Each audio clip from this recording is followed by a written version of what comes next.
LFT, latest finish time. Later we will take that L value as latest finish time. Okay. Now how to calculate this L value, sir? What is the procedure? Step 1. Okay, so forward pass we are starting from starting event. Forward, left to right. Backward pass means from the end point we have to move to the start point. That means end event of the project. Go to the end event of the project. At that event we have already calculated E value. Now that E value is equal to L value. That is the step 1. Okay, so go to the end event. This is the end event, right? At this event L is equal to what? 42. L is equal to 42. So in backward pass we have to move from right to left. That means we are moving from head event to tail event. Okay, so now how to calculate these L values from head event, sir? Okay, step 2. What is the formula? Means we are starting from moving from head event to tail event. Let's say activity A. Here L value is 42. Okay, time duration of A is let's say 2 days. How to calculate a tail event L value, sir? Tail event L value is equal to head event L value minus time duration. Subtract, sir. From head event L value subtract time duration. 42 minus 2. Here L value is 40. Okay, easy, sir. Head event L value minus tail event, head event L value minus time duration, we get a tail event L value. Okay, so but the problem we face is whenever there is burst event means an event like this. This is the burst event, sir. So this is an activity A, this is an activity B. For activity A, end event L value is 10. For activity B, end event L value is let's say 15. Okay, the time duration of activity A 7 days, B let's say 5 days. Okay, now how to calculate L value at this event, sir? This is what? Burst event. Okay, what is basic formula? Tail event L value is equal to head event L value minus time duration. From head event L value we have to subtract the time duration. But here, okay, so to calculate tail event L value, head event L value minus time duration. But here we have two head events. Which value we need to consider, sir? Consider both and calculate. 10 minus 7, 3. 15 minus 5, 10. Whichever is lower. Okay, in forward pass we take whichever is higher. In backward pass we take whichever is lower. Okay, so that is the process, sir. Now let's go to the network diagram here. At end event we have taken E is equal to L 42. Now we have to move from this end point to left. That means from head event to tail event. How to calculate tail event L value? Tail event L value is equal to head event L value minus time duration. 42 minus 12. L is equal to 30. Okay, now let's move from this point to this point to this point. This event is not a burst event, right? Okay, it's merge event, not a burst event. We can calculate. Okay, so tail event L value is equal to head event L value minus time duration. 30 minus 6. 30 minus 6. L is equal to 24. Now let's move from this point to this point. Okay, this point, sir. This is what, sir? Burst event. Two activities are starting here, no? Burst event. We have to consider both head events. This is one head event. This is another head event. From this head event, 30 minus 10, 20, or 24 minus 8, 16. Whichever is lower. That means L is equal to 16 here. Okay. Now, so this one done. Starting event. How to calculate L value here? This is again what? Burst event. Okay, take two head events. 16 minus 16, 0. 24 minus 24, whichever is lower. L is equal to 0. Okay, forward pass, backward, sir. Let me know if you have any doubts. Okay, successfully we have done with forward pass and backward pass. So what is our procedure to calculate floats? Whenever you are calculating floats, first step is do forward pass and backward pass. Okay, then calculate EST, EFT, LST, LFT, then float. Okay, now let's calculate floats. Take all the activities. What? D. Okay, see, this is end point. We have taken end point E value 42. E value 42, L value also 42. Now, if you move from this point to this point, okay, 42 minus 12, 30. Now, I have to move from this point to this point. This is not a burst event. Directly calculate. 30 minus 6, 24. Fine. Now, we have to calculate this one, sir. Okay, at this event, but this is what? Burst event. Burst event. Two head events are there. From these two head events, calculate. Okay, 30 minus 10, 20, or else 24 minus 8, 16. Whichever is lower, 16. Okay, then after calculating this one, if you come to this event, this is also what? Burst event.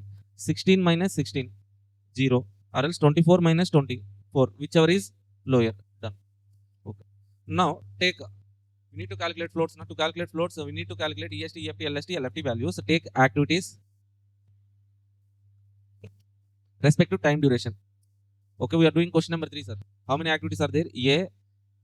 Activity A, B, C, D, E, F, G. G is not there? Huh? Yes, sir. F. What is the time duration of A? 16. Huh? For B? B 20. Okay. B 20, C 8, D 10, 6, 12. Okay. Now, so after taking these columns, okay, whenever we are doing some calculation, we have to give some side heading, sir. I haven't given here, but we have to give some side heading like calculation of EST, EFT, LST, LFT, and floats, something like that. Give some side heading. Okay. Then we have taken 2 columns, activities and time duration. Now we need to calculate 4 timings, right? Okay. Out of that 4 timings, 2 start times are there, 2 finish times are there. Okay. What are the 2 start times? Okay. EST, LST. What are the 2 finish times? 2 finish times, EFT, LFT. 2 start times and 2 finish times. Okay. From in forward pass, we have written E value at each event. From that E value, we can write what? EST. From L value, we can write LFT. Okay. Now, see, we are going to write what, sir? EST value. Earliest start time. Start time means we have to check at start event. Let's say activity A is there, sir. What is the activity A? EST means for activity A, you can see, okay, at start event E value will be there, end event E value will also be there. Something like that. If you look at the diagram, something like this will be there, sir. Okay. So A, for activity A, we have 2 events, start event, end event. So 0, 16. Out of these 2 numbers, which one we have to take as EST, sir? EST. EST means start time, na? So that's why take E value of start event. Okay, for every activity. See, for A, what is the EST? Tail event E value. For B, what is the EST? Tail event E value. For C, what is the EST? Tail event E value. D, tail event E value. E, tail event E value. F, tail event E value. Like that, for each activity, tail event E values, we have to take that as EST values. For activity A, what is the EST? For activity A, 0. B, 0. C, 16. D, 16. E, 24. F, 30. Exactly. Okay, if I know EST, can we calculate EFT? Okay, EST means earliest start time. If I know the earliest start time, from that point, at time durations, we will get EFT. Okay. So for activity A, EST 0 plus 16, 16, 0 plus 20, 20, 16 plus 8, 24, 16 plus 10, 26. Okay. 24 plus 6, 30, 42. That's it. We have done with EST, EFT. Now in backward pass, we have calculated L value at each event, sir.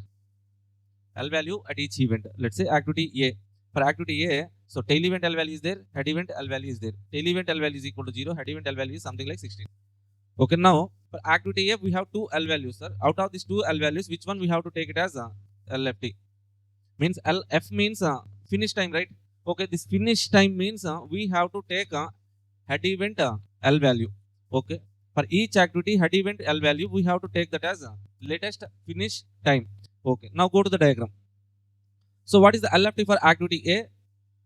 16. For B, LFT 24. For D, 30. E, also 30. F, head event L values. For each activity, head event L values are LFT, latest finish times. Now, tell me those values for activity A. For activity A, it is 16. B, it is 24. C also 24. D 30. F 30.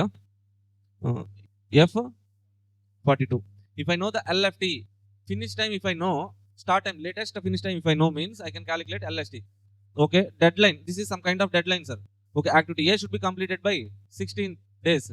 That means if I want to complete it by 16 days, what is the time duration? That means I have to start activity A right now on spot. Okay, 16, sir. So that means how to calculate LST? LFT minus time duration. 16 minus 16, 0. 24 minus 20, 4. 24 minus 8, 16. 30 minus 10, 20. 30 minus 6, 24. 42 minus 12, 30. Now we have done with 2 start times and 2 finish times. Can we calculate total float now? So what is the formula for total float, sir? So 2 start time difference or else 2 finish time difference. Okay, simple. Start time difference, 2 start time difference. 0, 0, 0, 16, 16. Okay, any formula you can use. Both the formulas should give same answer. Okay, 0 minus 0, 0, 16 minus 16, 0.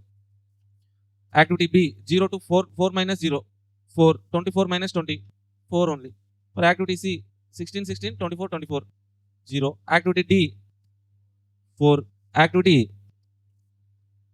0, 0, 30, 42, 0. Done? Now. What's it? Done? Any doubts? Okay. For which activities we have total float, sir? Activity B, activity D, we can postpone by how many days? 4 days you can postpone activity B and D. A, C, E, F, you cannot postpone. Why means if you postpone those activities, project duration will be delayed. Okay, that's why, okay, you have to start activity A on time and end it on time only.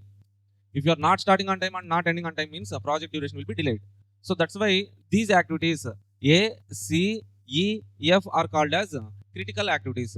What is critical activity, sir? Critical activity means an activity for which total float is 0 is called as critical activity.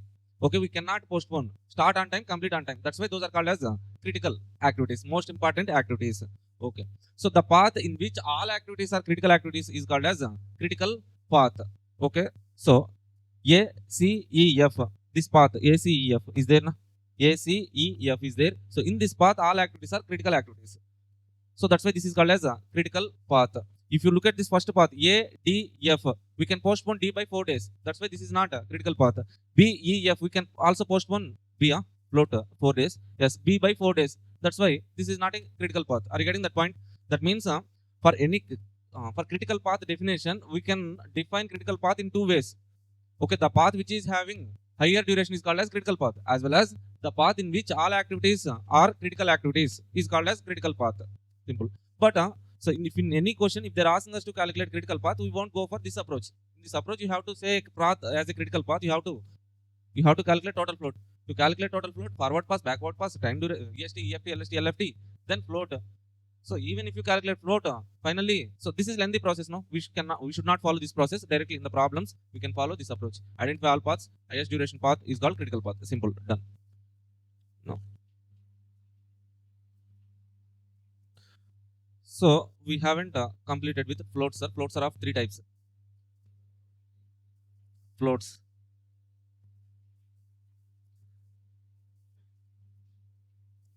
Total float, free float, independent float. Okay, so total float formula we know. Okay, LST minus EST or LFT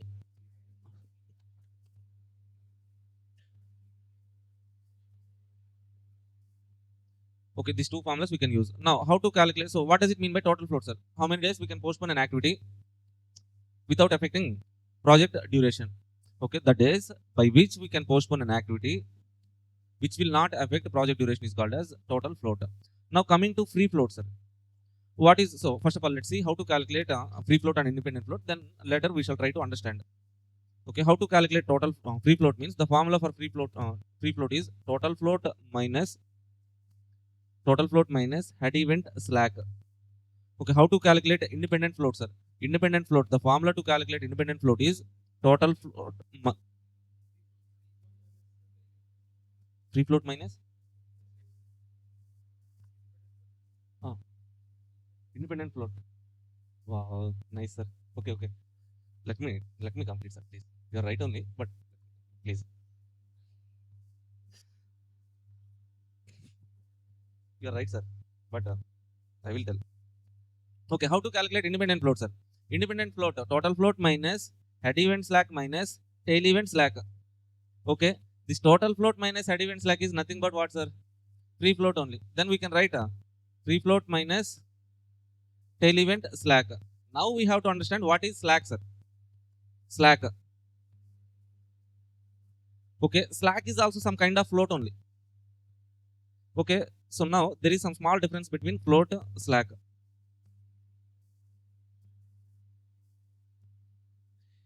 Okay, so this float we calculate for activities.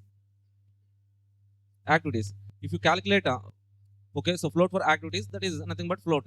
If you calculate the kind of difference or float for events, if you calculate float for events, then that is called as slack.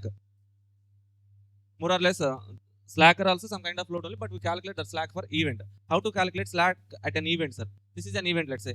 Okay, here we will be having E value and L value. Let's say E value is 10, L value is 15. How to calculate S, sir? Slack is equal to L minus E. That means L 15 minus 10, S is equal to 5.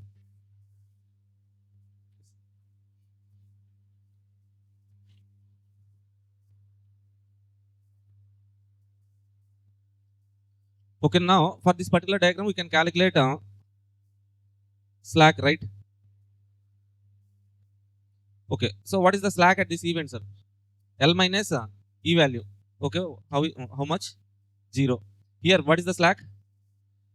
S is equal to 0. Here, S is equal to 0. Here, S is equal to 0. Here, S is equal to 0. If you observe, at all events, slack is equal to 0.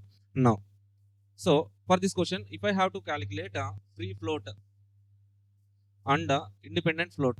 Free float, what is the formula? Total float minus head event slack.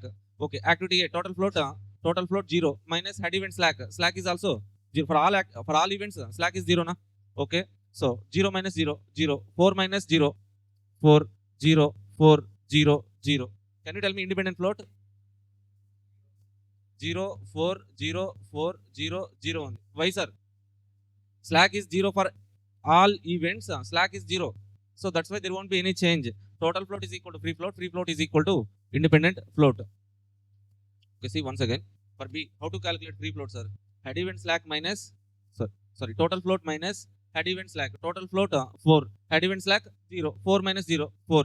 Say for example E, how to calculate free float? Total float minus head event slack 0, 0 minus 0. Now how to calculate independent float?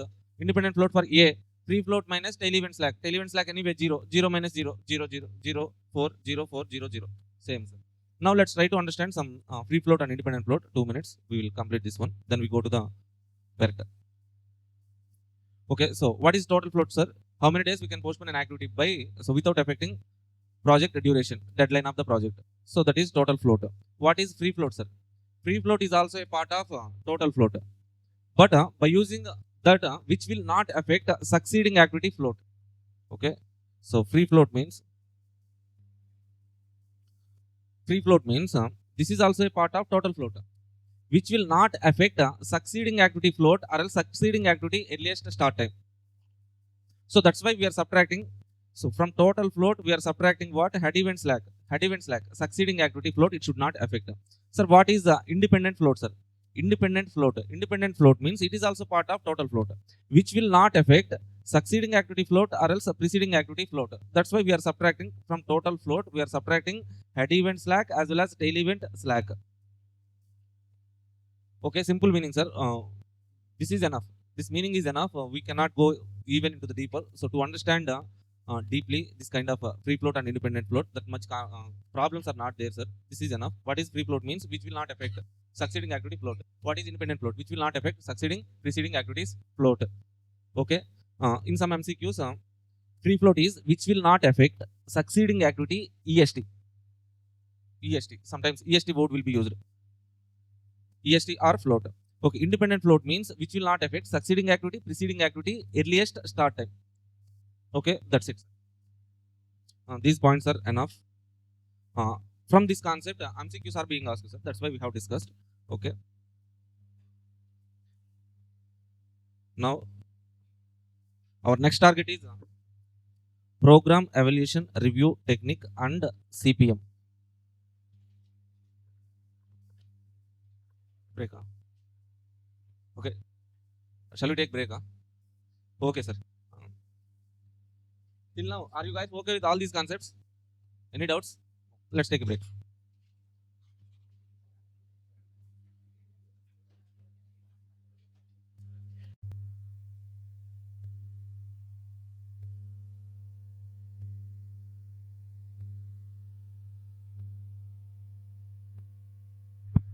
Yeah, hi guys. Shall we start? Yeah. Under network analysis, projects are classified into two types, sir. Under network analysis or project management, projects are classified into two types, sir. So what are the two types means? Experienced projects. Other one is what? Experienced projects, inexperienced projects, or else experienced projects, new projects.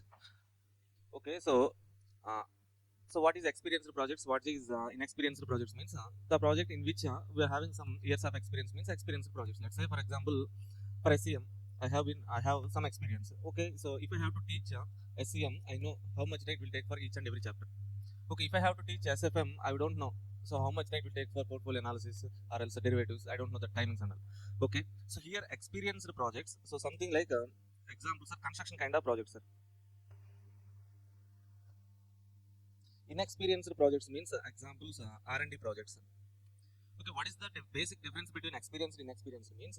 As in experienced projects, as companies are having some experience, they will estimate time duration with some certainty. Each activity time duration certainty will be there, sir. Okay, as I'm not having any experience in R&D kind of projects, I cannot say the time duration of each activity with some certainty. Okay, here we have the certainty regarding the time duration. Here we are not having any certainty regarding time duration. So that's why these kind of experienced projects are called as activity oriented projects. Activity oriented projects. Okay, as inexperienced projects, R&D kind of projects, I cannot say time duration of each and every activity with some certainty. What I can say is like I can say start point and end point of that particular project, but individual activity time durations we cannot say. So that's why these activities are called as these projects are called as event oriented projects. Activity oriented, event oriented, experienced, inexperienced, construction, R&D, time duration certainty, uncertainty. So activity oriented, event oriented. Now, as I know the time duration of each and every activity in this kind of experienced projects, then what I will do is like I will try to reduce the time duration. I will try to reduce the time duration. This time duration reduction. Time duration reduction is nothing but we call it as crashing. Okay, so why we have to reduce the time duration means what is the benefit of reducing time duration means so by reducing time duration we will get some benefits. What is that benefit means? Let's say for example a project is there. For that project total time duration of that particular project is let's say 50 days. Say for example 50 days, sir. For that 50 days overhead cost will be there. Say for example a construction project that will be completed in 50 days. For the construction project for 50 days we have to take on a lease some JCB or some crane, some machinery we need. Okay, so we are not purchasing that machinery but we are taking on rent. Okay, for 50 days each day 1000 rupees is rental cost, sir. Overhead cost 1000. So total overhead cost for that 50 days is 50,000 rupees. Now if I try to reduce this time duration from 50 to 45, what will happen, sir? So 45 days into per day 1000 rupees, total 45,000 only. That means by reducing the time duration from 50 days to 45 days, I can reduce the overhead cost. Okay, as we know the time duration with some certainty, then next step is we shall try to reduce the time duration. Why we have to reduce the time duration means we can save overhead cost. We can save overhead cost. Some savings will be there. That's why we shall try to do crashing. Okay, so this crashing, this is called as nothing but a crashing that will be done under CPM method, critical path method. We will discuss about that CPM later. Okay, now coming to this inexperienced project, sir. So we don't know the time duration with some certainty. This is called as event oriented projects. As we don't know the time duration of each and every activity, on network diagram we have to represent time durations of each activity. Okay, we don't know the time duration of each activity. Then what we have to do, sir? We have to estimate the time duration. We have to estimate the time duration by using some statistical techniques. Okay, so as we don't know the time duration of each activity in case of R&D projects, then we shall try to estimate the time duration by using statistics techniques. Okay, statistics techniques means basically we use probability and standard deviation here. Okay, this estimation of time durations by using statistics will be done under program evaluation review technique, PERT. Okay, so this is a basic difference between PERT and CPM 4-mark question in interlevel OM. Okay, So some MCQs are also there. CPM, activity experience projects, activity oriented, event oriented, time estimations and time certainty, uncertainty, time estimations, time reduction. So some MCQs are there, sir. Now we shall start with program evaluation review technique. In case of new projects or else inexperienced projects, as we don't know the time duration with some certainty, we have to do what, sir? Estimations. Estimation. So here we have, so to estimate the time duration of each and every activity for new projects means some kind of R&D projects. Here we have three types of estimations. Three types of estimations. So what are the three types of estimations means? So optimistic time,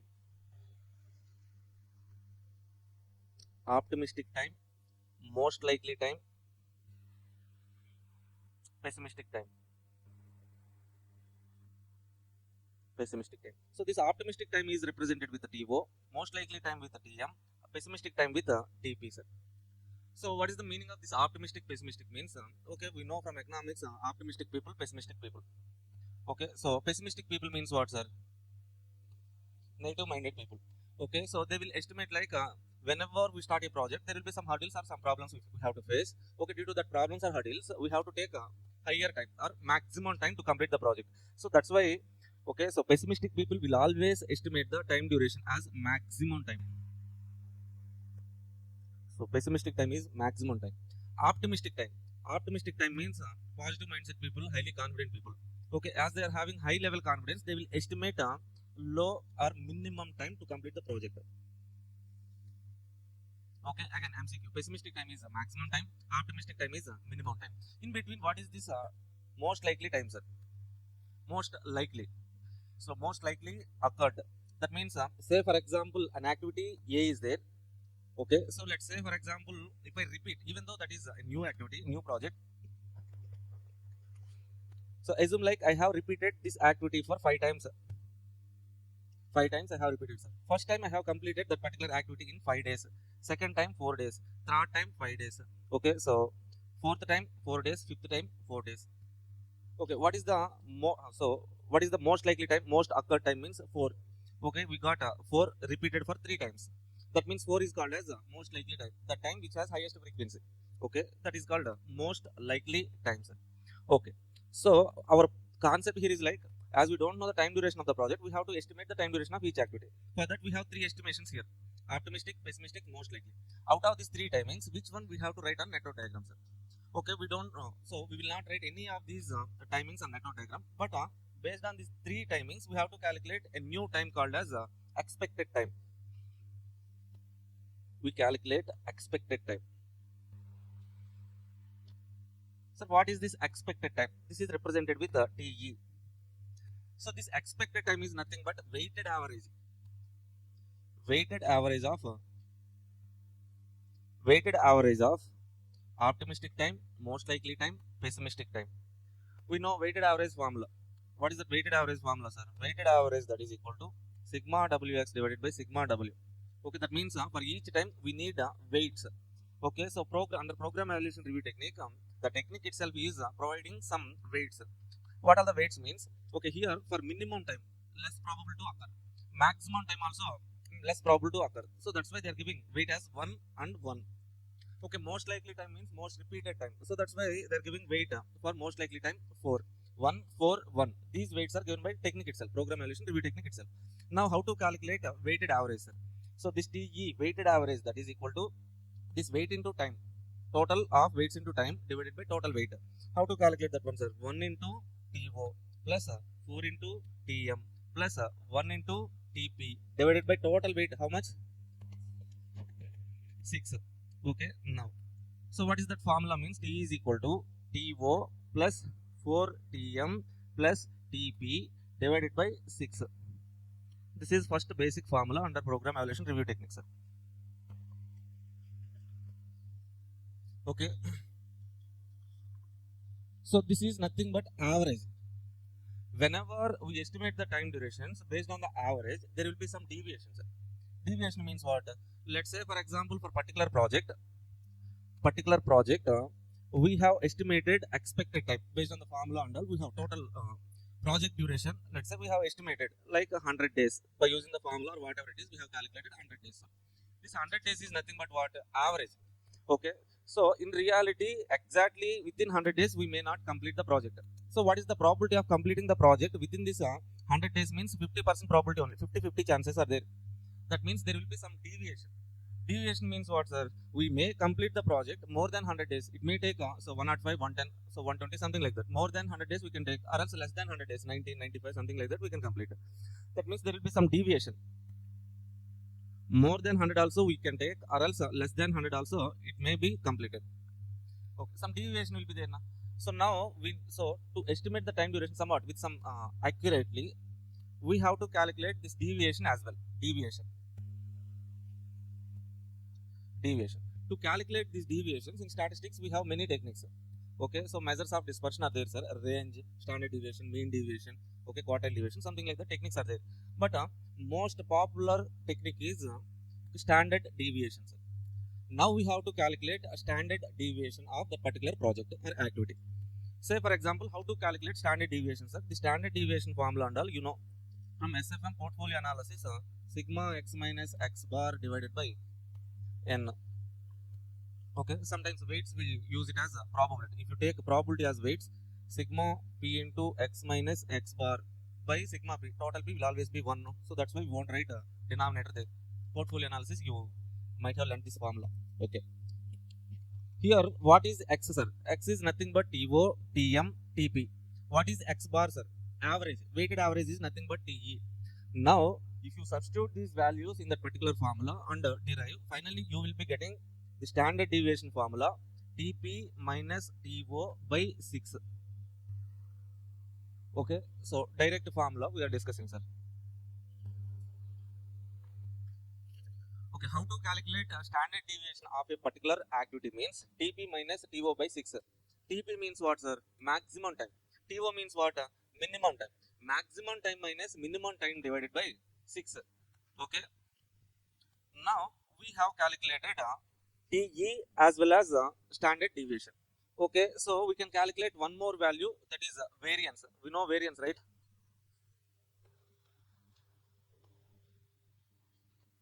Variance, that is equal to nothing but standard deviation square. We also write it like sigma square. Okay, what is the formula for variance? Means TP minus TO by 6 whole square. That is variance. Okay, what is the use of variance? Okay, as okay, directly we are having standard deviation. Why we need to calculate variance means there is some logic. Say for example, activity A, some critical path is there, sir. Let's say A, B, C. This is the critical path. In this critical path, the time durations of each activity are 5 days, 10 days, let's say 5 days. Okay, what is the total duration of the critical path? 5 plus 10 plus 5, 20. Directly we are adding time durations. Say for example, we know the time duration of each and every activity. Sorry, standard deviation of each and every activity. Let's say standard deviation of activity A, B, C are let's say 4 days, 9 days, 16 days. Let's just take small numbers, 2, 3, 4. So 2, 3, 4 is what, sir? Standard deviation of individual activities. Now, if I want to calculate standard deviation of this critical path or else standard deviation of total project, okay, directly we cannot add individual standard deviations. Okay, so by adding time durations of individual activities, we are getting total time duration of project. For project time duration, what we can do, sir? Individual activities time, critical path, individual activity time durations, directly we can add. Okay, direct MCQ, sir. Many times this was asked. But so if I have the time duration standard deviations of individual activities of a critical path, okay, to calculate total standard deviation of the project or critical path, we should not add individual standard deviations. Okay, why we should not add, sir? So the standard deviation is in this formula itself we are having some root value. After root values, directly we should not add. Okay, what we have to do is like we have to eliminate that root and calculate original values. Okay, to eliminate the root, generally what we do? Square. So that square is nothing but variance. We calculate variance. 2 square 4, 3 square 9, 4 square 16. What is the total? 29. Okay, this 29 is what, sir? Project variance. Okay, directly individual standard deviation we should not add, variances we can add. So now we got total project variance. Okay, so now if I have total project variance, project standard deviation is equal to square root of project variance. Then square root of 29 is the project standard deviation. Okay, how much is that, sir? 5.385. Okay, so in this way only we have to calculate, sir. Okay, if I add individual standard deviation directly, what will happen, sir? 2 plus 3 plus 4, 9. 9, 11. No, 9 only. Okay, individual standard deviations, if you add, you are getting 9. That is not correct. Okay, you have to square the standard deviation, individual variances, add total variance. We are getting 29. Project variance, apply root, then we get a project standard deviation. Okay, so on this concept, many times MCQs were asked, sir. Okay, are you okay with this point? Okay, now next one is like stipulated time, sir. Stipulated time. Sir, what is stipulated time, sir? Stipulated time is nothing but some required time. Required time. Okay, so what is this required time, sir? We have already discussed. Okay, for expected time TE, let's say we are saying, for example, expected time TE of a project is 100 days. What is the probability of completing the project within this 100 days? Means the probability P is equal to 50-50 only. 50% probability of completion, 50% probability of not completion. Okay, now, so let's say, for example, for particular project, if you ask the probability of completing that particular project within this expected time is 50-50 only. Now they're asking a question like, say for example, with 90% of probability, this is 50-50 only. I'm giving 9 with 90% of probability, within how many days you can complete the project? Okay, so they're saying like 100 days, sir. Say for example, SCM. Okay, so if Ravi sir asking me like how many days you can complete, within how many days you can complete, okay, SCM regular batch means I'm saying 100 days. Okay, what is the chance of completing SCM within 100 days? I'm saying like 50-50, sir. Now, so with some 90% probability, tell me some number. Okay, Ravi sir asking me like that. So that required time is nothing but stipulated time. How to calculate that required time or stipulated time means TS, that is equal to, so expected time TE. Okay, if you want to increase the probability, you have to increase the days, na? Okay, to this expected time, you have to add some deviation. What is the deviations means? Standard deviation of the project into Z value. Okay, now stipulated time. How to calculate the stipulated time means TE plus Z into standard deviation of the project. Okay, so TE we know from this formula we can calculate TE value. Okay, we also can calculate standard deviation of individual activities and standard deviation of overall project. Okay, we can calculate the standard deviation as well, TE and standard deviation. Sir, what is this Z value, sir? Z is called as standard normal variable. Okay, so for 90% of probability, they're asking like Ravi sir is asking me like 90% probability. For this 90% probability, standard normal table value will be there, sir, Z value. So they will be giving the Z value in the question itself. Okay, generally like logarithm table, we have standard normal table as well. In that, for every probability, Z values will be there. Okay, we don't need to refer that standard normal tables. That values will be given in the question. Okay, see now. Now, if Z value is given in the question, okay, directly for 90% probability, Z value will be given. That value substitute here, TE plus Z into standard deviation. You can calculate stipulated time TS. Sometimes in reverse, they may ask the question. Now, what they are giving is like probability they are giving. Okay, TE value is there, standard deviation value there. We are calculating TS. Sometimes, let's say now, same example, I'm saying like to complete SCM within 100 days, 50-50 probability. Now, let's say Ravi sir is asking me like, I'm giving you 120 days. What is the probability of completing SCM within 120 days? He is asking for probability. To calculate that probability, we need to calculate this Z value, sir. Probabilities are linked with this Z value, na? So from this formula, okay, separate that Z value. Okay, so bring this TE value to the left side. Bring the TE value to the left side. Then what will happen? TS minus TE. Then what is there in right side, sir? Z into standard deviation. Bring standard deviation also to the left side. Then Z is equal to TE minus TS minus TE by standard deviation. We can calculate Z value. Okay, now if you search this Z value in the standard normal table, you will get the probabilities. Okay, so till now, are you okay with this formula, sir? We have how many formulas? TE formula, standard deviation formula, standard deviation square is variance. Okay, so if you remember this TS formula, TE plus Z into standard deviation, you also can write Z value. Okay, now with this basics we can do problems, sir. But so what is the main concept? Recent times they're asking is like So for Z value, we have to understand standard normal curve, sir. Very, very important. Okay, even in SFM, the standard normal curve is there. So what is standard normal curve means? This is a bell-shaped curve.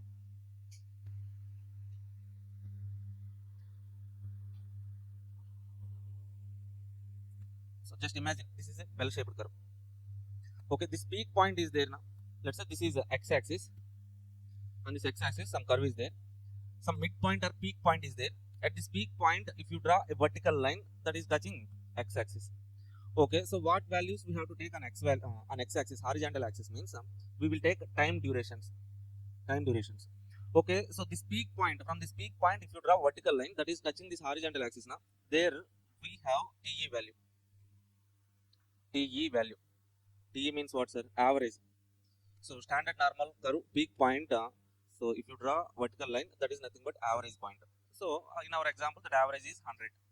Right side time durations 100, 105, 110, 115, like that time durations will be there. Left side 95, 90, 85, 80, something like that values will be there, sir. Okay. See, this is standard normal curve. But this standard normal curve, area under the standard normal curve, this area under the curve. Area under the curve represent a probability, sir. Probability. Area under the curve represents a probability. So total probability, we know what is the total probability, sir. Sigma probability will always be 1. That means total area under this curve is what? 1. Okay. So this vertical line, TE line is there. This TE line divides this normal curve into the two equal halves. Okay. So we are saying like what is the probability of completing the project within this expected time? TE is 50-50. That means okay, this divides this particular vertical line divides the normal curve into two halves. Left side is 0.50 area, right side 0.50 area.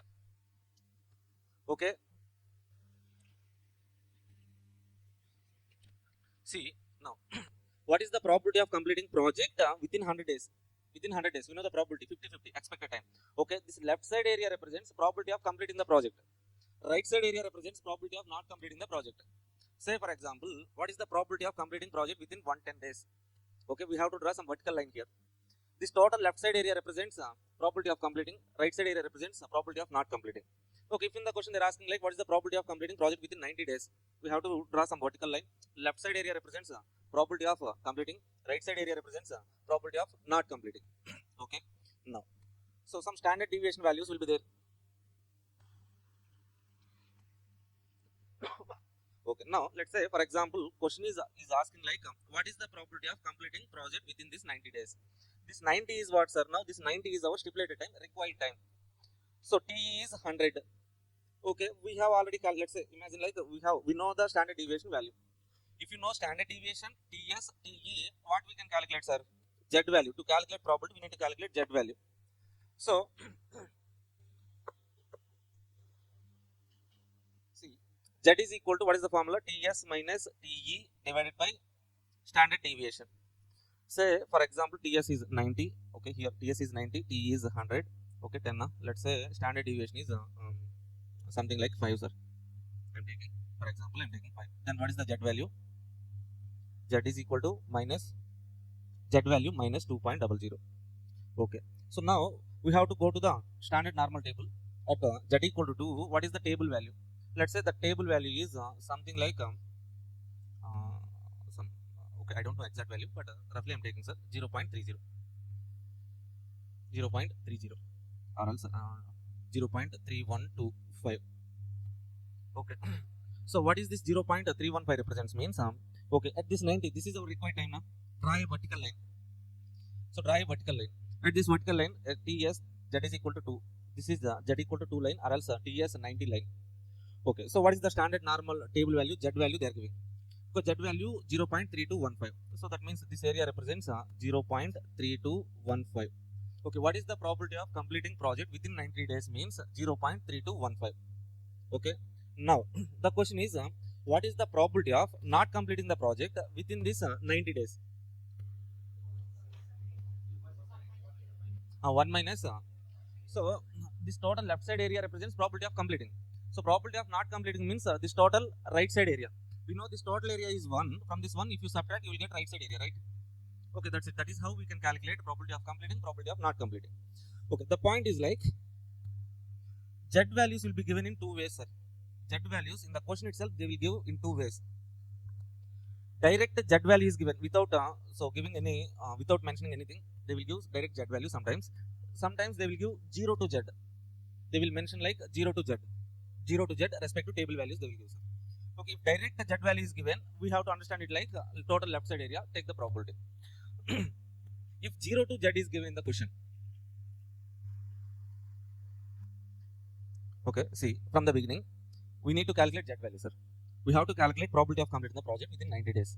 We know TS value 90, TE value 100, standard deviation 5. We got Z is equal to 2.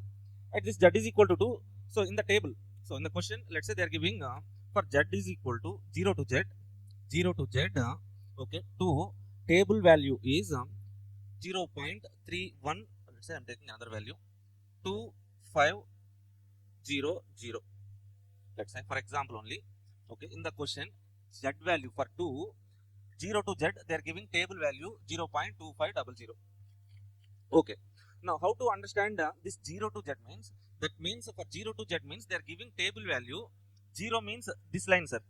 Z equal to 0 means if you take TE at this line, if you calculate Z value. Okay, at this line, if you calculate Z value means here TS is 100, TE is 100. If you substitute those values, TS is 100 minus TE is 100 divided by standard deviation. What is the Z value? 0. That means at TE, Z is equal to 0, sir. Okay, we also can call it as Z equal to 0 line. Okay, TE line or else Z equal to 0 line. In the question, they are giving probabilities like table values like 0 to Z. That means now for these values, for TS 90, if I calculate Z equal to 2, and for this 2 in that question, they are giving 0 to Z is 0.2500. Then how we have to understand that value means we have to take that 0.2500 area in between these two lines, 0 to Z. Why in between these two lines, sir? Z equal to 0, Z equal to 2. 0 to Z they are giving now. That means in between these two lines, the area is what? 0.2500 they are giving in the question. Okay. Now what is this 0.2500, sir? Nothing but okay, 25% is a probability, right? Okay. So what is this 25% is a probability means? Probability of completing the project in between 90 to 100 days. Okay. So by calculating this Z value and all, we calculated what probability of completing the project between 90 to 100 days. Now let's say for example, question is asking us to calculate probability of completing the project within 90 days. But we got what, sir? Probability of completing project 90 to 100 days. Now can you tell me how to calculate this area? If I know this area, can we calculate this area? How to calculate, sir? This total left side area I know 0.5.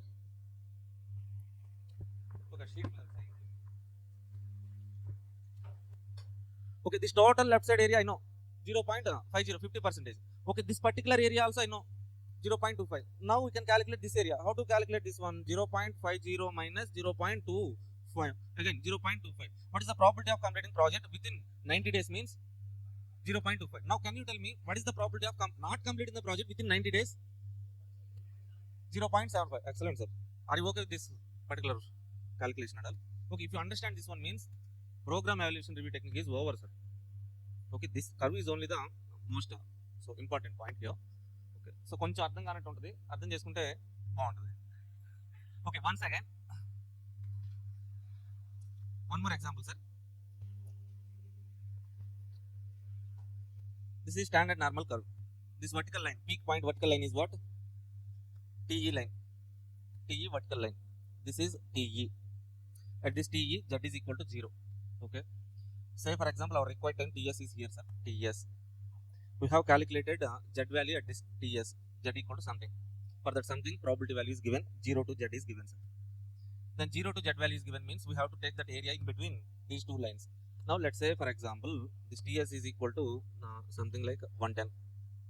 This area is 0.3025, sir. Okay, are you okay with this graph? This is normal curve. Okay, TE line, average line, TS line. Okay, the area between TS and TE, this area is 0.3025. Okay, so what does this 0.3025? This is area, represent nothing but probability. Okay, how to understand this 0.3025 means? This is nothing but 30.25% of probability. For what?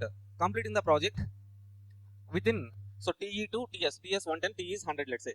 The probability of completing the project in between 100 to 110 days is nothing but 0.3025. Now, can you tell me the probability of not completing the project within 110 days? So that means not completing means from this line, right side area we have to calculate. What is this right side area? 0.19. That means, so this total right side area we know, from this subtract this one, sir. 0.50 minus 0.3025. That is probability of not completing within 110 days. Now, can you tell me the probability of completing the project within 110 days? So that means probability of completing within 110 days means 110 days line from this total left side area. Okay, so this total left side area, this area we know 0.3025. This half area we know 0.5. This total area is what? 0.5 plus 0.3025. Okay, how much? 80.25% of probability of completing project within 110 days. Now, can you tell me the probability of completing project within 100 days? 50%. What is the probability of not completing the project within 100 days?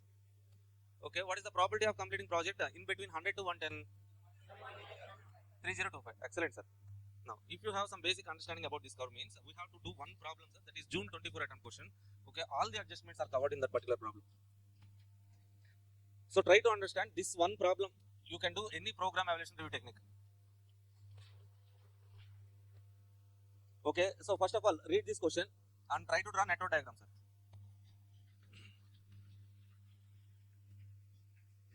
Question number 6, page number 11.5. If you have old material, okay, you are not having, right? Then that is study material question number some 15 or something is there, sir. So not study material question, this is past attempt question only. That question is also there in old material. In additional questions, that question was there. In new material, question number 6, page number 11.5. Okay, June 25 attempt question. In the June 25 MQP itself, they have given this question. MQP, June 25 MQP, and directly in that exam, they have given this question as well. Okay, so once go through that question and try to draw network diagram for that question. Enough.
Number sequence is given. Okay, directly you can draw network diagram. So for first 3 activities, 1, 1, 1. That means starting event is 1. Take 1 and split 3 activities. 1, 2, 1, 3, 1, 4. Okay, 2 to 5, 3 to 5. Connect from 2 to 5, 3 to 5, 4 to 6, 5 to 6.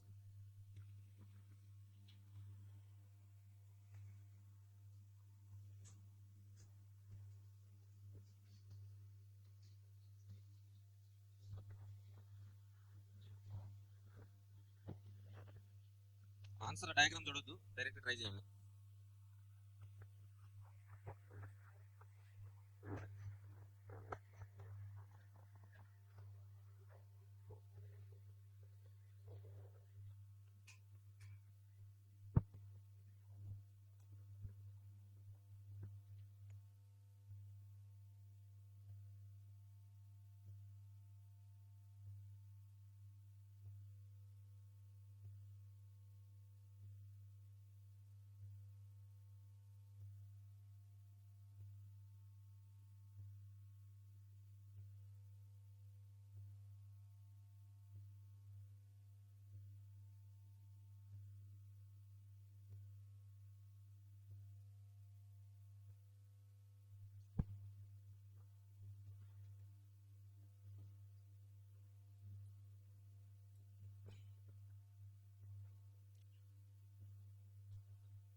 this question. Okay, we shall read the question later. First of all, let us try network diagram for this. Okay, 1 2 1 3 1 4. Three activities are starting with event 1 only. Generally, what we have to take, sir? Three activities are there now. 1 2 1 3 1 4. ఇలా తీసుకోవాలా? Okay, so 1 2 1 3 1 4. Three activities. Starting point is 1 only na. Then take one event. From this event, split 3 activities. 1 2 1 3 1 4. Okay, so next 2 to 5 3 to 5, right? From 2 to 5 connect 2 to 5 and also 3 to 5. Then we have what, sir? 4 to 6 5 to 6. Take 6 here, connect from 4 to 6 5 to 6. That's it. Okay. Our next target is we have to give some side heading network diagram.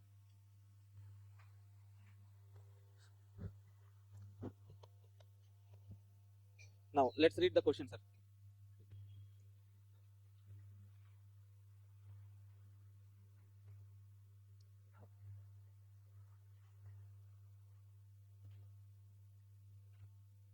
I think we don't need calculator, sir. 1 plus 1 plus 7.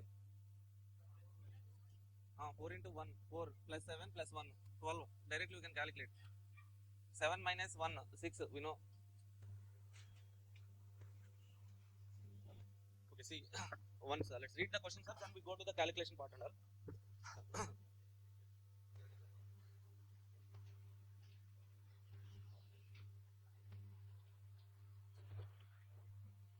Okay, look at the screen, please. Jobs Unlimited, a manufacturer of plant and machinery, is in the process of quoting a tender called by Job Limited. Delivery date once promised crucial and penalty clause is applicable. Project manager of Jobs Unlimited has listed down the activities as below. Activities 1 2 1 3 1 4, 2 5 3 5 4 6 5 6. Okay, they have given 3 types of time durations. Whenever in the question they are giving TO, TM, TP means that is program evaluation review technique question only. Okay, required. What is required, sir?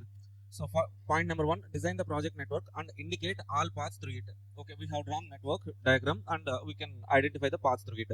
Second one, analyze the expected duration and variance for each activity, assess the project length. Okay, so our next target is we need to calculate expected time duration and variance of each activity and calculate project length. Okay, to calculate project length, first of all we need a network diagram on each activity. We have to write time duration, sir. This time duration we have to write. This one we have to calculate from given question. Expected value we need to calculate, sir. How to calculate expected value? We know the formula. What is the formula for TE? Okay, TE is equal to, okay, that formula TO plus 4TM plus TP divided by 6. Okay, that means okay, first of all we need to multiply most likely time with 4. 1 into 4 4 plus 7 plus 1 12.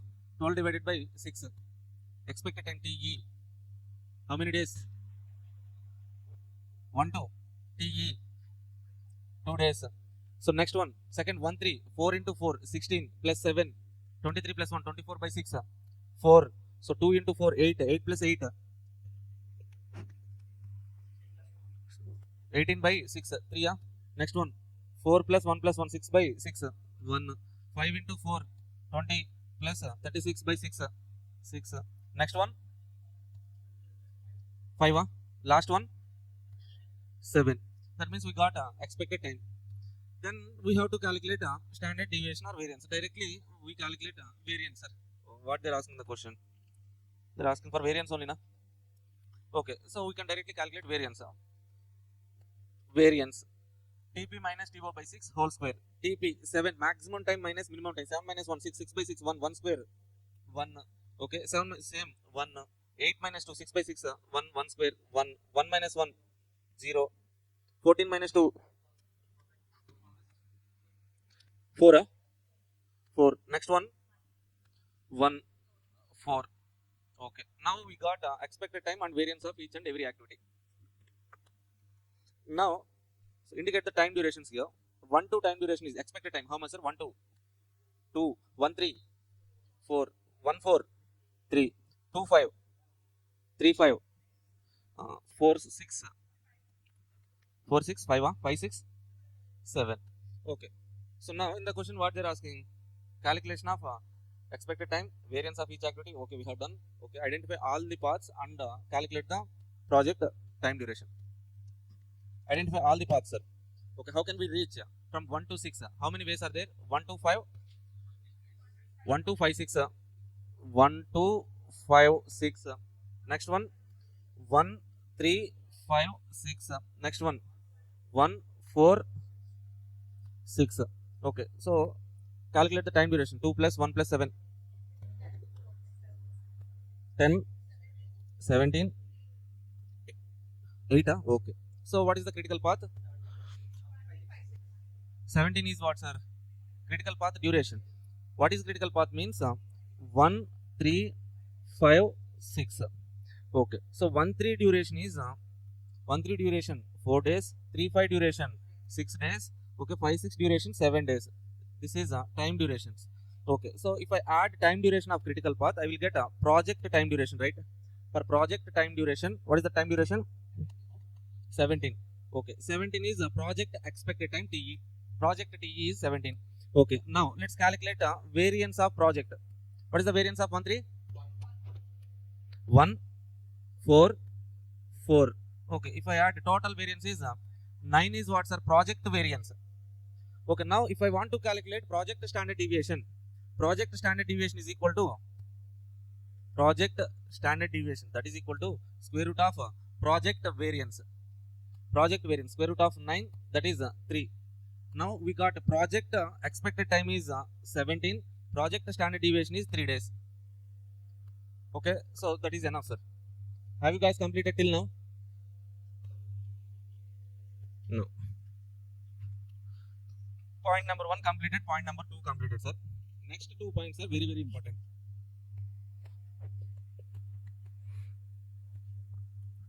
Read this third point. Calculate the standard deviation of the project length and critically assess probability that project will be completed. First point, probability that project will be completed. First one is what, sir? At least 3 weeks. Given days, weeks. Okay, weeks, sir. And 17 weeks. Standard deviation is 3 weeks. Weeks, not days. At least 3 weeks earlier than expected time. What is expected time, sir? 17. 3 weeks earlier than expected time. Earlier than expected time means that 14 is what? TS, stipulated time, required time. TS is equal to 14. Now we know TE 17, TS 14, standard deviation 3. Okay, so take this 3A, point 3A, sir. Try to understand this one point.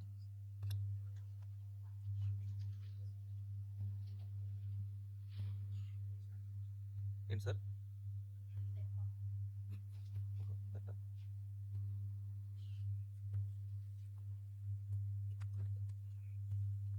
1 minute.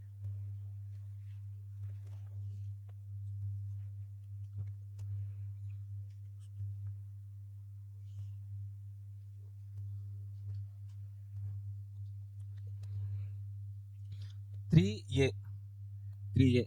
Probability of completing the project within how many weeks? 3 weeks earlier than expected time. That is TS 14. What is the probability of completing project within 14 weeks, right? Yes. Let's write complete sentence. Probability of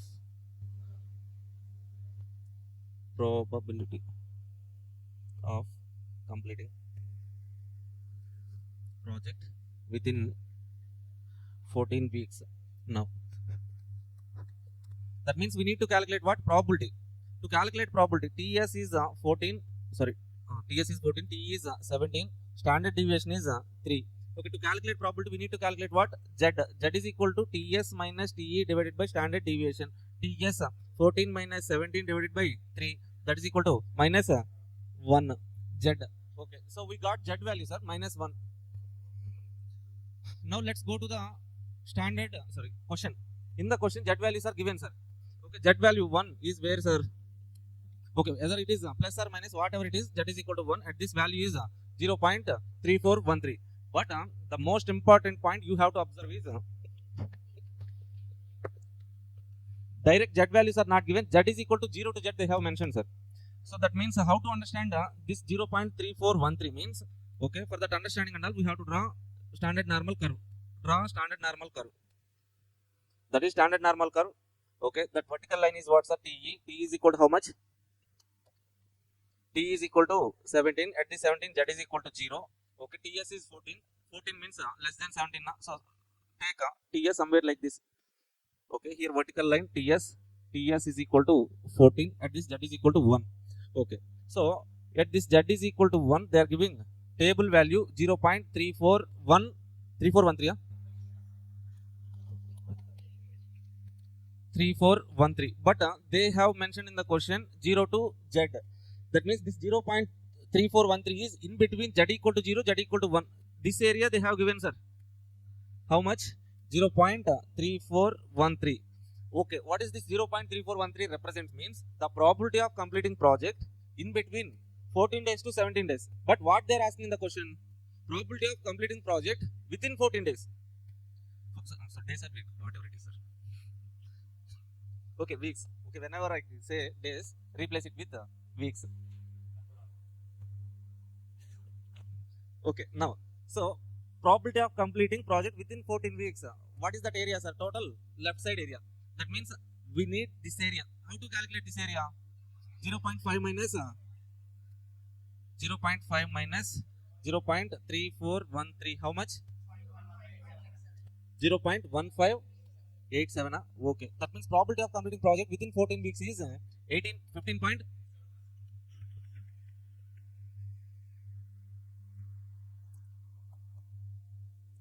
15.87% of probability within 14 weeks. Right?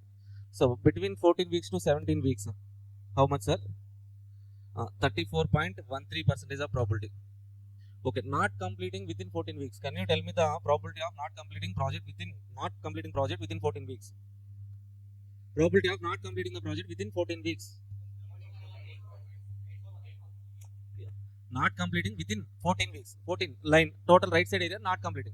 Okay, so this one 0.3413 plus 0.5 total 0.8413. Okay, but they're asking this one only, sir. Within 14 weeks 15.87. Enough. Done. Okay, you have to write some single line statement like we have given there. No? 0.3413 means 34.13 chance of completing project between 14 to 17 weeks. Probability 0.1587. This means 15.87 chance of completing project within 14 weeks. This single liner you have to write. Okay. Done with first point 3A, right? Now go to 3B, sir. Okay. So 3 weeks, no more than 3 weeks later than expected time. Means what, sir? So not more than 3 weeks later than expected time. What is our expected time? 17. TE expected time is 17. Not more than 3 weeks later than means 20. TS is 20, right? Okay, what is the probability of completing project within 20 weeks? Okay, now in place of, so same like previous point, in place of TS, previously we have taken 14, now we take 20. 3B, TS is equal to what?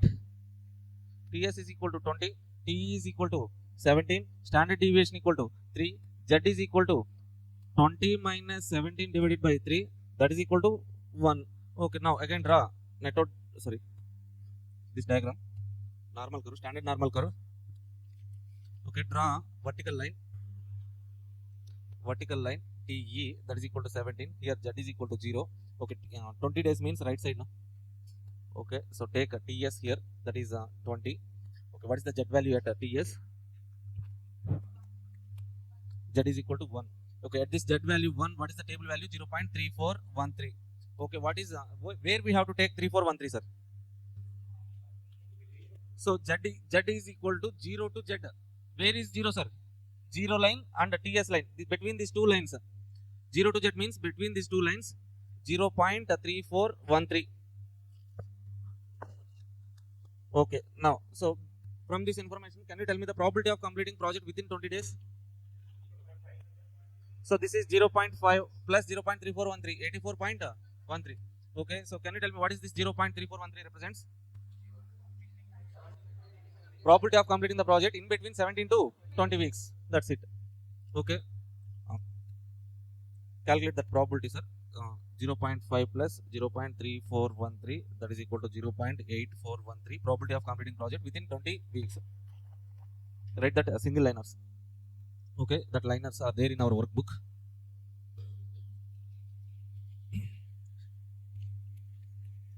Okay, 3A, 3B completed. Fourth point, sir. If project due date is 18 weeks, as is the probability of not meeting the due date. Okay, so not meeting the due date of 18 weeks, they're asking. Fourth point, sir. Okay, TE is equal to 17.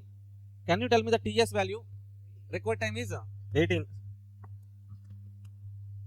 Take 18 here. Standard deviation equal to 3. Calculate Z value. 18 minus 17 divided by 3. How much, amma? 0.33. At this 0.33 Z value, what is the table value? 0.1293. Okay, but in the question 0 to Z they have mentioned. No? Okay, how to take that value? How to take that area means again this is standard normal curve TE line. Okay, so this is 17. TS line we need. TS line this is let's say 18. Okay, now at TE that is equal to 0. At TS that is equal to 0.33. Okay. Now they are asking us. So they have given as per the question table value 0 to Z means we have to take that 0.1293 as area between Z equal to 0 and Z equal to 0.33. Okay, are you okay with this calculation? Now, what is the point they are asking? Not completing the project within 18 weeks. That means which area, sir? Total left side area or else right side area? Right side area. How to calculate this right side area? This one, sir. 0.5 minus 0.1293. How much? Okay, 0.3707. 37.07% of probability for not completing the project within 18 weeks. That's it. Done. Okay, once again. So go through this question. If you have any doubts, please let me know. So I think in the workbook this diagram is wrong. Same copy paste అయినట్టుంది. ఈ diagram మీరు rewrite చేయండి.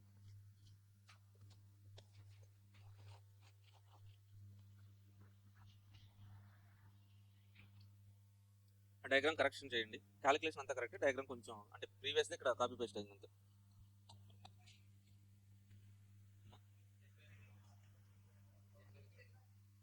Z value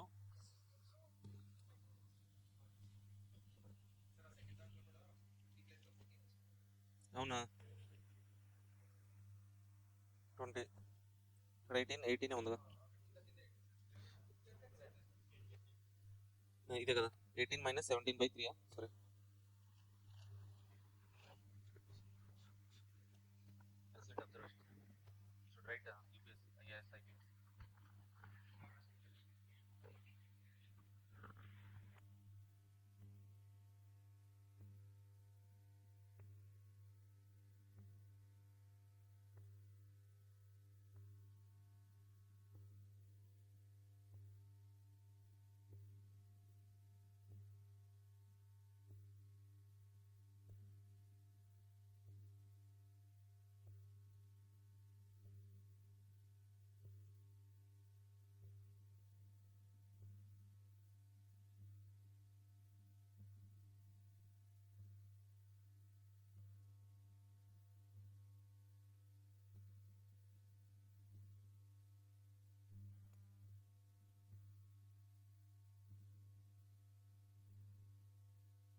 అంటే afternoon ఇక total crashing మీద ఉండొచ్చు. Crashing and ఒక time ఉంటే రిసోర్స్ లెవెలింగ్ కూడా చేద్దాం.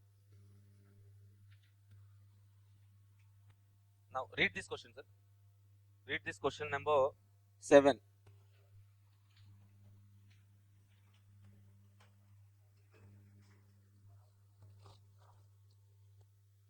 Question number 7, page number 11.7.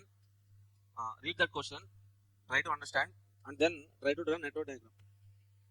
Okay, so పెర్ట్లో ఉన్న క్వశ్చన్లో రిమైనింగ్ క్వశ్చన్ ఇదే కొంచెం కష్టంగా ఉంటుంది, ఎందుకంటే హాఫ్ ఆఫ్ ద ప్రాజెక్ట్ ఏదో కంప్లీట్ అయిన తర్వాత ఫైర్ అంటాడు, మళ్ళీ హాఫ్ ఆఫ్ ద డయాగ్రామ్ తీసుకొని చేయాల్సి ఉంటుంది.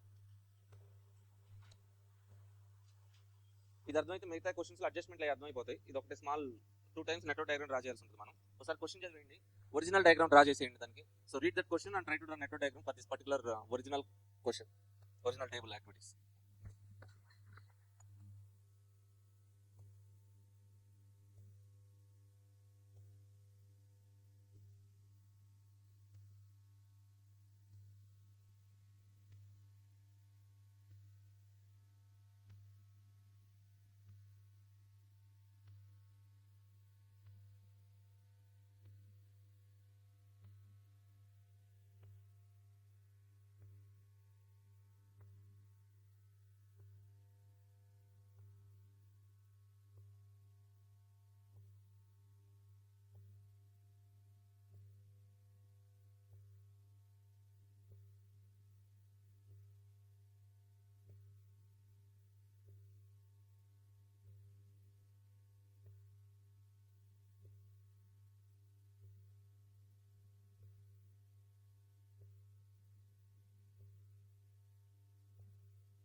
Okay, see, an engineering firm is tendering for a contract to supply steel fabrication with a target duration of 46 days.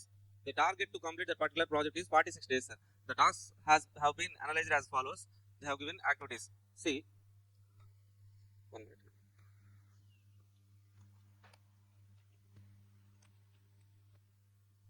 See, activities, direct event numberings. They have given, sir, 1, 2, 1, 3, 1, 4, like that. Number sequence is given. We can draw network diagram easily. Okay, time durations. Direct time duration is given. That means they are not giving TO, TP, TM values. Direct. So we can take these values are TE values. Now, the firm is awarded the contract and start work with all activities on their earlier start time. But after the work on the 15th day, there is a fire which destroys the work in progress, right? Okay, some spelling mistake is there. Correct that one. That is fire. After 15th day, there is a fire which destroys all the work in progress on task 2, 4, 2, 5 అనుకుంటది 2, 5 and 3, 6. 2, 4, 2, 5, 3, 6. Fortunately, no other completed tasks are affected, but it is estimated that task 5, 6 now it will take 25 days. Till now, what we have to understand is like after 15th day, fire occurred, sir. Till 15th day, whatever the activities completed, those are unaffected. But those activities which are in progress, those are affected. That means we need to perform those affected activities from the beginning. Okay, so what all the activities are being performed on 15th day? To understand that one, we have to draw network diagram, original network diagram. We have to draw, sir. Let's draw.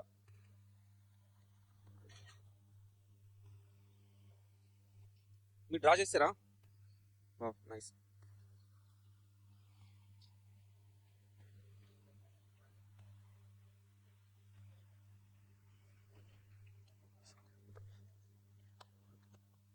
Number sequence is there, no? Draw diagram 1, 2, 1, 3, 1, 4. Okay, so take a starting event. Take starting event for first 3 activities. Start event is 1 only. Okay, from this one split 3 activities.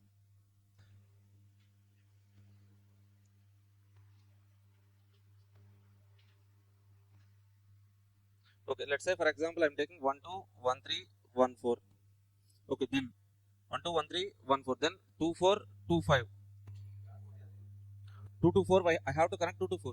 So that's why what we have to do, sir. Okay, instead of 2 here, we can take 1, 2 at the middle, right? 2, 3, 4. Now we can connect 2 to 4. Next activity is 2, 5. Take 5 here, connect 2 to 5. Done. Next one, 3 to 6, 4 to 6, 5 to 6. Take 6 here, 3 to 6, 4 to 6, 5 to 6. Okay, so time durations are given for each activity. Now 1 to 10 days. 1 to 10 days, 1, 3, 12 days, 10 days, 2 to 4, 2 to 4, 9, okay, 2 to 5, 13, 5 to 6, 14, 3 to 6, 17, 12, 12, okay. Okay, so in the question they have given like all the activities are started at their earliest start time. That means what is the earliest start time for 131214 means starting event 1 right now on spot they have started 131214, sir. Okay, so if 13 started on 0th day right now, within 12 days it will be completed. Within 12 within 10 days it will be completed. Within 10 days 414 also will be completed. Fire occurred on which day, sir? 15th day. Okay, by 15th day 13 will be completed. Yes, 12 will be completed. Yes, 14 also will be completed. Yes, okay, 125 it will be in the progress, right? Okay, so when we can start 25 means after completing 12, after completing 10th, on 10th day if you start means 10 plus 13, from 10th day 23 days we will be performing. That means on 15th day fire occurred. Which one affected means 25 got affected. Okay, so what about 24, sir? It will also get affected, right? Yes, 24. What about 36? 36 will be affected. 36 4 6 also we have to perform. 5 6 also we have to perform. 4 6 5 6 remaining activities, okay, in progress are activities which are not started. Okay, these activities already completed. On 15th day fire occurred. Whatever the activities are in progress on 15th day, or else whatever the activities we haven't started, those activities we need to perform afresh. Okay, no. So in the question first point is they're asking us to draw network diagram. See these 3 points, sir. Prepare pet network as originally envisaged. For original dates and durations, we have to run network diagram. That point we have done. Second point, assess the new expected project duration. Identify the critical path through it. New expected time duration. Okay, now continue this question, sir. 2 4 2 5 3 6. Fortunately, no other completed tasks are affected, but estimate that task 5 6 now it will need 20 days. The project manager feels that due to fire there will be variability in task durations. Has made some uncertainty estimations which are shown as standard deviation. Activities and standard deviation are given. Okay, that means we need to perform. Okay, 2 4 2 5 5 6 4 6 3 6. These activities are remaining activities we need to perform, sir. Okay, so for these remaining activities we have to draw network diagram afresh. Second point, assess the new expected project duration and identify the critical path through it remaining activities. For remaining activities we need to draw network diagram and calculate expected project duration. So for remaining activities, how to calculate how to draw network diagram, sir? For remaining activities, this is network diagram before fire.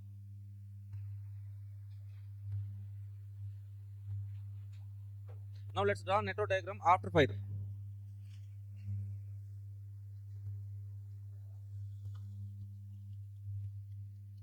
Network diagram after fire. Okay, see carefully. This is original diagram, sir. Fire occurred on which day? 15th day. By 15th day, what are the activities completed? 1 3 completed, na? Okay, no need to perform again.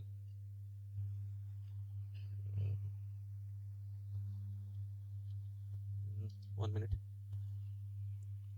Okay, so this 1 3 completed, no need to perform again. 1 2 completed, no need to perform again. Okay, 1 4 also completed, no need to perform again. So remaining diagram is this part only. Okay, that means network diagram after. Sorry, sir. ఇక్కడ నాకు ట్యాబ్లో వస్తుంది. 1 minute. Set చేద్దాం.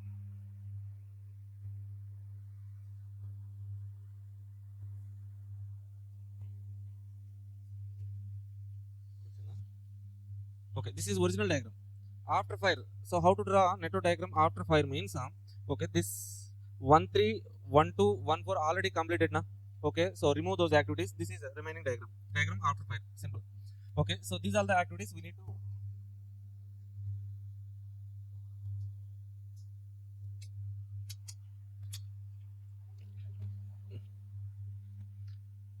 This is original diagram. In this diagram already, so before the fire 1 3 completed, 1 2 completed, 1 4 completed. Eliminate these 3 activities.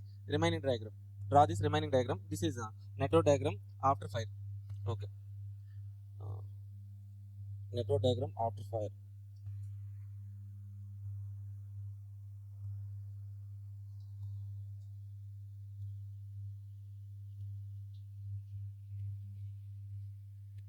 Now in this new diagram calculate critical path, sir. How many paths are there? 3 to 6. Okay, 2, 5, 6. 2, 5, 6, 4, 6. Okay, 2, 4, 6. 3 paths are there, sir. Are you okay with these 3 paths? Okay, so 3, 6, duration 17. Okay, so 2, 5, 6, 13 plus 14, 27. 9 plus 12, 21. Which one is the critical path? 2, 5, 6 is the critical path. Sorry, ఇక్కడ మనం 5, 6 duration మార్చారు కదా. 5, 6 duration ఎంత 20. Okay, so in the question they have given the revised time duration for 5, 6 is 20. The small change is there. Okay, now calculate critical path, sir. 3, 6, 17 only. 2, 5, 6, 33. 2, 4, 6, 9 plus 12, 21. Same. But what is the critical path? 2, 5, 6, 33 days. 2, 5, 6, 33 days. Remaining days are 33 days. After 15th day fire, if you want to complete the project, it will take how many days? 33. In total, how many days? So 33 plus 15 days, sir. Total time to complete the project. Total time to complete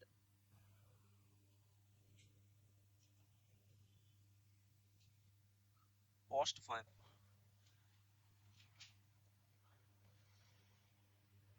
33 plus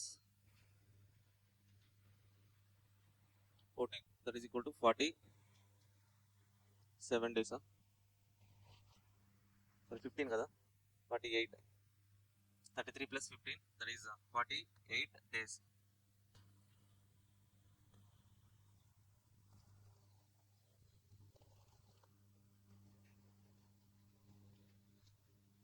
Okay, now go to the question. Point number 1. Prepare a pet diagram network originally envisaged. For original this activities, we have drawn network diagram. Point number 1 completed. Point number 2. Assess the new expected project duration. New expected duration is what, sir? 33 for remaining activities. Total 48. New expected duration. Okay. Identify the critical path through the remaining activities after fire. So what is the critical path after fire means 2, 5, 6. Okay. So point number 2 is also over, right? Yes. Now come to the point 3, sir. Evaluate the probability of the project being completed on time. On time means what, sir? What is their original target? 46 days. On time is 46 days. Okay. So what is evaluate the probability of project being completed on time? So 46 days after fire. After fire, our expected time is 48 days. Okay. So required time they're asking is what, sir? TS. Can you tell me the TS here? TS is 46. So TE is 48. New expected time is 48. TS is 46. Now standard deviation. Do we know the standard deviation? We have to calculate that standard deviation, sir. How to calculate the standard deviation? What is the critical path? Post fire critical path is 256. 256. Okay. So 25 standard deviation, 56 standard deviation, 1.33, 0.47. See. Third point, sir.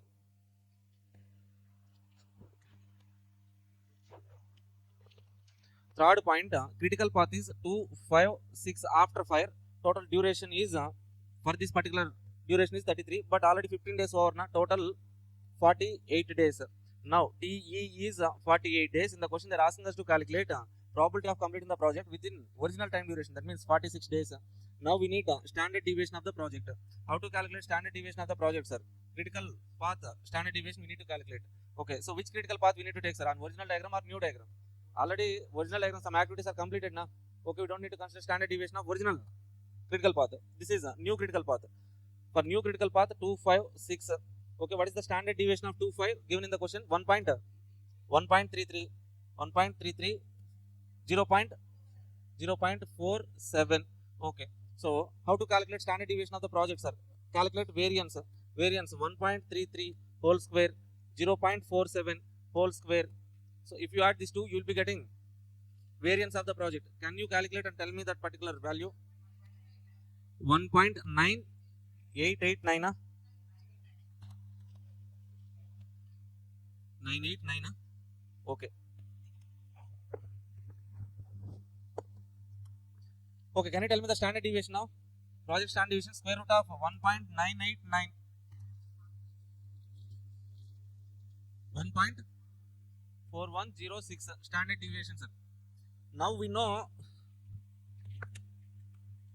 TS value, we know the TS value 46, TE value also we know 48, standard deviation we know 1.4106. Now we need to calculate probability of completing the project within 46 days. Probability, for probability Z is equal to TS minus TE divided by standard deviation.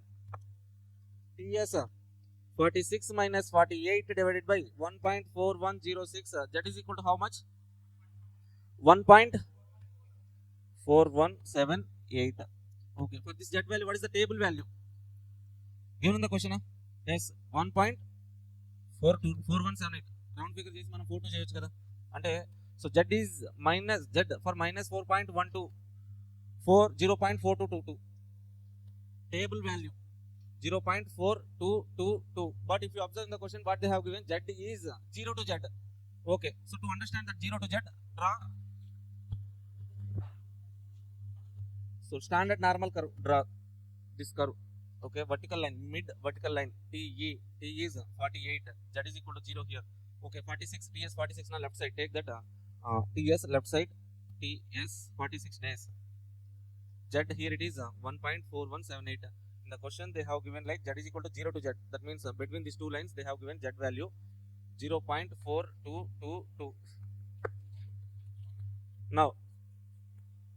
Now how to calculate? Antena? Okay, see, probability of project being completed on time. That means what's the probability of completing the project within 46 days? Can you tell me that probability now?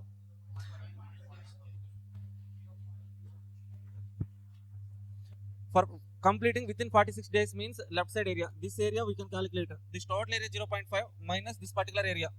0.5 minus 0.4222. How much? 0.888 something. 7.88% probability. Okay, the probability of completing the project within 46 days is 7.888 something percentage of probability.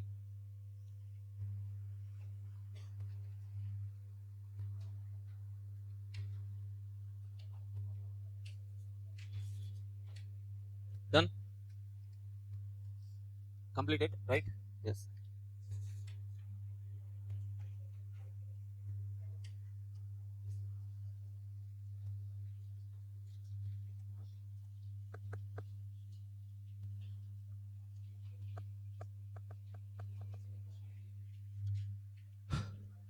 Okay. Successfully we have done with program evaluation review techniques, sir. Okay, 1 o'clock now. 1:30 ki break. 1 ki na em cheddam. You plan, sir. 1 to 2 break. Correct 2 గంటల నిద్ర వస్తుంది. 1:30 అంటే crashing basic introduction చెప్పేసి మనం break తీసేస్తున్నాం.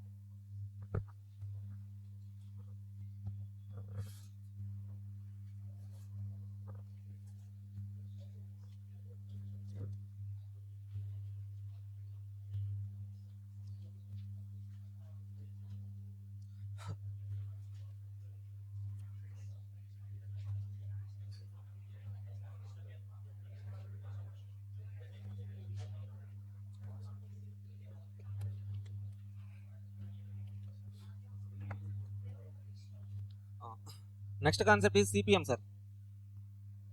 CPM means critical path method. Whenever there are experienced projects,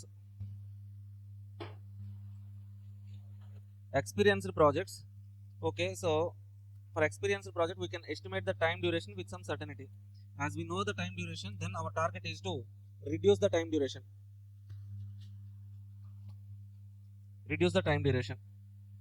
This reduction in time duration is nothing but we call it as a crashing.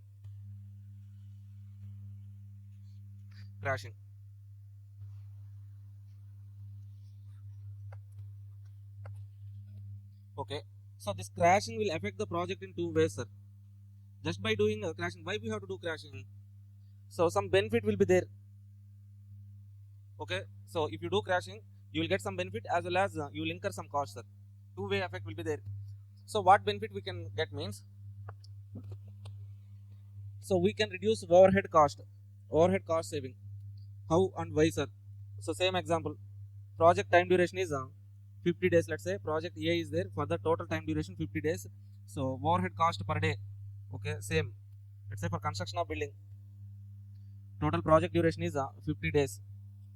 For entire 50 days of constructing a building, we need some JCB or crane. Yeah, machinery. We need a machinery. The lease or rental cost for each day is 1000. Okay, 50,000 rupees original cost, sir. If I try to reduce this time duration from 50 to 45 days into 1000, okay, total overhead cost 45,000 only. By reducing the, okay, so total duration of the project from 50 days to 45 days, I can save 5,000 rupees overhead cost. That is the benefit of okay, crashing. Okay, sir, what is the cost, sir? So generally, simply we are saying like reduce from 50 days to 45 days. The project which is supposed to be completed within 50 days, if you want to complete that one within 45 days, 5 days, to reduce that 5 days, the work which should be done in 50 days, now we are completing in 45 days. How can we complete, sir? By engaging additional resources, or else by making a labor to work overtime. Okay, let's say JCB or else that crane only. Okay, so the work which should be done by that particular crane for 50 days, now we are making that work in 45 days. How that can be completed, sir? Okay, we have to make that particular okay, JCB or particular machine for overtime. If they work for overtime, okay, we can complete within 45 days only. For that overtime work, we have to pay some additional payment. Na? Okay, that additional small payment will be there. That is called as cost, sir. Some small cost we have to pay. Let's say that small overtime cost per day is overtime cost to reduce one day is let's say 300, sir. 300 per day. Okay, so now if I crash the project by one day, what is the benefit I am getting? For one day I can save overhead cost 1000. The benefit I am getting is 1000. Okay, to get that benefit of 1000, we have to make that machine work for overtime. That overtime cost is 300. Okay, if I reduce one day, if I try to reduce the project duration by one day, overhead cost saving is 1000.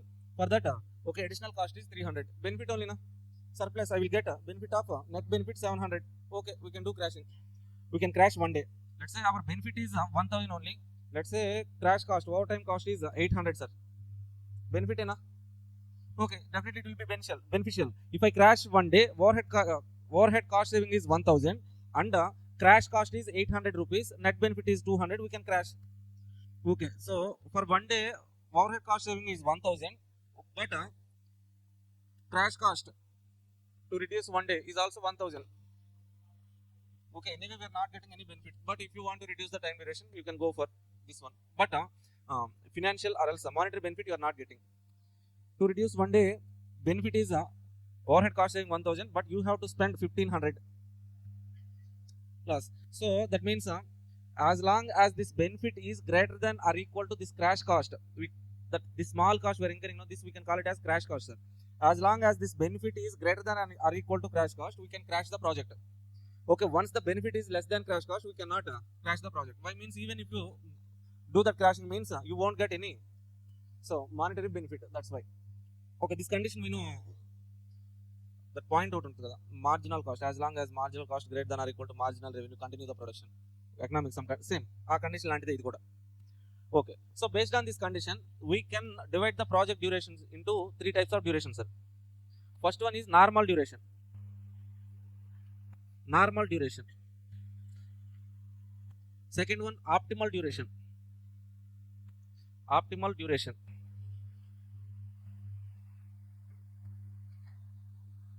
Last one, minimum duration.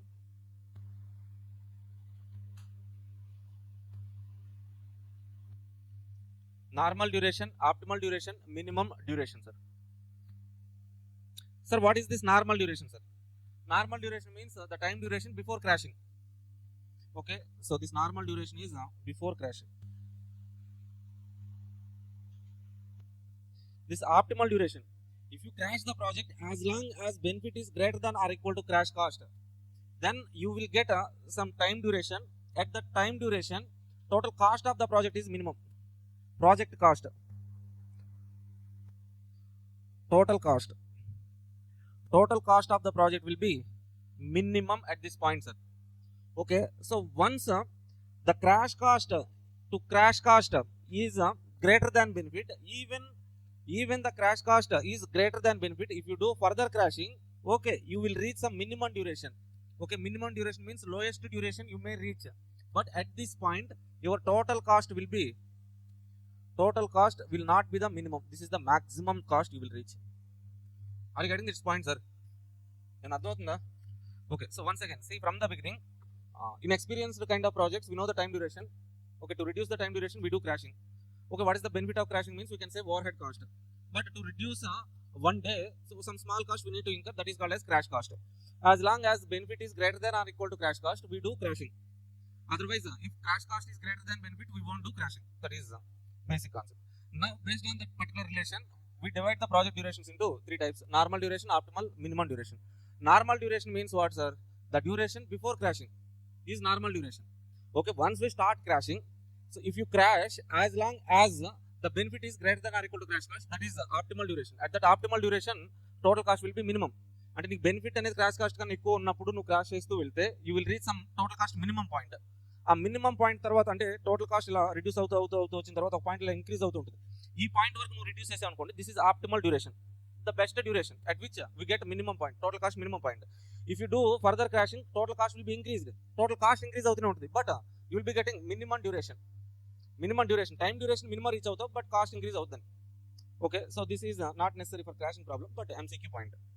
Okay, normal duration before crashing, optimal duration after crashing, but minimum cost we get. Okay, minimum duration means that is the lowest duration, but at that minimum duration total cost will be the maximum or else higher than optimal duration. Now 2 points, sir. Till now that is basic crashing, sir, but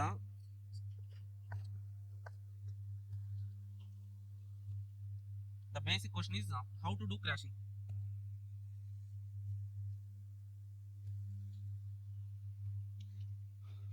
Okay, next 10 or 15 minutes are very important. If you understand this one means we can do the problem very easily. Okay, whenever we are doing crashing, you have to ask 2 questions, sir. You have to ask 2 questions. Question number 1, at each stage of crashing you have to ask 2 questions. Question number 1, question number 2. What is question number 1 means? So in project diagram we'll be having multiple paths, different paths will be there. Our question is which path to be crashed? Which path to be crashed? First question, sir. Okay, so which path to be crashed? That is the first question. Say for example, a project is there. For that project, 3 paths are there, sir. 1, 2, 5, 1, 3, 5, 1, 3, 4, 5. 3 paths. So the path duration of first path is 20 days. Duration of second path is 22 days. Duration of third path is 16 days, sir. Okay. Now, out of these 3 paths, which path I have to crash means we have to crash critical path only. What is the critical path means? Highest duration path. This path only we have to crash. Okay. So the answer is crash critical path. Sir, why not non-critical path, sir? Why not non-critical path means? Say for example, this is total project, all the paths. Let's say if I crash this particular third path, sir. In this third path, activity 3, 4 is there. Now I'm crashing this particular path by let's say 2 days. I'm crashing this path by 2 days and making this path duration 14 days. Then first path duration 20 days, second path duration 22 days, third path duration 14 days. What is the project duration? 22 days. Project duration, here it is 22 days. Previously project duration is what? 22 days only. Previously project duration, here the project duration is 22 days. I have crashed this particular path from 16 to 14 days. After that project duration is 22 days only. Okay, even if you crash this particular non-critical path, project duration will not get reduced. Unnecessarily you are crashing and unnecessarily you are incurring some cost, you won't get any benefit. That's why you should not crash non-critical paths, always crash critical path. Okay, we have to crash critical path only. That's why this is called as CPM method, critical path method. Okay, now next question you will get is okay, we have decided to crash critical path. Okay, sir. In this critical path, what is the critical path? 1, 3, 5. In this critical path, we have 2 activities. 1, 3 is there, 3, 5 is there. Okay, out of these 2 activities, critical path activities, which activity to be crashed, sir? Okay, which activity? Which activity?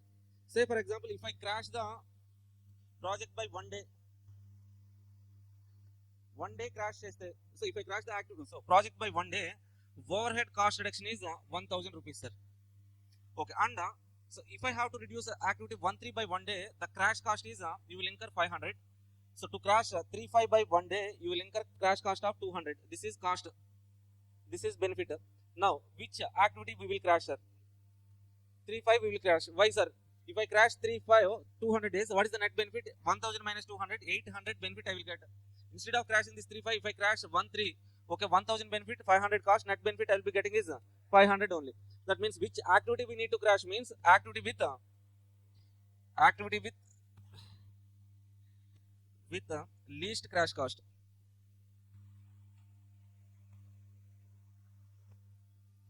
Okay, how to do crashing? First question we have to ask ourselves is which path to be crashed? Critical path. In critical path, we'll be having multiple activities. Out of those activities, which activity to be crashed? Okay, so the activity which is having least crash cost. Okay, this crash cost calculation and all we will discuss while doing the problem, sir. How to calculate this crash cost we will discuss, but keep it aside for the timing. So next one, question number 1 is completed. Now question number 2, sir. We have decided which path to be crashed, which activity to be crashed. Now next question is how many days to be crashed? How many days to be crashed? So any days crash cheyalani decide cheyali ippudu man. In first question we have decided which path and which activity. Then we have to decide how many days we have to crash the project or crash the activity. How many days? How can we decide how many days to be crashed, sir? For that you have to follow 2 rules. 2 points you have to keep in mind. First one is, let's say point A. The basic rule is like once a critical path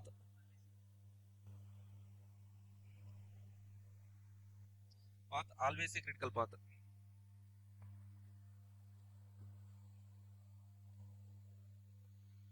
Once a critical path, always a critical path. That means if a path is critical path for once, you should not lose its criticality. Okay, so how to understand this rule means, see 3 paths are there. Out of these 3 paths, we have to crash critical path. Okay, fine. In this out of this critical path, so out of these 3 paths, we have to crash critical path.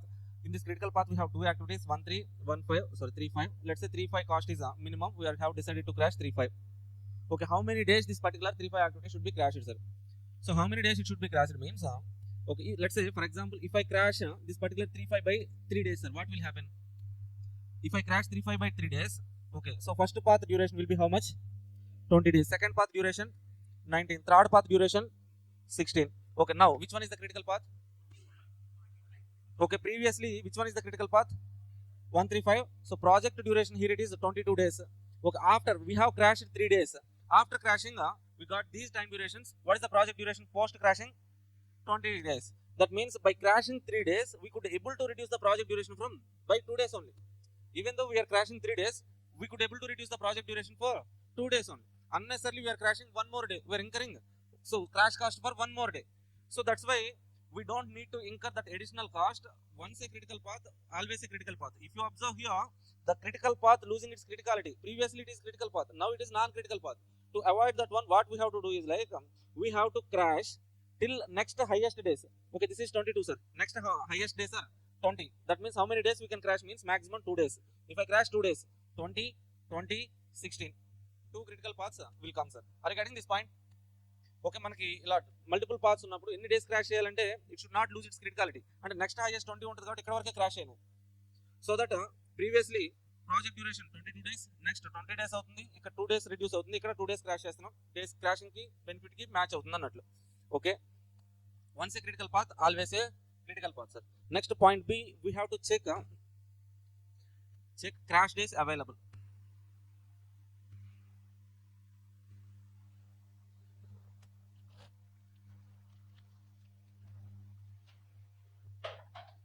Okay, see, we have decided to crash activity 3-5 by 2 days, but crash days available for that particular activity is 1 day only.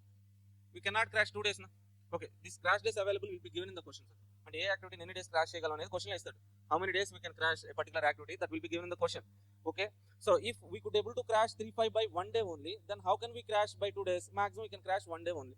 That means we have to check these two conditions at a time. Okay, see once again how to do crashing, sir.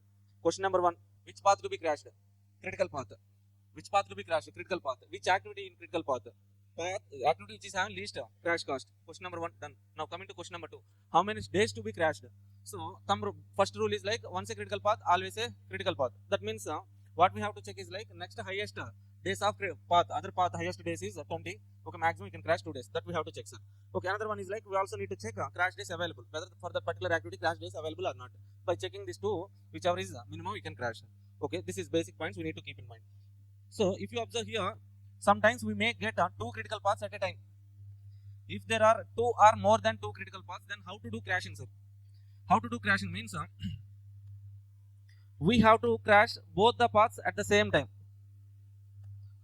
So let's say here we have this one. Now, for this example, I am changing this path numbers 1, 2, 3, 5. Okay, so now these two paths are critical paths.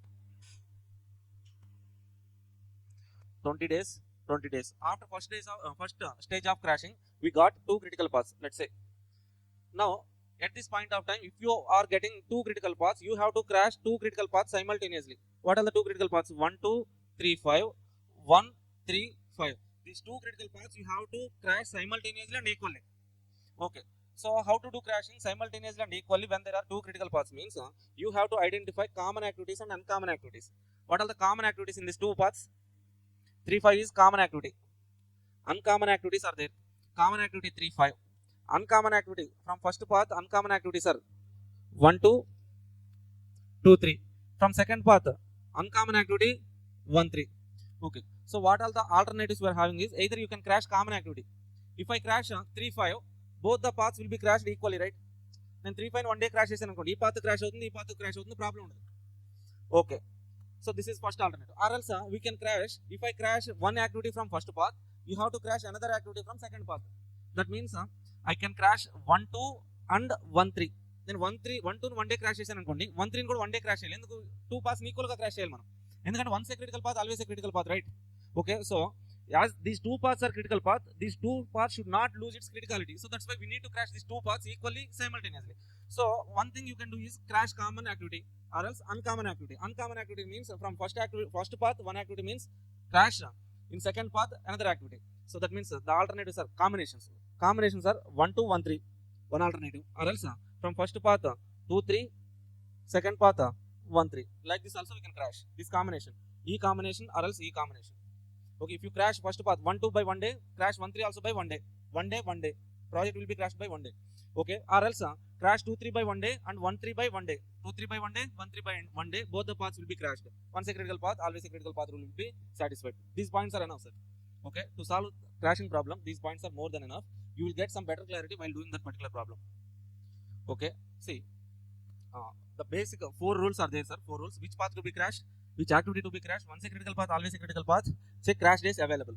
Okay, to check these 4 points, this problem, crashing problem will be done under 3 tables, sir. 3 tables. Okay, table number 1, standard table, sir. Path table we have to write. Path table. Sir, what is path table, sir? We have to write all paths available, time duration of each path. Say 1, 3, 5, 1, 2, 5, like that, time durations. After each stage of crashing, we will update these time durations. Why to write this particular table means in this table we can check once a critical path, always a critical path rule. Okay, which one is the critical path? We have to crash critical path only, na? From this table we can identify critical path, and we also check once a critical path, always a critical path rule. 2 rules we can check. Okay, second table we call it as slash table. Slash table or else any table we can name your wish. Okay, here we have to write activities, crash days available, crash cost. Okay, so why this table, sir? So in first question, which activity to be crashed? Answer is activity with least crash cost. Here we list out all activities A, B, C and all. Okay, crash cost 500, 200, 100. We can identify the activity with the least crash cost. With the preference, we crash this particular C. For that, we need this table. And another one is like here we have to check crash days available, right? Okay, to check this rule as well, we need this particular table. Check crash days available. To check this rule, and to check this rule, we need this second table. Okay, first one path table, second one slash table. Enough. So finally we have one table, table number 3. In this table number 3, evaluation table. Evaluation table. Entire crashing will be done under this table, sir. We do crashing. All the stages of crashing and all, remarks and all, we write in this table. Crashing, remarks, we write here. Okay, stage of crashing. First stage, second stage, like that. Particulars. Remarks. Sometimes in the question, if they are asking us to calculate crash cost, we can also calculate cost as well. Total cost we can calculate. That 4 columns enough. Standard 3 table approach, sir. 3 table approach for crashing problem. First one, you need to remember these points, this chart. How to do crashing? Question 1, which path to be crashed? Critical path, which activity? Activity, the least crash cost. How many days to be crashed? Once a critical path, always a critical path. Check crash days available. For that 4 points, we need first 2 tables. Table number 1, path table, to check once a critical path, always a critical path, which path to be crashed? Critical path to be crashed. For these 2 points, we need table 1. For table 2, slash table, here we have crash days available, crash cost. That means we can check activity with the least crash cost and check crash days available. For the 2 points, we need second table. Okay, entire crashing will be done under table number 3, evaluation table. Stage of crashing, particulars, what we are going to crash, what we are doing, how many days. So entire data we can write there, remarks and cost we can calculate. That's it, sir. This one, this table, this one, these 3 tables, this chart, we can do crashing problem. Okay, we start with some easy problem, then we do 1 or 2 problems. Thank you all. We'll meet you after the break.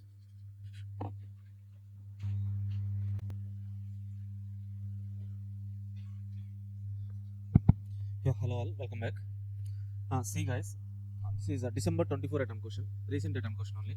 Okay, let's try this question. This is easy question only. If you understand this question, remaining questions more or less similar questions only. And also in our workbook we are not having solution for this question now. Let's do this question. For remaining questions we have answers. Okay, so please read this question and try to draw network diagram for this question. Just go through this question once. See, Roundtech Limited, an engineering firm, won a contract to install an instrument landing device at local airport. The complete installation can be broken down into 7 separate activities, each activity labeled A through A to G. Its predecessor activities: normal time activity, predecessor activities, normal duration, crash duration, normal cost, crash cost was given in the question. Required: design the project network. You have to draw network diagram. Indicate all paths through it. Okay, so write all the paths and calculate critical path and critical path duration. Point number 2, assess the critical path and normal duration. Okay, they're asking for critical path and critical path duration. First 2 points are basic points only. Network diagram drawing, critical path identification. Okay, so third point, main points are evaluate percentage increase in cost due to complete the project in 21 days. Okay, so we have to complete the project in 21 days. To complete the project in 21 days, how much cost will be increased? How much additional cost we will incur? That is what they're asking us to calculate. Okay, so let's try to do first 2 points. Then, okay, so if you identify that project duration, then we will understand the third point, sir.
Please draw network diagram, sir. Activity A, for activity A, no preceding activity. Okay, after activity A ends, we can start B, C, D. Draw activity A like this. From A endpoint, split 3 activities like this. Okay, after drawing 3 activities, from BC, we have to start F, C, D, sorry, BC, E, C, D, F. Connect some dummy points. Okay, let's say if you draw A like this, from A, C, B, B, C, D. Okay, so BC dummy, connect dummy, and from there take E. Okay, from C to this one is D, dummy, F. Finally, we can draw G like that. Try network diagram, sir. Vachina, Rajesh sir. Okay, chalo start.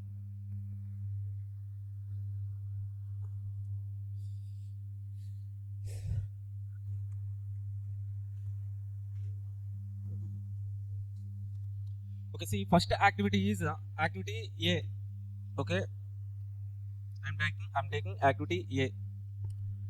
Once activity A ends, if you observe in the question, A is the preceding activity for B, C, D. That means after activity A ends, we can start B, C, D.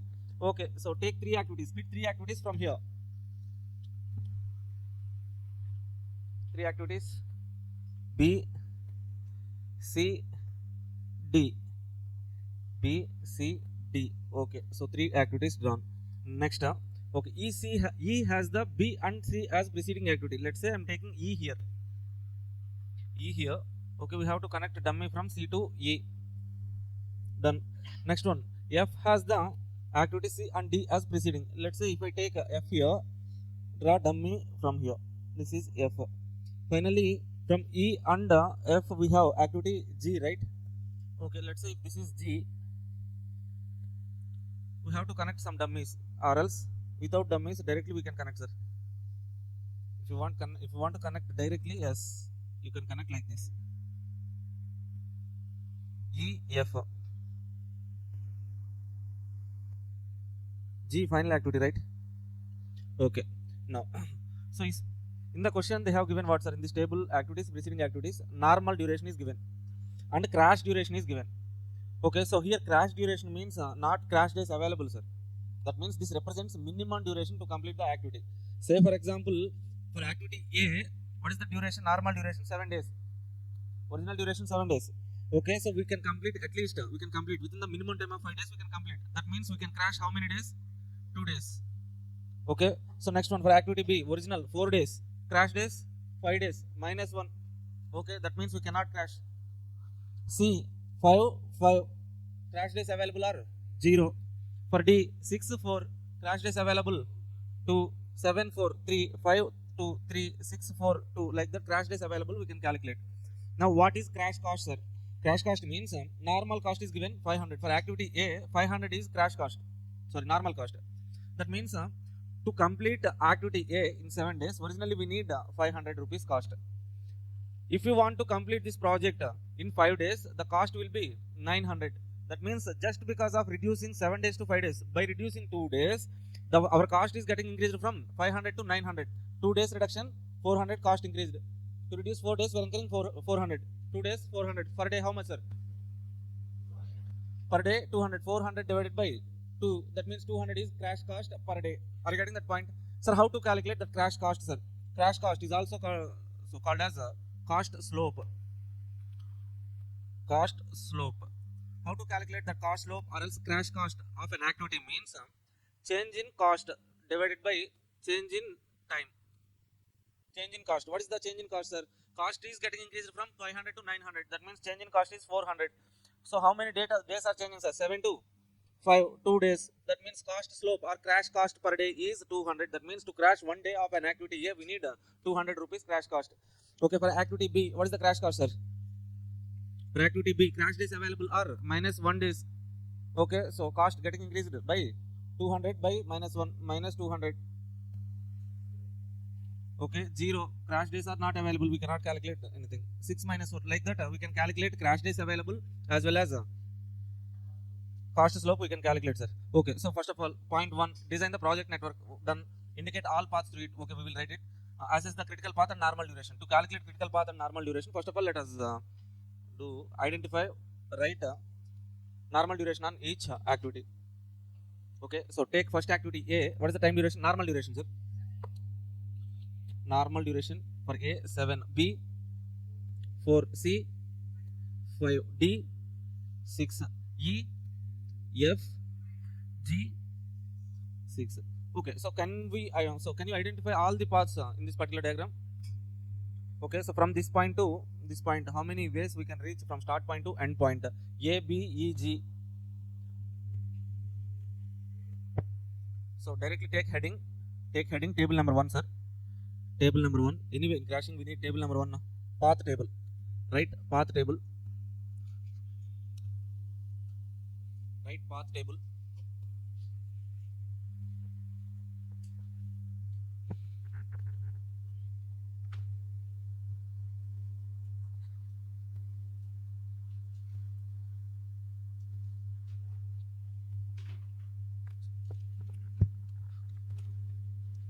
Table number 1, path table. Path table. In this path table, write. So paths column, path and time duration. Okay, so what is our first path? A, B, E, G. A, B, E, G. What is the time duration? Please add those time durations. 7 plus 4 plus 7 plus 6. So 24. 24. Next, second path. A, C, E, G. A, C, E, G. Dummy activity is there. Dummy activity time duration is 0. Okay. 7 plus 5 plus 7 plus 6. How much? 25. So third path. A, C, F, G. A, C, F, G. How many days? 23. A, D, F, G. A, D, F, G. 24. So which one is the critical path here? ACEG is the critical path. Okay, so what is the critical path duration? 25 days. What is the project duration? 25 days. Okay, so point number 1 and 2 completed. Point number 1, project network, path through it. Critical path, normal duration. Okay, 1-2 points are completed. Point number 3, sir. So evaluate the percentage. This is percentage increase in cost to complete the project in 21 days. What is our present project duration is how many days? 25 days. If you want to complete the project in 21 days, we have to crash the activity. So path total project by 4 days. Okay, so let's crash the project for 4 days. Okay, till we reach 21 days, sir. Okay, so we have already taken this table number 1, right? Now write table number 2 slash table. So write all the activities. A activities, activity, time duration, crash days available.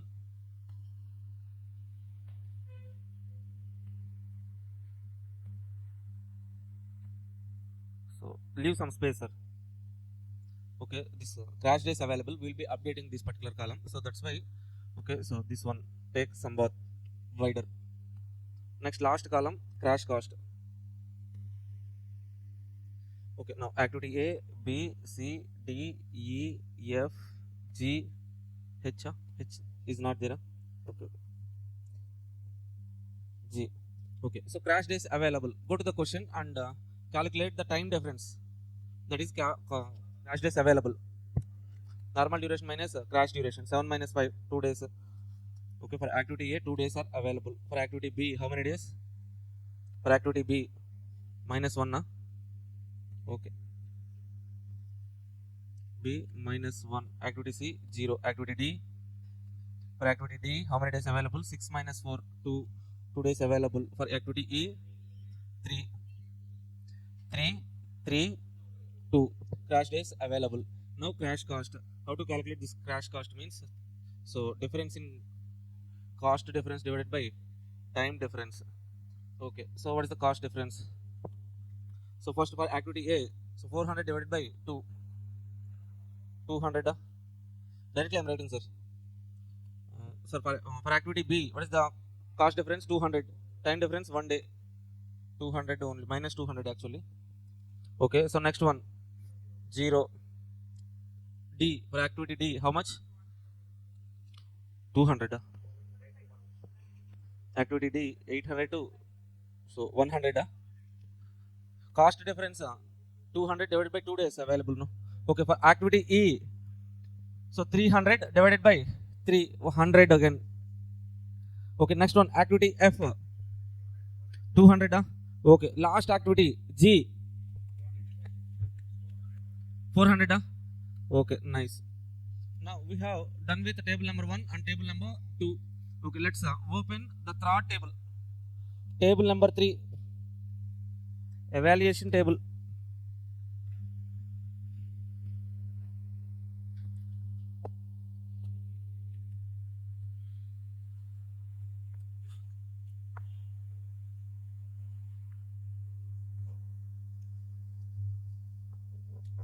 Done.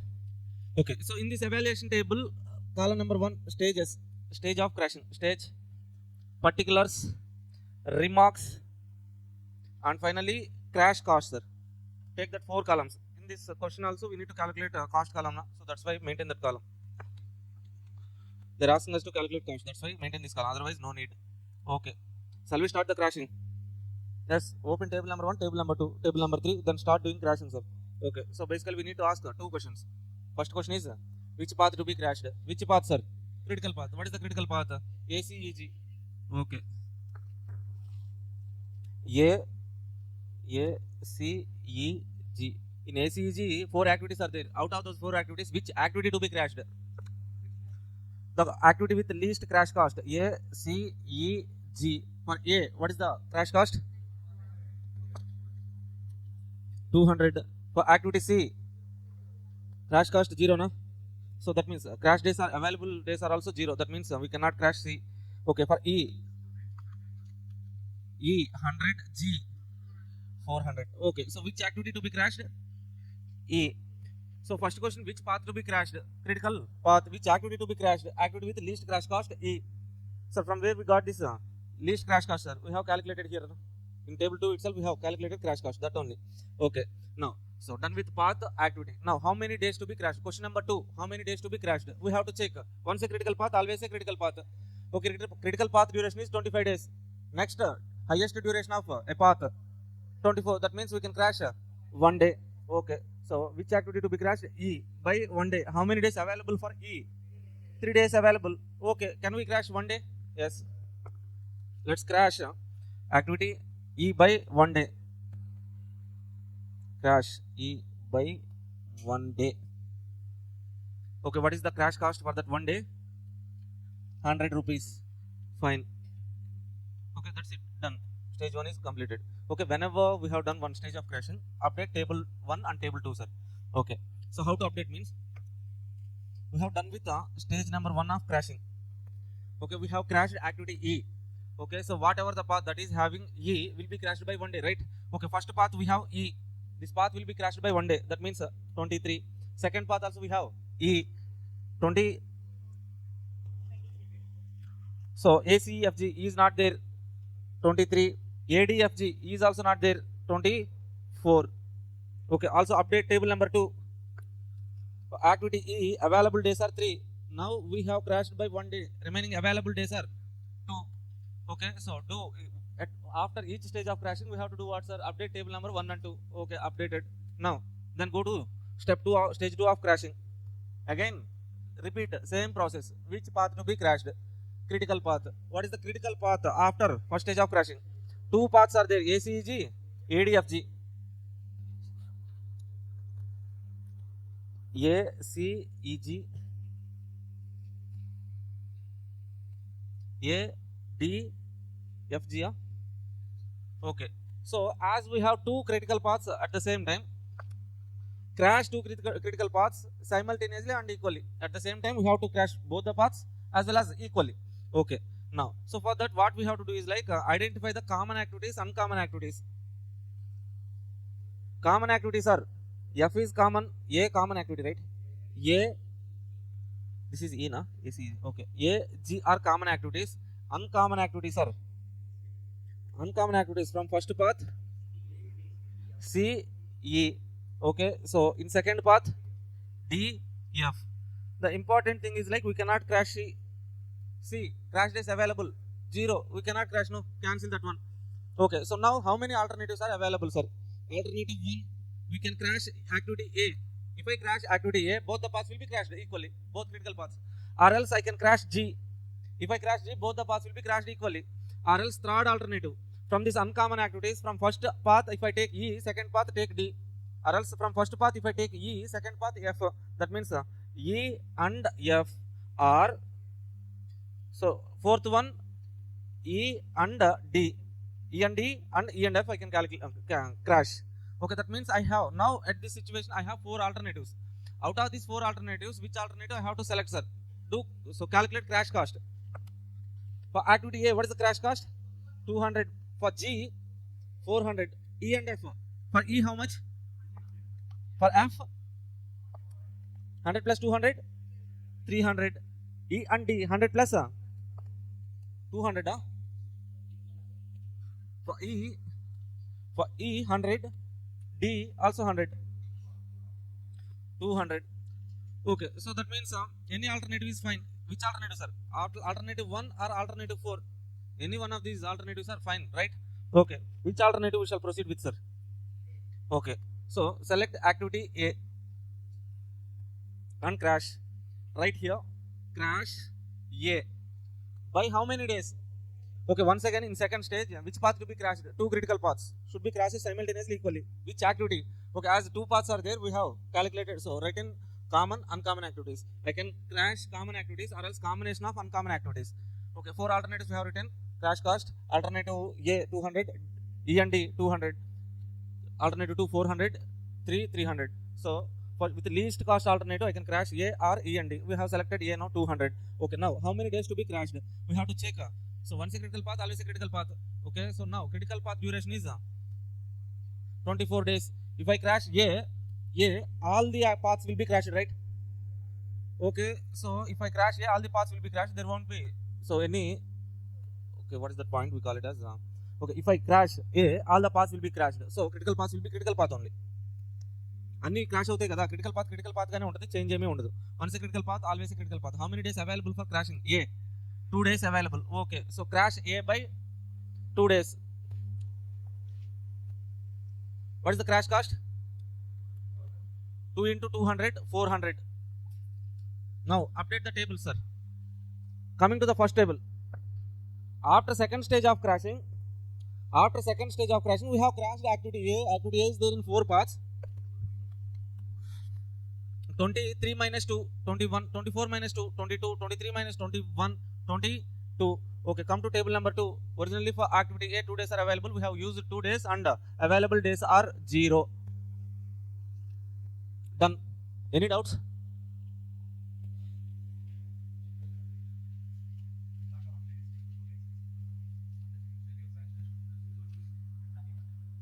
ఇప్పుడు 2 days available ఉంది కదా, ఇందాక 1 ఎందుకు తీసుకున్నావు? ఇందాక 1 ఎందుకు తీసుకున్నావు అంటే ఇందాక ఫస్ట్ స్టేజ్లో ఏ క్రాష్ చేసాం? ఏ యాక్టివిటీ? ఈ. నేను ఈ యాక్టివిటీని క్రాష్ చేశాను అనుకోండి. ఓకే, లెట్స్ 1 డే క్రాష్ చేస్తే ఏమవుతుంది? ఇది 23 అవుతుంది, ఇది 24 అవుతుంది, ఇది 23 ఉంటుంది, ఇది 24 ఉంటుంది. ఓకే, సరిపోతుంది. Once critical path, always critical path. But let's నేను ఈ సిచ్యువేషన్ నేను ఈ 2 days క్రాష్ చేశాను అనుకోండి. ఏమవుతుందంటే ఇది 24 అలా 22 అవుతుంది, ఎందుకంటే ఇక్కడ ఈ ఉంది కాబట్టి. ఇది ఈ ఉంది కాబట్టి 25, 23 అవుతుంది. ఓకే, ఇక్కడ ఈ లేదు, 23, 23నే. ఇక్కడ ఈ లేదు, 24, 24 అని ఉంటుంది. సో నా క్రిటికల్ పాత్ ఏదవుతుంది? లాస్ట్ పాత్ అయిపోతుంది. అంటే నేను 2 days క్రాష్ చేయకూడదు. ఎందుకని? So critical path losing its criticality. So that's why we're not crashing 2 days. 1 day crash చేస్తున్నాం. ఇక్కడ 25 హైయెస్ట్, నెక్స్ట్ హైయెస్ట్ 24 ఉంది కాబట్టి అలా వెళ్ళాం. అలా చెక్ చేయకూడదు, ఎందుకంటే ఇక్కడ నేను ఏం క్రాష్ చేస్తే 4 క్రాష్ అవుతుంది కదా, 4 క్రాష్ అయిపోతాను. ఇప్పుడు నేను దీన్ని క్రాష్ చేశాను అనుకోండి, ఇది ఒకటే క్రాష్, ఇది క్రాష్ అవ్వకుండా ఉంటే అప్పుడు అలా చేయాలి. బట్ నేను ఇక్కడ యాక్టివిటీ ఏ క్రాష్ చేస్తే ఇది క్రాష్ అవుతుంది, ఇది క్రాష్ అవుతుంది, అన్ని పార్ట్స్ ఈక్వల్ క్రాష్ అవుతుంది కాబట్టి సో మన ఇష్టం ఇక. ఓకే, అవైలబుల్ డేస్ మొత్తం క్రాష్ చేయొచ్చు. ఓకేనా? Now in second stage we have crashed activity A by 2 days. We have crashed A by 2 days. Updated table 1 and table 2, right? Table 1 and table 2 updated. So now come to the stage 3, sir. How many days crashed till now? 3 days. What is the project duration right now? 22 days. What is our target? 21 days. We have to crash 1 more day, sir. Okay. So go to stage number 3. Stage number 3 of crashing. Okay, so what is our first question? So which path to be crashed? Critical path to be crashed. What are the critical paths? Second path, fourth path, ACEG, ADFG. No change in critical path, right? Okay, so previously we have written these two paths, na? Okay, so common activities, uncommon activities, we have written all the alternatives. What is the least cost alternative? A. We have used this alternative. Crash days available for A is 0. Cancel this alternative. Then next option is next least cost alternative E and D. Okay, now let's crash E and D. In stage 3, crash E and D by 1 day. 1 day enough. We have to check whether he is having 1 day or not. For E, available days are 2. D, available days are 2. Okay, available. Okay, and also we need to check what? If I crash E and D by 1 day, whether the critical path losing its criticality or not. Okay, so if I crash E by 1 day, what will happen, sir? This 21 becomes 20. Here we have E, 21. 21 only. We are not having E and we are not having D here. Third path. E ledu, D ledu. Same 21 gaane untundi. Path D, here we have D, 22 becomes 21. Okay, so these two are critical paths previously. Now also they are critical paths. Okay, so critical paths. Once a critical path, always a critical path. Rule getting satisfied. We can crash E and D by 1 day. Crash E and D by 1 day. So what is the crash cost? 200. 200. Update the table, sir. After third stage of crashing, E and D by 1 day. In first path we have E na, so it will be crashed by 1 day, 20. Second path we have E, it will be crashed by 1 day, 21. Third path we are not having E and D. Okay, no change. Fourth path AD, D, we have D here, 1 day, crashed by 1 day. Okay, 21. Update table. So D, available days 2 becomes 1. E, available days 2 becomes 1. Okay, so if you want to do further crashing, we can do. But so in the question, what they're asking is like for 21 days only they're asking. Okay, so if I want to complete the project in 21 days, what is the additional crash cost I'm incurring, sir? Here 100, 400, 200. Total additional crash cost. Total crash cost. That is equal to 700. If I want to complete the project in 21 days, the additional cost we have to incur is 700. First point. But they are not asking additional cost, sir. Percentage increase in cost. How much percentage is that 700? Originally, how much cost to complete the activity, sir? So total project will be completed with how much cost? Okay, add this total normal cost. Normally, these activities will be completed in these days, right? Okay, to complete all these activities within these days, this is the cost. That means how much, sir? 500 plus 409 plus 514. How much? 4,000. 4,500. This is normal cost. To complete the project within 25 days, 4,500. See now. To complete the project in 25 days, our cost is 4,900. Okay, so if I want to reduce the 500, oh sorry, touch chesam mమ్మల్ని active unnadu ledha. Okay, ipudu right now, so if I want to complete the project in 21 days itself, how much additional cost I'm incurring? 700. That means what would be the cost? 4,500 plus 700, 5,200. What is the percentage of additional cost? Percentage of so increasing in cost. Increase in cost. That is equal to from 4,500 to cost is getting increased by 700. That means that is equal to 700 divided by 4,500. 4,500 means 700 ఇంకా పెరుగుతుంది కదా. ఆ percentage రాయండి అయిపోయింది. 15.56%. Done. Any doubts here? Okay, this is the main point, sir. Multiple critical paths ఉన్నప్పుడు వాటిని evaluate చేసి alternatives రాయడం.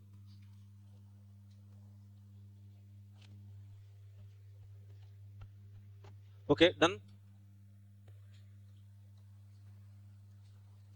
Any doubts? Which one, sir? Okay, see, after first stage of crashing, sir, we have done crashing here. After first stage of crashing, time durations are 23, 24, 23, 24. Okay, now to start crashing, we have to check. Question number 1 is what, sir? Which path to be crashed? Critical path. What is the critical path here? The path with highest duration. What is the highest duration? 24, 24. That means 2 critical paths are there. Okay, write the 2 critical paths. What are the 2 critical paths? ACEG, ADFG. Okay, whenever there are 2 critical paths, we have to crash 2 critical paths equally simultaneously. అంటే ఒకేసారి రెండు యాక్టివిటీస్ని ఈక్వల్గా crash చేయాలి. ఎందుకు sir? ఎందుకంటే ఇది 24 ఉంది, ఇది 24 ఉంది. నేను దీన్ని వదిలేసి దీన్నే క్రాష్ చేశాను అనుకోండి, ఇది క్రిటికల్ పాత్ అవుతుంది, ఇదే క్రిటికల్ పాత్ అవుతుంది. లేదా దీన్ని వదిలేసి పై యాక్టివిటీని క్రాష్ చేశాను అనుకో, పై పాత్ని క్రాష్ చేశాను అనుకోండి, అప్పుడు ఏమవుతుంది, ఇది లెట్స్ సే 23 అయితే ఇది క్రిటికల్ పాత్ అవుతుంది, it will lose its criticality. అందుకని రెండు ఈక్వల్గా క్రాష్ చేయాలి. ఒక రెండు ఈక్వల్గా క్రాష్ చేయాలంటే ఏం చేయాలి, నేను ఒకటి కామన్ ఉన్న ఏ క్రాష్ చేశాను అనుకోండి, రెండు క్రాష్ అవుతాయి, హ్యాపీ. ఓకే, లేదా జీ క్రాష్ చేశాను అనుకోండి, రెండు ఈక్వల్ క్రాష్ అవుతాయి, అప్పుడు హ్యాపీ. బట్ ప్రాబ్లం ఏంటి, అన్కామన్ యాక్టివిటీస్ ఉంటాయి. నేను ఇక్కడ ఫస్ట్ పాత్రలో సీని క్రాష్, సి లేదు అసలు తీసేయండి, సికి crash days available are 0. Okay, first పాత్రలో ఈని క్రాష్ చేశాను అనుకోండి, సెకండ్ పాత్రలో ఇద్దరు డీని కానీ ఎఫ్ని కానీ క్రాష్ చేయాలి. సార్ ఎందుకు ఏని జీని చేయకూడదు సార్? ఏ చేస్తే మళ్ళీ రెండు క్రాష్ అవుతాయి. అన్కామన్ యాక్టివిటీస్ నుంచి కాంబినేషన్స్ తీయాలి. ఒక కామన్ యాక్టివిటీస్ ఏ జీ పక్కన పెట్టుకున్నావు, నువ్వు ఏ క్రాష్ చేసినా రెండు క్రాష్ అవుతాయి, జీ క్రాష్ చేసినా రెండు క్రాష్ అవుతాయి. అన్కామన్ యాక్టివిటీస్ లో ఫస్ట్ పాత్ నుంచి అన్కామన్ ఈ ఉంది, సి ఎందుకు తీసుకోవట్లేదంటే 0 డేస్ అవైలబుల్ కాబట్టి. సెకండ్ పాత్ నుంచి డిఎఫ్ ఉంది.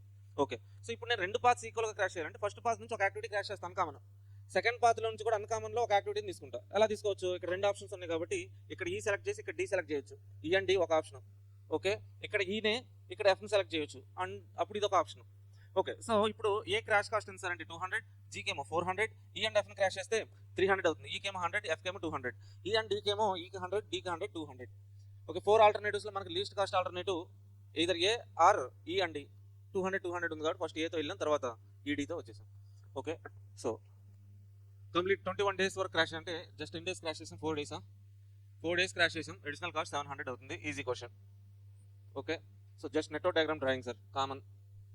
ఓకే, ఫస్ట్ టేబుల్ 1 కూడా రాసేయచ్చు ఈజీగా, పాత్స్ రాయటం, ఆ టైం డ్యూరేషన్ రాయటం. ఈ స్లాష్ టేబుల్ ఇది కూడా రాయొచ్చు, ఇక్కడ నుంచి కొంచెం థర్డ్ టేబుల్ నుంచి కొంచెం జాగ్రత్తగా చూసుకుంటే అయిపోతుంది problem. Okay, let's do one more problem.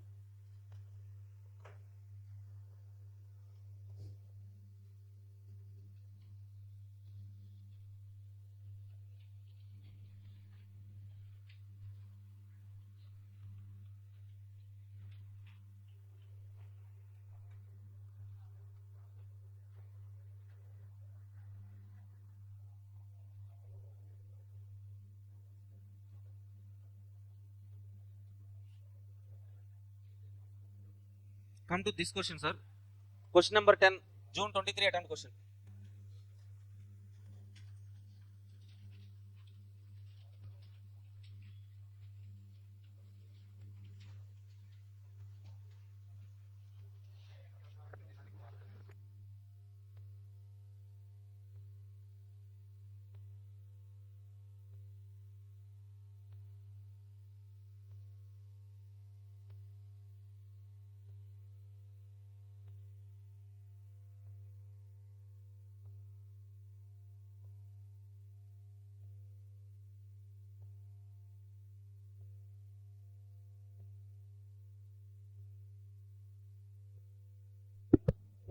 Yeah, read this question number 10, page number 11.13.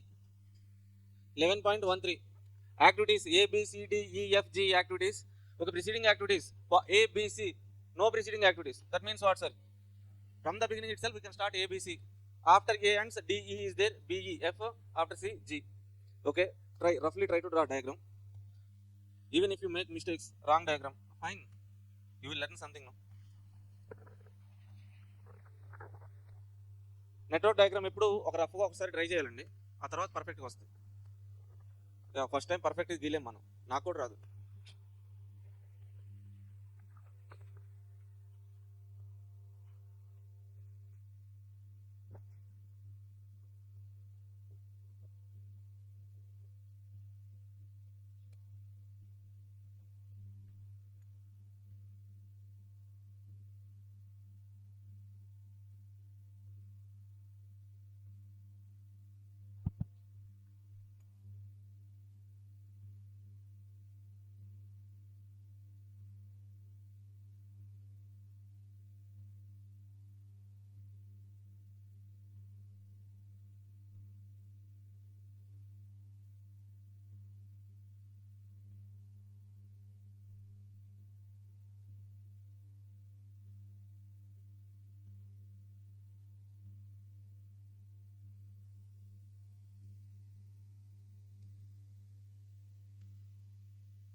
Okay, if you are watching this class in YouTube, please pause the video, try this network diagram, then resume the video.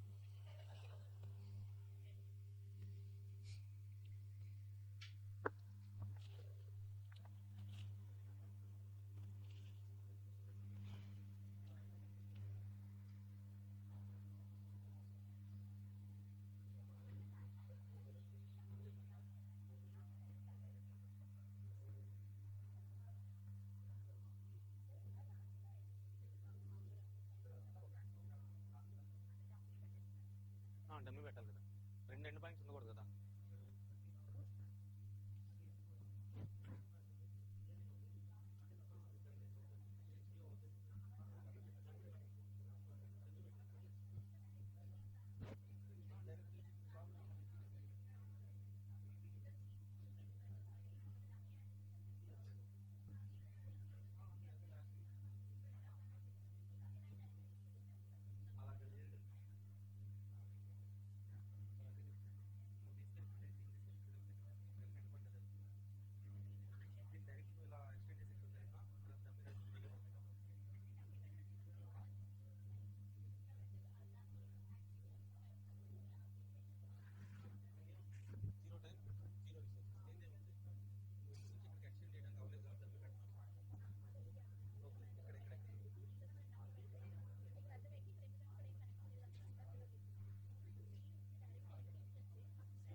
Sir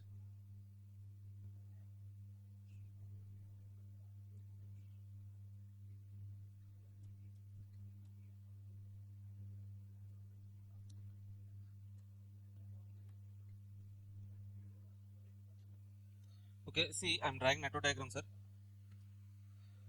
Starting A, B, C, three activities are there. The three activities, okay, so preceding activities are not there means we can start A, B, C at the same time. Okay, how we can start means, okay, ఇది A, ఇది B, ఇది C, ABC మూడు ఒకేసారి start చేశాక, okay, so they should be one start point ఓన్లీనా. So that's why ఏం చేయాలి, ఒకే స్టార్ట్ పాయింట్ తీసుకొని త్రీ యాక్టివిటీస్ స్ప్లిట్ చేయాలి. Okay, A, B, C.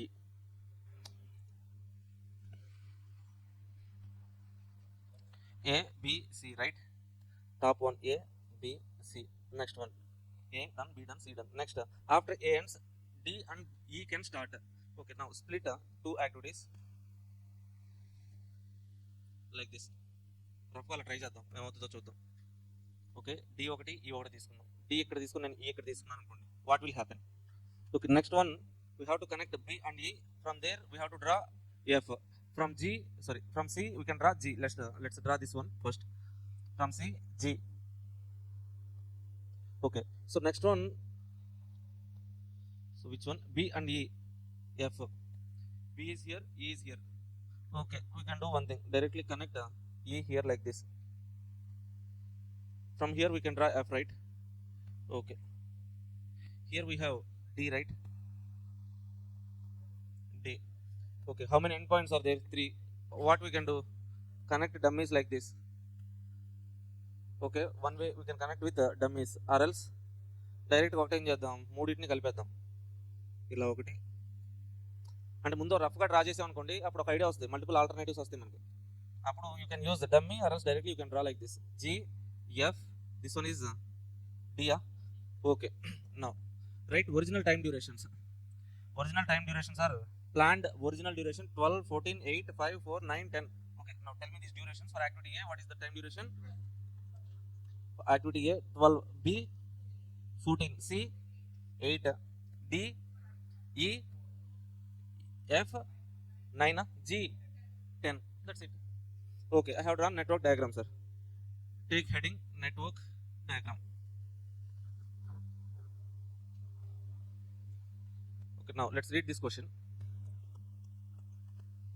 Anand Builders have been approached by Bharat Secondary School to build computer room for the students. Work is going to start on August 1st. The cost of the project is estimated at 1 lakh rupees and work is to be completed by 25th August. How many days duration is given, sir? 25 days duration is given. 25 days are there. The following details pertain to the project. So activity A to G activities are given. Planned original time durations and original cost also given. Before work begin, the school approached by builders and requested them before work begins. That means before August 1st itself, again that school customer or client is coming and so requesting that particular company, construction company, requested them to complete the work by 20th August. That means original planned duration is 25. Now they are asking us to complete the project in 20 days, 25 to 20 days. Okay, so I'm willing to pay an escalation clause of 10% on normal cost. Escalation clause means what, sir? Additional cost. Okay, additional cost on normal cost plus 10% they are willing to pay. In need of another builders rework the duration and cost as follows. Okay, so they have revised the time durations and cost. Okay, originally see activity A, original planned duration is 12 days, the cost is 16 rupees. Okay, revised time duration for A is 8, cost is 24. That means what, sir? A original duration 12 to we can reduce to 8 days. How many days we can crash? 4. So to crash 4 days, how much cost is getting increased? 16 to 24, 8 rupees. Okay, for 8 rupees cost is getting increased. For how many days? 4 days. Crash cost per day 2 rupees. Like that we can calculate crash days available. What's the crash days available? For B, what is the crash days available? For C.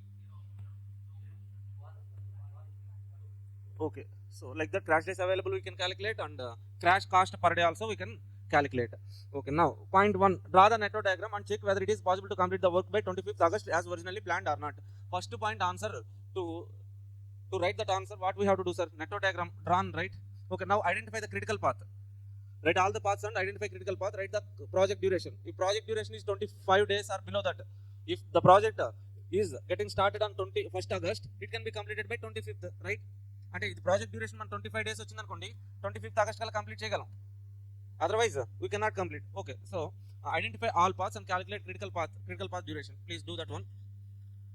Directly write table 1, table number 1, path table. Directly write table number 1, path table. Write all possible paths. How many possible paths are there? 5 paths are there. 1, 2, 3, 4.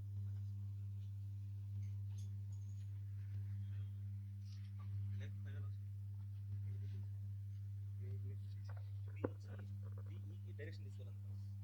A direction ఉంది up down వస్తుంది. Okay, అంటే నువ్వు opposite direction తీసుకోవాలి. నీకు order తెలియదు.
Write table number 1, all possible paths, 4 paths will be there. Calculate path duration. Okay, so what is the critical path? A, E, F. What is the critical path duration? 25 days. Okay, project duration is 25 days. That means the project can be completed within 25 days. Means if they start the project on August 1st, they will complete that within 25th August, right? Okay, write some point later. At the end, we will write, sir. Note point. Table number 1 completed, right? Then go to table number 2, slash table. Slash table.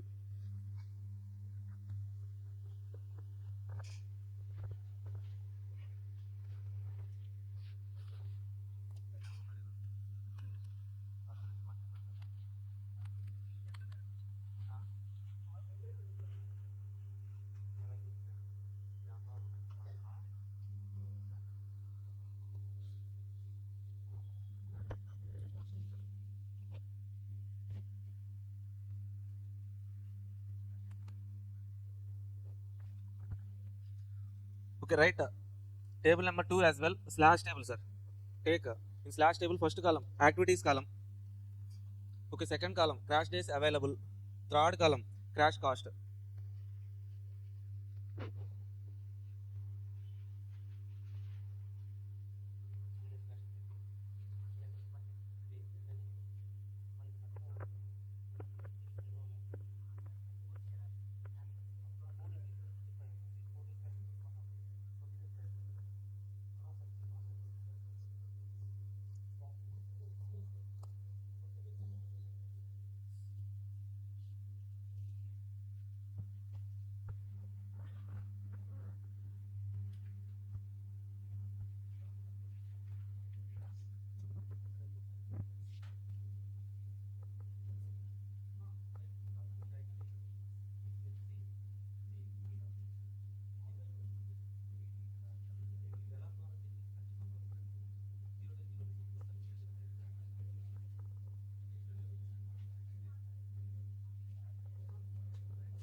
Table 2 రాస్తున్నారా?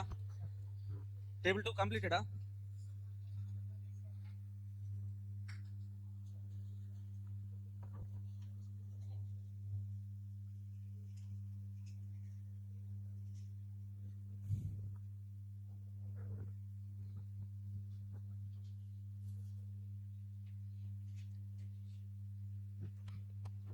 Okay, write table number 2, slash table.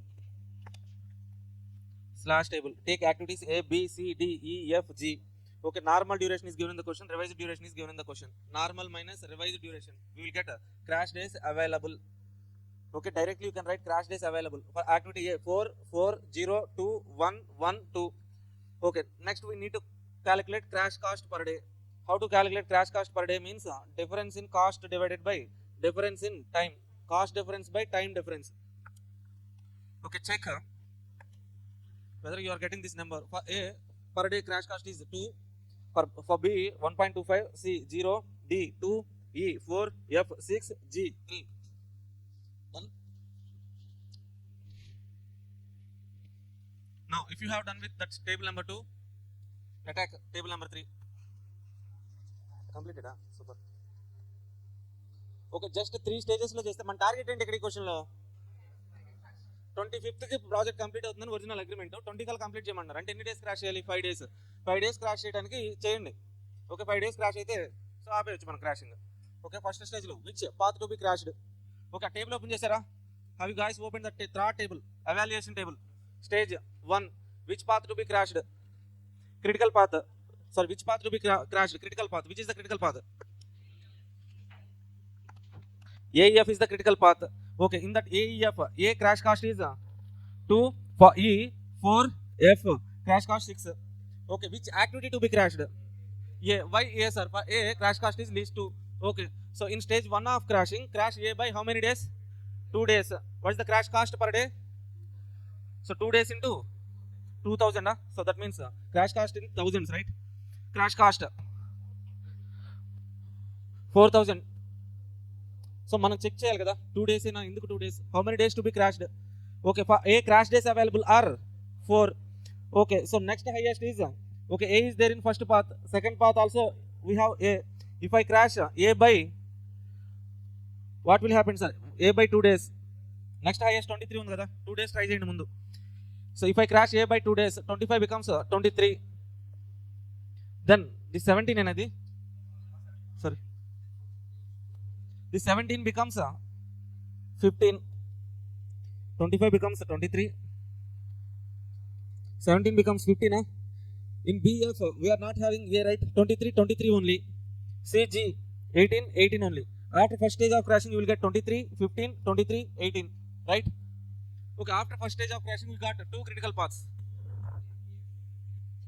Update, crash days available for A, crash days available are, so 2 days usage out 2 days. ఇప్పుడు 2 paths ఉన్నాయి ఇక్కడ మనకి.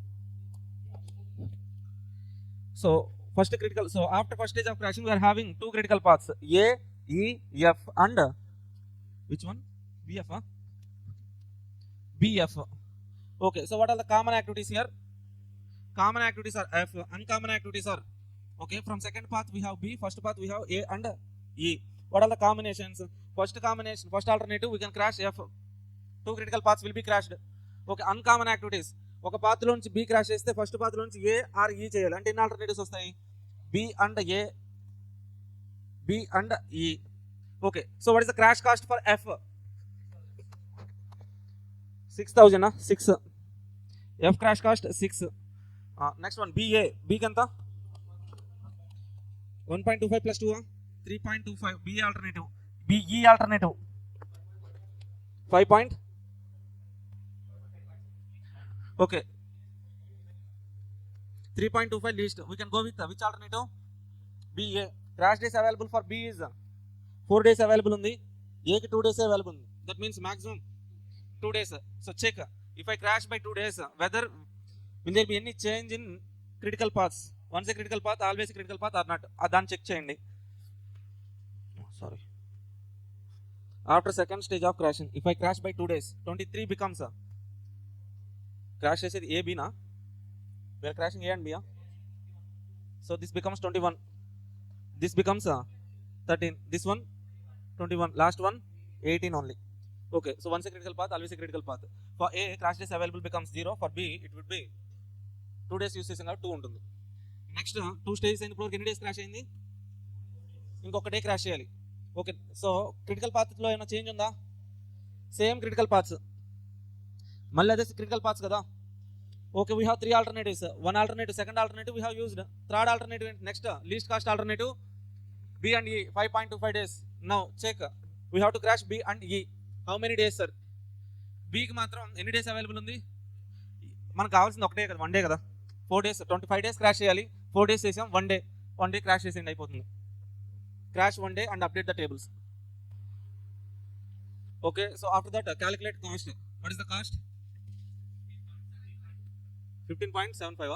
That means in thousands, 15,750. Work can be completed by 20th August. Additional cost would be 15,750. And దీని basis ఇప్పుడు negotiation చేయొచ్చు.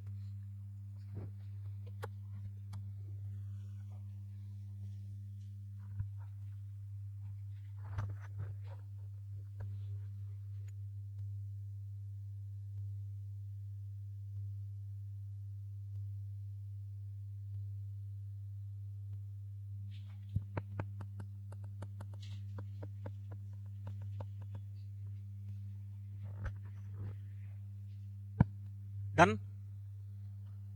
Voice completed, huh?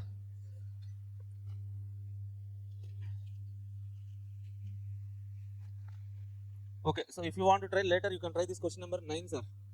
Enough. Okay, one study material question is there, lengthy question. Last లో ఉంటుంది చూడండి. Question number 14 ఒకటి ఉంటుంది. Okay,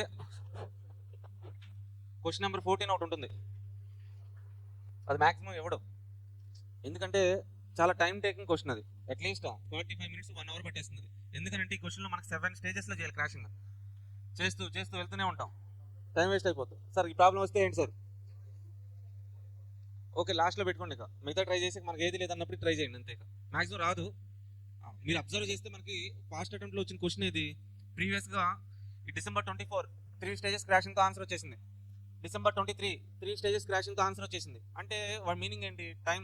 so limited time, 14 marks time సరిపడే క్వశ్చన్లు ఇస్తున్నారు, అంత లెంతీ క్వశ్చన్స్ ఇవ్వట్లేదు. Okay, so you practice these questions enough. Okay, now we have successfully completed program evaluation review technique and CPM critical path method, sir.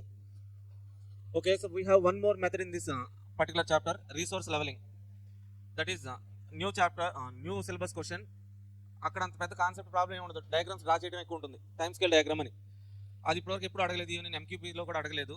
But if you want to learn that question, okay, so యూట్యూబ్లో మారుతాను ఉంటుంది, అందులో ఒకసారి explain చేశాను, అది ఒకసారి watch చేయండి సరిపోతుంది. అంటే మీకు ఇవన్నీ పర్ఫెక్ట్ అయిపోయాం మనం. Program evaluation review technique perfect, CPM perfect అనుకున్నప్పుడు, okay I want to get rank అనుకున్నారు అనుకోండి, okay you can go to that particular question and practice. Okay, then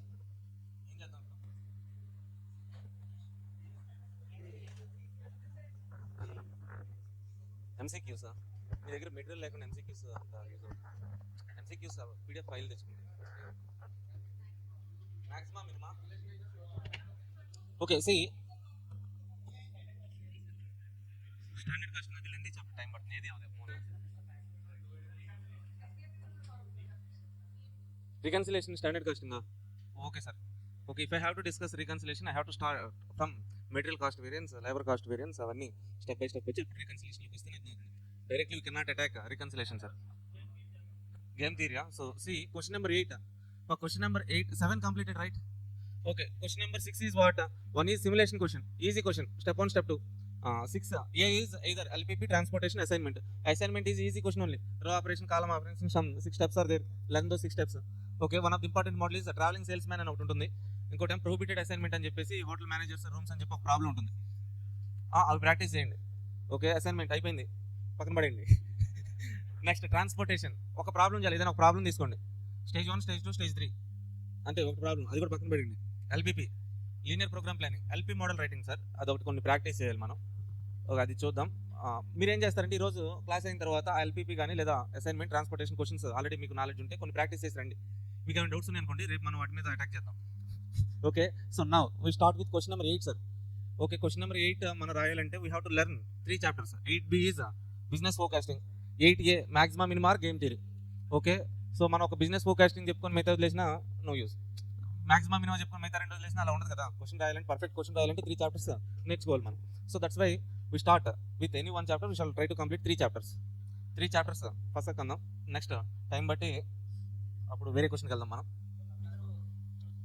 learning curve, so learning curve maximum MCQ ఇస్తున్నాడు sir. Last 2-3 attempts నుంచి question అడగట్లేదు, ఎప్పుడో June 23 attempt అడిగాడు, 2 కూడా అడగలేదు, ఒక అటెంప్ట్ అనుకుంటా. సో MQPలో ఇస్తున్నాడు, అది ఎలాగంటే 7th క్వశ్చన్ని 2 parts చేసేసి 7A నెట్వర్క్ డయాగ్రామ్ ఇస్తున్నాడు, just network diagram critical path అంటాడు, అలా ఇవ్వడు అసలు. ఓకే, సో మీ పక్కన ఇంటర్ చదివాడు పడ్డాడు అనుకోండి, అన్న ఇటు అని చెప్పేసి నెట్వర్క్ డయాగ్రామ్ రాసిస్తాడు, అలా ఇవ్వడు.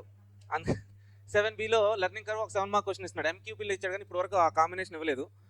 మనం ఈ కాంబినేషన్ వెళ్ళొచ్చు, but if you want to learn learning curve as well, అక్కడ కొన్ని డబులింగ్ క్వశ్చన్స్, కొన్ని పాస్ట్ పేపర్ క్వశ్చన్స్ ఉంటాయి, అవి ప్రాక్టీస్ చేద్దరు కానీ అవి నేను చెప్తాను మీకు ఆ questions. Okay, so question number 8కి వెళ్దామా? Business forecasting. Okay, any chapter. Okay, if I start maximum minimum or business forecasting, we have to discuss 3 chapters, sir. Then only you can write 8 question 8 confidently. Okay, చేద్దాం, వస్తాయి అన్ని. ఎవరు hi hi చేద్దాం sir, అవి ఉన్నాయి దాచేమంతా.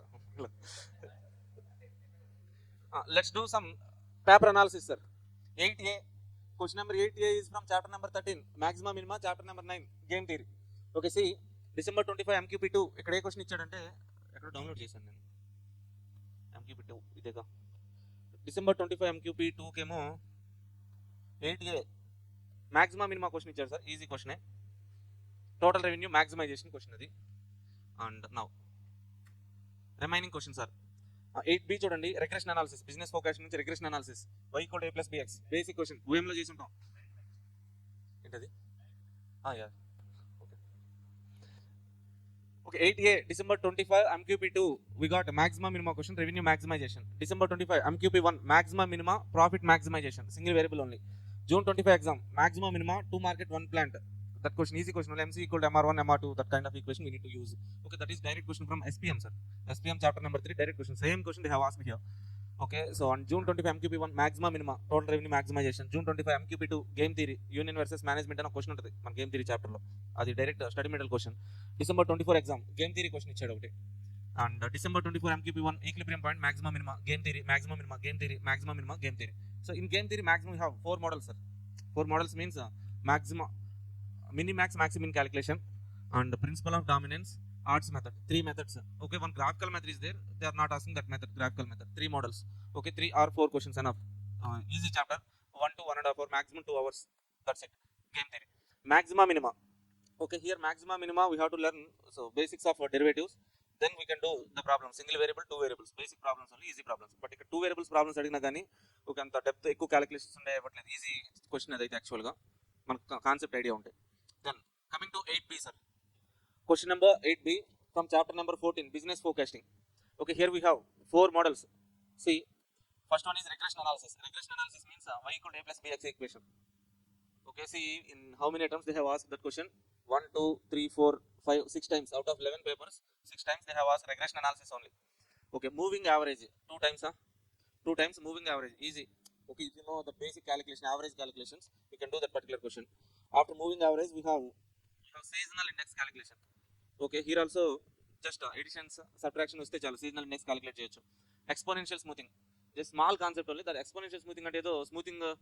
Okay, so expo ఈ power something ఏదో ఉంటుంది అనుకుంటారు ఎక్స్పోనెన్షియల్ అనేప్పటికి. అక్కడ ఏమి ఉండదు, యాడ్ చేయడం సబ్ట్రాక్ట్ చేయడం, ఒక ఎర్రర్ అంటారు, దాని పర్సెంటేజ్ తీయడం అంతే. Easy concepts. Okay, now you guys tell me with which chapter we shall start. Sure short question from business forecasting, దాంతో చేసేద్దాం. So sure short question.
వేరే చాప్టర్ ఏం డిస్కస్ చేద్దాం. Business forecasting, sir. Yeah, hi, hello everyone, welcome back. Chapter number 14, business ఫోకాస్టింగ్.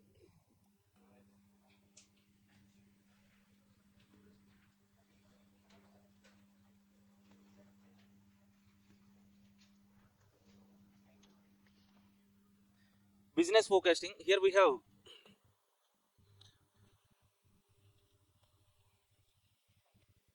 3 methods are main. Three methods. So first one is regression analysis. Regression analysis. Next one, time series.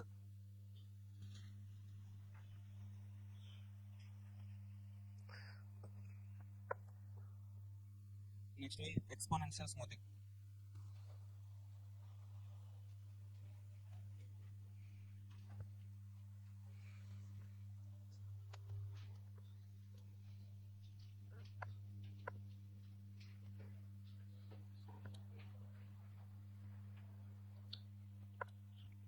In this regression analysis, we use that particular equation y is equal to a plus bx. Okay. So maximum we have how many questions, sir? June 23 question was asked. December 23 attempt, same regression analysis. June 24 regression analysis, 3 times regression analysis. June 25 attempt regression analysis. And in time series again we have two models here. First one is moving average. Second one is like seasonal index. Based on the seasonal index, they have asked December 24 attempt question. That is last 5 attempt questions. Okay, in our material from question number 1 to 6, regression analysis questions, sir. 1 to 6 regression analysis. Okay, 7, 8 moving average. Okay, 9th question seasonal index. 10, 11 some combination questions ఉంటాయి regression analysis and okay moving average combination. Next one 12, 13, 14, 15 are exponential smoothing questions, sir. Okay, 15 questions, 4 models. Okay, now 7 marks. So the chapter name is business forecasting.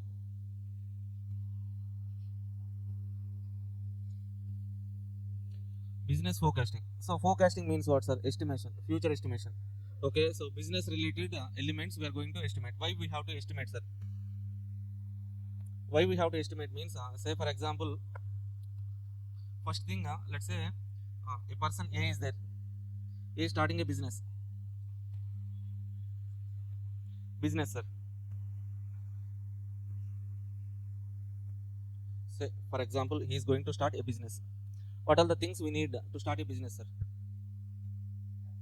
Excellent, sir. Nice. Capital.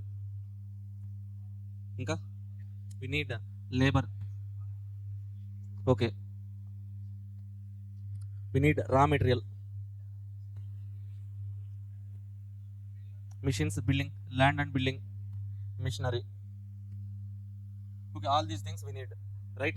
Okay, now our question is like, so we need capital, okay, labor, okay, raw materials, okay, land and building and machinery. Okay, so how much capital is needed? How many labor, how many employees are needed? How many units of raw material needed? So how many machines are needed? How much area of land? How much square feet of building is needed? We have to decide these things now. Okay, so how we decide these things, sir? Capital ఎంత కావాలి అనేది ఎలా decide చేస్తాం? Let's say you are starting a restaurant business. Any past experience? What is the past experience? A similar business ఎంత అవుతుంది? Similar ఎలా decide చేస్తారు? మీకు సిమిలర్ అంటే, say for example you are going to start a panipuri road పక్కన అలాంటి business ఒకటి start చేస్తున్నారు సార్ మీరు. You are going to start a panipuri, okay, that particular what we call it as panipuri stall. We are going to start Pani Puri stall. Okay, we need capital. How much needed? Labor. Okay, at least one person. Let's say raw material. Okay, to make Pani Puri we need that particular dal. All those things needed. Now, how much dal needed? How many onions needed? How many tomatoes needed? We have to decide now. Market demand. Okay, so madam is saying like, we have to decide based on the demand. Let's say tomorrow you can sell 100 plates of Pani Puri. Okay, to produce 100 plates of Pani Puri, how much dal needed? How many onions needed? Okay, how much water needed? So that we can decide our raw materials. Okay, so to produce that 100 plates of Pani Puri, how much capital needed? Okay, so likewise labor to sell 100 units, 100 plates itself, you can manage. Okay, okay, 100 plates అంటే మీరు ఎవరైనా పెట్టుకోవచ్చు, but 100 plates మనం manage చేసుకుందామన్నా you can manage, or else you can take one person. Land and building అవసరం లేదు. Machinery అంటే that vehicle ఉంటుంది కదా, that stall. Okay, how much capital needed? Based on these things we can decide capital. So how we can decide means, if I know the demand I can decide all these things, sir. That means for any business, the first and foremost crucial point is like forecasting of demand. If you estimate or forecast the demand, then you can decide all these things. Okay, now the question is, okay, if you estimate the demand based on this, we can adjust all these resources, sir. We can plan for the capacity. Okay, that's why business forecasting is, so business forecasting or demand forecasting is most important thing for us. Okay, to estimate this demand, we are having all these methods. Okay, regression analysis, time series analysis, exponential smoothing. Okay, even though they are saying business forecasting, in business forecasting we will do the forecasting of many things: general forecasting, accounting forecasting, okay, working capital forecasting, asset forecasting. Different things are there, but in our syllabus most probably we discuss about demand forecasting only. Okay, so now we shall talk with respect to demand only. So to estimate this demand, we have regression analysis, time series, exponential smoothing. First of all, let's start with regression analysis, sir. Regression analysis. Our target is to estimate the demand. To estimate the demand, first method is regression analysis. Under regression analysis, we use the equation y is equal to a plus bx. Okay, this equation y is equal to a plus bx is called as y on x. Y on x. Okay, so y on x means what, sir? Y depends upon x. Y is dependent variable, x is independent variable. A, B are constants. Okay, so here we are using this equation to estimate the demand. Okay, so here in this equation, what is y, sir? Y is nothing but demand units. Demand. A is some constant, B is some constant, X is what, sir? So Y depends upon X. Demand depends upon something, some factor. What is that factor, sir? What are the factors that can influence the demand? Price. Okay, X is nothing but what? Sometimes price. If price increases or decreases, demand will change. Okay, other factors. Supply. Okay, supply, price, supply, income of consumer income. Okay, so price of relative goods, substitute, complementary products, population. What, sir? Taste and preference. Taste and preference. What? These factors are enough, sir. One more factor is there. One more factor is there. That is time factor. Time factor, sir. Okay, so these are the factors which can influence the demand. So that's why all these factors we consider it as x variable. Okay, so demand is y. Y depends upon x. That means demand depends upon all these factors. A, B are constant. Simple. Okay, now how we can estimate this demand means, say for example, if I know this equation, sir, y is equal to a plus b x equation. If I know this equation, let's say y is equal to 10 plus 5x. This is the equation. I know that equation. A and B values I know. This is the equation. So y is demand. Let's say x is price. For example, x is equal to 10 rupees price. Can I calculate the demand? Yes. Y is equal to 10 plus 5 into 10. I can calculate demand like 60 units is the demand. If I know the equation and if I know x value, that x value something like that will be given in the question. That means if I know A, B values, I can calculate demand. Okay, so that means we should know the equation. Okay, this is our final step. Step 3, sir. Demand forecasting. If I know this equation, I can forecast the demand. This is how we can forecast the demand. Okay, so first of all, to form this equation, we should know A, B values, right? Okay, so that means our next step is calculation of A, B values. Step 2. Calculation of A, B values. How to calculate this A, B values means to calculate these two values, we have two equations here. Okay, our basic equation is y equal to a plus bx. From this equation, we form two equations, sir. Equation number 1 is, okay, to this basic equation, apply sigma on both sides. Okay, if I apply sigma on both sides of this equation, what will happen? Sigma y. Sigma y, that is equal to sigma a. Sigma into a. Sigma a means what, sir? A plus a plus a plus a. How many times? N times. That means we can write it like Na plus. So b into sigma x. Okay, if I apply both sides sigma, I will get this equation. This is equation number 1. Okay, we can write one more equation. If I apply sigma x on both sides, I will get next equation. Sigma x into y.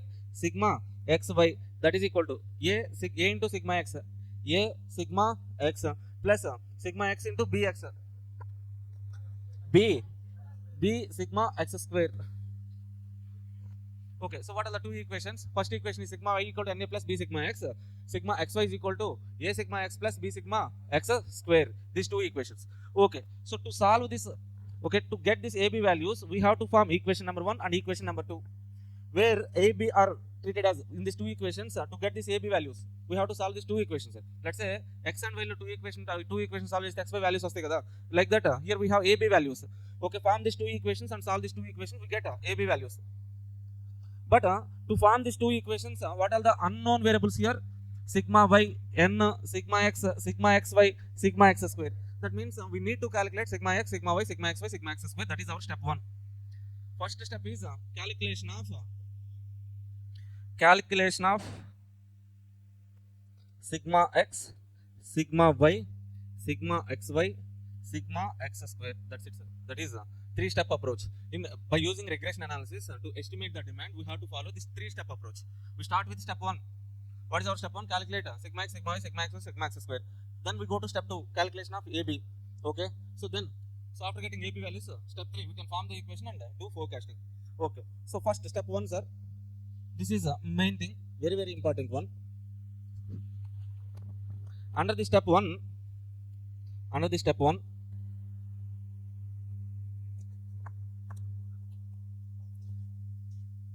so to calculate sigma x, sigma y, sigma xy, sigma x square values, generally this x factor is there, x factor is there. This factor is divided into 2 types of factors. One is time factor, another one is other factors. Other factors means price, okay, so supply, income of consumer, taste and preference, all other factors are there. That is one way. Okay, 2 models here. If x is time factor, one type of problem. If x is other factor, another model. Okay, see now. So if x is other factor, let's say some price, in the question they will give historical information. Historical information means last 5 years sales with prices, or else last 10 years okay, demand data and price data they will give. Different price values, different demand values they will give in the question. Okay, this price is nothing but our x value. Okay, y values will be given like this. Okay, x value will be given in the question, y value will be given in the question. For different prices, different demand values will be given in the question. Then we can calculate sigma x, sigma y. Okay, so multiply x and y. We can calculate sigma xy. Okay, so x square. We can calculate sigma x square. We are getting sigma x, sigma y, sigma x, sigma x square. How many observations? Whatever the number of observations are given, that is nothing but n. Okay, this is step 1, sir. If other factors are given, okay, step 1, then form these 2 equations, solve, get AB values, substitute, do forecasting. That's it. But okay, so the important thing is like this one, sir. Time factor is given. When the time factor is given, how to solve that particular problem means okay, again here in time factor we have 2 types of time factors. Odd number of years are given. Odd years, when odd years are given, when even number of years are given. Whenever odd number of years are given, so we have to approach something like this. See, for example, data is given like this, sir. Years 2021, 2022, 2023, 2024, 2025. For this 5 years sales are given, sales values means nothing but y values only, y values are given 100, 110, 120, 130, 100. Like this sales values are also given. Okay, with this data to form equations and all, we need x values, right? Okay, what are the x values, sir? Y values clearly will be given in the question, but years are given. Okay, so what x values, what values we have to take as x values? Okay, these time values we should not take as x values, sir, but we write x values from years. Okay, now how to write x values here? How to write x values means based on these years we write, sir. So first of all, okay, how many years are given? 5 years. If you calculate average of these 5 years, what we will get means 21 plus 22 plus 23 plus 24 plus 25 divided by 5 years. You will get this 23. This is average. Okay. So nothing but mid-year, sir. Mid-year. At this midpoint, for that mid-year, take x equal to 0. This is midpoint. Take x equal to 0. So if I move from this midpoint to backward direction 1 year, I'm moving 1 year back. Let's say 1 year, 1 unit. Okay, then write minus 1. If I move from this midpoint to 2 years back, minus 2. From this midpoint to 1 year forward, plus 1, plus 2. Like that, sir. Okay, what is the formula to calculate this one? X is equal to x minus x bar. Years ki, so each year ki average year ni subtract chestam. Then we will get that values. Okay. So this is how we take, when odd number of years are given, for midpoint take 0, upside direction, so backward direction minus 1, minus 2, minus 3, forward 1, 2, 3, 4, 5, like that. Okay, what is the total of x? In time series, most probably sigma x becomes 0, sir. Okay, then y values, total sigma y we can calculate. Next column, what is next column? Sigma x into y, multiply x values, minus 2 into 100, minus 200, minus 1 into 100, 0 into 120, like that. Multiply xy, make total. Next, calculate x square minus 2 square 4 minus 1 square 1, like that. Calculate x square, then take sigma x square. Then we got what value? Sigma x, sigma y, sigma x y, sigma x square. Most probably in time series sigma x becomes 0. When sigma x is becoming 0, solving these two equations become more easy, sir. That means sigma x becoming 0 means in first equation this term becomes 0. Then what is a? A is equal to sigma y by n. Okay, here in the second equation sigma x is here. This term becomes 0. Then what is b, sir? B is equal to sigma x by sigma x square. Directly we can calculate, easy. Okay, if odd number of years are given, like that. If even number of years are given, sir, even years are given, even years, say for example, same example like this.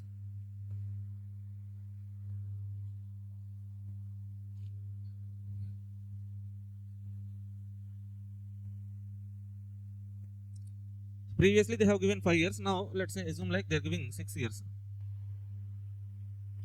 What happened?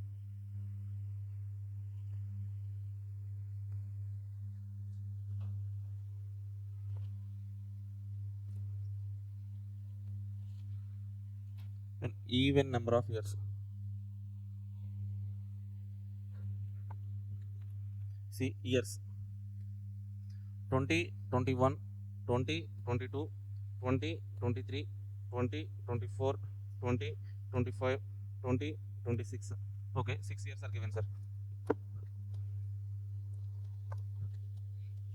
Okay, so y values will be given in the question, something like this: 100, 120, 130. Randomly write some numbers: 140, 100, 110. Okay, so to calculate AB values, we need to form equations. So there we need sigma x, y, x, sigma y values. All those things we need, right? Okay, then what we have to do, sir? Y values are given in the question. Sigma y directly we can calculate, but we need sigma x. How to take sigma x means from these years we have to write x values. How to write x values means, okay, so what is the midpoint here? So midpoint is somewhere between 23 and 24. Okay, at that midpoint again take 0. That midpoint 0. Okay, so from this 0, from this midpoint, if I move backward direction 23, so 6 months backward direction, right? 6 months back. Let's say now 6 months is equal to 1 unit.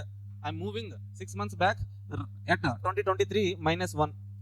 If I have to move from this midpoint to 2022, minus 3. Okay, from this midpoint to 2021, minus 5.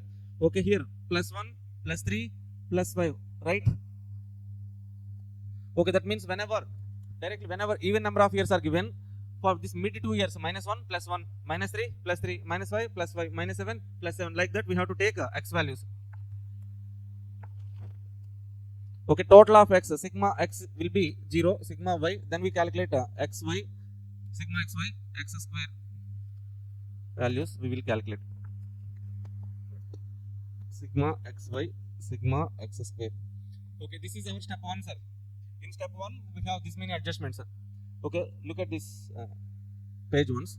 Okay, what is our step 1? Calculation of sigma x, sigma y, sigma xy, sigma x square. Here two types of factors will be there: x, time factor, other factor. If time factors are given, odd number of years, then x values midpoint 0, plus 1, minus 1, plus 2, minus 2, like that.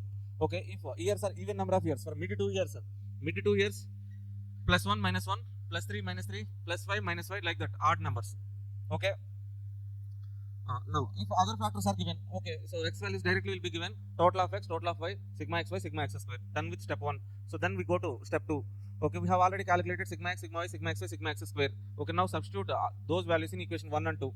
If time series sigma x becomes 0, easy. Other factor means we have to solve these two equations. Then you will get AB values. After getting AB values, form the equation. Okay, so then in the question they will ask for which value of x we need to calculate y value. Okay, based on that we will do forecasting. 3-step approach: step 1, step 2, step 3, sir. Now let's do some problems. Go to the page number 14.1.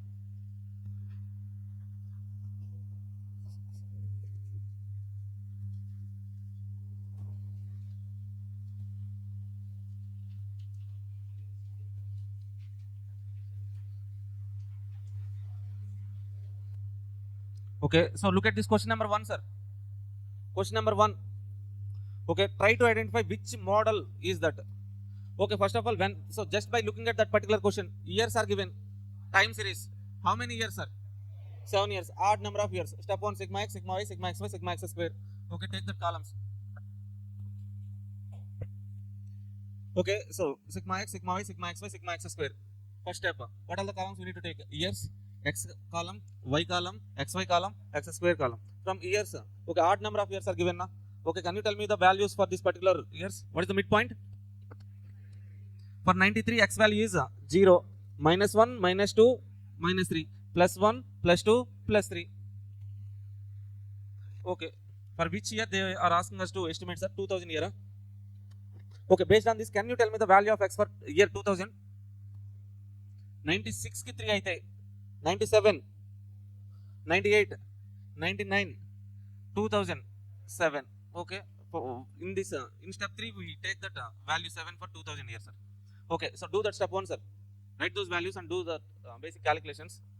Roughly try to practice. Arrange, take calculator, do some action. Okay, ఇక్కడ మనం చేసేది ఏముంది, రఫ్గా practice చేయండి ఆ question. Okay, sigma X 0 అవుతుంది కాబట్టి, so as sigma X is becoming 0 in this particular time series, in step 2 we will get AB values easily without any solving. Okay, then go to step 3, sir.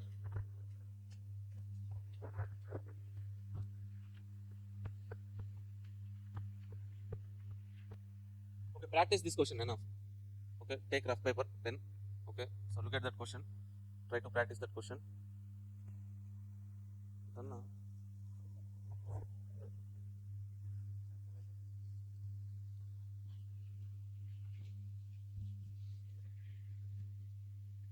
so you have to write like give side heading, sir. Step 1, calculation of sigma x, sigma y, sigma xy, sigma x square. Step 2, that side heading. Step 3, side heading. So నువ్వు అన్ని answer perfect రాసినా కానీ ఒక side headings అనేది ఏం calculate చేస్తున్నావు అనేది ఒక సైడ్ హెడ్డింగ్ లేకపోతే ఒక ప్రెజెంటేషన్ అనేది ఉండదు. ఓకే, మార్క్స్ సరిగ్గా చేయరు ఒకసారి.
తొందరగా ఈ క్వశ్చన్ చేసేస్తే బ్రేక్ తీసుకుందాం.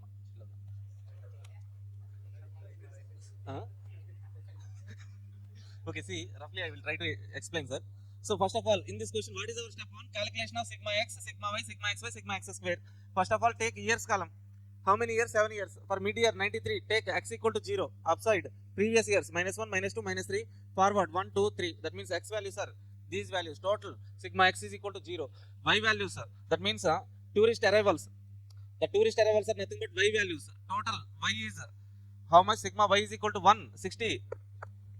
168. Next one, we have x values and y values. Now we need to calculate what? X square. This is x square, sir. -3 square 2 9, -2 square 4, 1 square 1 1 1 2. Like that we calculate x square values. Total 28. Next, x into y. X values we have, y values are also we know.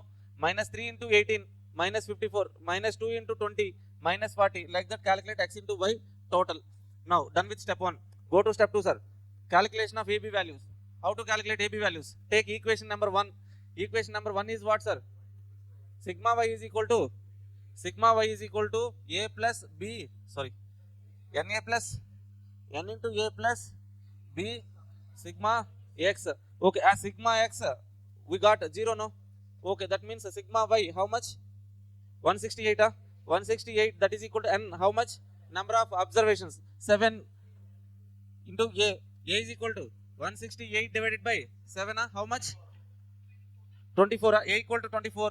We got A equal to 24. Next, go to equation 2, sir. What is our equation 2? Sigma xy is equal to a sigma x plus b sigma x square.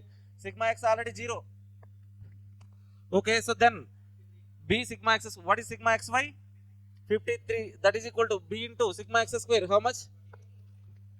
28. Okay, bring this 28 to the left side. 53 by 28. B is equal to 1.893. Now we know A value, B value. Okay, then form the equation. Y equal to A plus BX. Y is equal to, A is how much, sir? 24 plus B is 1.893 into X. We got the equation. Now finally what they're asking in the question? Go to step 3, forecasting. Okay, in the forecasting, they're asking us to estimate for 2000 year. So now we need to calculate Y2000. Y2000 we need to calculate, sir. What is the basic equation? 24 plus 1.893 into X value. X value for 2000 year, how much? Okay, so from this values for this years, for 95, 2, 96, 3, 97, 98, 99, 2000. For 2000 x is, okay, how much? 7. Take that 7, substitute here. Then you will be getting y value for 2000 year. How much, sir? 37.25 lakhs. That's it. Okay, so if you see next question, you can practice, sir. Question number 2, same like previous question only. Next question number 3. No changes, just odd numbers, even numbers. What is the change means? X values we take differently. Okay, so look at the table. How many years are given? 10 years, huh? Okay, so step 1, calculation of sigma x, sigma y, sigma xy, sigma x square. 10 years. What is the mid 2 years? What are the mid 2 years? 94, 95. 94 minus 1, 95 plus 1 minus 3 plus 3 minus 5 plus 5 minus 7 plus 7 minus 9 plus 9. We got x values. Sigma x 0. Sales y values are given in the question. Calculate total. Now x into y, x square. Okay, same. Step 1. This is only the difference.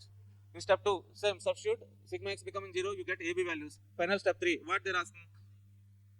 Assume trend line. What is the monthly rate of increase in sales? Okay. Here we have to calculate monthly rate of increase in sales. Monthly rate of increase in sales means, okay, in this question we get equation what?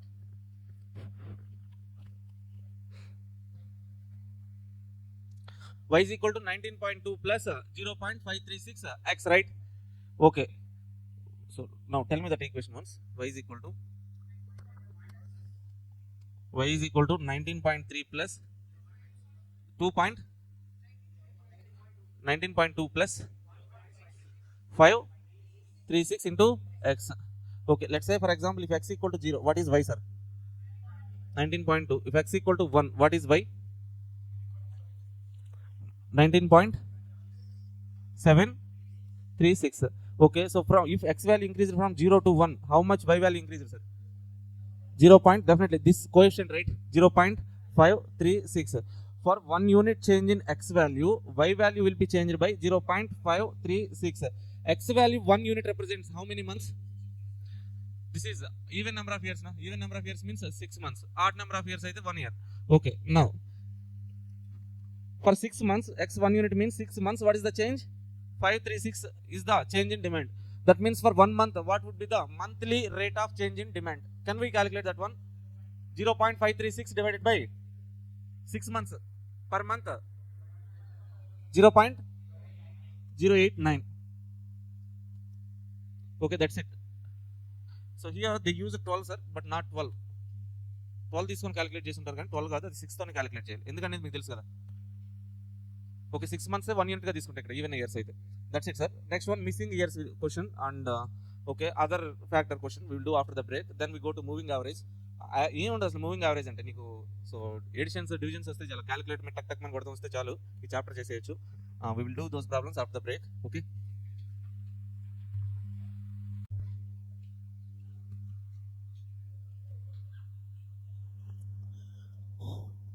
Hi guys, done with this regression analysis, right? If the x factor is time factor, okay, so odd number of years how to take x values, even number of years how to take x values we have done. Okay, now missing years. In some questions they will give missing years information, sir. See for example this question number 4. Question number 4, go to page number 14.3. Question number 4. If you see here, years 2014, 16, 15 is missing, 16, 17 missing, 18, 19 missing, 20, 21 missing, 22. Okay, that missing years are given, sir. So in this situation what we have to do? Okay, same, but x values, taking x values is somewhat different, sir.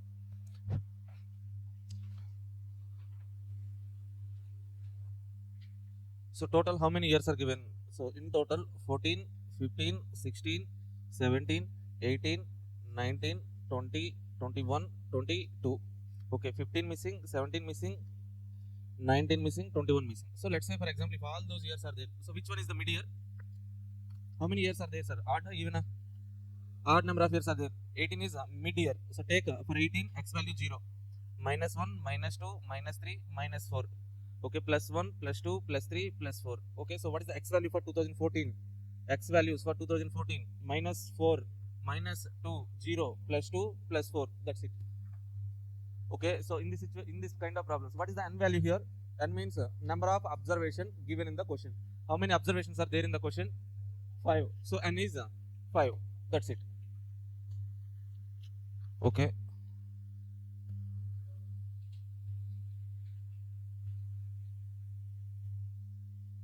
Okay, apart from that remaining is same, sir, as it is.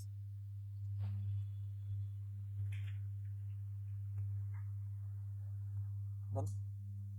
Now let's move to the next question, sir. If other factors are given, if x is other factor, see this question number 5. Exports and imports are given, sir.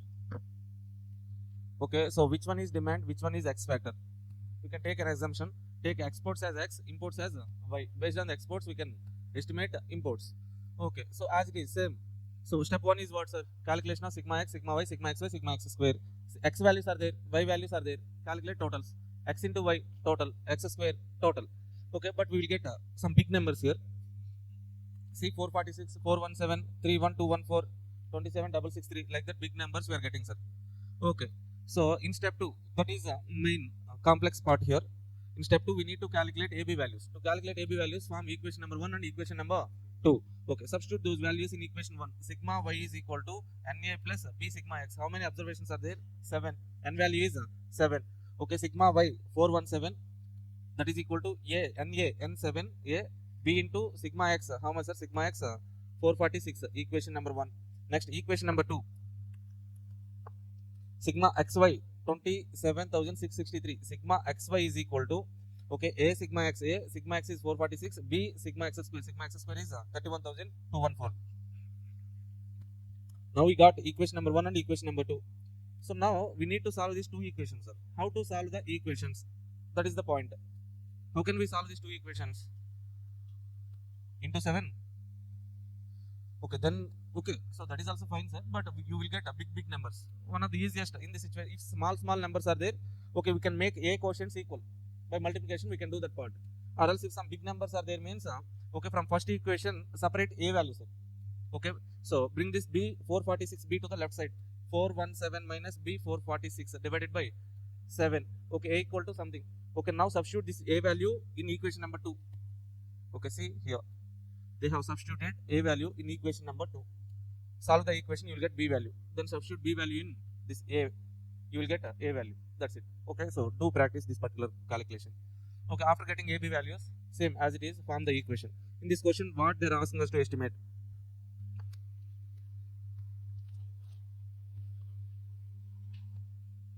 So just asking us to form the regression equation and interpret the results. See, this is the regression equation. Okay, we have formed regression equation. This is also called as a trend equation.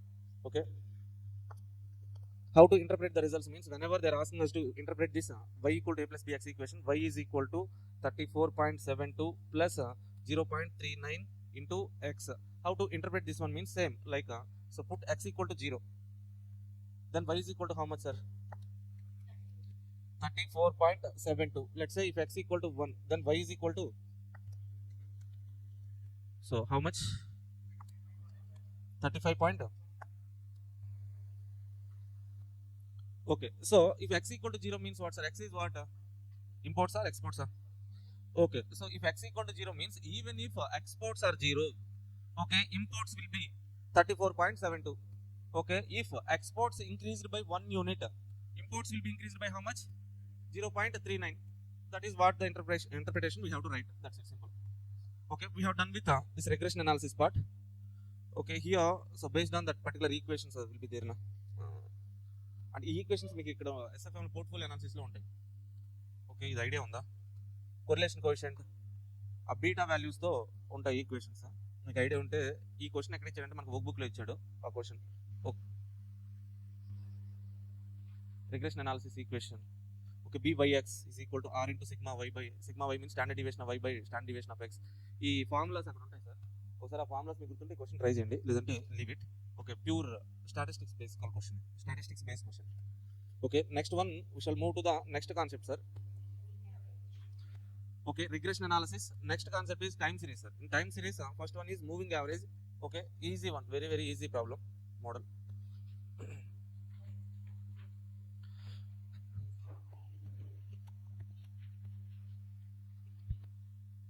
In time series, we have two models, that is moving average and seasonal index. Now let us discuss moving average, sir.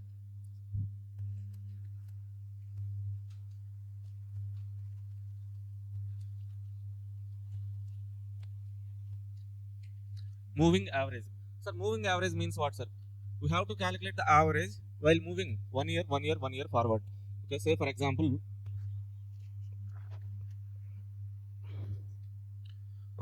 for 2000 years, data will be given like this, sir. 2000 year, 2001, 2002,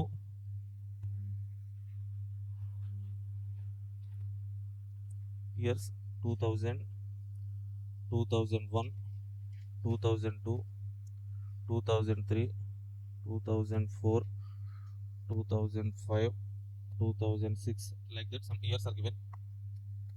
In that years, sales information also given, sir. Sales.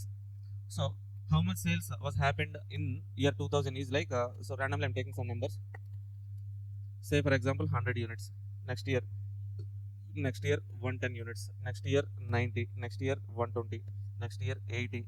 Next year 120, 100. Like this sales were happened, sir.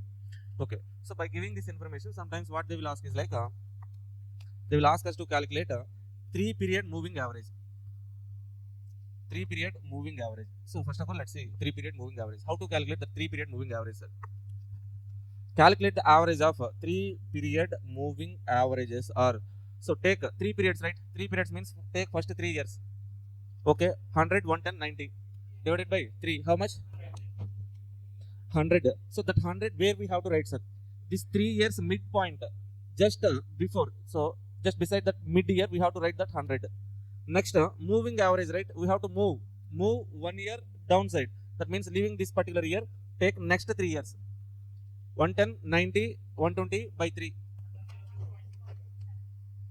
106.67. Okay, that where we have to write that one means at mid year, just before the in front of mid year we have to write, sir. Next one. So take next 3 years average, write it here. 96.67, 96.67. Next 3 years 106.67. Next 3 years 100. Yes, 100. Next 3 years we cannot calculate, right? Okay, that means for 2000 years, 2000 year and 2006 year we won't get any value. Okay.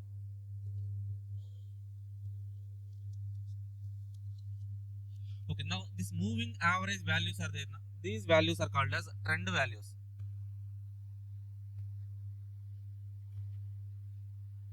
Trend values. These values are actual values. Trend values, actual values. So based on the data, whatever the values we calculate, the calculated estimated expected values are called as trend values. Okay, whatever the actual information we have provided in the question, that is actual values only. Okay, now we will discuss about these trend values and actual values later. So let's discuss about 3 period moving average. Done. Now for the same example, let us try to calculate 4 period moving average. 4 period moving average means take same data, copy paste,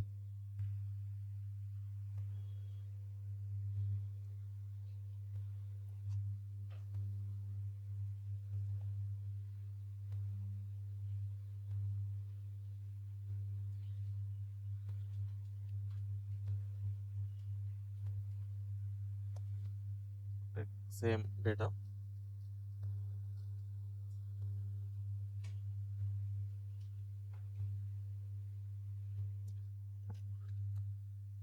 so now they are asking, let's say 4 period moving average, sir. How to calculate 4 period moving average? Okay, take column 4 period moving average. Take first 4 periods. Calculate average. 100 plus 110 plus 90 plus 120. 105. Huh? Okay, the point, main key point here is like where we have to write that 105 at midpoint. What is that midpoint, sir? In between 2000, so somewhere between 2001 and 2002. Here we have to write, sir, how much? 105. Okay, next moving average. Move 1 year downside. 1 year downside. 2001, 2, 3, 4. For this 4 years, calculate average.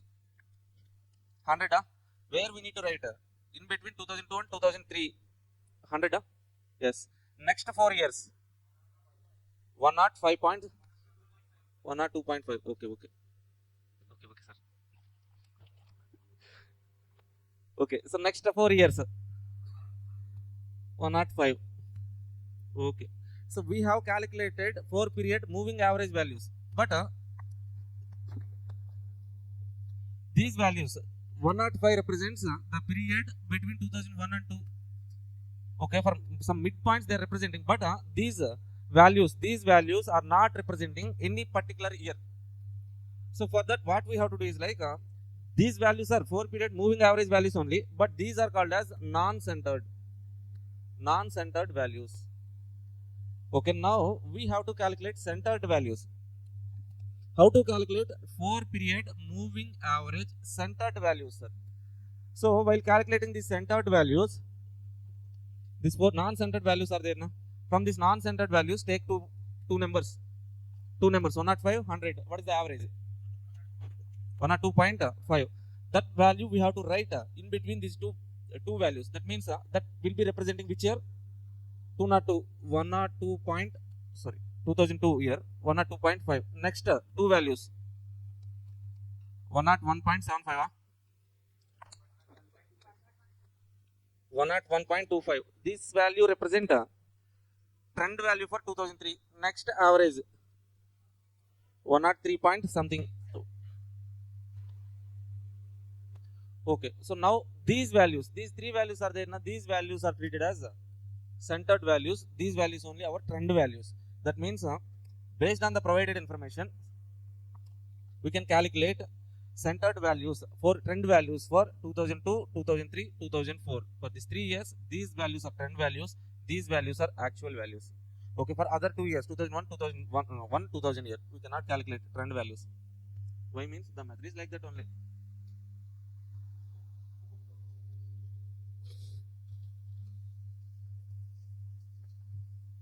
Okay, na? No.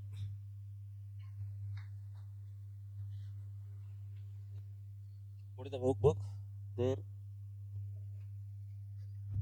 Question number 7.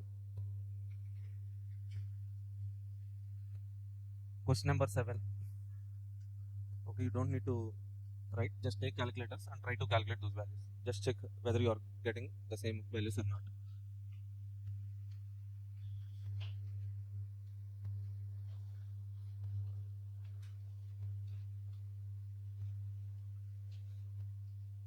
Take calculators and try.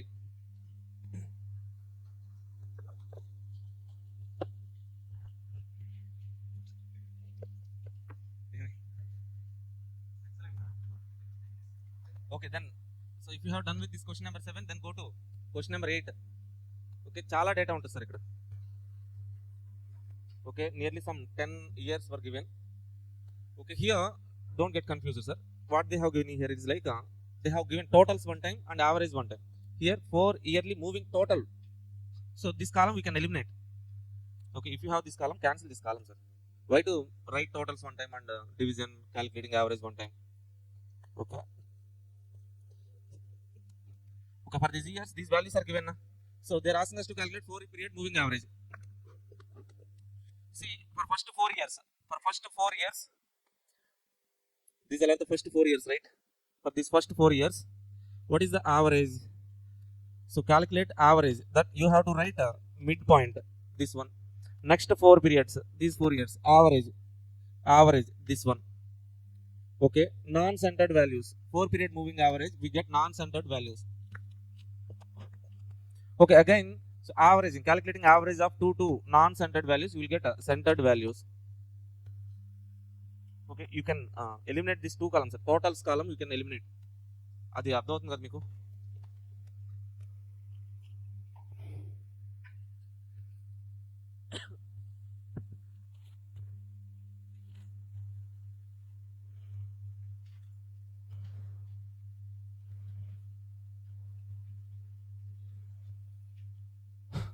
ఓకేనా? Simple sir, simple models. Editions subtractions వస్తే చాలు. వస్తాయి ఇప్పుడు ఆ subtraction percentages calculation ఇప్పుడు వస్తాయి. అవి వచ్చినాయి అనుకోండి, నెక్స్ట్ సీజనల్ ఇండెక్స్ కూడా వచ్చేస్తుంది మనకి.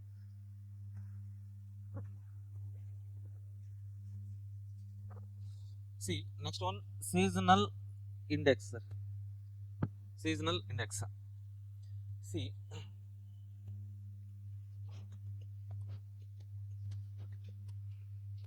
say for example, now we are in 2025. Okay, so in this year we can estimate the demand for next year 2026, right? Let's say for example, for 2026 we have estimated demand something like some 400 units we have estimated, sir. Okay, estimated means what? You might have used some regression analysis, y equal to a plus bx, or else by using moving average. So whatever the method, you have used some method and estimated some demand. Okay, so these estimated values are called as trend values, sir. So this 400 is there now, this is called as trend value. Why that is trend value means based on the past information you might have calculated that value that represents some trend. Okay, whenever you are taking for 2026 for complete year 400 units demand means general our assumption is like so for your 4 quarters will be there now, Q1, Q2, Q3, Q4. Generally our assumption is like this demand of 400 units will happen equally throughout the period. Equally throughout the period means what, sir? Quarter 1 100, quarter 2 100, quarter 3 100, quarter 4 100, total 400. That is our basic assumption under trend analysis. Okay, so but exactly same 100 sales will not happen, sir. Why means some seasonal effect will be there. Seasonal effect means what, sir? Okay, summer, winter, rainy season, something like that will be there. Okay, so summer is coming, sorry, winter is coming. Okay, what is the sales in winter season? Sweater sales will be higher. In summer season, ice cream sales, okay, cool drinks sales will increase, right? Okay, during that seasonal periods for that seasonal product sales will be higher. Okay, in winter season, so sales or demand for that particular ice creams or else so cold drinks sales will be lower, right? That means in some periods sales will be high, during some season sales will be higher, during some season sales will be lower. Okay, so this is our trend value when entering into the 2026 Okay, so these values we have estimated in 2025. For 2026 I have estimated, sir. But so when after at the end of 2026 I got actual values. So what are that actual values means? Irrespective, so I have estimated 100 sales in quarter 1, but in reality only 90 units were sold, sir. In quarter 2 what happened is like I have estimated 100 but 110 units were sold. Okay, I have estimated in Q3 100 but 80, Q4 100 but 120. These values are so season adjusted values, or else let's say actual values. Actually these sales were happened, sir. Okay, but what is the basic point we have to understand is like the sales from total point of view it won't change. Total 400 units only. You can see total 400 only. Our estimated value, trend value will happen. Total 400 only. But what is the change, sir? In between the periods, there will be some ups and downs will be there. Okay. So there is some decrease in, so reduction or decrease in sale, increase, decrease, increase. Some fluctuation is there. So now we have to identify or else calculate that fluctuation. So this fluctuation, actually I have estimated 100, but actually, so reality 90 only happened. My estimated trend value 100, 110, 100, 80, 100, 120. The difference, some deviation is there now. To calculate the deviation, we can use seasonal indices. Okay, how to calculate that seasonal index, sir? Okay, seasonal index can be calculated in 2 ways. Seasonal index can be calculated in 2 ways. One is additive method, another one is multiplicative method. Additive, multiplicative. So additive means what, sir? In additive method, calculate the difference between actual value to trend value. So seasonal index is equal to, in additive method, seasonal index is equal to actual value minus trend value. In multiplicative method, seasonal index is equal to actual value divided by trend value into 100. That means here we are calculating some percentage. Here we are calculating difference. In additive method we calculate difference. Multiplicative method we calculate percentage. Okay. Now see.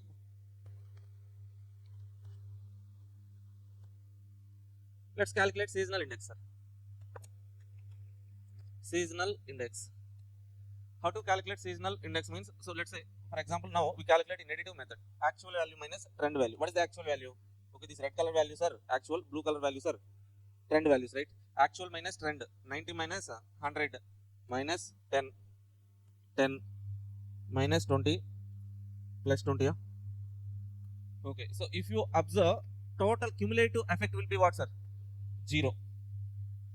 Okay, so total sales, in total sales will be same, but within the periods only there will be some fluctuations. That's why seasonal index total should be 0 always.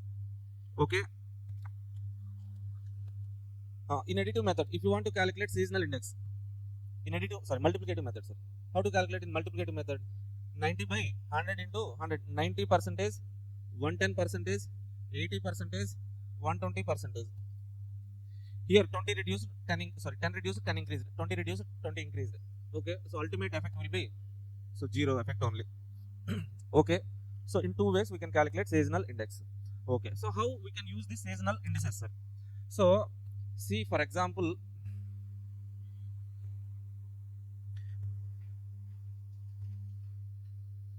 additive method seasonal index. If I know the trend values to this trend values add seasonal index, then we get what, sir? Actual values, actual, or else we can call it as seasonalized values.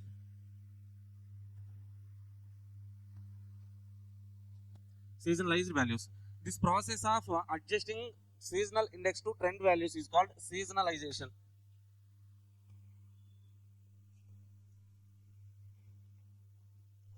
Okay, now how to understand this one means, see, now come to this part, sir. This example, same example.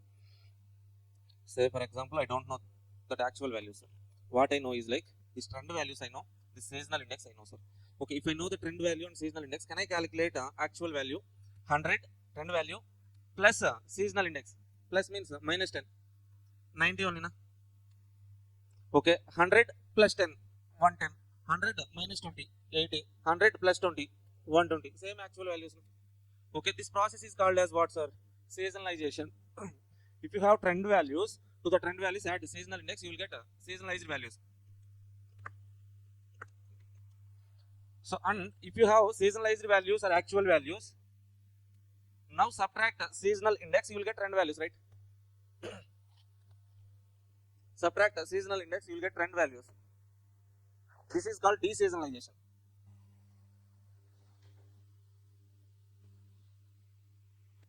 Deseasonalization.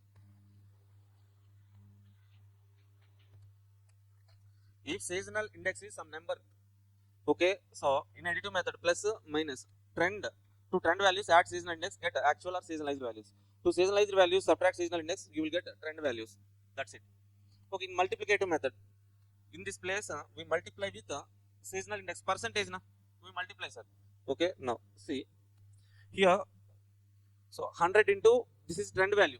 I don't know the actual value, I know, but I know the seasonal index. 100 into 90 percentage 90, 100 into 110 percentage 110, 100 into 80 percentage 80, 100 into 120 percent 120, same.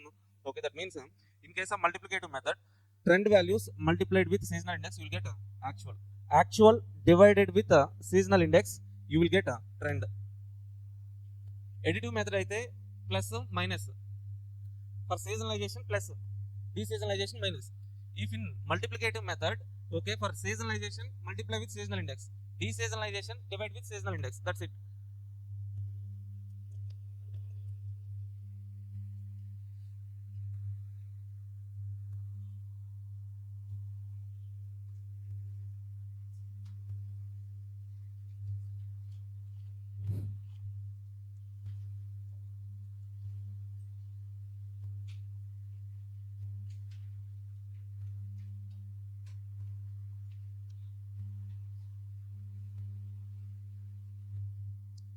Done? Any doubts? Easy sir. ఒకసారి plus చేస్తే ఇంకోసారి minus చేస్తారు, ఒకసారి multiply చేస్తే divide చేస్తారు. Okay, so additive మెథడ్లో కావాలంటే ఏంటి? డిఫరెన్స్ రాస్తే ఎడిటివ్ మెథడ్, రేషియో రాస్తే పర్సంటేజ్ రాస్తే మల్టిప్లికేటివ్ మెథడ్. ఇడిది పడిది పై నెంబర్లు అలా ఇలా చెప్తాం. That is called seasonal index. Okay, that's why SCM అంటేనే ఈజీ. ఈజీ అంటేనే ఎస్సీఎం, మార్క్స్ ఈజీగా వచ్చేస్తాయి. Okay, now come to this question number 9, sir. I think not this one.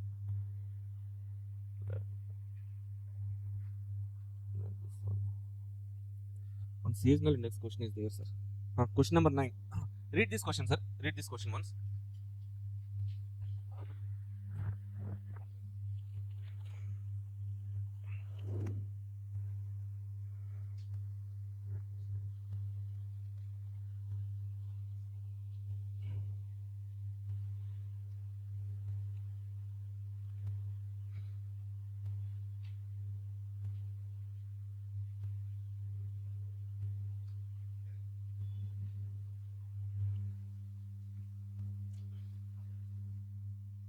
Okay, read this question once.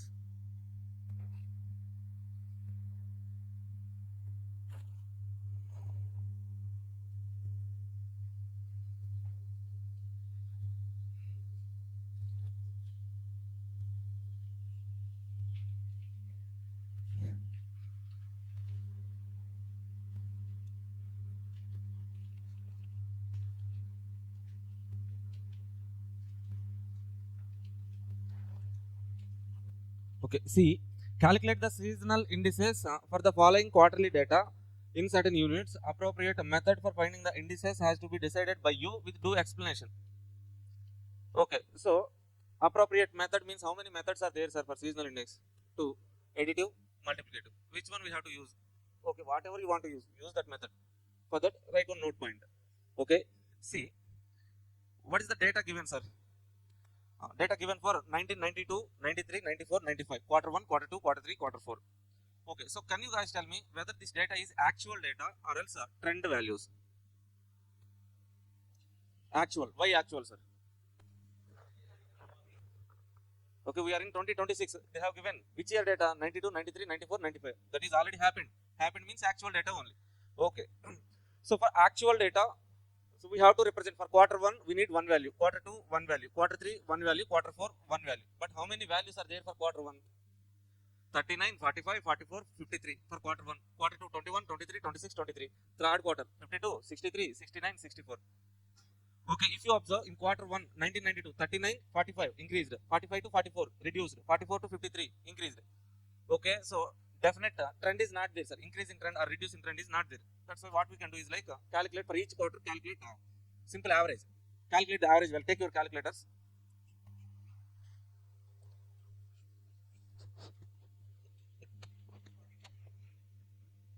So first year average is first quarter how much? 45.25. Second quarter average 23.25. Third quarter average 62. Fourth quarter average 79. Okay. Now, so tell me 42.45.25. 23.62, 79.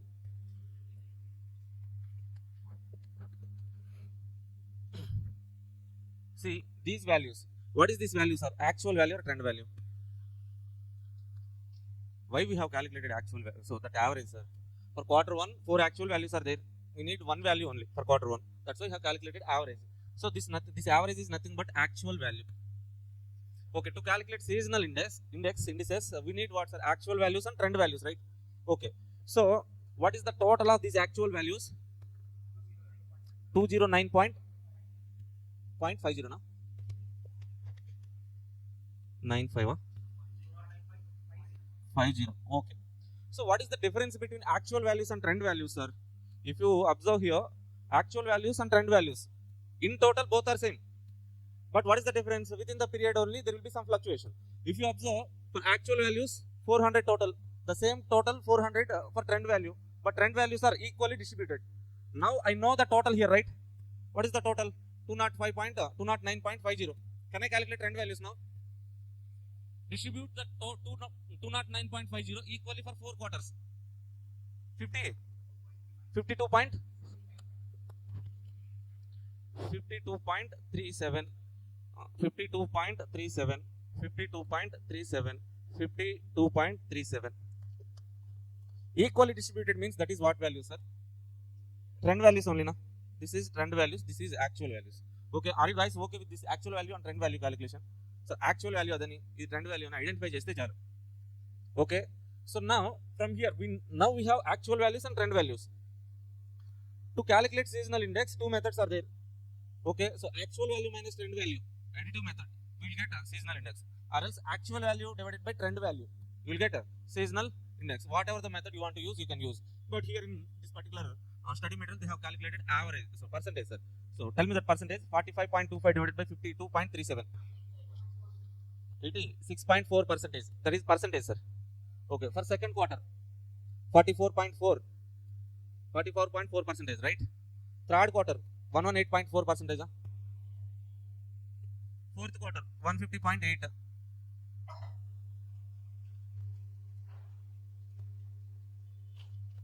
Done.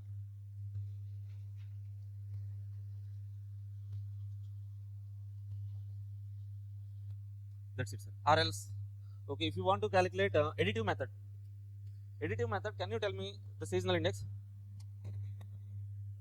Additive method, seasonal index, actual minus trend, how much? Actual is 45.25, trend is 52.37, minus 7.12. Here, plus 23.25 minus trend value is 52.37, sir. Minus 29.12, 9.62, 26.62.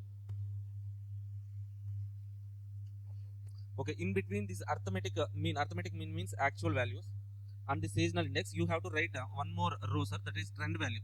Equally distribute this 209.5 to 4 quarters. Then you will easily understand. Like this, you have to write, sir, actual value, trend value. If you write the two values, you can calculate additive method or multiplicative method.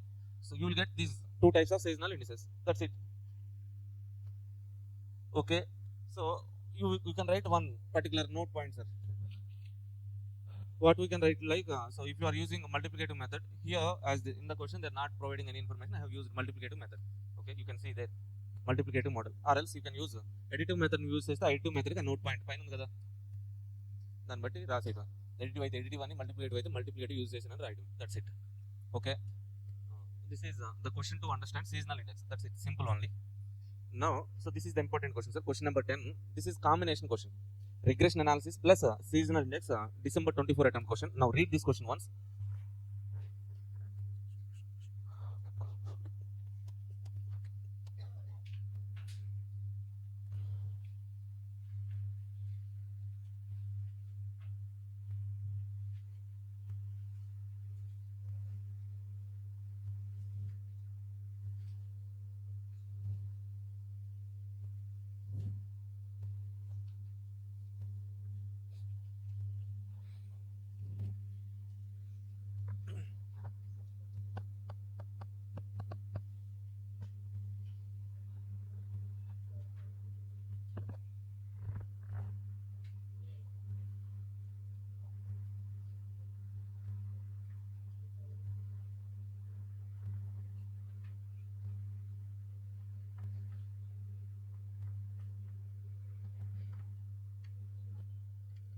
done on the basis of quarterly sales of certain commodity for the period 2001 to 2005 the following calculations were made trend straight line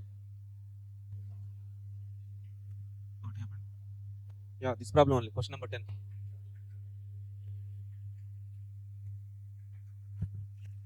okay straight line trend equation is y is equal to 25 plus 0.6 t in place of x they have given t sir okay one quarter of first quarter of 2001 origin so highlight this point what is the origin they are giving origin is first quarter of 2001 origin means starting point okay in coordinate axis origin means x axis y axis this intersection point is called as origin 0 comma 0 origin means 0 we can take okay so t is 1 unit for one quarter we can take t as 1 okay sales values y is sales values okay also they have given what sir quarter 1 2 3 4 seasonal index was given okay this is in percentages sir estimate the quarterly sales figures for year 2010 we need to estimate the values seasonalized values we have to calculate sir how can we calculate means directly they have given what sir regression equation in this equation if I substitute t value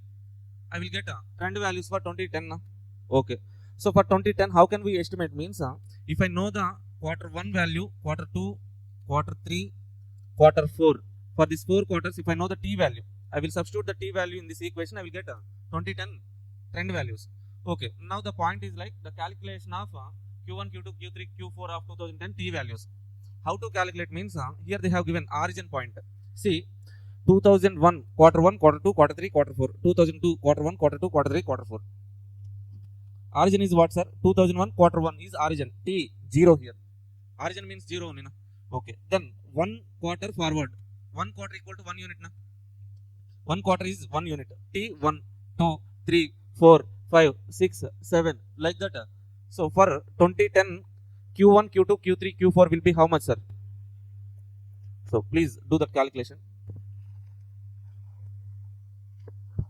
అంటే ఇక్కడ చాలా మంది confuse అవుతారు ఏం చేస్తారంటే ఇక్కడ 0 బదులు 1 తీసుకుంటారు క్యాలిక్యులేట్ చేస్తారు సో సింపుల్ గా ఎలా క్యాలిక్యులేట్ చేస్తారంటే how easily we can calculate means 2001 to 2009 how many years 9 years 9 into 4 36 but we are starting here with 0 35 done 36 37 38 39 now so for 2010 quarter 1 t value is 36 t value 37 38 39 now substitute these t values in this equation regression equation was given y equal to 25 plus 0.6 t okay substitute here you can see that calculation for quarter 1 of 2010 25 plus 0.6 into 36 25 plus 0.6 into 37 into 38 39 you are getting these values what is these values sir trend values are actual values are okay these values are trend values we got trend values to the trend values if you adjust seasonal index you will get seasonalized values or actual values somewhat accurate forecast we will get sir okay now how to get that actual value or else seasonalized values so we have given what sir we have been given that particular seasonal indices but they are in percentages Percentages means we are doing seasonalization or deseasonalization. We know trend values, sir. Trend values to actual. Trend to actual. Seasonalization or deseasonalization. Multiplication or division. Sir, this one, sir. This one. Okay. So trend left side, right side actual. Okay. So seasonalization means plus or multiplication. Deseasonalization means minus or division. Okay. So as per seasonal indices are given in percentages, we have to multiply or divide. Multiply. Trend values we know given in the question. So based on the y equal to something, we have calculated trend values. Trend values are for 2010, quarter 1, quarter 2, quarter 3, quarter 4. Trend values we have calculated. Trend values. We got those values now. Write those values. Then seasonal indices percentages are given now. Now trend values into season the seasonal index, we will get actual value or else. So the appropriate word is seasonalized values. Seasonalized values. Okay, look at that answer once.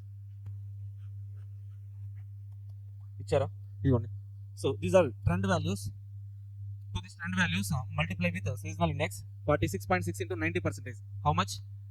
Okay, this is 90%, sir. Mali e column, this column is not needed, right? Okay, directly take percentage 46.6 into 90%. Okay, 41.94, 44.84. So please do that calculation. Check whether those numbers are right or wrong.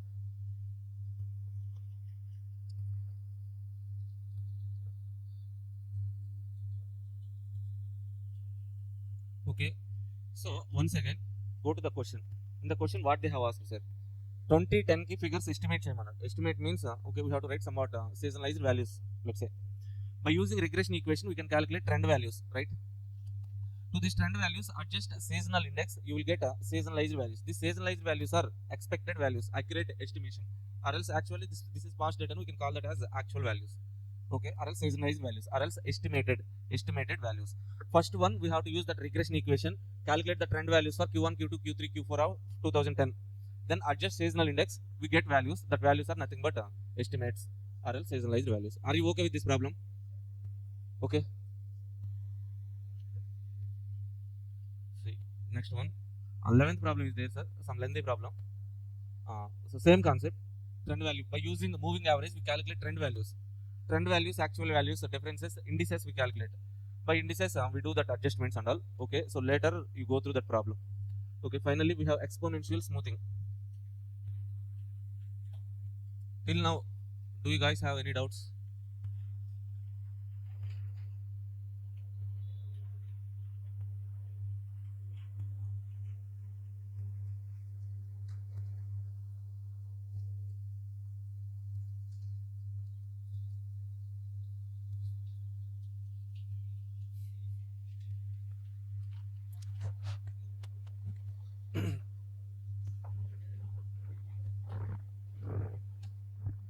Done. Now,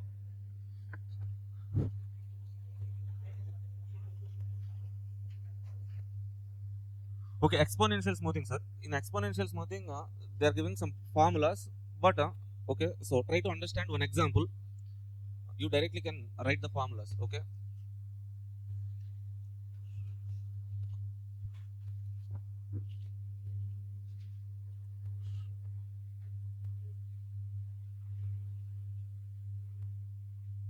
See,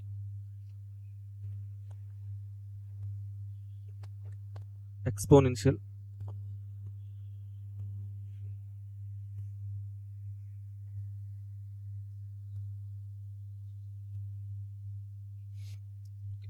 say for example,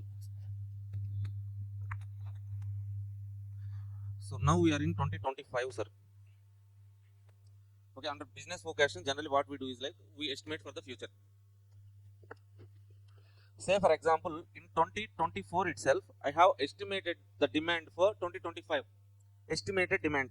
Okay, expected value or estimated value. Estimated for 2025. I have estimated like, okay, maybe 1000 units will be sold in 2025.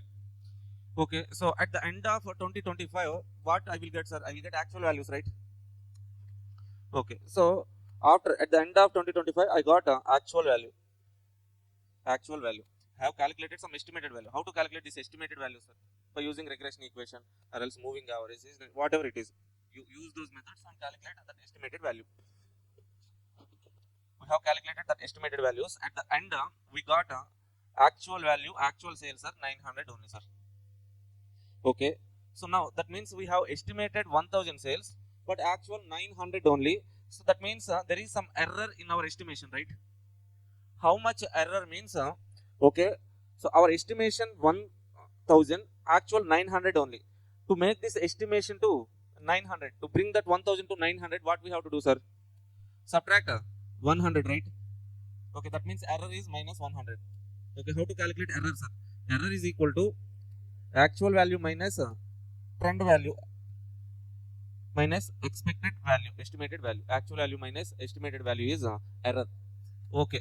So for 2025, I have estimated 1000 units as sales, but I made 900 only sales. Error is minus 100. Okay, so we have to learn something from that error. No?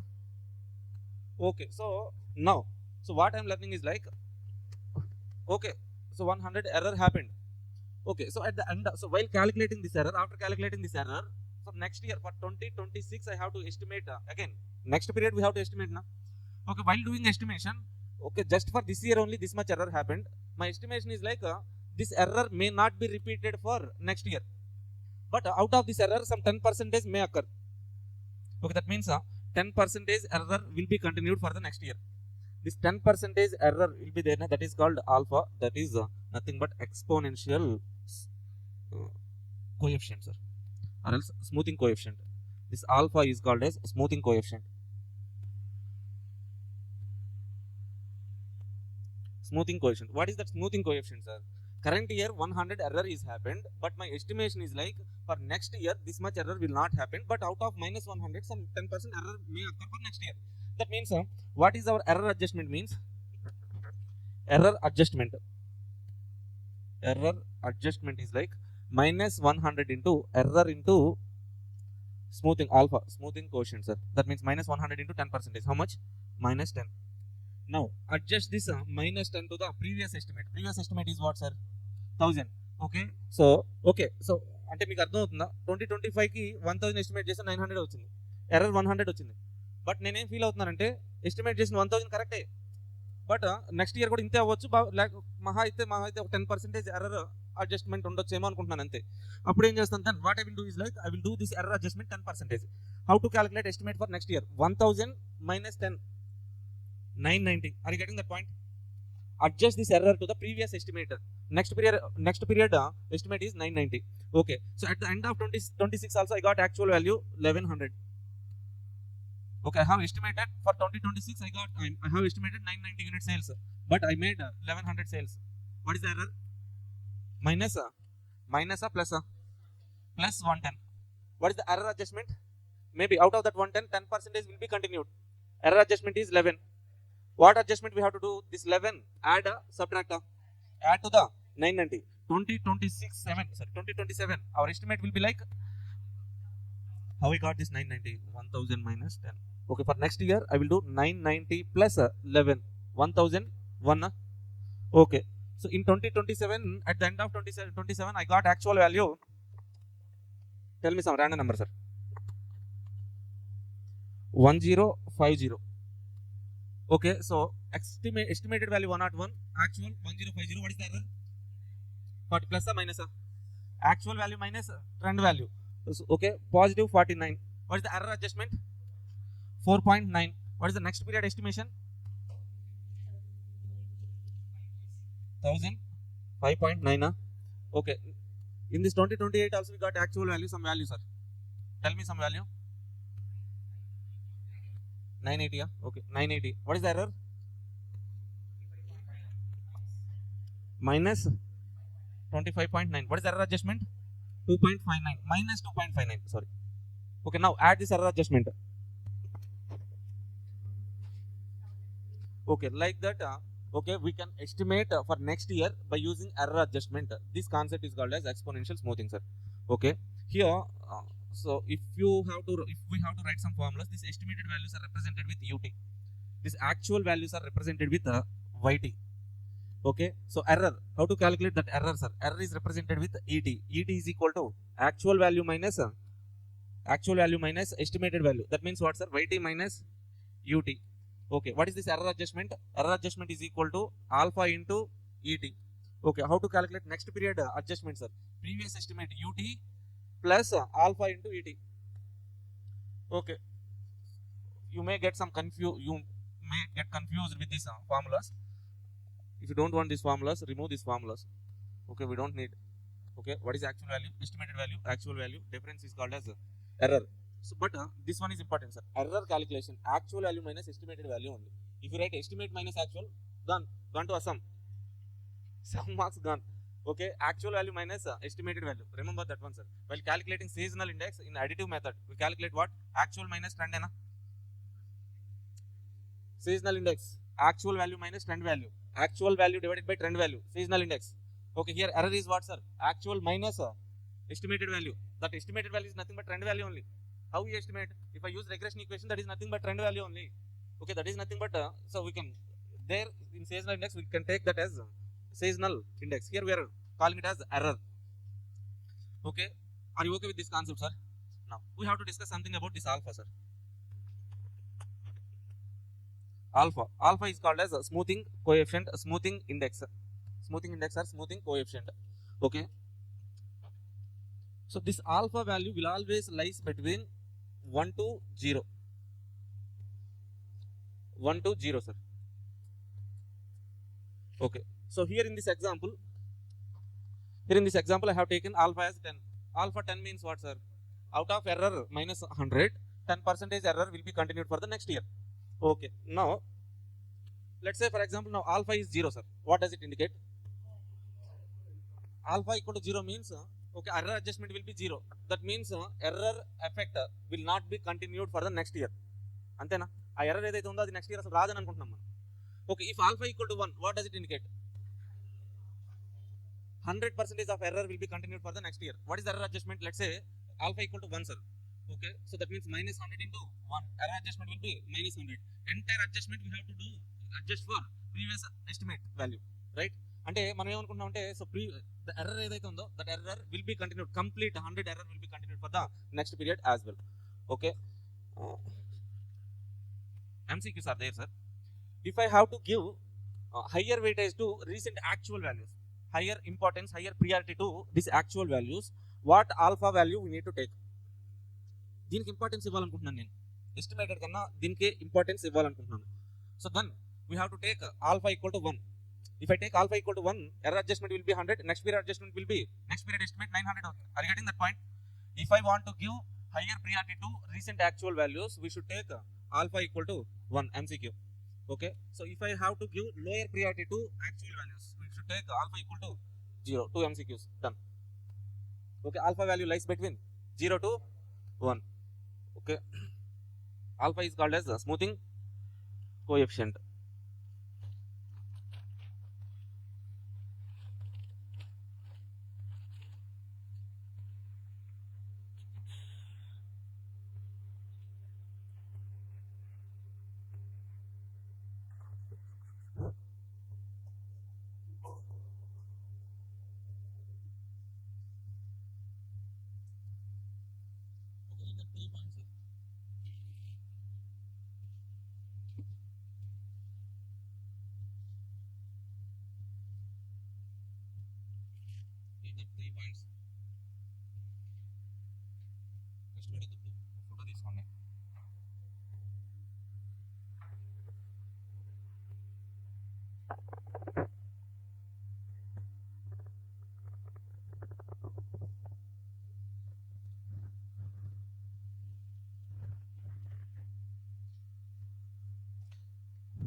Okay, how to calculate next year forecast under exponential smoothing, sir?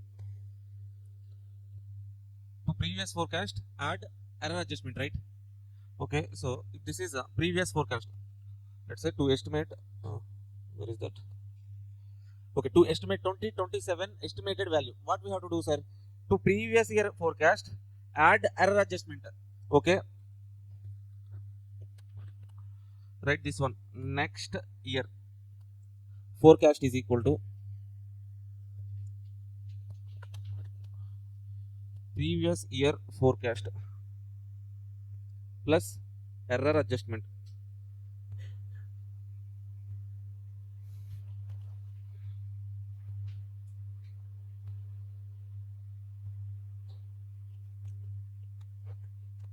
Okay, then formula, if I have to write this one in a formula, ut plus 1 next period adjustment, that is equal to ut plus previous year forecast ut plus error adjustment alpha into et.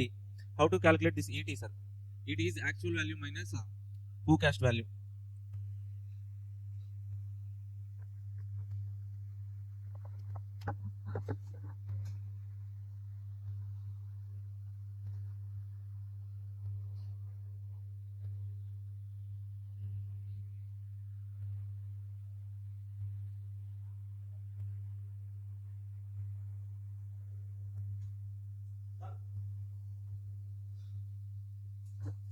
Now we can solve one problem, sir. Exponential smoothing. Read this question. Okay, read this question. With some same numbers only I have explained that example, sir. If you read that question, you will understand.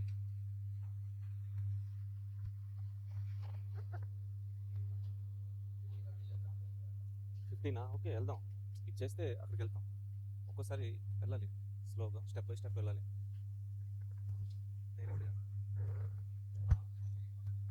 Okay actually నీకు అర్థమైంది అది అర్థమైపోతుంది అక్కడ ఏంటంటే starting ఒక point అక్కడ ఏంటంటే actual forecast ఒకేసారి ఇవ్వడం యాక్చువల్ వాల్యూస్ అంటే ఫోర్కాస్ట్ ఉండదు ఫస్ట్ పీరియడ్ వరకు మనం అడ్జస్ట్ చేస్తే రిమైనింగ్ అర్థం ఉంది చేద్దాం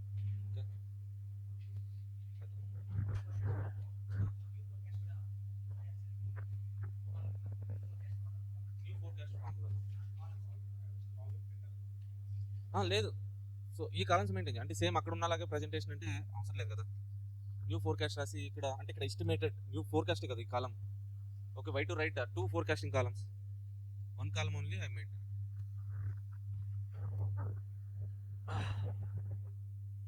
అంటే ప్రాబ్లం అక్కడ లాస్ట్ ఇంకో కాలం ఉంటుంది న్యూ ఫోర్కాస్ట్ ఆ వాల్యూ తీసుకొచ్చి ఇక్కడ రాస్తాడు మళ్ళీ అంత అవసరం లేదు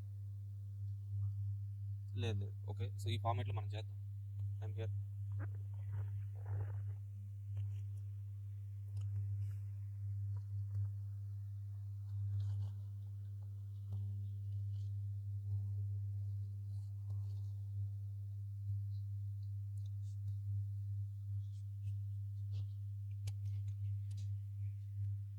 see guys, in this question, let's read this question, then we will solve June 25 attempt question, right? June 25 attempt, no? Not this one, no? Oh, this question, right? This is workbook question you're asking for. Yeah, okay.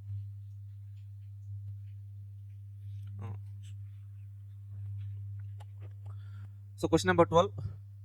MSBP leathers, shoe manufacturer has a modern outlook and they depend heavily on business forecasting methodology to plan their business activities like manufacturing, marketing, finance, etc. At the beginning of year 2022, they have forecasted the data of demand for their shoes for the beginning of month of March as 1000.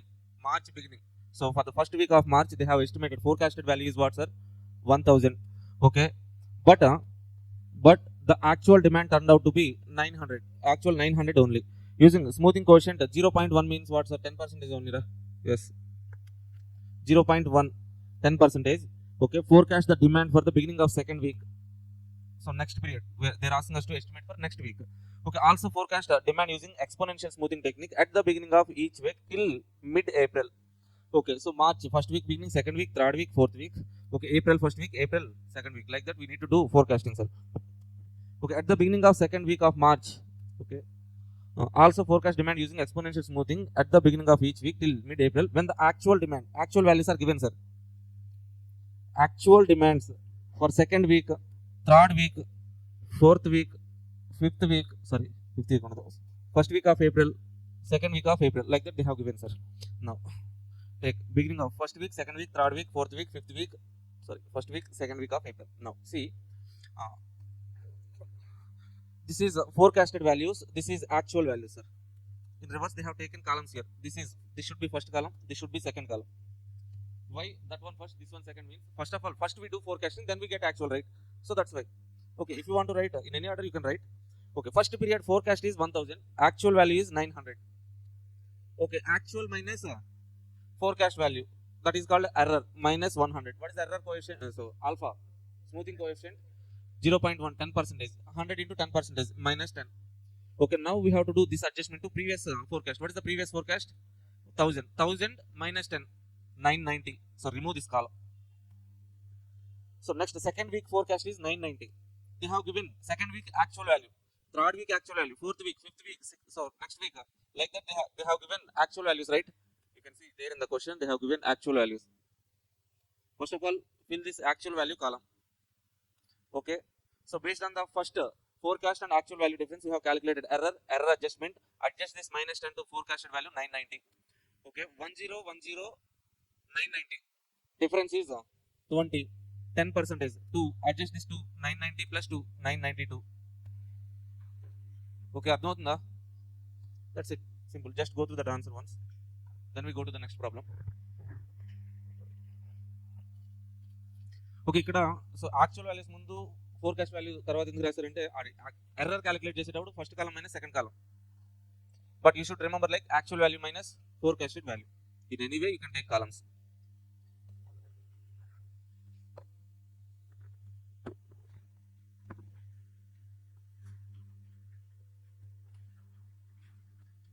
Okay, if you have done with this question, okay, can you guys try this June 25 term question?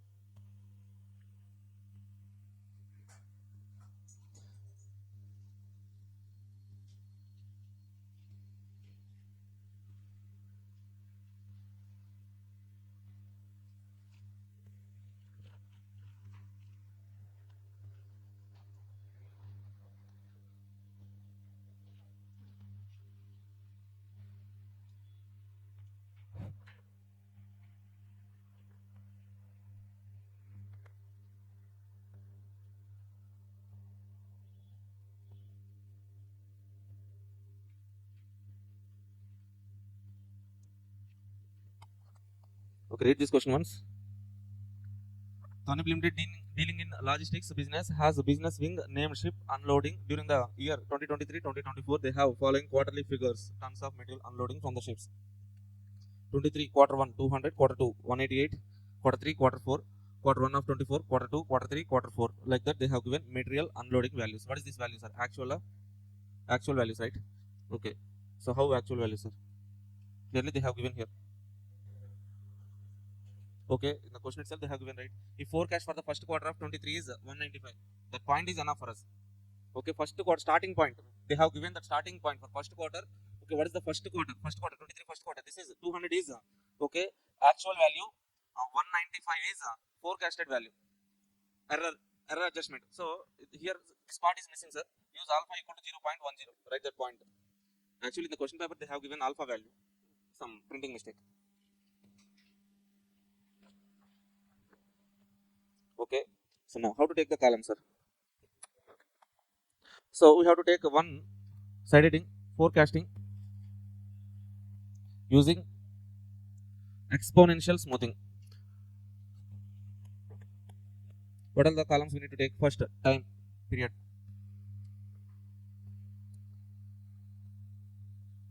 Period columns 2023, quarter 1, quarter 2, quarter 3, quarter 4. Next 2024, quarter 1, quarter 2, quarter 3, quarter 4. They have given actual values. Okay, so take column forecast, actual, error, adjusted error.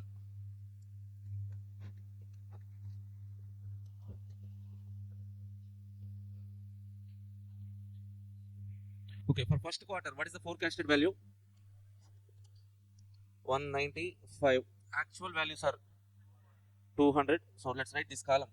Actual value column 188, 179, 195, 210, 225, 200, 202. Okay. Can you guys fill remaining data? What is the error here? Actual value minus forecast. Okay, forecast, that is 5. What is error adjustment? So alpha into ET. Alpha is what, sir? 0.10. 5 into 10% is 0.5. Okay, add this error to previous forecast 195.5. What is the error? Actual 188 minus 7.5. 10% is minus 0.75. Subtract 194.75. Now what is the error? Minus 15.75. What is the error adjustment? Minus 1.575. Like this. Can you fill the remaining data?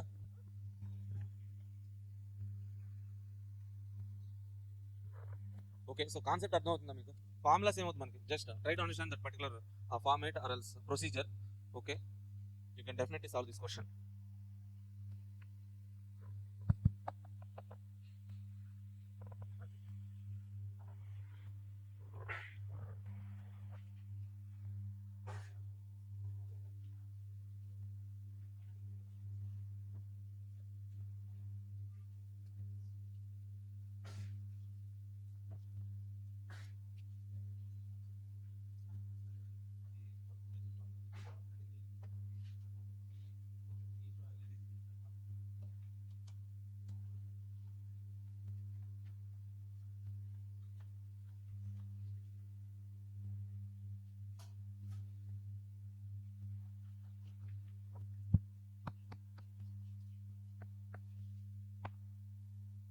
Done? Okay, so last question, sir. One workbook question is there. Workbook means okay, institute has released one workbook. Institute workbook, sir. Recently institute has released one workbook. In that workbook we have this question number 15, exponential smoothing. Now read this question.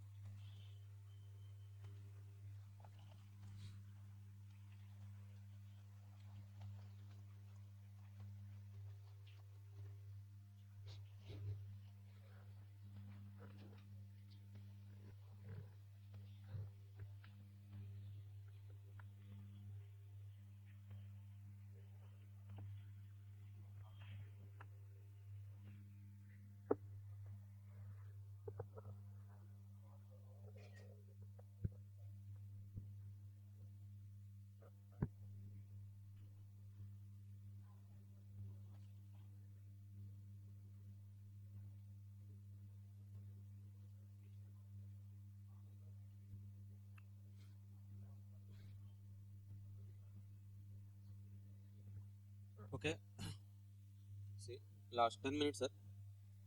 Let's complete this question, then we can discuss.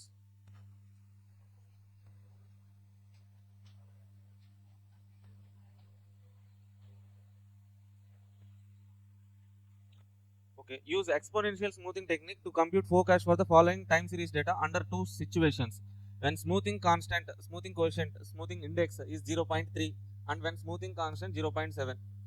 Okay, so we have to do the same problem with the same data two times by using 0.3 one time, 0.7 alpha as second time.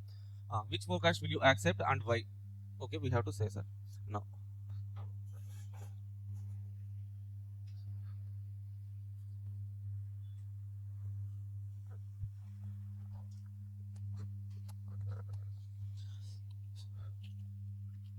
okay, take heading, side heading, calculation of or else forecast using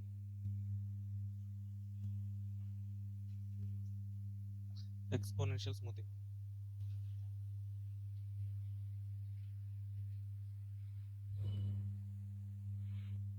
Okay, we have two cases here, case 1, case 2. Case 1 is when alpha equal to 0.30, when alpha equal to 0.70.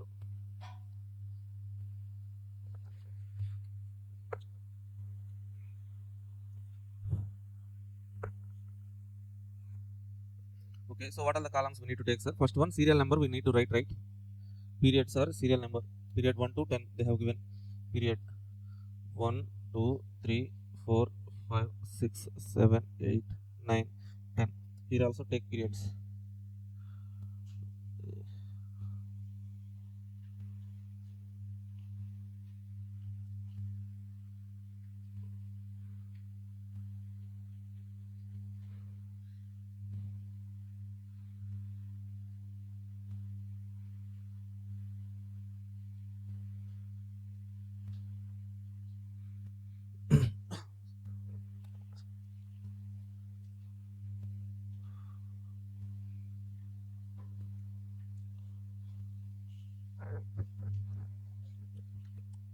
Okay, so in the question what they have given, sir? Observations. Observations means okay, so when you can observe, sir, when actually something is happening, you can observe. That means that values are actual values, right? Actual values.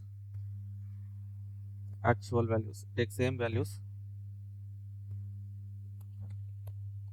27, 30, 32, 32, 31, 28, 27, 30, 33, 33, 31. Okay, so here also take same values, copy paste 27, 30, 32, 31, 28, and 33, 31. What is our next column, sir? Forecasted values. Next one is error ET. Next one is alpha into ET. Okay, forecasted values, error ET, alpha into ET. So do we have the forecasted value for first period? In the question they did not given that value. Okay. So if you are not having forecasted value, no error. Okay. The value is not there, sir. Forecast is not there. How can we calculate error? Okay. If error is also not there, means how can we calculate error adjustment? Okay. Come to second period. Okay. So but at the end of first period, we can estimate for second year, sir. How we can estimate for second year? For second year estimate is nothing but first year actual is second year estimate 27. Okay, here also same, sir. 27. Okay, are you getting this point? This is the starting point here. That's it. Remaining problem you can solve. Right? Okay, now what is the error here? Actual minus forecast, right? 3. So 30% of 3. 0.90. Okay, error adjustment. Add this 0.90 to the previous forecast 27. 27.90. Now what is the error? 32 minus 27.30. 4.1 into 30%. 1.23.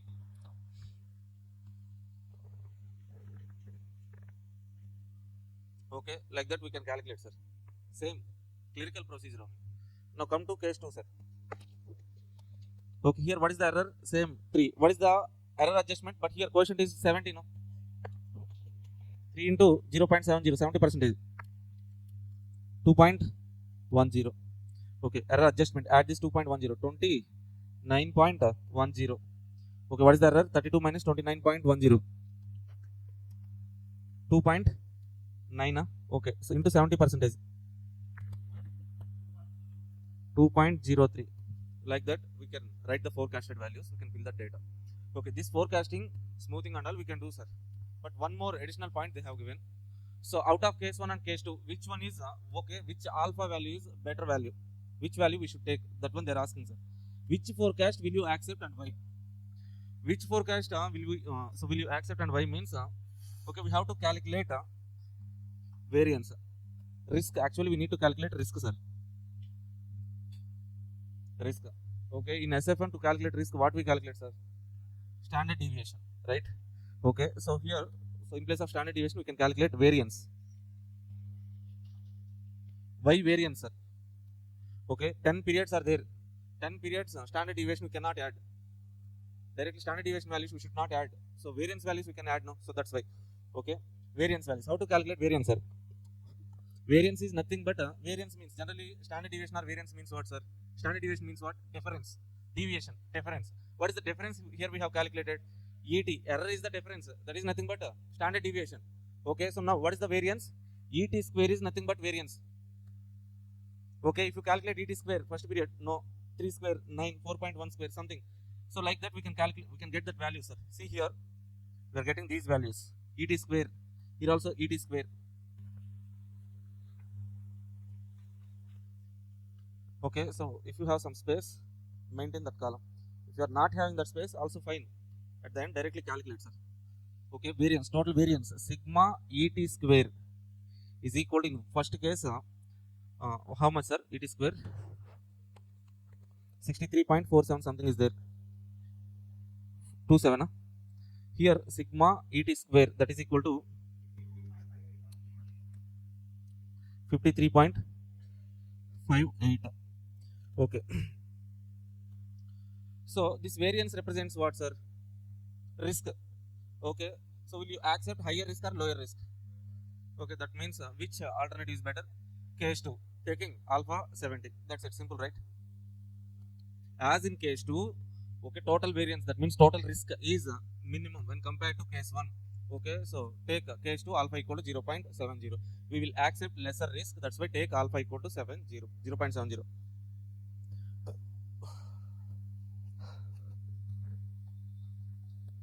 So more or less same calculation, sir.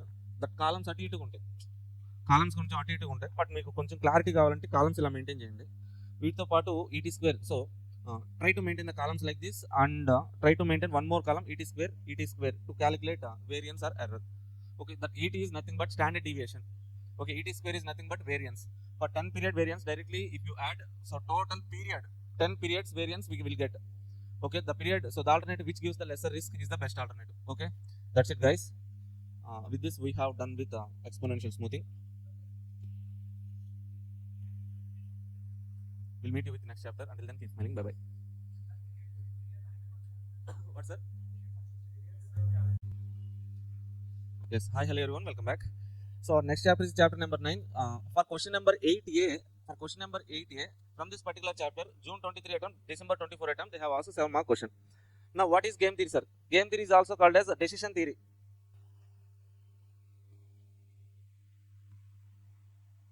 Decision theory. Okay, so once upon a time, that means something around 1944, before our independence. Okay, there were some Hungarian mathematicians, sir. So you might have familiar with this particular word, Hungarian.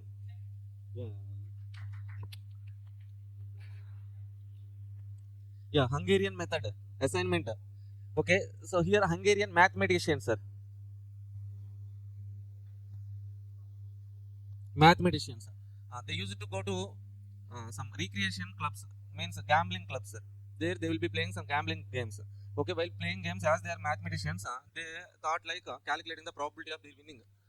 Okay, so after too many analysis and calculations and all, they came up with this particular theory. Okay, అప్పుడప్పుడు అనిపిస్తుంది ఎందుకు వాళ్ళు game ఆడతాం, మనకి ఎందుకు game theory అనిపిస్తుంది. Okay, so whatever it is, we have to learn this particular theory, sir. So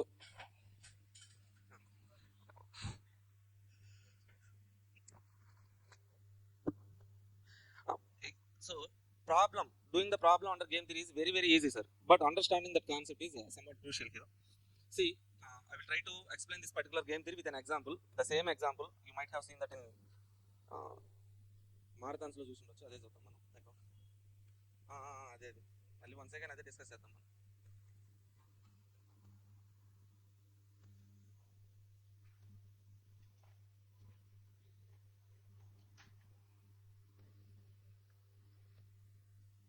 Okay, so I won't change this example till Kohli retires. Okay, see.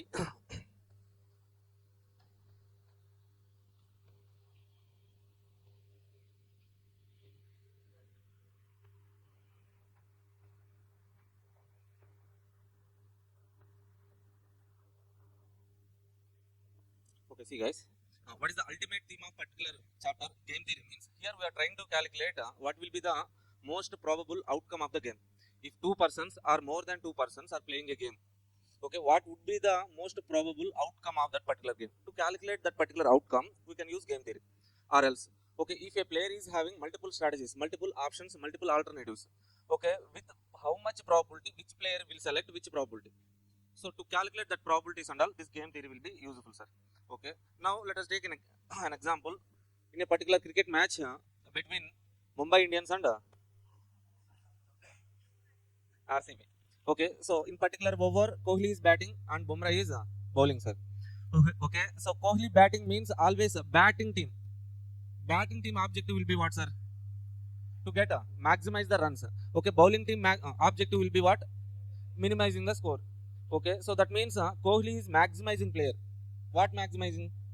Batting score maximization. Bumrah is trying to minimize the score. That's why minimizing player. Maximizing player, minimizing player. Okay. So let's say for example Kohli is having two alternatives, two options. That means playing two shots. Shot 1, shot 2. Okay. Let's say that shot 1 playing offside, shot 2 playing leg side. Okay. Bumrah is also knows two balls only. One is toss ball, another one is Yorker ball. Simple, two balls, two kind of shots only he know. So let's say for example in particular ball, if Kohli goes for shot 1, and Bumrah at the same time if he bowls a toss ball, okay, Kohli hits 6 runs. Okay. So if Kohli goes for shot 1, Bumrah bowls ball 2, they can get 4 runs. Okay, what is this? What is this 6? What is this 4, sir? 6 represents, I'm writing positive 6 means maximizing player is gaining, minimizing player is losing. This 6 means at this particular cell, if Kohli goes for shot 1, Bumrah goes for ball 1. Okay, so Kohli is getting 6 runs, Bumrah is losing 6 runs.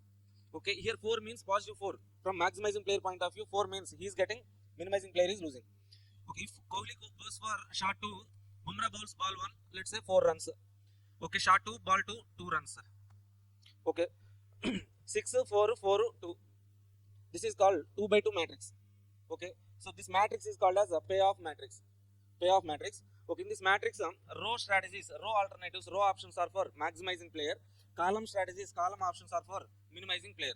We always take maximizing player strategies in rows, minimizing player strategies in columns. The matrix with particular outcomes, this particular matrix is called as a payoff matrix. Okay, so by using this matrix to calculate the outcome or value of the game, so we have different methods. So first of all, let us try to understand the basic methods. The basic method. So go with so let's analyze from maximizing player point of view.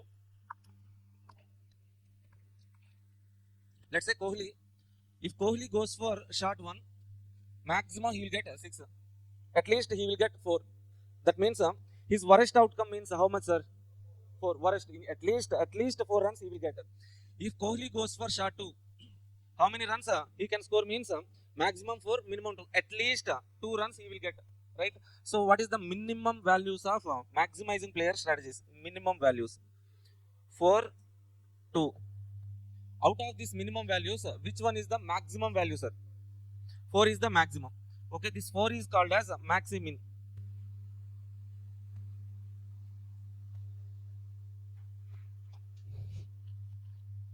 So maximin, maximum of minimum values.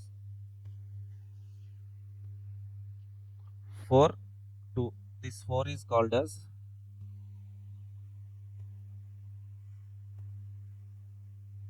so first of all we write minimum values. In that minimum values we select maximum value, that is called maximin. Okay. Now, so what is this maximin means? Let's say for example for particular ball, okay, so Kohli has to hit last ball, sir. Last ball he has to score 6 runs. Then only RCB win. Then which shot he will select, sir? Let's say for example 4 runs, sir. Okay, last ball of the match he has to get 4 runs to win that match. Okay, which shot Kohli will select for sure? Shot 1. Why shot 1, sir? Okay, if Kohli goes for shot 1, at least he will get 4. Otherwise 6. Anyway, he is winning now. Okay, if he goes for shot 2, he may get 4 runs. But in another situation, he is getting 2 runs only. Okay, that means the team will not win. So definitely Kohli goes for shot 1 only. Why means at this particular situation his worst outcome is 4. That's why we are calculating maximin. Okay, now. So are you okay with this maximin, sir?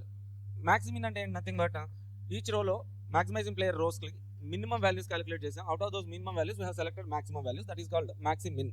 Now from minimizing player point of view, columns. Okay, for minimizing player point of view, what is his worst outcome? For Bumrah, worst outcome means give maximum runs. Okay, so his worst outcome, if he goes for ball 1, he lose 6 runs or else 4 runs. His worst outcome means 6, losing maximum runs. Okay, in ball 2, what is his worst outcome means 4 runs, losing maximum runs. Okay, so in columns, what is the maximum values means first column maximum 6, second column maximum 4. Okay, now let's say again same, if for last ball 4 runs needed, sir, 4 runs needed. Think from Bumrah point of view. Okay, so will he bowl ball 1 or ball 2, sir? Ball 2. ఎందుకని ball 1 వేసాడు అనుకోండి 6 వెళ్తుంది లేదా 4 వెళ్తుంది, win అయిపోతుంది. So ball 2కి వెళ్ళాడు అనుకోండి కొంచెం ఛాన్స్ ఉంది, 4 కొట్టచ్చు లేదంటే 2 అక్కడ గెలిచే ఛాన్స్ ఉంది కాబట్టి బాల్ 2కే వెళ్తాడు. That means what we have to do here is like we have calculated for each column maximum values. I have calculated. Then out of these maximum values, which one is the minimum value, sir? This 4 is called as mini-max. Mini-max. Okay, you can see that maximin is 4, this 4, mini-max is also the same 4. As maximin is equal to mini-max, okay, so the value of the game, whenever the maximin is equal to mini-max, the value of the game is 4. This is also called as saddle point, sir. Okay, are you okay with this example? Now, maximizing player strategies in rows, minimizing player strategies in columns. Okay, so maximizing player always take in rows, minimizing player in columns. That matrix is called as payoff matrix. Okay, for each row, maximizing player point of view, we have to identify each row minimum value, select maximum. Columns, for columns, right column, first column maximum, second column maximum, identify minimum. Okay, so this one is called as mini-max, this one is maximin. If maximin equal to mini-max, that is the value of the game. As here we got maximin equal to mini-max, 4 is the value of the game, that is nothing but saddle point. Sir, what if maximin is not equal to mini-max, sir? In that situation, so based on that, game theory, game is divided into 2 types, sir. Now, game theory strategies. 2 types of strategies will be there: pure strategy, mixed strategy. So first of all, let us discuss about pure strategy. Pure strategy means nothing but deterministic game. Okay, what is deterministic game? What is a probabilistic game, sir?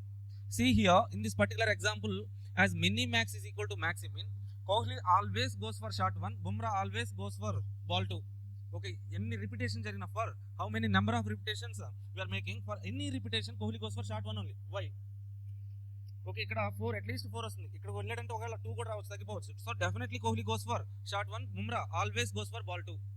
Okay, so with 100% probability he goes for shot 1, 100% probability he goes for ball 2 for any repetition. Okay, so that's why this is called as deterministic strategy. Okay, surely I can say like Kohli that shot, Bumrah this ball. Like that I am saying means that is called as a deterministic game. That strategy is called as pure strategy. Okay, pure strategy. So when we call it a strategy as pure strategy or else game as deterministic game means whenever the mini-max equal to maximin, then we call it as a deterministic or pure strategy. Okay, how to get the value, sir? Mini-max equal to maximin. Whenever there is mini-max equal to maximin, that value is nothing but value of game, sir. The value of the game is there, that is nothing but saddle point. Now, sir, what if mini-max is not equal to maximin? So mini-max, if mini-max is not equal to maximin, we cannot say like Kohli goes for that particular strategy only. Okay, Bumrah goes for that particular ball. Like that we cannot say. Okay, they may apply certain probabilities. With 50% probability Kohli goes for this one, 40% probability that strategy, or else 30% strategy for ball 1. Sorry, 30% probability for ball 1, 70% probability for ball 2. Like that we can say. Okay, when, sir, when mini-max not equal to maximin, so we cannot say like particular strategy for particular player. So with some mixed strategy we can say, sir. Mixed strategy means okay, he will not apply particular strategy for any repetition. He will apply some mixed strategy. Okay, so when we call a strategy as mixed strategy means when mini-max is equal to not equal to maximin, then the strategy is called as a mixed strategy. The game is called as a probabilistic game. Probabilistic అంటే exact మనం ఈ strategy అని చెప్పలేము. With ఈ ప్రాబిలిటీతో ఈ strategy, ఆ ప్రాబిలిటీతో ఆ strategy అని చెప్తుంటాం. Okay, now whenever the game is probabilistic or else mini-max not equal to maximin, we have to calculate value of the game and probabilities we need to calculate. To calculate value of the game and probabilities, we have 3 methods here. 3 methods. So first one is odds method, rule of dominance, graphical method. This odds method we can apply if and only if the matrix is 2 by 2. If and only if matrix is 2 by 2 matrix, then only we can apply odds method. Okay, so if the matrix is more than 2 by 2 matrix, that means let's say 3 by 3 matrix, we cannot apply odds method. But what we can do is like go to the rule of dominance, principle of dominance. Okay, you might have seen this particular rule in SFM portfolio analysis. Okay, share A, risk share A risk, okay, share A risk, share B risk, share A return, share B return. Okay, then we can compare. Okay, higher return with lower risk. Like that we can eliminate. Now that model is there in SFM. Same rule, same strategy. Okay, rule of dominance. By using this rule of dominance, we can calculate. We can reduce the matrix to 2 by 2. After reducing the matrix to 2 by 2, by using odds method, we calculate the value. Okay, so if by using rule of dominance itself, we are not able to reduce the matrix to 2 by 2, then we can go for graphical method, sir. When we can apply this graphical method means if and only if matrix is 2 by n or else m by 2. That means we should have at least 2 rows or else at least 2 columns. Either 2 rows or 2 columns, then only we can apply graphical method. By using this graphical method, what is our target here means we reduce the matrix to 2 by 2, then apply odds method. Anyway, where we are, with which method we are getting value of the game means odds method only gives us value of the game. Okay, this rule of dominance and graphical method are trying to reduce the matrix to 2 by 2. Okay, in this rule of dominance, some average calculation will be there, sir. Some small adjustment. Okay, and one MCQ is there. We can use linear program planning as well to solve game theory problems. Okay, so when we can use LPP linear program planning for game theory problems means if and only if matrix is 3 by 3 or else more than 3 by 3, then only we can apply linear program planning. One MCQ only.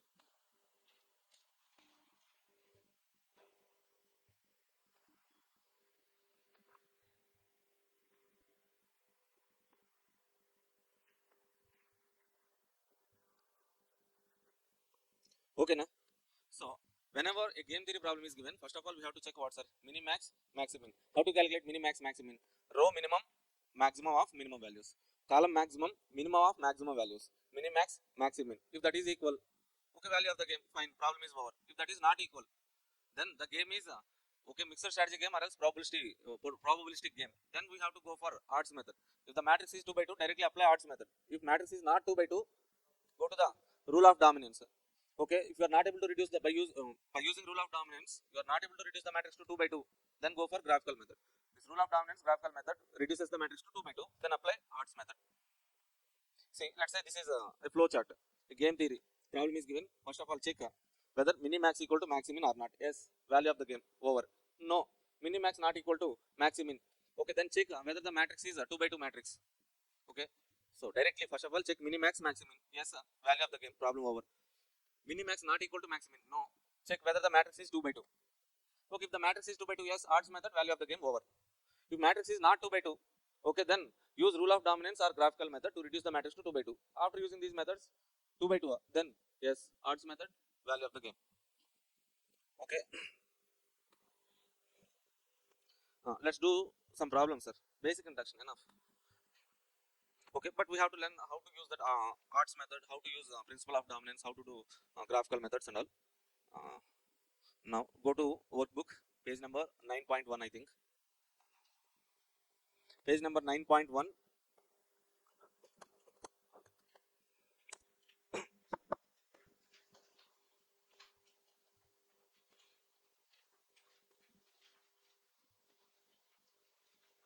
Okay, question number 1.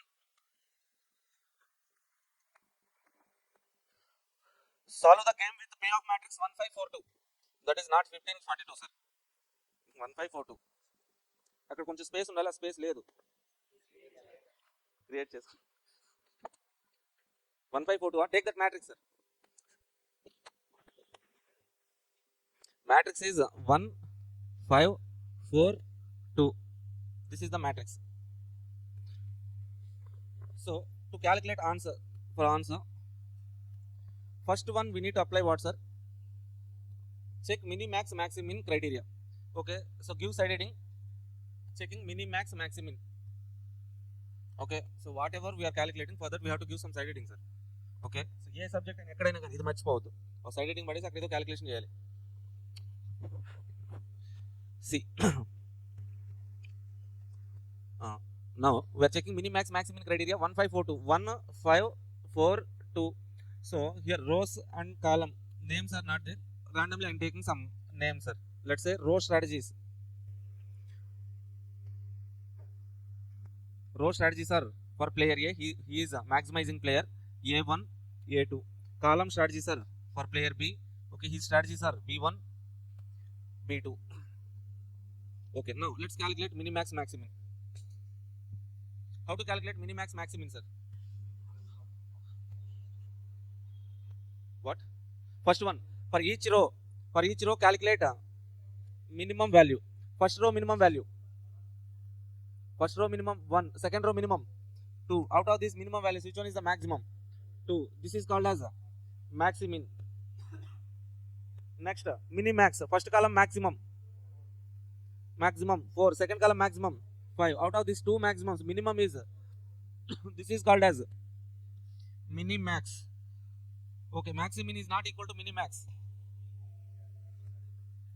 Maximin is not equal to minimax. So the game is a probabilistic game. Write that note point as well. Note, as minimax not equal to maximin, game is a probabilistic game. Okay, so now we have to 11.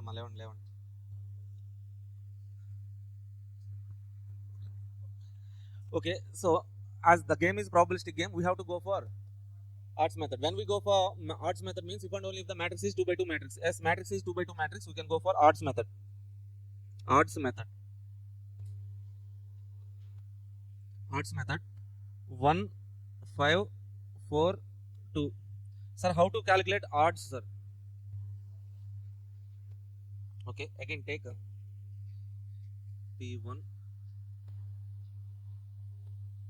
1 minute. 1, 5, 4, 2. This is B1, B2, A1, B2.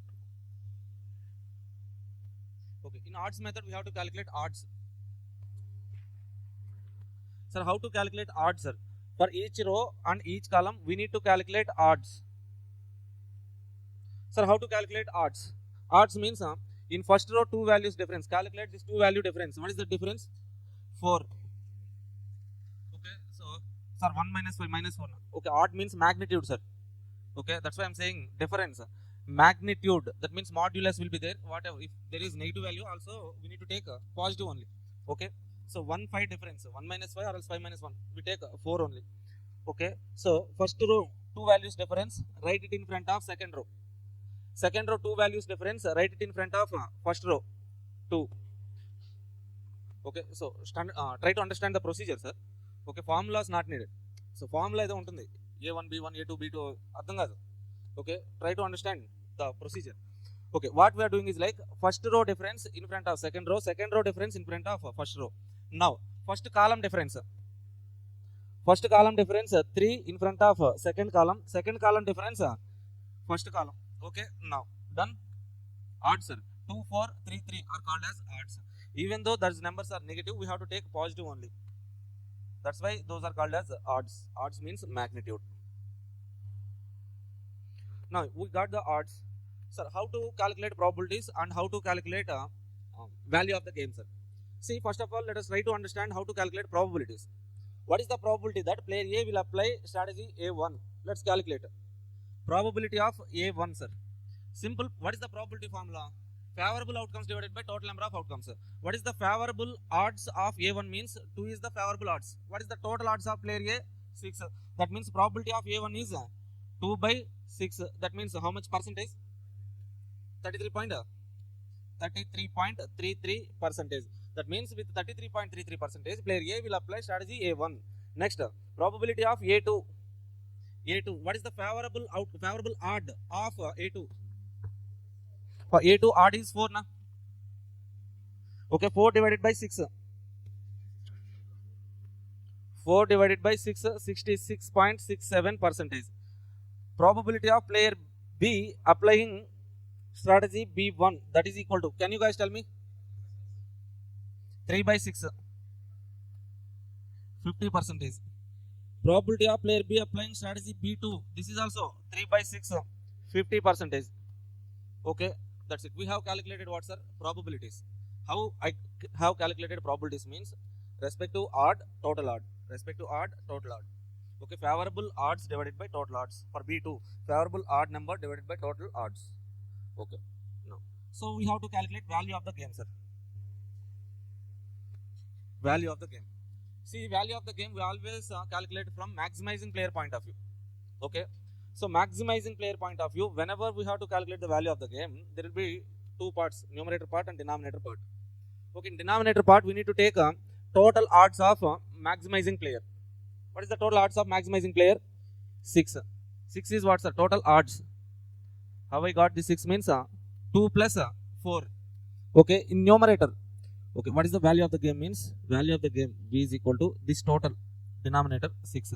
Now, okay, so for A1, 1 into 2, 4 into 4. Okay, so first row first value into respective odd. Second row first value into respective odd. Okay, that means 1 into 2 plus 4 into 4. Total how much? 2 plus 18 by 6. 3. 1 into 2 plus 4 into 4. 18 by 6. That is 3, sir. Value of the game. Okay. So once again, మీరు direct values వస్తే next time గుర్తుండకపోవచ్చు ఏది ఎలా వచ్చింది అనేది. Once again look at these values sir. First of all, how to calculate odds means first row 2 values difference in front of second row. Second row values difference first row. Okay, first column values difference in front of second column. Second column values difference in front of first column. Okay, so sir, what if there are 3 values, sir? How to calculate difference, sir? So if 3 values until we cannot apply odds method, sir. We can apply odds method if and only if matrix is 2 by 2 matrix. Here the matrix is 2 by 2 matrix only. That's why we are applying this method. Okay, if 3 by 3 matrix is there, we have to reduce the matrix. Yes, sir. Okay, so after calculating odds, okay, we can calculate probabilities. How to calculate the probabilities means, okay, respective favorable odds for A1, favorable odd to total odds 2 plus 4. For A2, 4 by 6. For B1, 3 by 6. B2, 3 by 6. Are you okay with this probabilities? Probabilities okay now? Then value of the game. How to calculate value of the game means value of the game we calculate from maximizing player point of view. In denominator, total odds 2 plus 6 denominator. Numerator, first row first value with odds, respective odds. Second row first value with respective odd. Total in numerator, that is the value of the game. Okay, so అక్కడ formulas ఉంటాయి. Formulas ఎలా రాస్తారంటే, so in place of A C A1 A2 B1 B2 ఈ values ఇక్కడ మనం A1 A2 B1 B2 ఇలా తీసుకున్నాం అనుకోండి. ఇలానే ఉన్నాయి అక్కడ వాల్యూస్. ఆ మ్యాట్రిక్స్లో వాల్యూస్ ఉంటాయి చూడండి. A1 A2 సేమ్ ఇలా తీసుకున్నారా? A1 A2 B1 B2. Okay. Okay, how to calculate odds, sir? Odds means first row values difference. A1 minus A2 here. B1 minus B2 here. First column. A1 minus B. Sorry. Yeah. Yeah. Okay, na. So first column difference. So below the second column. Second column difference here. For first column. Okay, now what is the probability of A1? Can you guys tell me that probability of A1? Probability of A1 is equal to what, sir? Numerator B1 minus B2. Denominator B1 minus B2 plus A1 minus A2. Likewise, we can write probabilities. For A2 probability, A1 minus A2 by this total. Okay, B1 probability. Okay, so A1 minus B2 by, sorry, A2 minus B2 by this total. B2 probability, A1 minus B1 by this total. Okay, now, can you guys tell me that particular value? Value of the game. Denominator, total odds of maximizing player. B1 minus B2 plus A1 minus A2.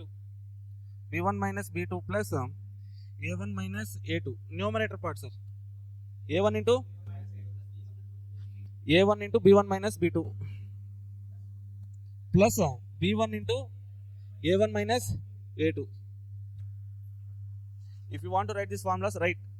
Okay, note it down. But don't try to solve the problems using formulas. Okay, directly try to remember that this particular procedure. Okay, directly you can calculate like this, sir. Without formulas, try to calculate.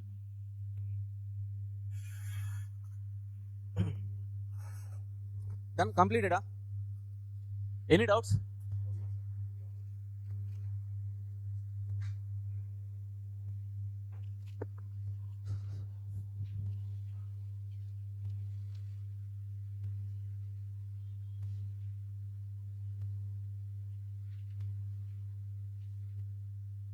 Okay, sir, let's do this problem and then we can take break. Question number 2. Question number 2, principle of dominance. Sir. Read that question once and read that question and tell me who is maximizing player and who is minimizing player.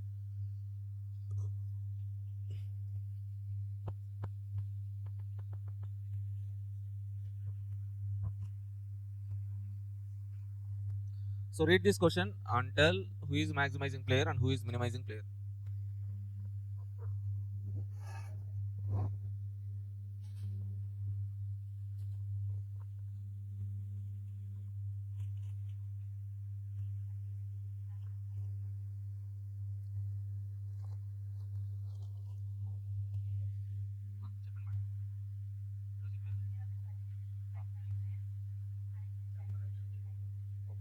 So who is maximizing player there? Employee is maximizing player. Okay, so the management of company is negotiating with its union for reason of hourly wages of its employees. The management deployed a consulting firm who has prepared a payoff matrix for the purpose which indicate additional hourly cost to the company. That means in the matrix the values, given values are what, sir? Wages per hour. Wages per hour. Wages means okay, it's a cost to the expenditure to the company and revenue to the union or employees. Okay. It is shown below. You being a part of consulting firm have to assist management in selecting the best strategy. What is the value of the game? How it is going to affect company's cost? Okay. Now, so as matrix elements are which elements? Hourly cost. That cost is nothing but expenditure to the management. That's why they try to minimize. Okay. That same values are revenue to the employees union. Okay. They will try to maximize. Now, who is maximizing player means union will always try to maximize their revenue or income or the wages. Okay, management will always try to reduce the cost. They will try to minimize the wages. Okay, so but if you observe, management strategies are given in rows, but management is minimizing player. Union strategies are given in columns, but union is maximizing player. We always take union maximizing player strategies in rows, minimizing player strategies in columns. In reverse, they have given now. That means we have to rewrite the matrix rows to columns, columns to rows. Okay, so rewrite the matrix like this. So first row as first column, second row as second column, third row as third column.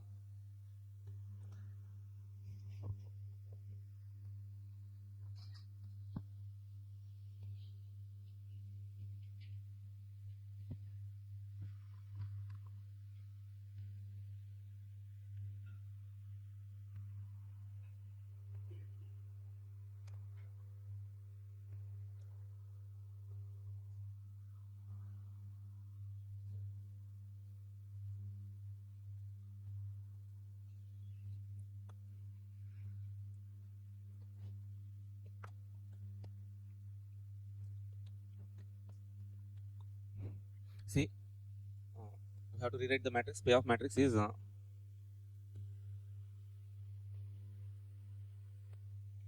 first row as first column 2.50, 2.70, 3.50, minus 0.20. First column, second row as second column 2.00, 1.60, 0.80, 0.80. Third row as third column 1.40, 1.20, 1.50, 1.30. Last column 3.00, 1.40, 1.90. Okay, row names are U1, U2, U3, U4. Column names are M1, M2, M3, M4. Okay, now so whenever we have to solve the game theory problem, payoff matrix, first thing you have to do is what, sir? Check max min minimax criteria. First row, for first row, write minimum values. First row minimum 1.40, second row minimum 1.20, third row minimum 0.80, last row minimum minus 0.20. Okay, out of these minimum values, maximum is this is called as maximin. Maximin. Okay, so first column. So column means minimizing player. From minimizing player point of view, write maximum values first. Worst outcome means maximum. 3.5, 2.00, 1.50, 3.00. Out of these maximum values, minimum value is 1.5. This is called as minimax. As minimax not equal to maximin. Okay. The problem is the probabilistic game. The game is probabilistic game. We are not getting values here. Minimax, maximin not equal to minimax. Okay. So as we are not getting the value with this maximin minimax approach, we have to go to Okay, we have to check a probabilistic game or mixed strategy game. There, to calculate the value of mixed strategy game, first method we can apply odds method, but that can be applied if and only if matrix is 2 by 2, but here the matrix is 4 by 4. Okay, so using the principle of dominance, apply principle of dominance to reduce the matrix to 2 by 2. Our target under principle of dominance is to reduce the matrix to 2 by 2, sir. How to reduce the matrix to 2 by 2 means, that is the main point here. Let's check that one.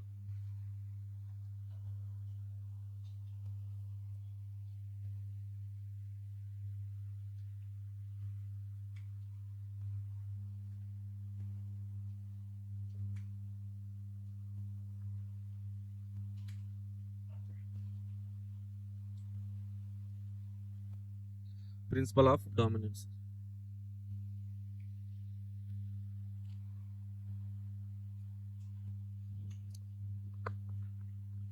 Now, see, maximizing player will always try to select the strategy with maximum values, right? Okay, so row point of view, union will always select the strategy which gives the maximum values. Okay, so management will always select the strategy which gives minimum values. Why, sir? Union is maximizing player, management is minimizing player. Maximizing player will always select the strategy with maximum values. Minimizing player will always select the strategy with minimum values. That is the basic point. Now, to make this matrix to 2 by 2 matrix, we have to eliminate 2 rows and 2 columns. Which rows and which columns we have to eliminate, sir? For that, we have to compare the dominance. Okay, whether any strategy is dominating other strategy or not. Okay, so for that we have to check all the values of each row. So let's compare U1 and U2, sir. U1 and U2 I'm comparing. Whenever I'm comparing U1 and U2, in U1 union is getting 2.5, here 2.7. Which one is better for union? They go for U2.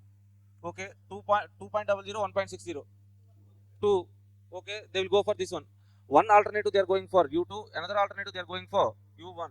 Okay, we cannot say one strategy is dominating other strategy. If all the values of that particular row is dominating all the values of other row means, then only we can say domination. Okay, now let's compare U2, U3, sir. Okay, 2.70, 3.50. U3, 1.6, 0.8. No domination. Here U3, U4, 3.5 minus 0.2. Okay, U3 is dominating. 0.8, 0.8. Okay, anyone is fine. Okay, 1.5, 1.3, 1.5, 3.5, 0.8, 1.5. So here 1.9. That means when I compare U3 and U4, definitely in all the cases I go for U3, sir. As a maximizing player, definitely I will go for U3 over U4. That means U3 is dominating U4. Okay, the strategy which is getting dominated by other strategy, we can eliminate. That means remove this strategy, sir. Which strategy? U4. Okay, అలా strike off చేయొద్దు, దాన్ని eliminate చేసి మళ్ళీ rewrite చేయాలి matrix యాక్చువల్గా. అంటే suggestion ఆన్సర్స్లో ఎలా ఇస్తున్నారంటే, how they are giving suggestion answer means they are rewriting the matrix with this 3 rows and 4 columns with these values, eliminating 4th row. Okay, let's say I have eliminated that U4. Just imagine U4 is not there.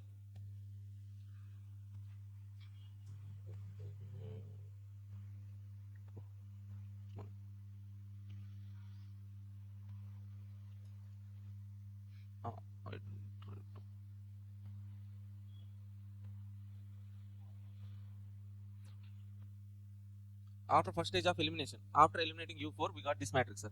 Now as we have eliminated one row, we can go for one column, sir. One column. Let's compare to 2 columns, sir. Okay, column means minimizing player. Minimizing player will always select which strategy? The strategy which gives minimum values. Okay, let's say compare M1, M2. Okay, 2.5, 2. Management goes for 2, M2. 2.7, 1.6. M2. 3.5, 0.8. Which one? So if I compare M1, M2, management will always go for 2, 1.6, 0.8, right? That means from management point of view, they will always go for M2 over M1. Okay, so that means we can eliminate M1. We can eliminate what? M1 strategy. Eliminate that M1. Eliminated. So one row eliminated, one column eliminated. Now we left with 3 rows and 3 columns. Okay, to get 2 by 2 matrix, we need to eliminate one more row and one more column. Okay, let's try to eliminate one row again. Let's compare again U1, U2. Maximizing player. Row means maximizing player. Maximum strategy. Maximum value strategy. 2.00, 1.6. Which one is better? 2, 1.4, 1.2, 1.4, 3 or 1.4? 3 better, right? Okay, so as a maximizing player, you will select 2 here, 1.4 here, 3.00. That means you always select u1 over u2, right? Which one has to be eliminated, sir? u1 or u2? u2 eliminate u2. We can eliminate u2. Then remaining elements are that elements. 2 rows and 3 columns. Okay, as we got 2 rows, if I eliminate one more column, I will get 2 by 2 matrix, right? Okay, now see, compare M to M3, sir. Which columns, whenever you are comparing, look for minimum values. Minimize column means minimizing player. Minimizing player will always try to select the strategy which gives minimum values. Then when I compare M1 and M2, I go for 1.40. Sorry, M2, M3, 1.40, 0.8. Okay, no clear dominance. M3, M4, 1.40, 1.50. Yes, I go for M3. Here I go for M3. That means we can keep M3, eliminate M4. Then we got what, sir? 2 by 2 matrix. Okay, so after getting this 2 by 2 matrix, we need to calculate value of the game. To calculate value of the game, calculate odds. Okay, after each stage of elimination, that after eliminating one row or one column, I can rewrite the matrix. Okay, while eliminating that row or column, you have to write that note point, sir. Note point, here they have given need note point now. All the elements of third column is matrix more than corresponding values of second column. Okay, eliminate M4 is dominated by M3. The new matrix is shown below. Like that we have to write. Okay, not exactly same words. Simple, you can write M4 is dominated by M3. So eliminate M4. Like that single liner we have to write. Okay, so now let's calculate odds. First row difference in front of second row 0.60. Second row difference 0.70. First column difference 1.20. Second column difference 0.10, right? Now calculate the value of the game, sir. Value of the game, that is equal to total odds of maximizing player 0.70, 0.60, 1.30 na? Yes. Okay, in numerator 2.00 into 0.70, 2 into 0.7 plus 0.80 into 0.60. So finally let me know the value of the game. Value of the game 1.45. What does it mean by 1.45, sir?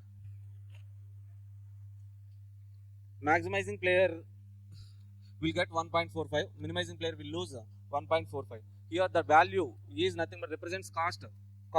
That means union will get additional 1.45 rupees per hour.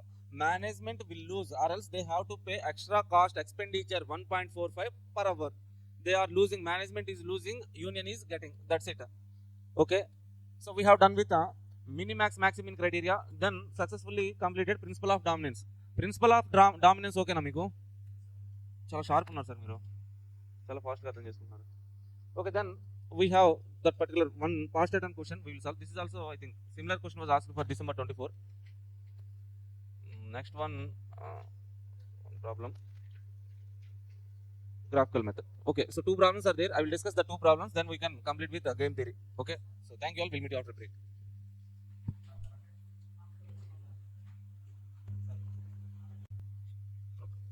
Hi guys, welcome back. See, we are in game theory. We have done with the first question, that is the minimax maximum criteria. Then next second question, that is principle of dominance, completed. Now let's go to past attempt question, that is I think June 23 attempt question, sir. Last question. Okay, at the end page 9.8 you can see this question, June 23. Here we have to form the matrix formation and the calculation of value of matrix. Okay, read that question, try to form the matrix. Don't look at the answer. Okay,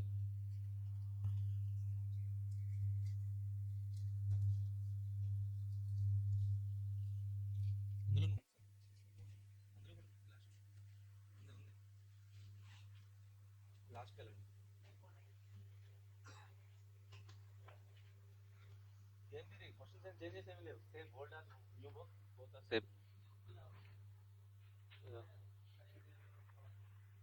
New version అన్ని cover అయింది sir. అందులో study material and past attempt questions, MQP questions అన్నీ ఉంటాయి. Maximum work బుక్లో కూడా అవసరమైనవి తీసుకున్నాం. Max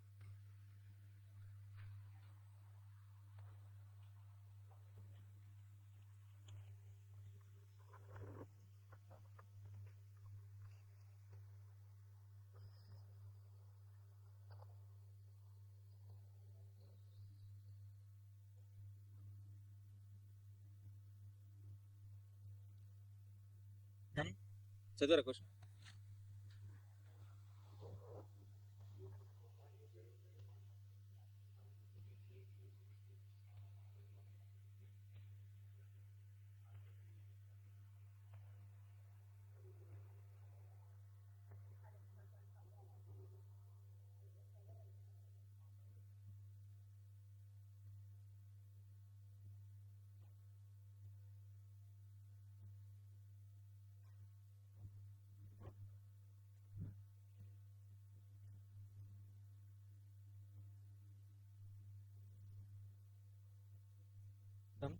See, question number 6, June 23 attempt question. A and B play game in which each has 3 coins. That is 5 rupee coin, 10 rupee coin, 20 rupee coin. Okay, A has 3 coins, B has 3 coins. Each selects a coin without knowledge of other's choice. Okay, so యాక్చువల్గా ఏంటంటే మా side ఇలాంటి games జరుగుతాయి sir. I mean కొత్త పెళ్ళైన వాళ్ళకి ring game పెడతారు చూడండి, అలాగే ఈ గేమ్ కూడా పెడతారు. ఓకే, కొత్త పెళ్ళి ఇమీడియట్గా అక్కడ వెళ్తారు కదా, ఐ మీన్ బ్రైడ్ హోమ్ కల్లా వెళ్తారు కదా, అక్కడ వెళ్ళినప్పుడు వాళ్ళకి సో ఇద్దరిని కూర్చోబెట్టి opposite so face to face కూర్చోబెడతారు. వాళ్ళకి సమ్ కాయిన్స్ ఇస్తారు అన్నట్లు. సే ఫర్ ఎగ్జాంపుల్ ఇలా కూర్చోబెడతారు సార్, ఫేసింగ్ ఈచ్ అదర్. వాళ్ళ దగ్గర కాయిన్స్ ఉంటాయి. సమ్ కాయిన్స్ ఏవో 1 రూపీ 2 రూపీ కాయిన్స్ ఏవో ఇచ్చేస్తారు. ఓకే, సో వాళ్ళు హ్యాండ్స్ ఇలా బ్యాక్ పెట్టి కాయిన్స్ మొత్తం పట్టుకుంటారు. ఓకే, ఒకేసారి ఇద్దరు ఒకేసారి కాయిన్స్ కొని తీయాలి. తీసినప్పుడు టోటల్ కాయిన్స్ కౌంట్ చేస్తారు. అది ఆడ్ నెంబర్ వచ్చింది అనుకోండి, ఒకళ్ళు గెలిచినట్లు. పెళ్లి కూతురు పెళ్లి కొడుకు ఏదో ఉంటుంది. ఒక ఈవెన్ నెంబర్ వచ్చింది అనుకోండి, ఇంకొకళ్ళు గెలిచినట్లు. సో కాయిన్స్ మొత్తం వాళ్ళకి వెళ్ళిపోతాయి అన్నట్లు. ఈ గేమ్ ఆడుతూ ఉంటారు, అంటే ఆడిస్తూ ఉంటారు. So same game. See, here we have 2 players, A and B. A has 3 coins, B has 3 coins, 5 rupee coin, 10 rupee coin, 20 rupee coin. Okay, so at the same time, both of them has to select 1 coin. Out of the 3 coins, they have to bring 1 coin. Okay, A so brings 1 coin, B also brings 1 coin. Okay, if sum of coins is an odd number, okay, if sum is odd number, odd, A wins. Okay, if sum is even, B wins. Okay, so now let's see.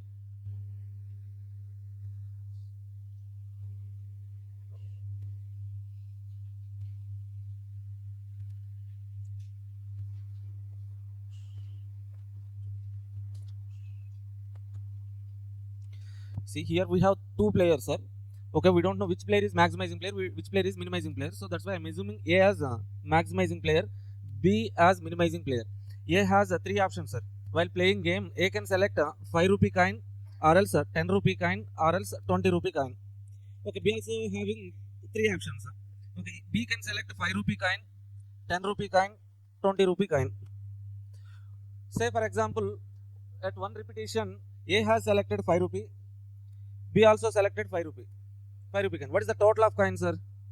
Total even number. Even number means who is winning the game? B is winning the game. Okay, if B wins, A loses this 5 rupees, B gets that 5 rupees. Right? Okay.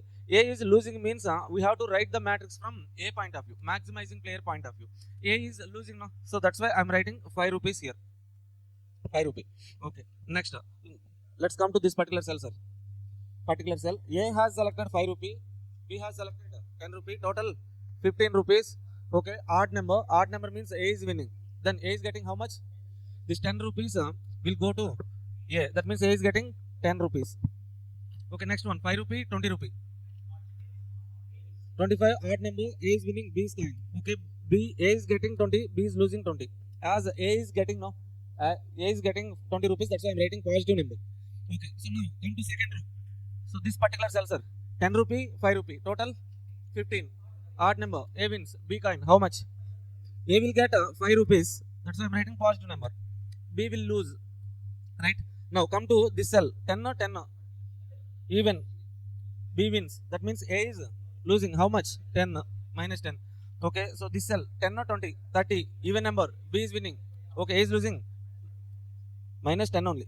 A's loss is 10 rupees only, sir. Okay. అంటే ఇక్కడ 10 rupees బెట్లో పెట్టాడు ఏ, 20 rupees బెట్లో పెట్టాడు B. So total ఏదైతే even number అయింది అనుకోండి, ఈ కాయిన్ అడిపోతుంది. C next one third row, sir, 25 odd number, A wins, how much? He will get 5 rupees. Okay, so in this cell 20, 10, total 30. Even number, B wins, how much? 20 rupees. A loses 20, B wins 20. Okay, here also 20, 20, 40, even number, A loses 20, B gets 20. Okay, so we are writing this matrix from A point of view. That's why whenever A is getting, we are writing positive number. Whenever A is losing, we are writing negative number. Okay, so now this is a payoff matrix, sir. Any doubts in this matrix? Now, so we need to calculate value of the game, sir. To calculate value of the game, we have to check what minimax, maximum criteria. For the criteria, so for each row, write which value, minimum or maximum. Minimum values, row minimum, first row minimum, second row, third row. Out of these minimum values, which one is maximum? -5. This is called as a maxi-min. Okay, next one, column maximum values. Okay, first column 5, second column 10, third column 20. Out of these maximum values, 5 is minimum. So this is called as a minimax. Whether the minimax is equal to maximin or not. Minimax not equal to maximin. So the game is a probabilistic game. Okay, to calculate value of a mixed strategy game, we have to use let's say we get value under odds method. But as matrix is a 3 by 3 matrix, directly we cannot use the odds method. We have to use principle of dominance to reduce the matrix to 2 by 2. Okay. Now let's use principle of dominance, sir.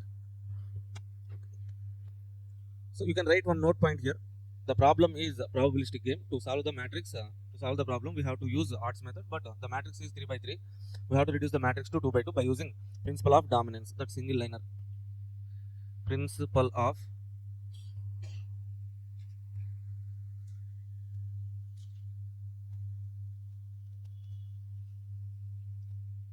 dominance. Let's copy paste the same matrix. -5, 10, 10, 10, 20, 10, 20, 5, 5, -10, -10, -20, -20, -10, -10, -20, -20. Okay, this is a 5 rupee strategy, 10 rupee strategy, 20 rupee strategy of A.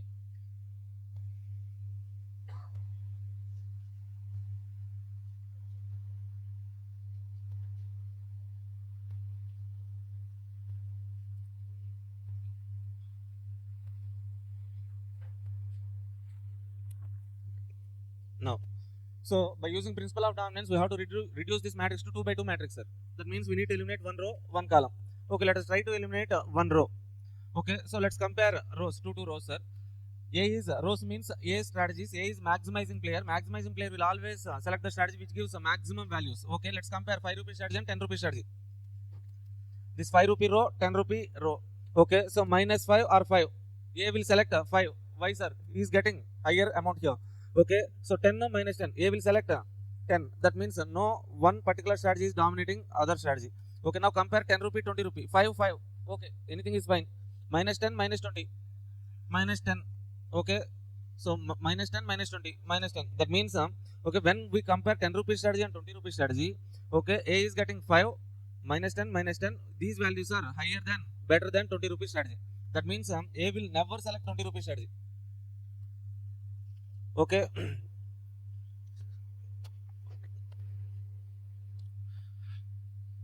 See, eliminate as, so write note point.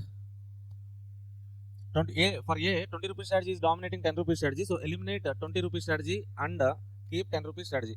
Now we have how many rows? 2 rows, but 3 columns. We need to eliminate one more column. Sorry, one column. Okay, now let's compare columns. Two columns. 5 rupee column, 10 rupee column. Okay, so columns are for B strategies. B is minimizing player. Minimizing player will always select the strategy which gives minimum values. 5 rupee, 10 rupee, -5 minimum. 5, -10, -10. Okay, no dominance. Now compare 10 or 20. 10 or 20, which one is better for B? Minimum, minimizing player, minimum 10. -10, -10. Okay, anyone is fine. Here also. So it is already eliminated, no? So 10 -10. That means 10 rupee strategy is dominating 20 rupee strategy. Now eliminate 20, keep 10.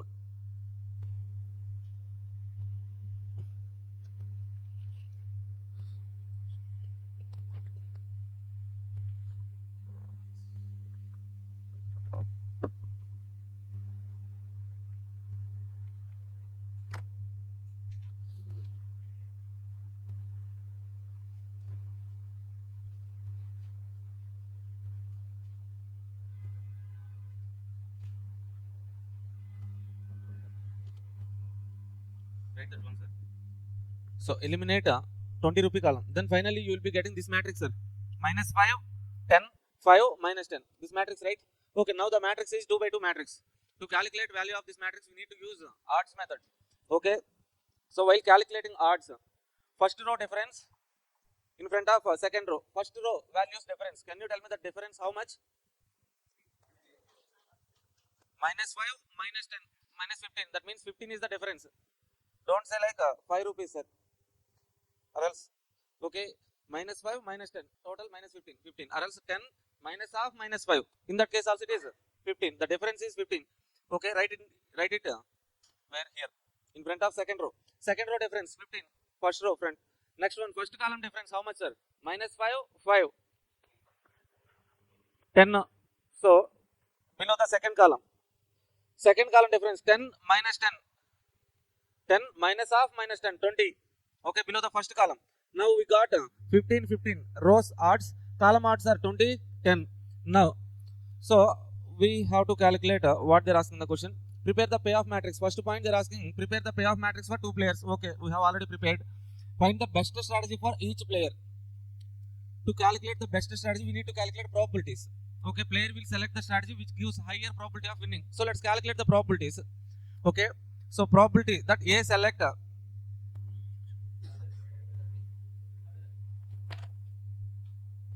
1 minute, sir.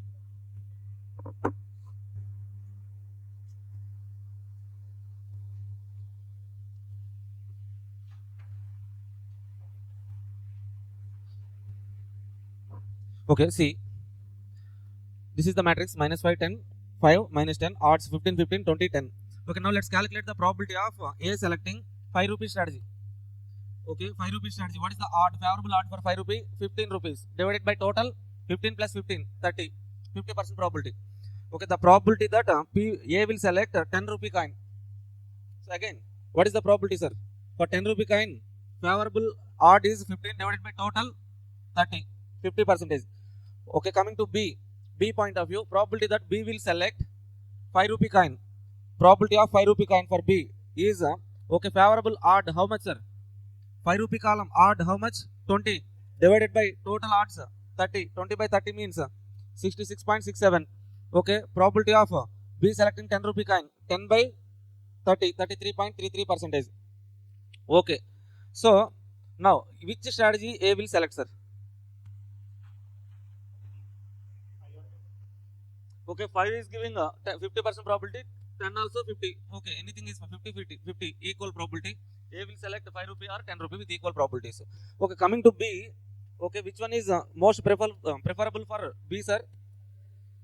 5 rupee coin. Y means 66.67 probability. We will go with 5 rupee. Now, can you guys tell me what is the probability that MCQ, sir? What is the probability that A will select 20 rupee coin? 0. How many of you say 0? The question is doing. What is my question is like? Okay, what is the probability that A will select 20 rupee coin? 0, 0, 0. We have already eliminated 20 rupee row. That means he will never select 20. For B also we have eliminated 20 rupee column. That means B will never select 20 rupee coin. Okay, that's it. That is the probabilities. Now let's calculate value of the game, sir. Value of the game. How to calculate value, sir?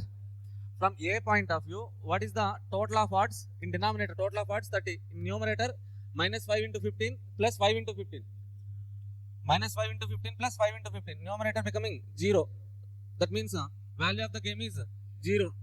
A is getting 0, B is losing 0.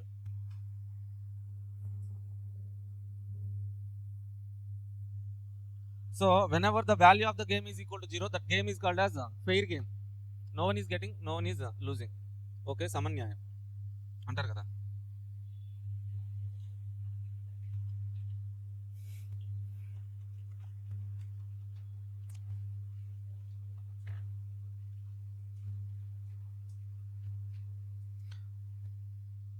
Okay, done. Any doubts, sir, in this question? Okay, next one, graphical method. Before going to the graphical method, let's see this particular question, sir. Question number 4. Read that question number 4. December 24 attempt question. direct with same some numbers change anukunda. They have given similar kind of question.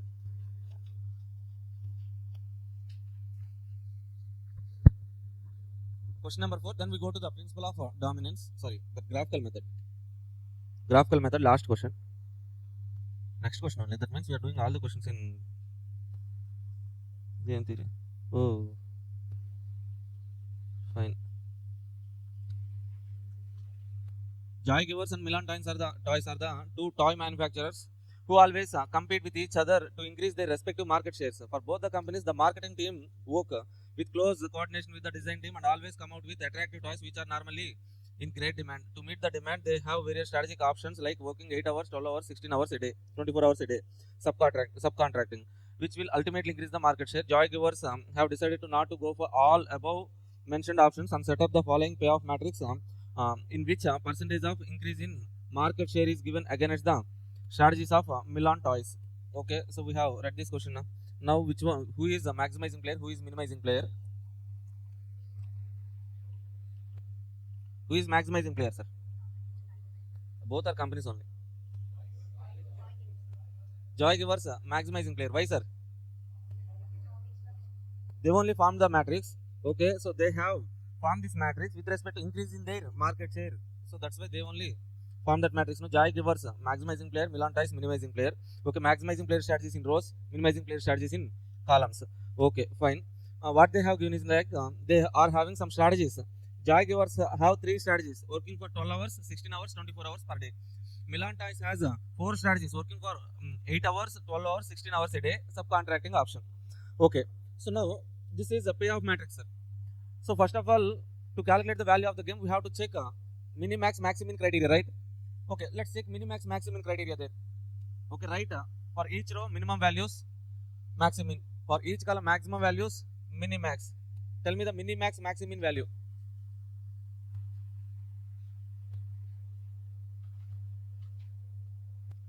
First row minimum value 8, second row 8, third row 12. Out of this minimum, 12 is maximum, 8, 8, 12, 12 maximum. Column maximum value, first column maximum 12, second column maximum 12, sorry 13, 12, third column 14, fourth column 14. Out of this maximum values, minimum value is 12, minimax 12, maximin equal to 12, minimax equal to 12. So the value of the game is 12. That's it, sir. But why they are doing the problem under principle of dominance, sir? But they have specifically asked us to calculate the problem under use principle of dominance to find the optimal strategies of 2 manufacturers and value of the game. Okay, as they have asked to calculate the solution under principle of dominance, first of all, let us try to eliminate 2 strategies by using principle of dominance so that we can make the matrix 2 by 2. Then at the end, okay, if you come to last point, solution end point, sir. After reducing the matrix to 2 by 2, again what they have calculated means maximin minimax only. At the end, answer is also 12 only. Okay, but okay, show off principle of dominance uses okay. So to make that matrix to 2 by 2 matrix, how many rows and columns should be eliminated, sir? 3 rows are there, we need to eliminate 1 row. 2 columns are there, we need 4 columns, eliminate 2, keep 2. Okay, so let's compare rows. In rows J1, J2, J3, let us try to eliminate one strategy. Okay, let's compare J1, J2, sir.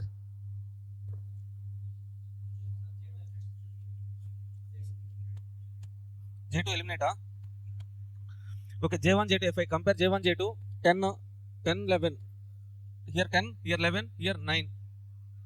Okay, no dominance. Let's compare J2, J3, 10, 13, 13, 11, 12, 12, 8, 14, 14, 12, 13, 13. Okay, J3 is dominating J2, eliminate J2.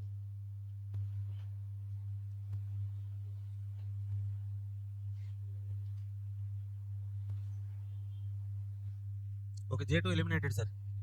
Now we have 2 rows and 4 columns. We need to eliminate 2 columns. First one, compare M1, M2. M1, M2, 8, 10, minimum value 8, 13, 12, minimum 12. Okay, cannot be compared. M2, M3, 10, 9, 9, 12, 14, 12. Okay, M3, M4, 9, 14, 13, 4, 13. Okay, so let's compare M1, M4, 8, 13, 13. So 8 minimum, 13, 13. Any 13 is okay. Okay, if I compare M1, M4, 8, 14, minimum 8, 13, 13. Anyone is okay for me. That means M1 is dominating M4. Eliminate M4.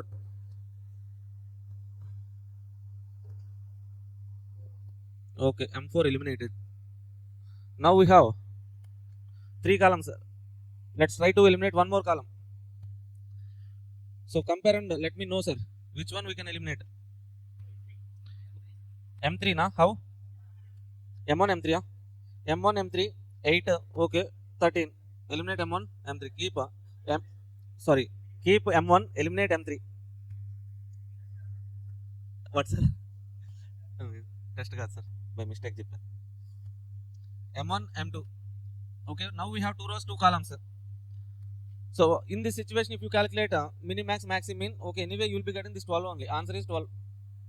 Okay, so if you apply odds principle of odds method, if you apply odds method, you will get different answers.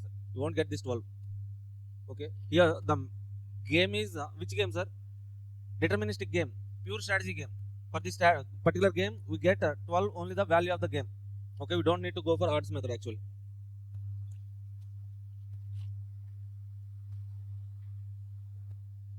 Okay, but here see, in the problem what they have done is like, first one they have eliminated M4, sir. First column M4 they have eliminated. Next J1 eliminated. Then we have J2, J3, M1, M2, M3. So in this situation, come to this particular point. Okay, మనం previous గా చేసాం అలా చేయొచ్చు, problem not an issue. Okay, ఈ kind of situation వస్తే ఎలా చేయాలనేది ఒకటి చూడండి చాలు. Now see, we have 2 rows and 3 columns. We need to eliminate one column. Compare and let me know which column to be eliminated, sir. If I compare M1, M2, which one is lower? 10, 11, 10, 13, 12, 12, okay. Or else M2, M3, 11, 8, 8, 12, 14, 12, okay, no. M1, M3, 10, 8, 8, 14, 13, 13. Okay, no particular strategy is dominating other strategy. So in this situation, even by using principle of dominance, we are not able to reduce the matrix to 2 by 2. What we have to do? We can use average. What average, sir? Arithmetic method. We call it as arithmetic method. We can use average of M1 and M2. Calculate average of M1 and M2. 10 plus 12, 10.5. Now 12.5. Now compare this 10.5, 8. This average with M3. Okay, 10.5, 8. 8 is the 12.5. Okay, here also no clear dominance. Then calculate average of M2, M3. 11, 8. Average is how much, sir? 9.5 average. 9.5, 13. No. Okay, so 10 or 9.5. 9.5 is better. Okay, so 13, 13. Any 13 is okay. That means this average value is dominating M1. Okay, M1 is getting dominated now. Eliminate M1, keep M2, M3. Okay, in this way also, finally we get 12 only the answer. Anyway, we will get 12 only. But so why I'm discussing this particular one means, if you encounter with this particular so situation, you can use averages. That's it. If you face this particular situation, use average, sir. Then finally come to graphical method. Graphical method, solve the game represented by payoff matrix 1, 3, 12, 8, 6, 2. Okay, so try minimax, maximin criteria. Minimax, maximin criteria.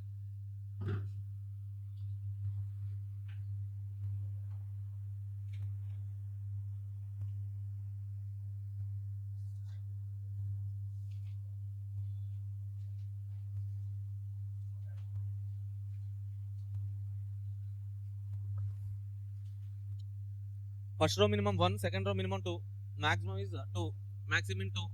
First column maximum 8, second column maximum 6, third column 12, 6. Okay, maximum is 2, minimax is 6. Maximum is not equal to minimax. So the problem is, which problem, sir? Which game? Probabilistic game, mixed strategy game. Okay, so to calculate value of this game, we have to use generally odds method. But can we apply odds method? No. Why means matrix is 2 by 3 matrix. We can apply odds method if and only if matrix is 2 by 2. Okay. So try with principle of dominance, sir. By using principle of dominance, check whether you could able to reduce or eliminate one column. If I have to eliminate column,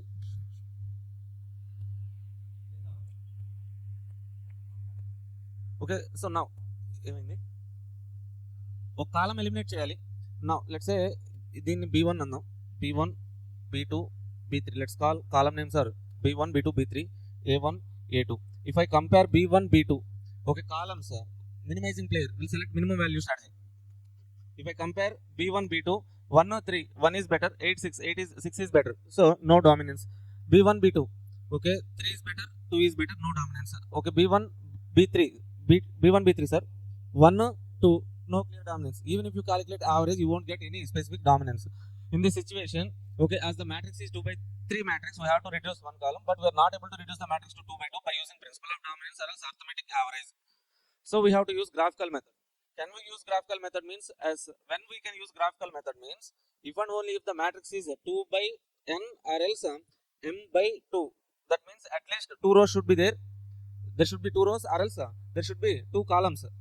Enduku sir? Why means okay, in graphical method we will have 2 axes, x axis, y axis. 2 only axis means whether there should be 2 rows or else there should be 2 columns, then only we can apply this method. As we have 2 rows, we can apply graphical method.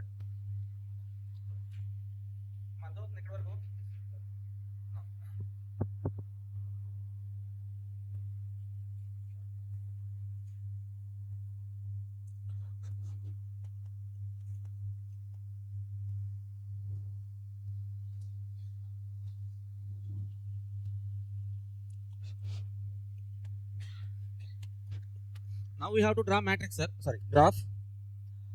Rows are A1, A2, numbers 1, 3, 12, 8, 6, 2, B1, B2, B3. So we have to use graphical method to eliminate one column. Okay. So to draw graph, we need points, sir. To plot the graph, we need some points. Okay, let's take these columns as points, rows as axis. Okay, rows A1, A2. A1 has one axis, A2 has one axis. Okay, B1, B2, B3 as points. Okay, then so point B1 is 1, 8. B2 is 3, 6. B3 is 12, 2. Okay, let's take a horizontal line. A1 has one line, A2 has another line.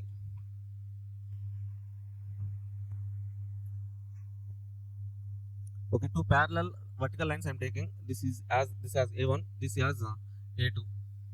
Okay, or else you can assume it like this is y axis, x equal to 0, x equal to 1, like that also you can take. Whatever it is, two vertical lines I am taking. On A1 values 1, 3, 12, maximum 12, A2 values 8, 6, 2. That means higher number is 12. In each vertical axis, take the points 1 to 12.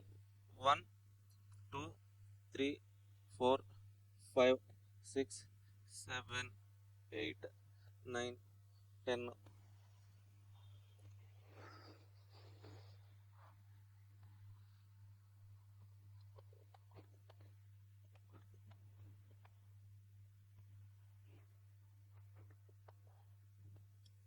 Eleven, 12 వరకు ఇలా points తీసుకోండి.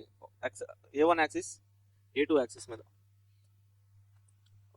1, 2, 3, 4, 5, 6, 7, 8, 9, 10, 11, 12. Okay, 12 తీసుకున్నాను నేను. Let's try to draw B1 line, sir. B1 point, B1 on x-axis, sorry, on A1 axis, B1 is 1, A2 8, 1, 8. On A1 1 is here, on A2 8 is here, right? Okay, so connect these 2 points. Okay, next one, B2 point, 3, 6. On A1 identify 3, A2 6. Connect these 2 points. Okay, this one is B1, this one is B2. Okay, then B3, sir, 12, 2. Here 12, here 2. Connect these 2 points. Connect these 2 points. Name it as B3, right? The third line is B3. B1, B2, B3. 3 lines are there, sir. Okay. Till now, are you okay with this lines drawing? Okay. Now, okay, we have drawn this graph from whose point of view means as A is having 2 rows only. We have drawn this graph from A point of view. Why A point of view means A is only having two rows. So 2 strategies. That's why we have taken 2 axes or 2 lines. On that lines we have drawn some lines, sir. Okay, by taking B strategies as a points. Now, so as I have drawn this graph from A point of view, in minimax maximum criteria, which criteria we use for A, sir? Maximin. Maximin means what? First of all, we have to calculate minimum value, right? Each row minimum value, then take maximum. Minimum values. Out of minimum value, select the maximum value. Okay. So in this graph, for each line B1, B2, B3, we need to identify the minimizing area. Sir, what does it mean by minimizing area, sir? Minimizing area means if a line is like this, okay, so total the area below that particular line is represents minimizing area or else less than condition. All the points below the line represents less than condition. All the points on the straight line represent equality constraint. All the points above the line represents greater than constraint. Okay, now here we need to identify minimizing value. No? Okay, for three lines. What are the three lines? Okay, B1, B2, B3. Identify minimizing area. Minimizing area means draw the lines towards downward direction. From B1 downward direction. This is the area, right? For B2 downward direction, this is this area, right? Color mark. So this one. Is B2. Next one is what, sir? B3. For B3 downward direction, this direction.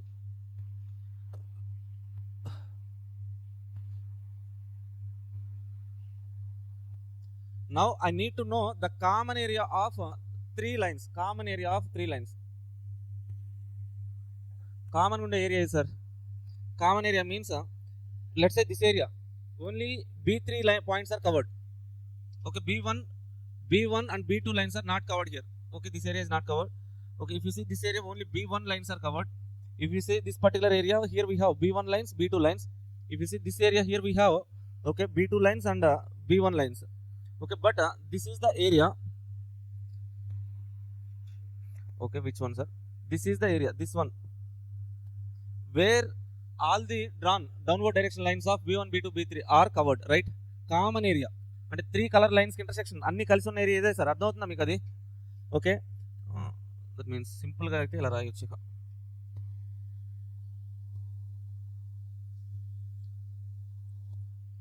The common area which represents minimum area of B1, B2, B3 is total complete downward direction this particular area. Okay, are you okay with this area, sir? Is that knowing amigo? Okay, so this is called as minimizing area. In this minimizing area, okay, we are writing what? Maximin. Maximin means minimizing area, maximum point. If this total area is minimizing area, which one is the maximum peak top point means this point, right? Highest top peak point of that particular area. Higher point, right? Okay, this higher point is what, sir? Intersection of B2, B3, right? Madhutna. So first of all, ఈ points A1, A2 రెండు access గా తీసుకుంటాం. B1, B2, B3 points connect చేసి lines draw చేసాం. అన్ని lines కి downward direction లో కొన్ని లైన్స్ డ్రా చేస్తే కామన్ ఏరియా మనకి ఏమొస్తుందంటే ఈ ఏరియా కామన్ ఏరియా. అంటే ఈ ఏరియాలో మనకి B3 ఉంటుంది, B2 ఉంటుంది, B1 కూడా కవర్ అవుతుంది. So that's why we have identified this area is a minimizing area. Okay, in this minimizing area, which one is the peak? Higher top point means maximum point is this point. Peak point is there. This one is peak point. So that's why this point is there. The point here we have this point is called as nothing but a maximin point. Okay, so this maximin point is intersection of B3, B2. So B1 is not an intersection point of maximin. So that's why what we can say is like we have drawn the graph from A point of view. Maximin point was given by B2 and B3. Keep B2, B3, eliminate B1. Okay, finally below the graph you can write like note.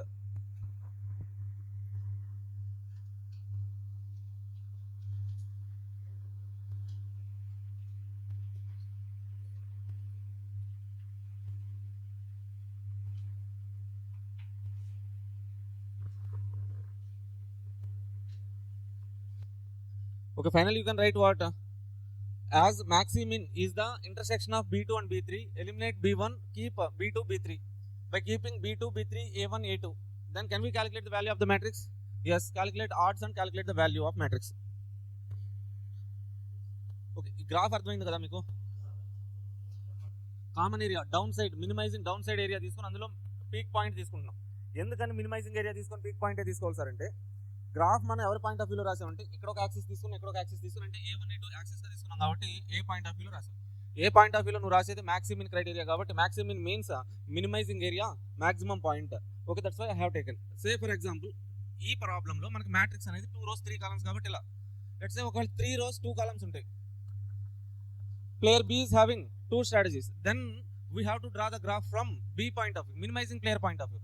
Minimizing player point of view means okay, you have to identify minimizing area for B, minimizing player, right? Maximum values, identify the minimum value, minimax. So in that situation, what I might have done is like so outside top higher area, I would have selected this maximizing area. This open area is there na. This total area is called as maximizing area. Out of this maximizing area, what is the minimizing point means this one is the minimum point. అలా తీసుకుంటాం, అర్థమవుతుంది. This point is called as minimax. Okay, as minimax is intersection of the 2 points. Okay, మనం ఆ point తీసుకొని చేసేవాళ్ళం. ఓకేనా? C ads చూడండి, ఆ వాల్యూ క్యాలిక్యులేట్ చేయండి.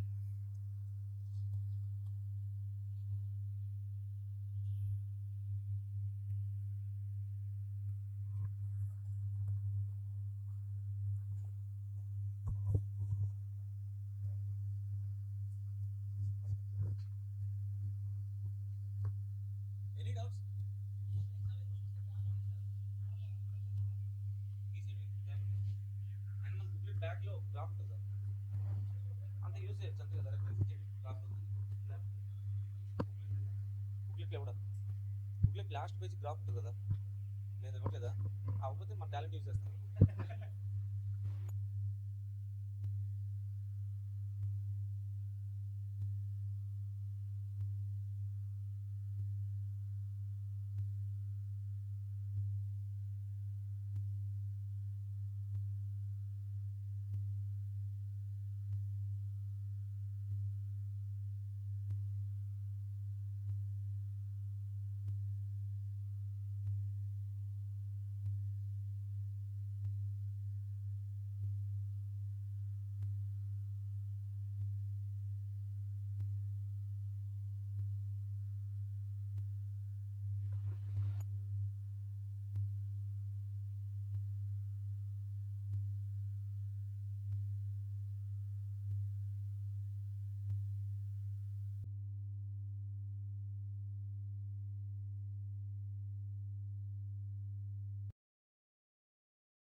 Yeah, hi guys, welcome back.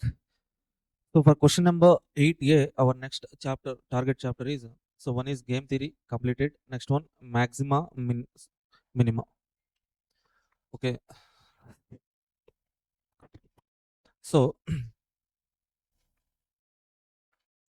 so in this maxima, minima, what we do is like,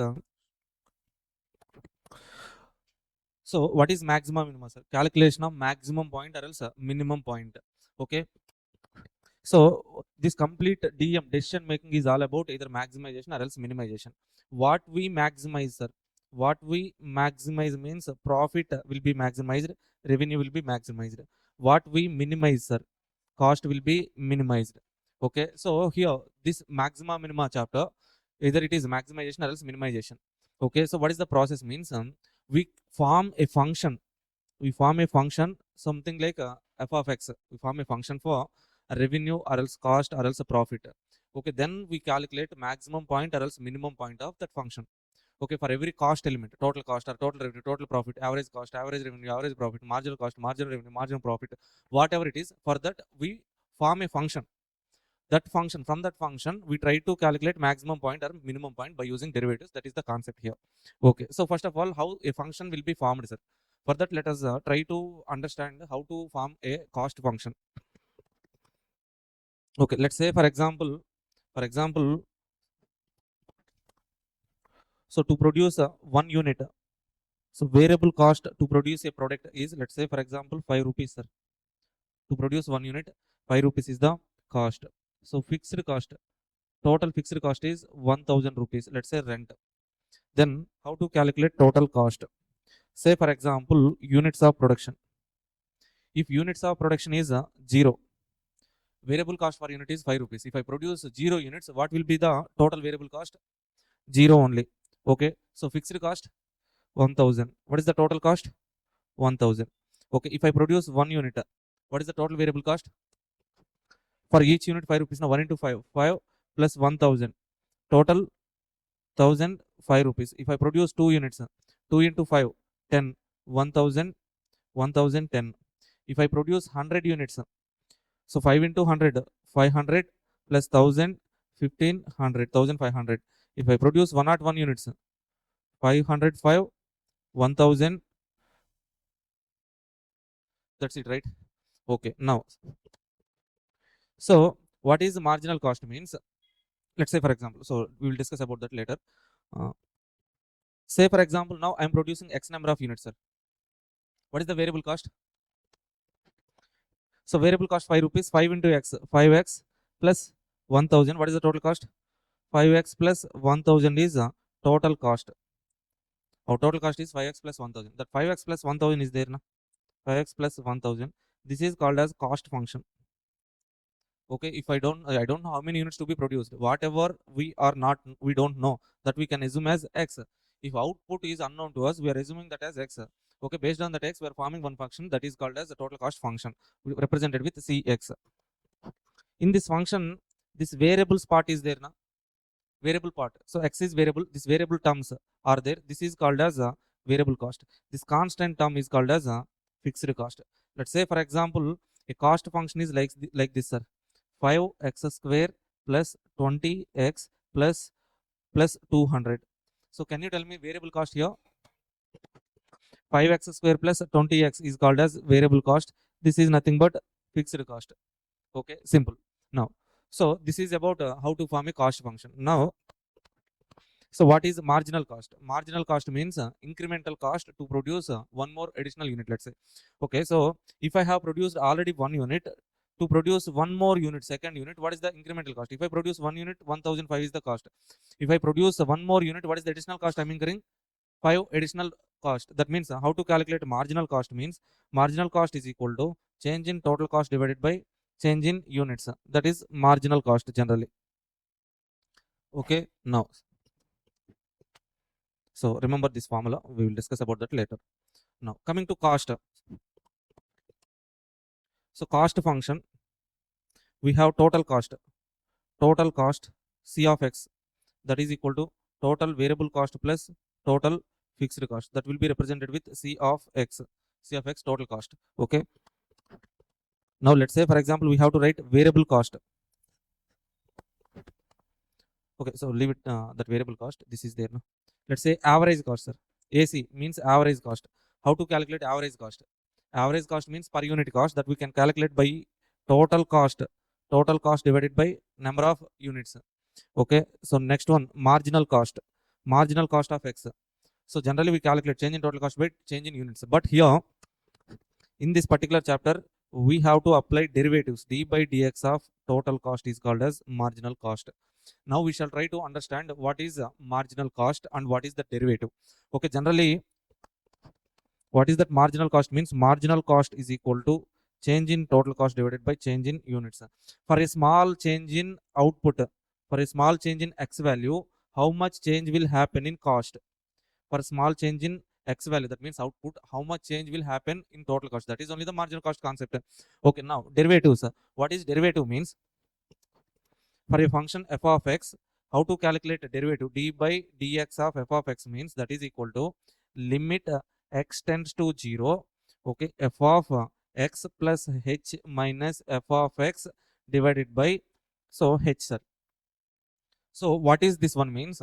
Okay, limit x tends, so x is slowly reaching 0. That means x is changing. Okay, if x is changing, what is this function? This is called as derivative basic formula. Okay, so we actually for this chapter we don't need this formula, but for concept purpose I'm explaining. So in this derivative, what is the denominator means? H. So h means what, sir? H is change. Okay, sorry, here x tends to h tends to 0. So whatever it is, in denominator, what's our h? H means change in x. H represents small change in x. Numerator, what is this, sir? What is this means? X plus h minus f of x. This is change in f of x. Let's say, for example, this we can write it like, okay, let's say if I take this function f of x as total cost, then I have to apply this like total cost of 101 units minus total cost of 100 units. So what is the change means 1 unit? Are you getting this one? Okay, so leave it. This is derivative formula, sir. In this derivative formula, what is denominator means this denominator represents change in x. This numerator means this represents change in f of x function. Okay, that means derivative gives the same meaning like for a small change in x variable, how much change will happen in the function. Okay, this derivative gives the same meaning like marginal cost. So that's why instead of calculating, so for calculating marginal cost, we can use derivatives. That's it. That is enough for us. For now, this is enough, sir. We don't need this formula. So what the meaning I want you to understand from the derivatives means, okay, if f of x is the function, then to calculate derivative, what does it mean? Means for a change in small change in x, how much change will happen in f of x? That is only derivative. For that, we can apply d by dx of f of x. This can also be represented with f dash of x. This derivative and marginal cost are giving same meaning. No? So that's why to calculate marginal cost, we can use derivatives. Okay. So now, what is the formula for derivative? How to calculate derivative, sir? If the function, if x power n is there, the derivative d by dx of x power n is equal to n into x power n minus 1. This is basic formula. X power n derivative is n into x power n minus 1. If you are from mathematics background, you already know these formulas. If you are from non-mathematics background, okay, fine. This formula, remember this formula enough.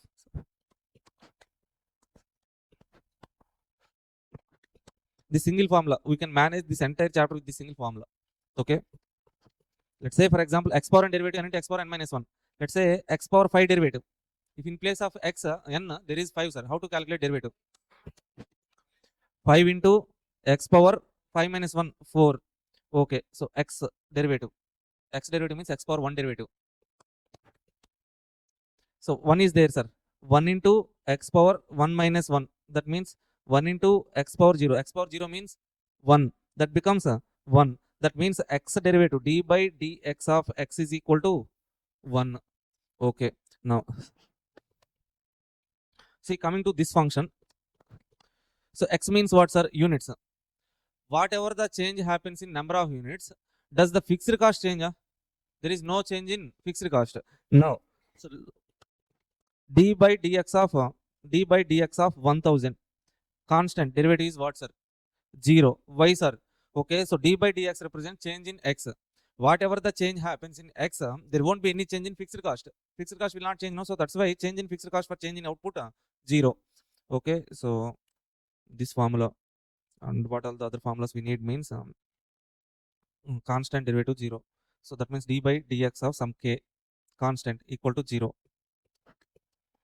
Other formulas are d by dx of, let's say, 5x square. So 5 is constant now. Keep it aside. Okay, now apply the derivative to x square. What is the derivative of x square?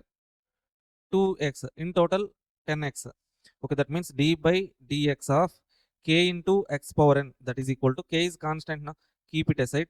Now apply d by dx of x power n.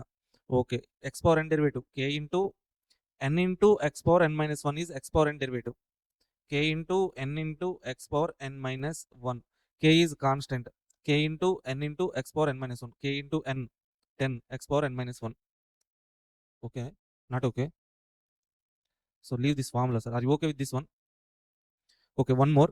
So let's say 10 into x power cube. What is the derivative of 10 into x power cube? 10 derivative. So 10 constant, keep it aside. If a constant is getting multiplied with variable, keep constant aside, apply derivative to variable part, sir. Okay. So then 10 into x cube derivative, 3x square, 30x square. Simple. If constant multiplied with a variable x means keep the constant aside, apply the derivative to variable part. Okay. If only constant is there, directly apply derivative to constant, there won't be any change, 0. Are you able to understand this difference? Okay. Now, how to calculate derivative of x power 5 plus 10 x power 4 plus 1 by x? We have to calculate derivative of this part. Okay, in this particular function, there are 3 terms. 3 terms. First term, x power 5. Individually, we can apply the derivative. X power 5 derivative. 5 x power 4 plus 10 constant, now keep it aside, x power 4 derivative, 4x cube, 40x cube, okay, plus 1 by x means we can write it like x power minus 1. Can we write it like this? Yes, x power minus 1 derivative, n into, n means minus 1 into x power n minus 1, n means minus 1 minus 1, that means x power minus 2. X power minus 2 means 1 by x square, okay, minus 1 into 1 by x square, like this we can write, okay, 5x power 4 plus 40x cube minus 1x square, that's it. That is how we can write a derivative. Now we have discussed about total cost. Now let's discuss about total revenue. How to calculate revenue, sir? Total revenue. Total revenue means total sales value. Number of units sold. Number of units sold into units can be represented with Q or X. So price, selling price per unit, that is P. That means if X number of units are sold, okay, price per unit is P. X into P is revenue, sir. Okay, what is sales means number of units sold into selling price per unit. Okay, so if I sell 100 units, each unit selling price is 5 rupees. Then what is the total sales means 100 into 5. That means X into P. Okay, now what is average revenue, sir? Average revenue means that is nothing but total revenue divided by x. R of x means total revenue. What is total revenue, sir? X into P divided by x. X cancel, we will get P. That means selling price per unit is nothing but average revenue. Okay, next one, marginal revenue. Marginal revenue means, how to calculate marginal revenue means derivative of total revenue. Okay, next one, total profit. Total profit is equal to revenue minus cost. Okay, average profit, that is equal to total profit divided by x. Okay, so marginal profit, that is equal to d by dx of total profit. Okay, if they're asking for average cost, total divided by number of units. Average revenue, total revenue divided by number of units. Total average profit, total profit divided by number of units. If they're asking for average, total divided by number of units. If they're asking for marginal, marginal cost, marginal revenue, marginal profit, then apply derivative to totals. Okay, that's it. So average means total divided by number of units. Marginal means derivative of total function. Okay, now, so now for any function, our target is to calculate either maximum point or else minimum point, sir. So generally, if a function 5x plus 10, this is called a linear equation, linear function. 5x square plus x plus 10, quadratic function. 5x cube plus x square plus x plus 10 cubic. Okay, so like that. So linear, quadratic, cubic, okay, polynomial. We can say polynomial functions like that. So if power is 1 means linear, 2 maximum power 2 means quadratic, cubic, 4 means so more than 3 means that is called as polynomial functions. Okay, now for this power maximum 1 means that is straight line, sir. So power 2 or more than 2 means that may be a curve that moves like this. Okay, that either that can be like this kind of curve, that kind of curve, any curve it may. So more than 1 means that represents a curve. Let's say for example a straight line for function f of x that represents a curve like this. If we draw a graph, that means this curve from this point increasing, reaching some maximum point, and decreasing, reaching some minimum point. Okay, now reaching some maximum point and reaching some minimum points. Now for this, for any function to calculate this maximum point or else this minimum point, we can use derivatives. How to use derivatives means, let's say for if a function is f of x function is f of x, to calculate either so its maximum point or else to calculate its minimum point, we have to use derivatives. How we can use derivatives means, step 1, first derivative of f of x, that means that is represented with f dash of x, first derivative. Step 2, make that first derivative equal to 0. Okay, so that means f dash of x is equal to 0. So step 3, calculate second derivative. So what is second derivative, sir? So in first derivative we get one function. To that function apply second derivative d by dx of f dash of x. That means let's say for example f of x is this one, sir, 5x square plus 10. That is f of x. First derivative means f dash of x, 5x squared 10x plus 10 derivative 0. Okay, that means first derivative is 10x. Now second derivative means f double dash of x, that is equal to apply the derivative to this 10x. What is the derivative? 10 is a constant, keep it aside. X derivative 1, 10 is the second derivative. Okay, like that we have to calculate second derivative on first derivative. Step 1, calculate first derivative, making that first derivative equal to 0. If you make this first derivative equal to 0, okay, we can solve the equation to get x value. Here we get x value. Now in this third step, step 3, second derivative. If the second derivative is equal to, if the second derivative is positive value, now second derivative positive, negative, 0. If that second derivative is positive, that means f of x will have minimum value. At x value we get in step number 2. Okay, if the second derivative is negative, then f of x will have maximum value. If second derivative is 0 now, then we call it as a point of inflection. Okay, so this is maximum point, this is minimum point. Okay, so after this point, curve moving downwards now. So downward moving curve will have slope of negative slope. That's why if the second derivative is negative means maximum point.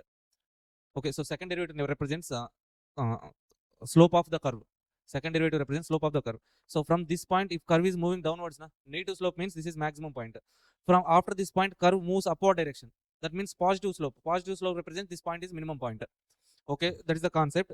So to calculate maximum point or else minimum point, so step 1, first derivative. Step 2, first derivative equal to 0. Step 3, second derivative. Second derivative so positive minimum value. Second derivative negative maximum value. Okay, so then if second derivative 0 now, then we call it as point of inflection. Till now, are you okay with these concepts? So total cost means total variable cost plus fixed cost. Average cost means total cost divided by number of units. Marginal cost means derivative of total cost function.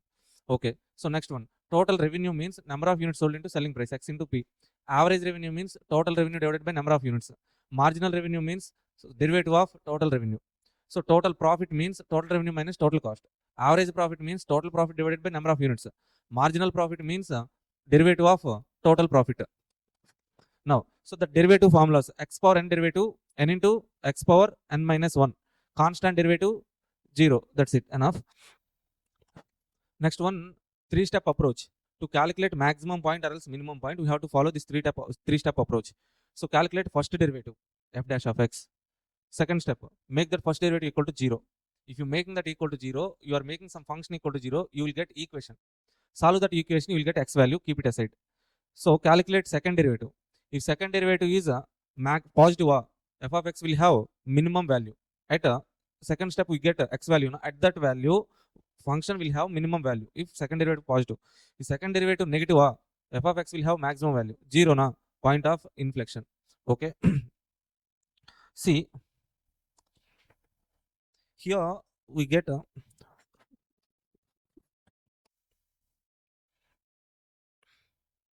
one more point, sir. Equilibrium point.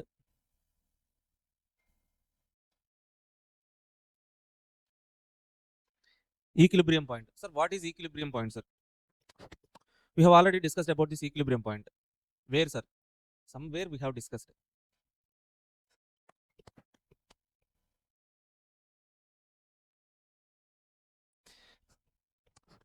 So equilibrium point means the point at which a producer or company is getting maximum profit. Okay, that point I told you while discussing transfer pricing. Okay, so whatever it is, leave that. Equilibrium point means the point at which a company gets maximum profit. So equilibrium point, maximum profit point. The output at which profit maximum. So how to calculate this equilibrium point, sir? To calculate this equilibrium point, there are two approaches. So first approach is like form profit function. total profit function. Total profit is equal to total revenue minus total cost. Now this total profit function, take the total profit function. Step 1, first derivative of total profit, d by dx of total profit function. Step 2, make this d by dx of total profit is equal to 0. Next, step 3, second derivative. If that second derivative is negative, total profit will have maximum point. That's it, simple. Okay, so how to calculate maximum or minimum point means 3-step approach. Now, first derivative equal to 0, second derivative. That's it. Okay, so another approach is like, in second approach, directly we can do MC equal to MR condition, equilibrium point of a firm, economics. Okay, so MC equal to MR point we can use. Okay, how to get MC, sir? How we can get MC means first derivative of total cost, MC. First derivative of total revenue, MR. So what is this condition? How it is relevant means, here we are applying what, sir? Total profit first derivative. Total profit first derivative means marginal profit, marginal profit, right? First derivative of total profit is marginal profit, right? Okay, so marginal profit, can I calculate marginal profit like this? Marginal revenue minus marginal cost. Yes, definitely.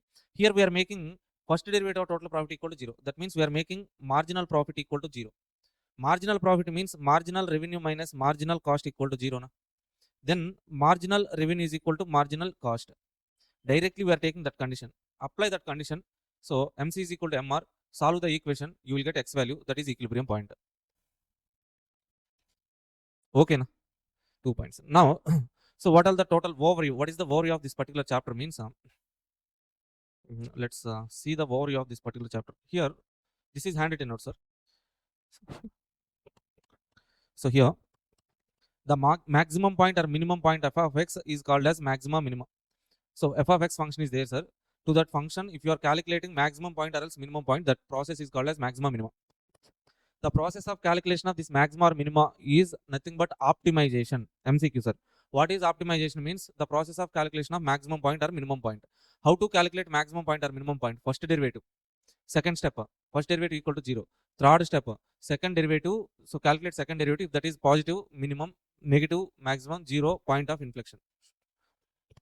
Another point is like, this step 2 is called as necessary condition. This step 3 is called as sufficient condition. Okay, necessary condition means we get x value here. To get x value, it is necessary to make f dash of x equal to 0. Okay, so to prove the function will have maximum point or minimum point, the sufficient condition is second derivative. Okay, this name of this step 2 is called as necessary condition, sufficient condition, MCQ.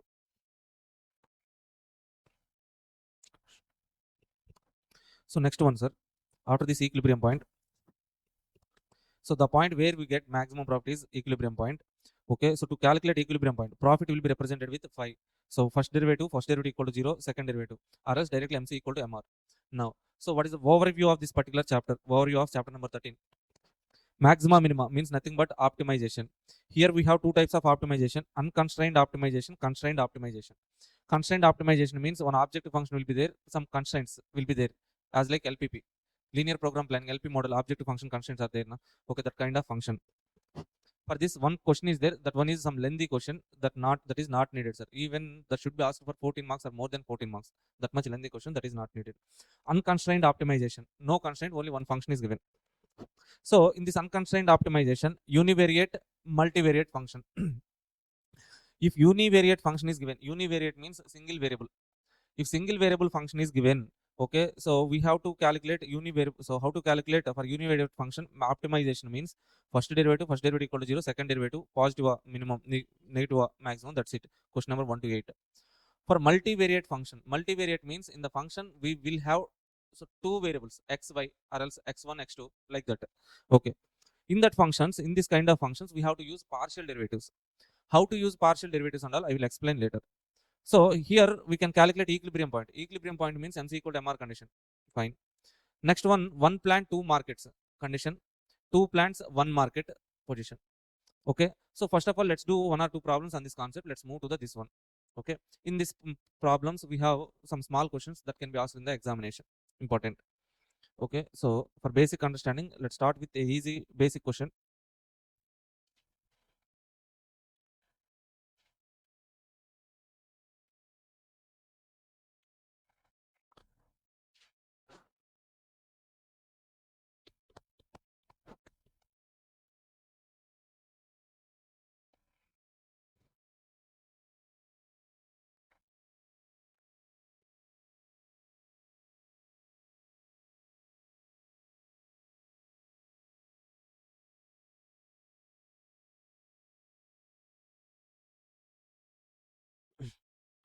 Partial derivatives we will discuss, sir. First of all, most probably they are asking. So partial derivatives, nothing is there. If you know the derivatives, you can apply partial derivatives as well. Okay, right now listen this concept. How to calculate the partial derivatives without knowing partial, that is partial derivative, I will explain. Okay, how to calculate problem and all. So the given cost function, June 2017 attempt question. Question number 1. The given cost function of the firm 300x minus 10x square plus 1 by 3 x cube, sir. What is output at which marginal cost is minimum? Output at which average cost is minimum? Output at which marginal cost is equal to average cost? Okay, so first point they are asking is what, sir? Marginal cost minimum point. Okay, so how to so first one they are not asking average, so total cost minimum point. What they are asking? Marginal cost minimum point. That means first of all we need marginal cost function. So we have total cost function. How to calculate marginal cost function, sir? First derivative of this total cost is marginal cost function. Okay, marginal cost, that is equal to, so what is the derivative? 300x derivative. 300 minus 10x square derivative. 10 is constant, keep it aside. X square derivative 2x, 20x. Okay, plus 1 by 3 x cube derivative. 1 by 3 constant, keep it aside. X cube derivative 3x square. 3 cancel, x square. 300 minus 20x plus x square.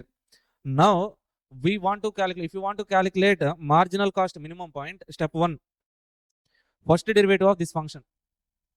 First derivative of this function means what, sir? 300 derivative 0 minus 20x derivative minus 20 plus x square derivative 2x. 2x minus 20 is the first derivative. Step 2, first derivative is equal to 0. First derivative means 2x minus 20 equal to 0. Then what is x value? X is equal to 20 by 2, 10. Okay, step 3. What is the step 3? So second derivative. To this first derivative. This is first derivative. Na? To this we have to apply second derivative. 2x minus 20 derivative. 2x derivative 2. Okay, minus 20 derivative 0. That means 2 is the second derivative. If second derivative is positive, minimum, that means function will have minimum. What function? Marginal cost function will have minimum point when x equal to 10. Are you okay with this calculation? Or else do we need to do step by step elaborately? Okay, na? Sir. No.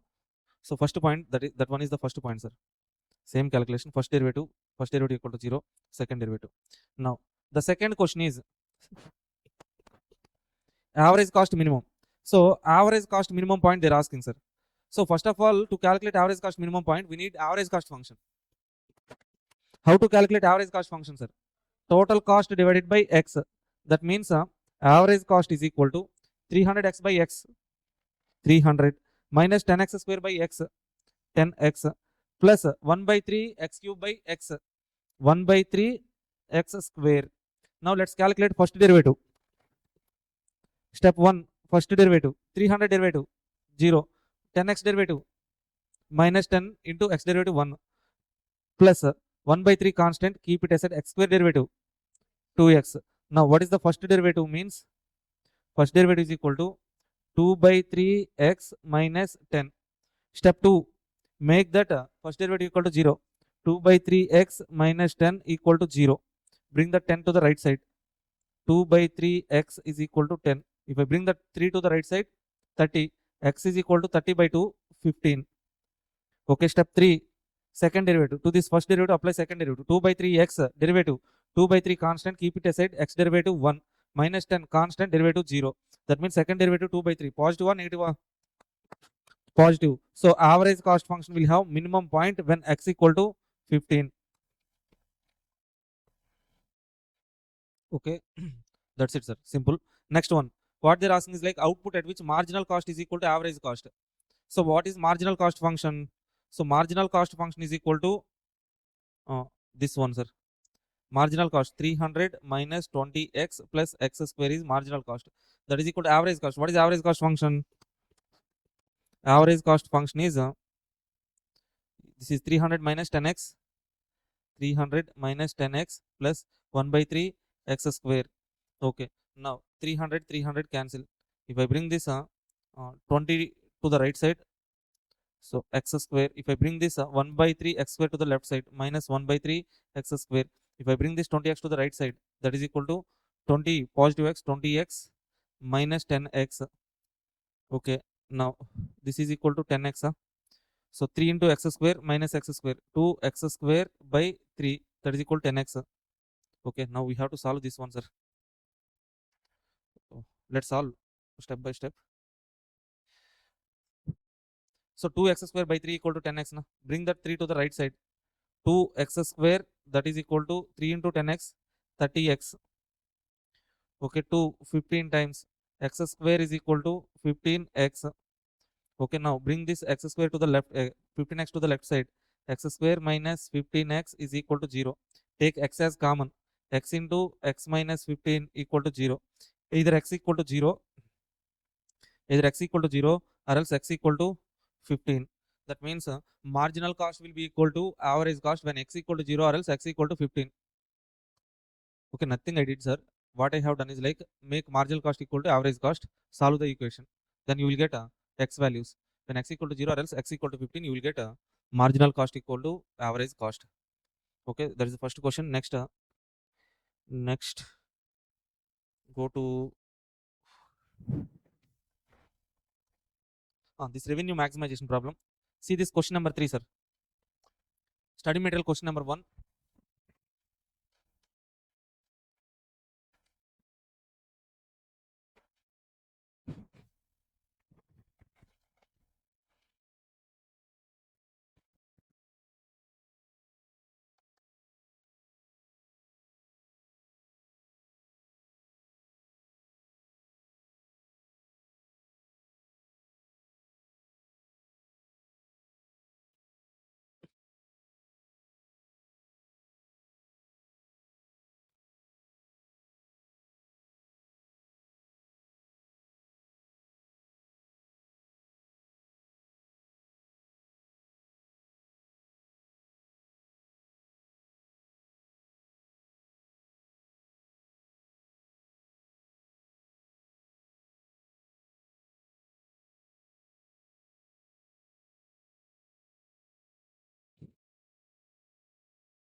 Done.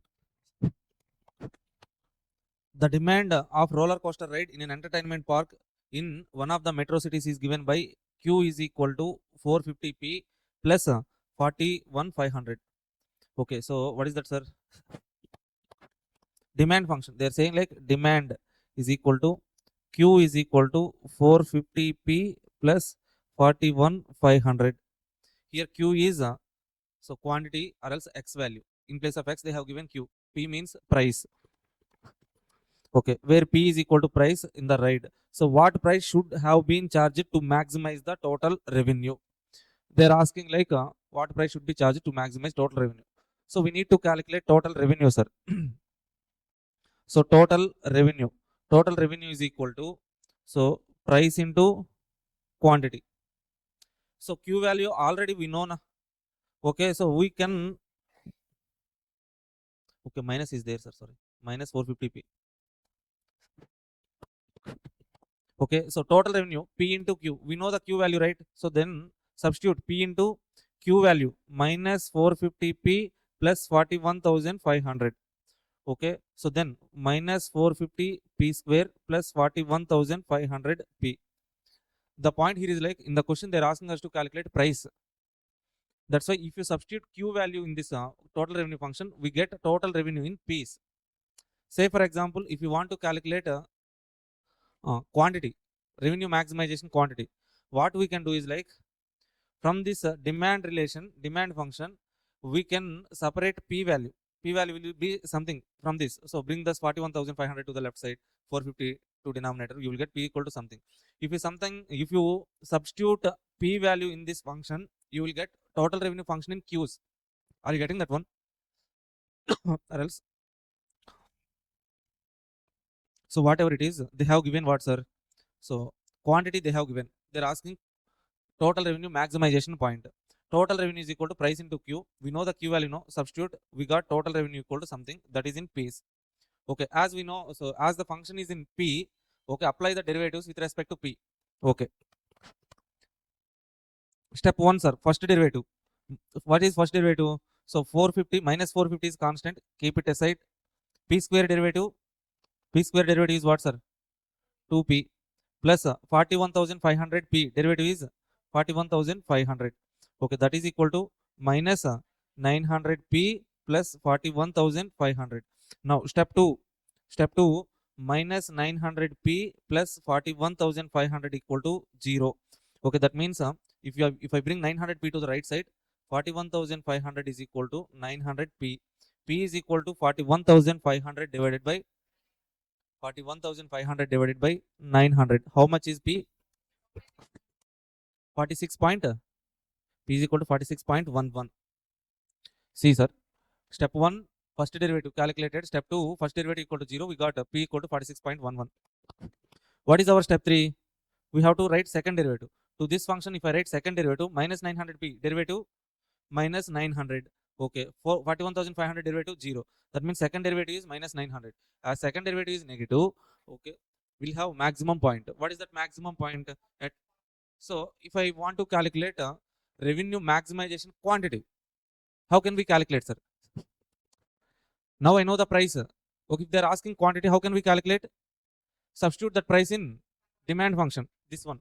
This is demand function, bro. Minus 450 into P, 41,500 is there. Now substitute the P value in that quantity, you will get quantity. That's it. Okay, most important question for single variable. Total cost function is given here. C is equal to x cube by 3. C is equal to x cube by 3 minus 5x square plus 28x plus 10. Where C is the total cost. X is the output. A GST at the rate 2 per unit of the output is imposed. The producer adds it to his cost. Okay, once again, read this question. The total cost function of the firm is given like this, sir. X cube by 3 minus 5x square plus 28x plus 10. C is total cost. X is output, we know. A GST 2 rupees per unit. What is GST means? 2 units per unit. If I produce 1 unit, what is the GST? 2 rupees. If I produce 2 units, what is the GST? 4 rupees. 2 into 2, 4. If I produce 5 units, what is the GST? 2 into 5, 10. If I produce X units, what is the GST? 2x. Okay, that means okay, in this function we are taking x as the output. Now we don't know how much output x.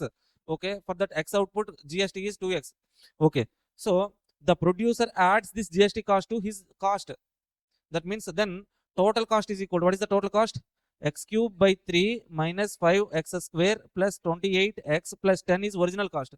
But we have GST cost now plus 2x. Then function becomes x cube by 3 minus 5x square plus 30x plus 10. Okay, now what they're asking, sir?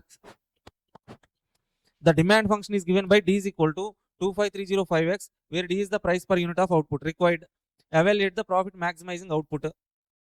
Profit maximizing output means nothing but equilibrium point. Now, how can we calculate equilibrium point? MC equal to MR, simple condition. Okay, so we know total cost. So from total cost we can calculate marginal cost. Next we need what?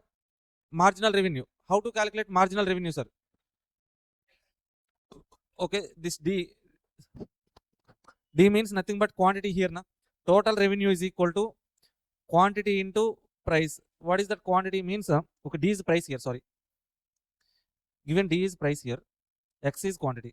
So total revenue is equal to price D into quantity X. Price value, we know, this price D, we know, right? 2530 minus 5x into X.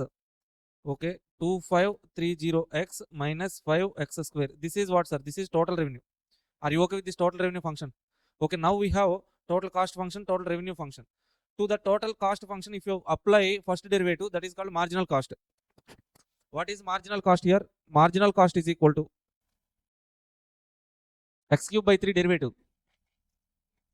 1 by 3 is constant, keep it aside. X cube derivative 3x square. 3 cancel, x square. 5x square derivative 10x plus 30x derivative 30. 10 derivative 0. That means we got x square minus 10x plus 30. This is what? Marginal cost. Okay, to this total revenue, apply first derivative.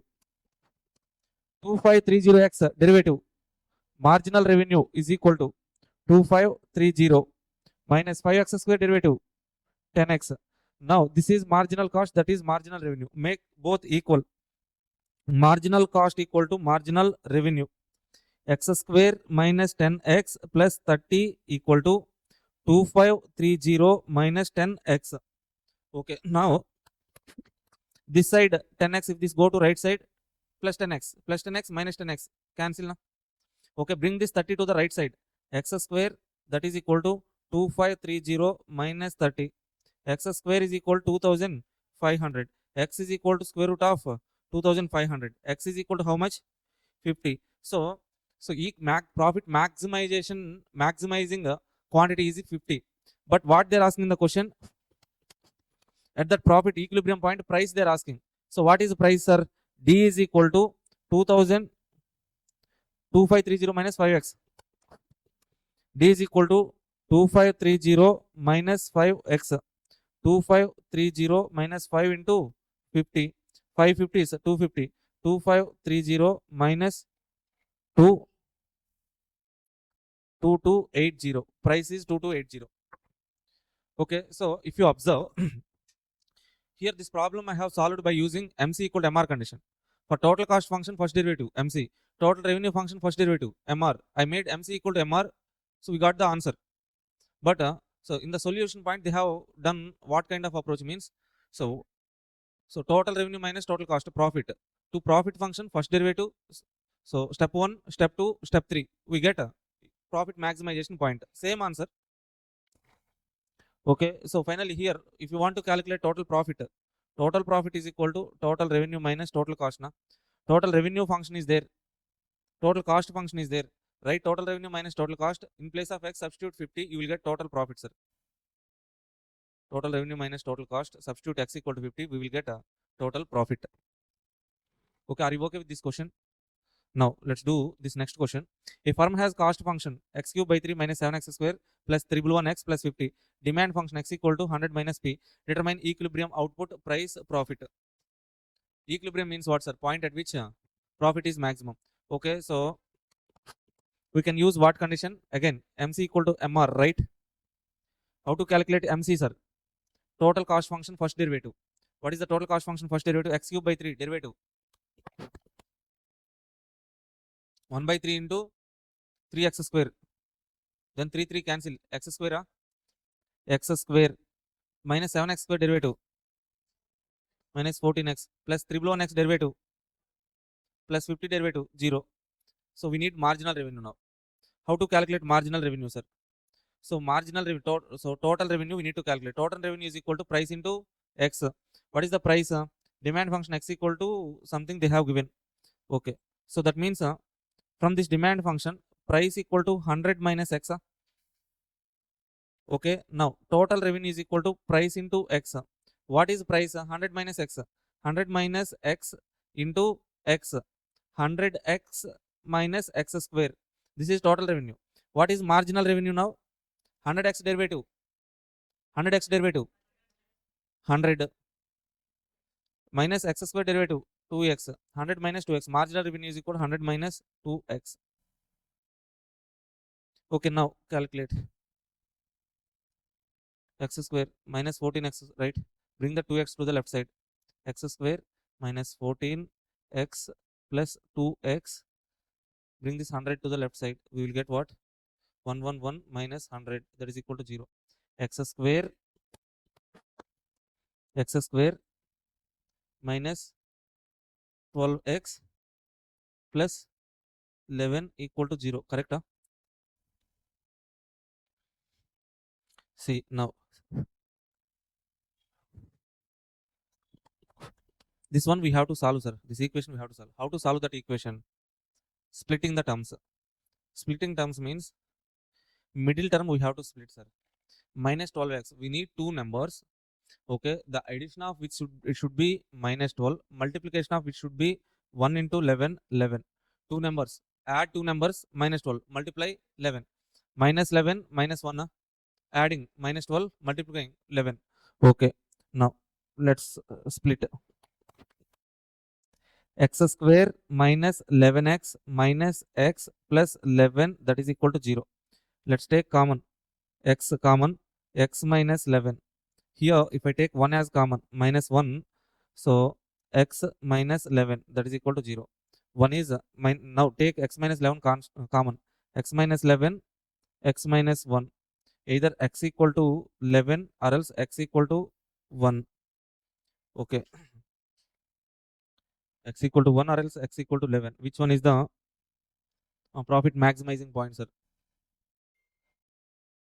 So definitely, so at x equal to 11 only we get a maximum profit, I think. So we have to check, sir. To when x equal to 1, so we got 2 points here, x equal to 11, x equal to 1. So to determine which one is the profit maximizing output means profit, we have to form profit function. What is profit function means total cost minus total revenue minus total cost. Profit equal to total revenue minus total cost. In the total revenue minus total cost, substitute x equal to 11 one time, x equal to 1 one time. Then the alternative, so when x equal to 11, calculate profit. When x equal to 1, calculate profit. You will get x equal to 11 maximum profit. That is profit maximizing point. Okay, so that's it. When x equal to 11, what is the price? So what is the price? Can you tell me when x equal to 11, what is the price? Price equal to 100 minus x, na? 100 minus 11, 89 is the price.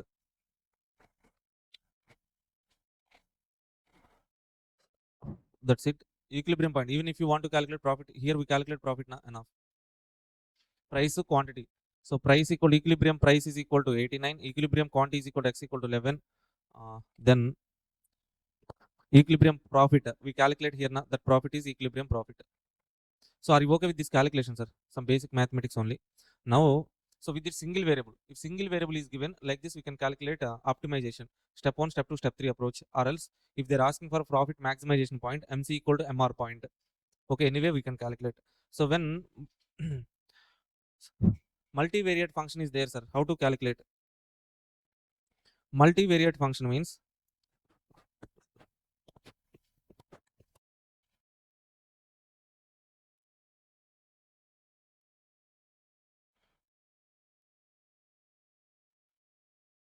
multivariate function means what, sir?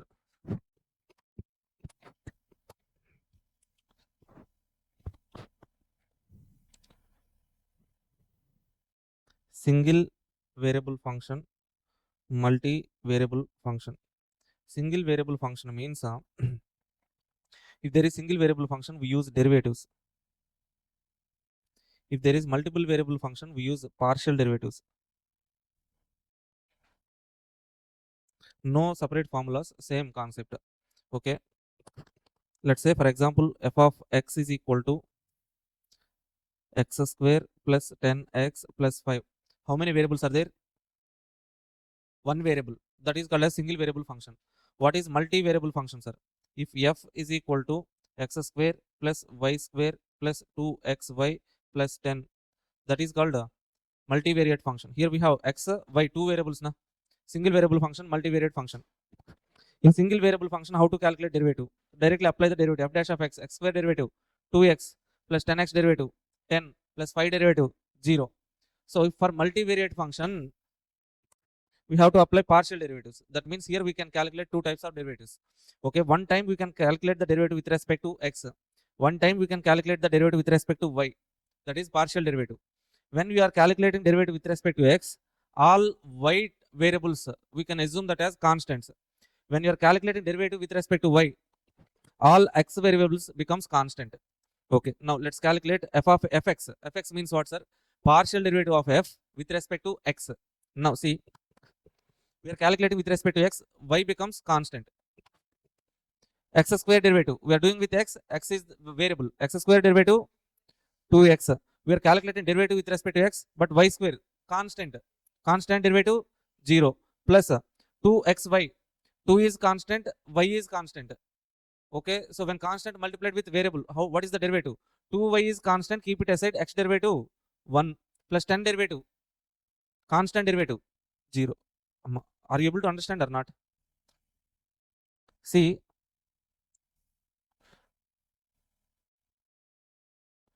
Once again, what is this function? X square plus y square plus 2xy plus 10. Okay. Partial derivatives we have to apply. Fx, Fy we can calculate. Fx means partial derivative with respect to x. If you are doing derivative with respect to x, all y terms becomes constant. Let's calculate f derivative with respect to fx. X square derivative 2x. Okay na? No. Y square constant, derivative 0. Okay na? Now we have 2xy. 2 into x into y. 2 is constant. X is variable. Y is constant. Okay, that means 2y is constant, x is variable. Okay, let's say this, imagine this has some constant. This total is constant k. Kx derivative is what? K into x. X derivative 1. Okay, k, right? Likewise, now if I apply derivative to 2xy, 2 into y is constant, keep the 2y aside. X derivative is 1 plus 10 derivative 0. 2x plus 2y. That's it, right? Now, coming to fy, sir. Now let's calculate derivative with respect to y.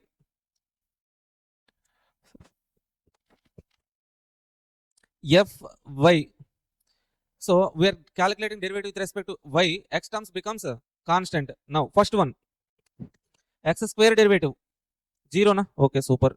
Plus y square derivative 2y. Okay. Now 2xy derivative. 2x is constant. Write it aside. Y derivative is 1 plus 10 derivative 0. That means 2y plus 2x. Sir, both are same, sir. Okay, so for this function both are same, but we may not get a same for fx and fy for all the functions. Okay, so whenever there is multivariate function,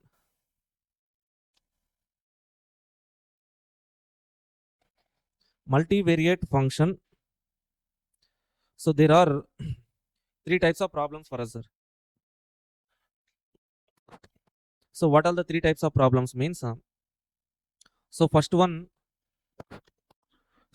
equilibrium point. That means profit maximization point. Okay, second one, if there is a two plants, one market. Calculation of equilibrium point when there is two plants, one market. Calculation of equilibrium point when there is one plant, two markets. Okay, so first of all, let's calculate here equilibrium point with one plant, one market, but two products.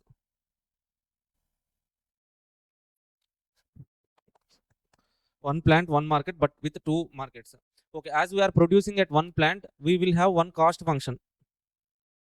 As we are selling at one market, we will have one revenue function. Okay, now to calculate equilibrium point means what, sir? So profit maximization point. From this we can calculate phi is equal to total revenue minus total cost na profit.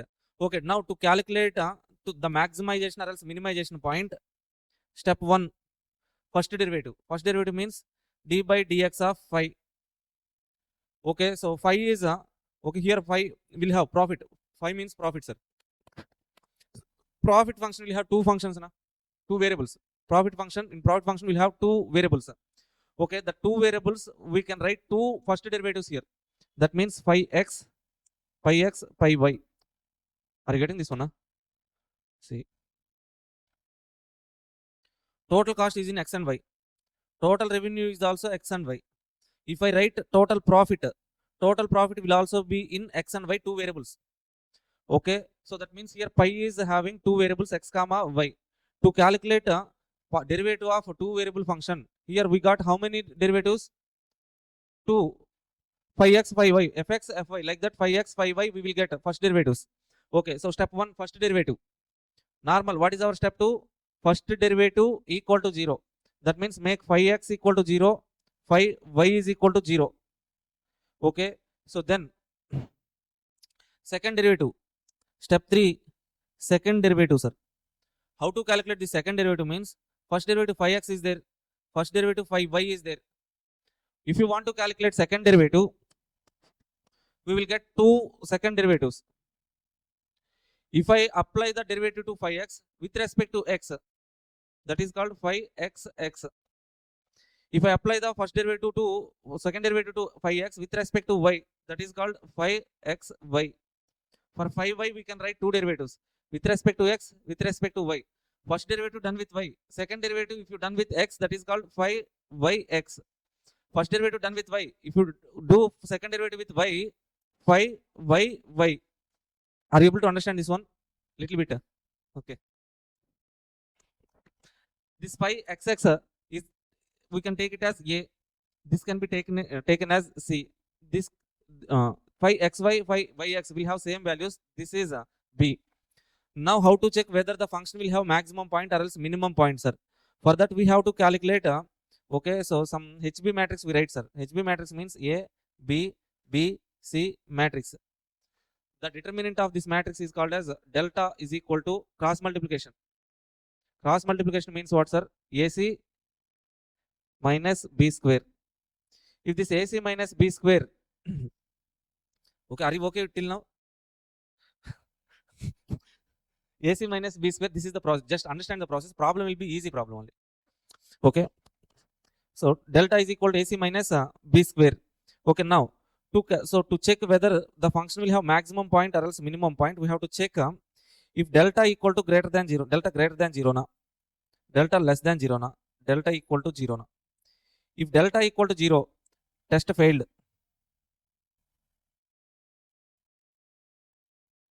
Test failed. If delta less than 0 na, that is called saddle point. MCQs will be asked, sir. From this question may not be asked, but MCQs, this process we can expect MCQs. That's why I'm explaining. If delta greater than 0, delta greater than 0 and a comma c also greater than 0 na, then f function will have minimum point. Delta greater than 0, a comma c less than 0 na, so 5 will have maximum point. Greater than minimum, less than maximum. Once again, see, same procedure, sir. Step 1, step 2, step 3. Step 1, calculation of first derivative.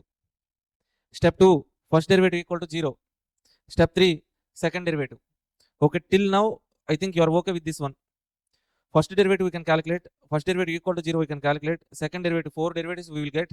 Okay, so this phi xx is a, phi yy is c, phi xy, phi yx is b. We can calculate AC minus b square. Directly AC minus b square. Okay, so in this AC minus b square, this is called as delta. If delta equal to 0, test failed, MCQ. If delta less than 0, saddle point, MCQ. If delta greater than 0, then only we will get a maximum point or else minimum point. Delta greater than 0, okay, AC comma A comma C also greater than 0, phi is minimum.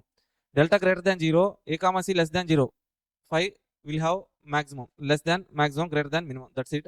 This procedure only. Next one, sir. 2 plants, 1 market.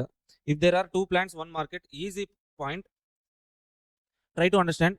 When there are 2 plants, we will have 2 cost functions. Cost function 1, cost function 2. 1 market means total revenue function, 1 function only be there. If there are multivariate function, 2 plants, 1 market, 1 plant, 2 markets. Okay, on this concept, one question, easy question was asked. That's why I'm explaining. Or else, otherwise, I will say like 2 multivariate function you can leave. But for that one question, we need to know this one, sir.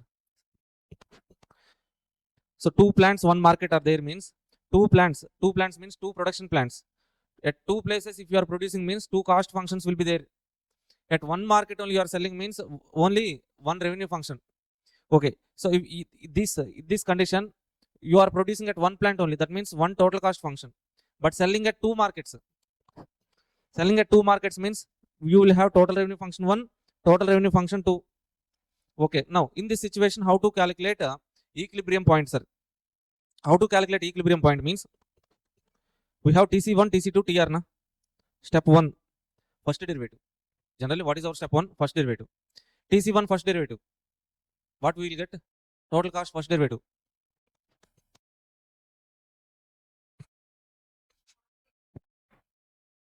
If you apply derivative to total cost function, marginal cost we get. Are you sure?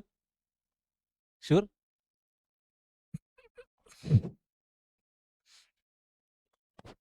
We shall discuss tomorrow. Okay, so let's write this one and I will close. I will explain this procedure from multivariate function once again. 2 questions only there, sir. The 2 questions I will explain tomorrow. Okay, are you okay with the single variate function?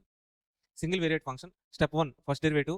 Step 2, first derivative equal to 0. Step 3, second derivative. If second derivative is positive, function will have minimum point. If second derivative is negative, function will have maximum point. That's it. Okay, so you are okay with this single variate functions. Okay, now in the single variable problems, see, in this univariate, we have questions 1 to 8, sir. Okay, so practice those questions 1 to 8. Okay, so for equilibrium point, we have some 9 to 13 some questions. I will explain those questions, but before that, we have done with some procedure, na? Multivariate function. Okay, equilibrium point, step 1, step 2, step 3 done. Now, as I have written this one, I would like to explain this one. Step 1, first derivative, total cost first derivative MC1, total cost to first derivative MC2, total revenue first derivative MR, MC1, MC2, MR. Step 1. Step 2, the condition we have to take is MC1 is equal to MC2 is equal to MR. Apply this condition. That means you can apply MC1 equal to MR, MC2 is equal to MR. Like that, if you equate two equations, you will get X value, X1 value, X2 value. Next, step 3. Okay, here itself we get the answer. That is enough. MC1 equal to MR, MC2 equal to MR. With that condition, you will get the answer. That's it, easy. Okay, here also same. Total cost function, first derivative, marginal cost, total revenue 1, first derivative, MR1, MR2, first derivative. Second condition, second step, MC is equal to MR1 is equal to MR2. You will get the answer. That's it, enough. We have two problems, sir. In tomorrow's class, once again, so I will explain this multivariate function. Then we do the two problems, enough.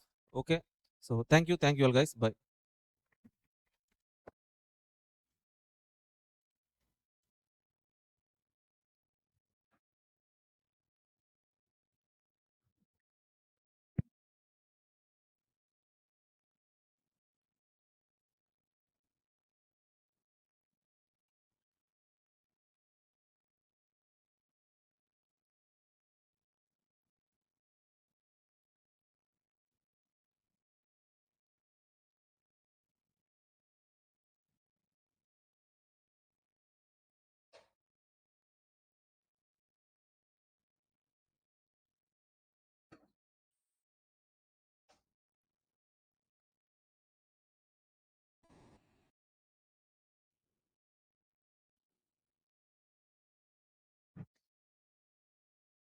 Yes.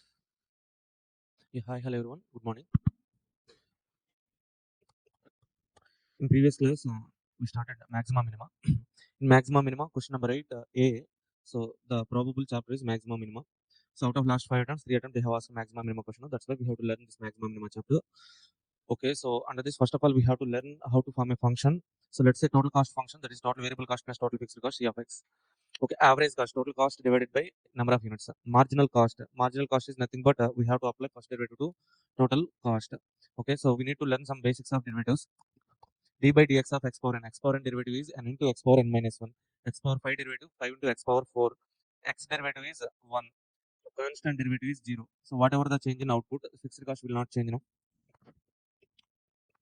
If k is the constant, derivative of constant is 0. So some k, that means constant getting multiplied with the variable part. Then keep that, separate that constant part and apply the derivative to x power n into x power n minus 1 into k. Okay, 10x square, 10 into x square derivative 2x, 20x. Okay, total revenue, that is equal to number of units into price. Okay, so average revenue is equal to total revenue divided by number of units. That means average revenue means nothing but price only. Marginal revenue, first derivative of total revenue. Total profit will be represented with phi generally, or else sometimes p. So pi of x, profit is equal to revenue, total revenue minus total cost. Average profit is equal to total profit divided by number of units. Marginal profit is equal to first derivative of profit function. Okay, next one. So to calculate maximum point or minimum point of a function, particular function f of x, step 1 is to calculate the first derivative f dash of x. Step 2, make the first derivative is equal to 0, f dash of x equal to 0. This is called sufficient condition. So as we are making f dash of x equal to 0, we are making some equation equal to 0. If you solve that equation, you will get x value. Step number 3, second derivative. So second derivative is nothing but f double dash of x. Okay. So this second derivative, if that second derivative is positive, f of x will have minimum point. Second derivative is negative, f of x will have maximum point. If second derivative is equal to 0, point of inflection. Okay, the step 2, making first derivative is equal to 0 is called as necessary condition. So second derivative, calculation of second derivative is called as sufficient condition. Okay, now equilibrium point. So how to calculate equilibrium point means whenever an equilibrium point is asked in the question, okay, we can solve the problem in two ways. So first one, form the profit function. To the profit function, step 1, step 2, step 3, we get the solution. Or else directly we can take a marginal revenue equal to marginal cost condition, so that we will get the answer. Simple two ways. Okay, so what is the overview of this chapter means? In this particular chapter, unconstrained optimization is there, constrained optimization is there. So in unconstrained optimization, univariate function, multivariate function. In case of univariate function, so step 1, first derivative is equal to, calculate first derivative. Step 2, first derivative is equal to 0, second derivative, positive, minimum, negative, maximum. That's it. 1 to 8 questions are there. So in multivariate function, if multiple variables are there in single function, then we have to apply partial derivatives. Partial derivative means, let's say f of x comma y is the function. If you are calculating for partial derivative with respect to x, with respect to x, fx, we call it as fx. When you are calculating derivative with respect to x, y becomes constant.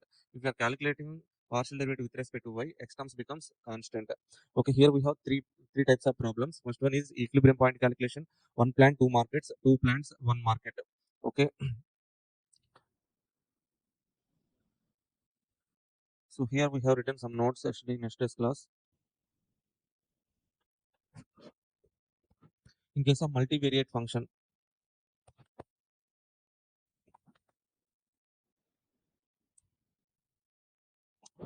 in case of multivariate function, how to calculate equilibrium points? Equilibrium point. So if and only if there is one plant and one market, single function is given f of x comma y. Single function is given. Okay, to calculate equilibrium point, so the function is having two variable means. Then step one, first derivative. So total profit function, first derivative. So first derivative will be, so partial derivative 1.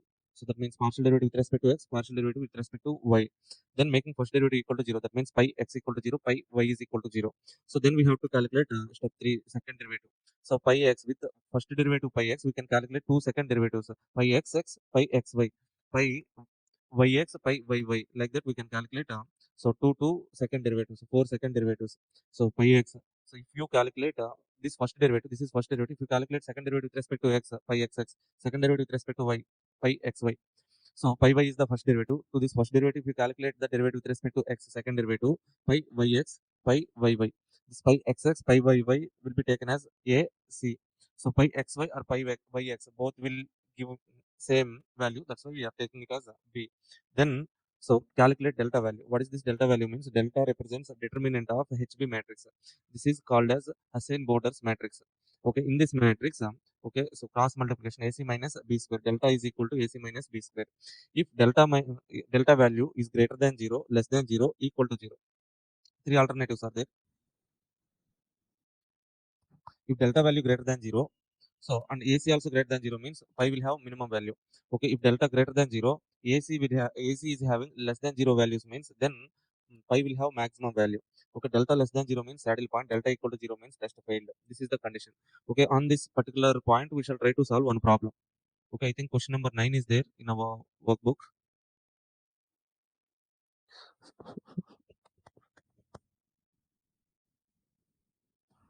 Not this one.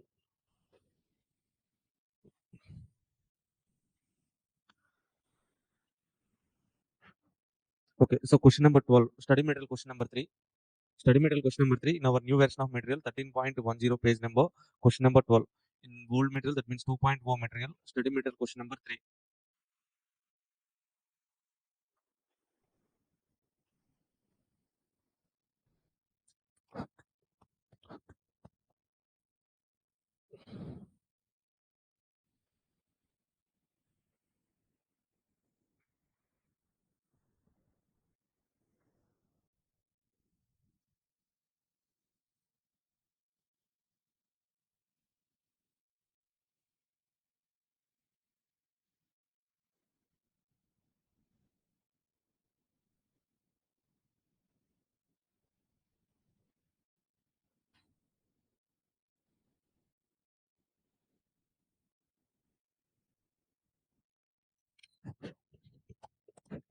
See guys, in this question number 12, okay, what is the given function? Pi is equal to 100x. So the company produces two products, x comma x and y. profit in thousands earned by the company is expressed algebraically by the function pi is equal to 100x minus x square minus 2xy plus 200y minus 3y square. Find the profit maximizing quantities of products and also find the maximum profit. Okay, so in this question, as we have in that particular function, profit function, we have two variables. So multivariate function. So in this step one, what is our step one, sir? First derivative. So as the function is multivariate function, we have to apply partial derivatives. So take step one, first derivative. So pi x, let's calculate pi x, pi y. Pi x is equal to, so pi x is equal to 100x derivative. 100. So if I am doing derivative with respect to x, y terms becomes constant now. Okay, so we are doing derivative with x. Here we have x, 100x derivative, 100 into 100 minus x square derivative, 2x minus, okay, 2x is 2y is constant, x is variable. Okay, keep the 2y separate. Now apply the derivative to x. Then x derivative is 1 plus 200y constant 0 minus 3y square also constant 0. Okay, so what is the pi x means 100 minus 2x minus 2y. Okay, this is pi x. Now we need to calculate pi y. Apply the first derivative with respect to y. If I am applying the first derivative with respect to y, so x terms becomes constant. Okay, if you see in this term we have only x. We are doing derivative with respect to y. Constant derivative 0. X square constant 0 minus 2xy. 2 is constant, x is also constant. Why, sir? We are doing derivative with respect to y. No? So minus 2x minus 2x into y derivative is 1 plus 200y derivative is 200 constant, keep it aside, y derivative 1 minus 3y square derivative minus 3y square derivative 2y. Now, so the derivative is 200 minus 2x minus 6y is the derivative. First derivative we have calculated. Now let's calculate second derivative. Step 2. Step 2, that means the first derivative is equal to 0. That means we are making pi x is equal to 0, pi y is equal to 0. Pi x equal to 0 means 100 minus 2x minus 2y, that is equal to 0. Okay, so what we can do is like both the sides we can cancel 2, or else take 2 as a common. 2 into 50 minus x minus y, that is equal to 0. That means if this 0, 2 goes to the right side, 0 only. 50 minus x minus y, that is equal to 0. Okay, again, so if I multiply total equation with minus 1 now, minus 1 x plus y minus 50 equal to 0, this is equation number 1. Okay, make pi y is equal to 0. 200 minus 2x minus 6y is equal to 0. Okay, so first one cancel both sides with 2. 100 minus x minus 3y is equal to 0. Now multiply with minus both sides. Why, sir? We have to solve two equations. No? That's why I'm making x terms as positive. Okay, so x plus 3y minus 100 is equal to 0. This is second equation. Are you okay with these two equations? Okay, so now let's solve these two equations. How to solve, sir? So first equation x quotient is 1. Second equation also x quotient 1. So that means we can subtract one equation from another equation so that x terms will be cancelled. So let's write 2 minus equation 1. Equation 2 is x plus 3y minus 100 equal to 0. Second equation, so first equation is x plus y minus 50 equal to 0.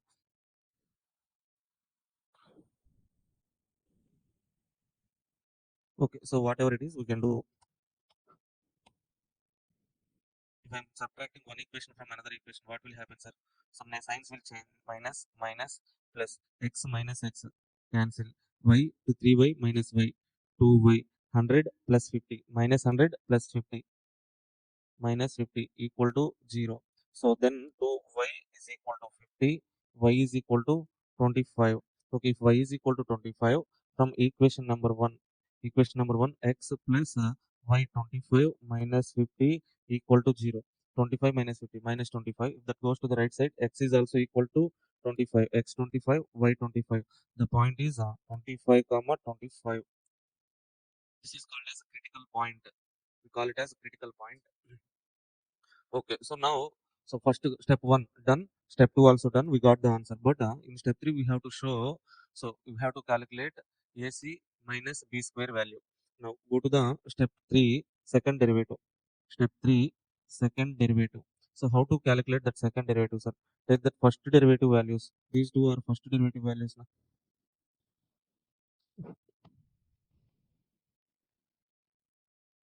Okay, so copy paste these first derivative values. These are first derivatives.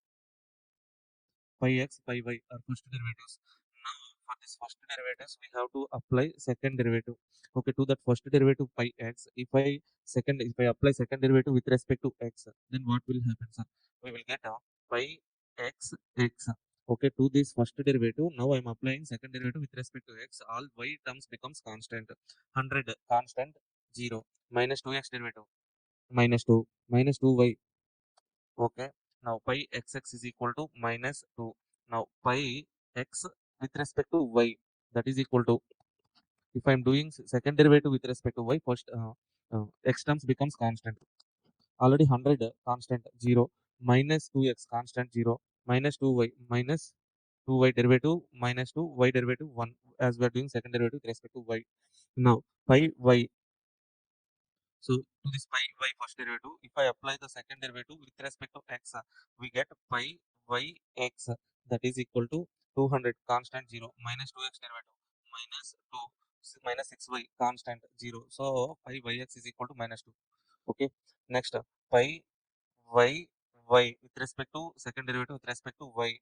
Now,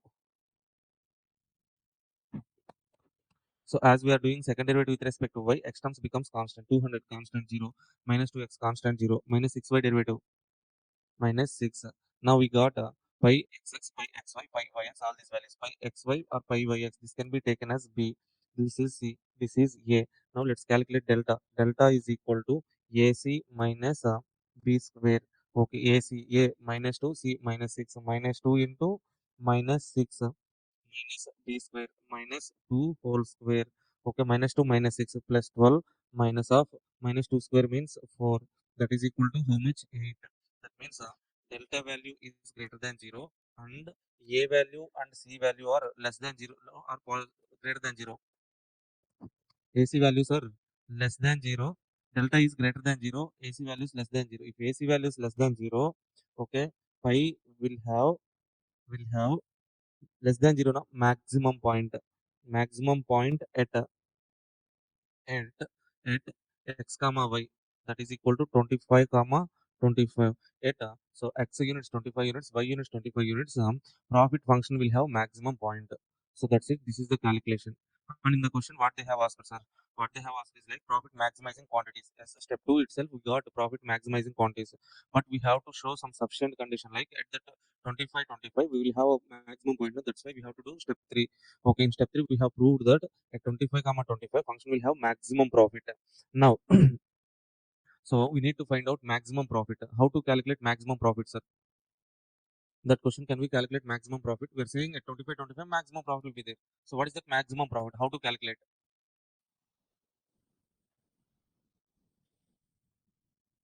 Take profit function. In that profit function substitute x value, y value. Okay, this is the profit function. Okay, in this profit function, okay, we already got so profit function will have maximum value at 25 comma 25, no? So now maximum profit is equal to maximum profit at x equal to 25, y equal to 25, x 25, y 25. What is the maximum profit? Okay, substitute x value, y value, and let me know the maximum profit. How much? 3,750. So if you substitute x 25, y 25, you should get 3,750 rupees as maximum profit.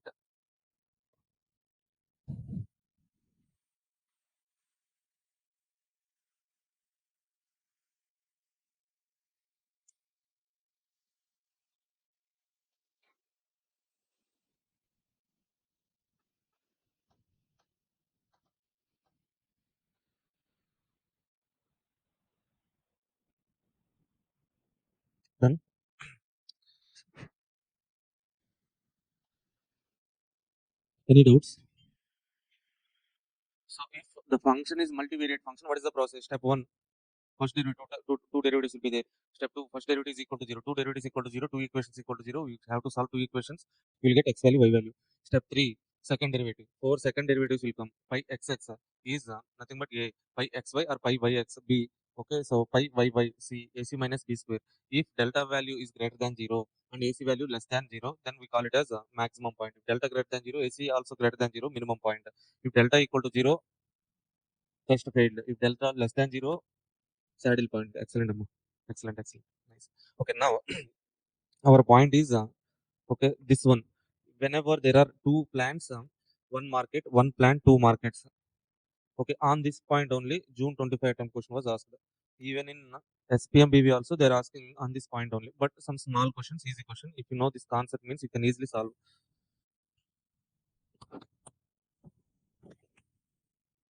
So whenever there are one plant, two markets. So or else two plants, one market. What does it mean, sir? That means a company is there. That company is producing the product at one plant, but that product is being sold in two markets. Okay, domestic market or else export market, or else different two markets. Okay, in that situation, what is the point means? As we are producing at one plant only, we will have one cost function. As we are selling at two markets, we will get two total revenue functions. Okay, so one plant, one total cost function. So we will get what? See,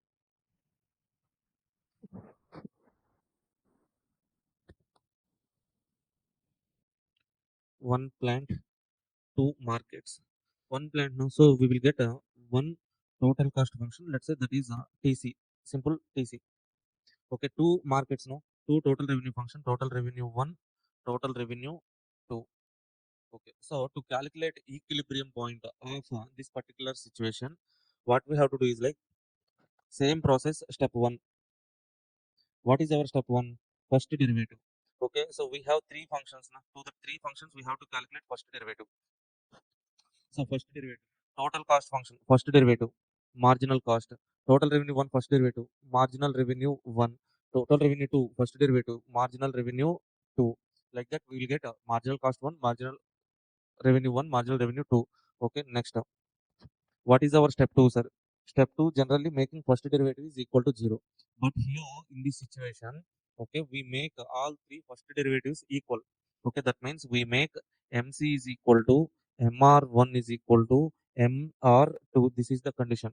Here we can make equal MC equal to MR1, MC equal to MR2, or else MR1 is equal to MR2. To solve the equations, whatever the combinations we need, that we can take. MC is equal to MR1, MC equal to MR2, or else MR1 equal to MR2. Three combinations we can take. So to solve the equations, we will get variable values. Okay. Now, after step 3, we have to go to, in step 2 itself, we get XY values. If two variables are there, we will get XY values we get. Okay. Now, in step 3, what we have to do, sir? Step 3 is sufficient condition. We have to show that at this XY values, the form will have equilibrium point. For that, what we need to do is like, we have to calculate second derivatives. Second derivative. So what is second derivative means? We need to calculate second derivative of this first derivative. MC is first derivative. Derivative to MC. Derivative to MR1. Derivative to MR2. So the point is like here the two conditions, simple condition. The derivative d by dx of d by dx of MR1 should be less than d by dx of MC. Another condition is d by dx of MR2 should be less than d by dx of MC. So what is this means? We calculate second derivative of MC, MR1, MR2. In that, okay, so MR1 first derivative, MR1 derivative, second derivative for this MR1, MR2, that value should be less than derivative of MC value. Okay, this is second derivative we are doing. So derivative of this MR1, derivative of MR2 should be less than derivative of MC value. Okay, then condition is satisfied, we can prove. Okay, now same like this process only, we have to prove for two plants, one market. Okay, so on this concept only, so June 25 attempt, December 25 attempt in SCM and in SPMBV, they have asked 7 mark question. If you are writing both the groups, then this will be somewhat helpful for you even in SPM as well. Okay, so here two plants are there. one market. That means what, sir? As we are having one, two markets, sorry, two plants are there, and one market is there now. That means we will get how many? Uh, two plants. Two plants means we are doing production at two plants. That means total cost one will be there, total cost two will be there. Okay, one market is there now. That means we will get a total revenue function. Okay, so again, same step. Step one, first derivative. That means we need to calculate first derivative of total cost functions and revenue functions. We will get a marginal cost one, marginal cost two, marginal revenue. Step two. Okay, generally the step two is first derivative equal to zero, but here in this particular scenario, we write what, sir? So MC1 is equal to MC2 is equal to MR. We write MC1 is equal to MC2 is equal to MR, making all first derivatives equal. We write. Okay, so in this condition, we can take multiple alternatives to get the values of variable x, y. So let's say, for example, we can write the conditions MC1 equal to MR, MC2 equal to MR, or else MC1 equal to MC2. Like that, we can take x, y values. We will get. Okay, finally, here the condition is same condition. So finally, step three condition is same condition. What is that condition means? Okay, step three, marginal revenue derivative. Derivative of marginal revenue should always be derivative of marginal revenue. Okay, should always be less than derivative of marginal cost one, derivative of marginal cost two. Okay, so second derivative of marginal revenue, that means derivative of marginal revenue should always be less than derivative of marginal cost. Okay, that is the condition. Simple conditions. Okay, if you just understand that process means, okay, last June attempt, they have asked in SPM, SCM, same more or less with some numbers change. Same question was asked. Done. Okay, so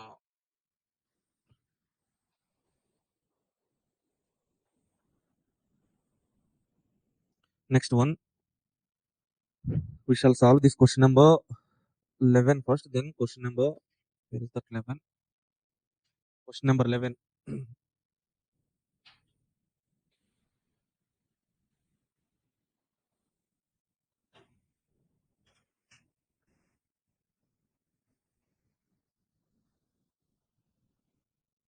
Not this one.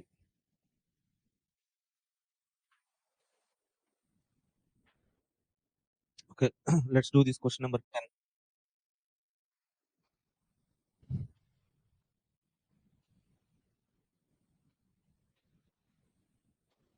Okay, let's do this question number 10. Then we can do question number 9, 11, enough. Okay, so this question was not there in world syllabus material. This is a okay SPMBV December 23 attempt question. Similar question was asked for June 25 SCM question paper. Okay, some numbers same exact same question I haven't taken. The question is about same question but numbers change. Functions are different. Okay,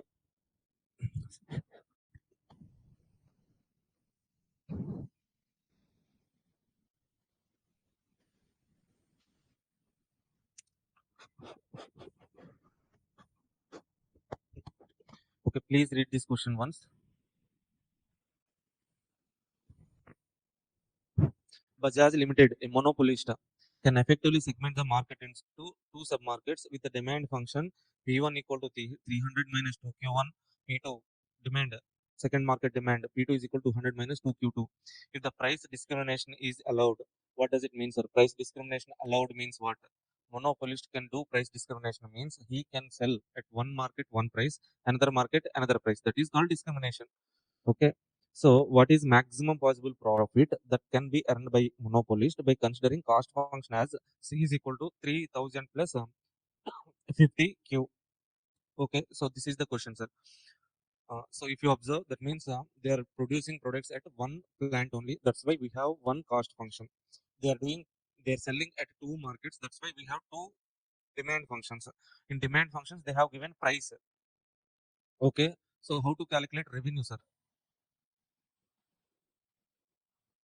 Yeah, price with quantity. So price P1 we know. So quantity we take. So quantity Q into P. In P place, if you substitute those demand functions, we will get revenue functions. Okay, then step one, first derivative. Okay, MR, MC, MR1, MR2, MC we get equal. Solve the equations. We get the answer. Okay, simple question. Simple question. So if you know the process, You can easily solve this one. Okay, now take, so try to solve along with me. June 25 attempt question only na. So maybe they will ask this kind of questions only for coming attempts, not same exact questions, but maybe same models. Okay, so first of all, we have to write answer. One plant, so one total cost function. Total cost is equal to 3000 plus 50 Q. Okay, we have two markets. What are the two markets? Two markets. The name was not given.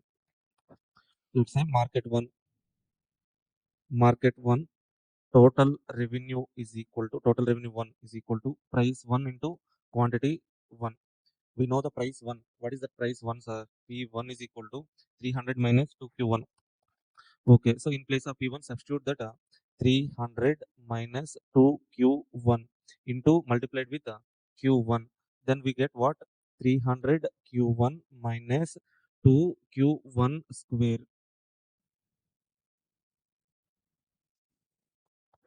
So focus on the screen. Don't get deviated. Market 2. Market 2 total revenue 2 is equal to price 2 quantity 2. So price 2 is okay. So 200 minus 2Q2 into Q2. That means we will get 200 Q2 minus 2Q2 square. Okay. So are you okay with these functions? Now, what is our step 1? Step 1 is calculation of first derivative. Step 1, take step 1, first derivative. Okay, so total cost function, first derivative, marginal cost, that is equal to 3000 derivative, 0, 50Q derivative. If you do derivative with respect to Q, 50Q derivative is 50 only. Okay, so marginal revenue 1 we have, sorry, total revenue 1 we have. Let's calculate first derivative, that means marginal revenue 1. 300 Q1 derivative, 300 minus 2Q1 derivative, 2 into Q1 square derivative, 2Q1, 2 into 2 minus 4Q1 is the derivative. Next, MR2, MR2. So first derivative of TR, total revenue 2, is nothing but MR2. Okay, 200 Q2 derivative, 200 minus 4Q2. Okay, so step 1 done. Step 2, sir.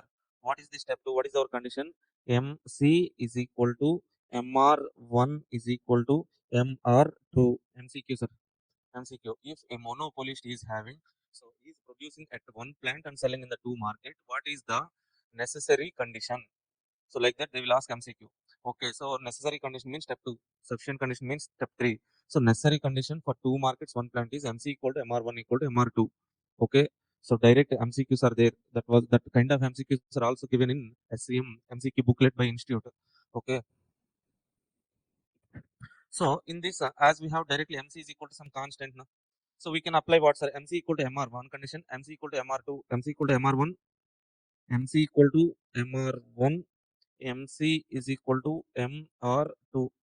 Sir, why are you equating MC equal to MR1, MR2, sir? Why can't we take MR1 equal to MR2? Yes, we can take. But if I take MR1 equal to MR2, okay, so two variables will be there. Solving the two variables somewhat complex. Now I'm making this, okay, making it equal to MC so that I will get Q1, Q2.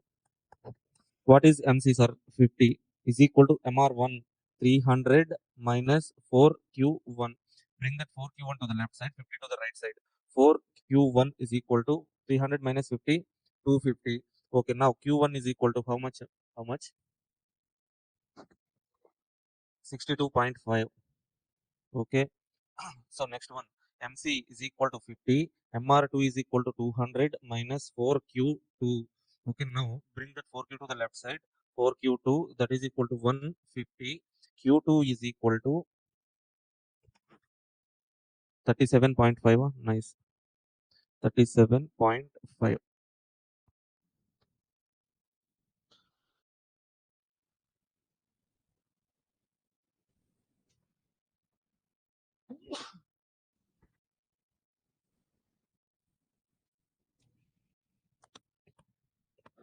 Finally, we got a Q1 value, Q2 value. So then what is our step 3? Step 3. Step 3 is second derivative. We have to calculate second derivative. of first derivatives. Okay. So d by derivative of d by dq of mc, that is equal to what? So mc is equal to how much? So mc is equal to first derivative mc equal to 50. If I apply derivative to this, what is the derivative of 50? 0. Write that 0. Okay. Next d by dq1 of mr1, that is equal to mr1. The value is 300 minus 4q1. 300 derivative 0 minus 4q1 derivative minus 4 d by dq2 of mr2, that is equal to, now can you tell me the derivative of mr2? Minus 4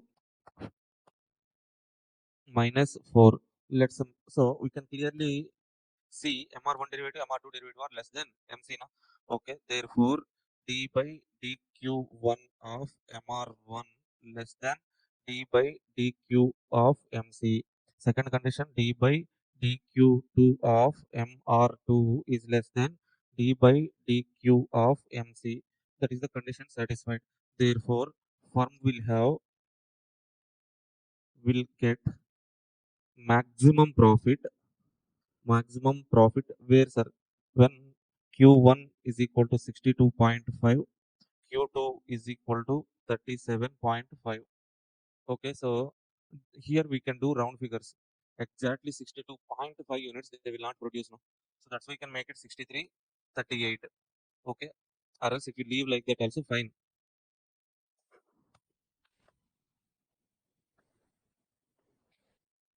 Okay, any doubts? No doubts.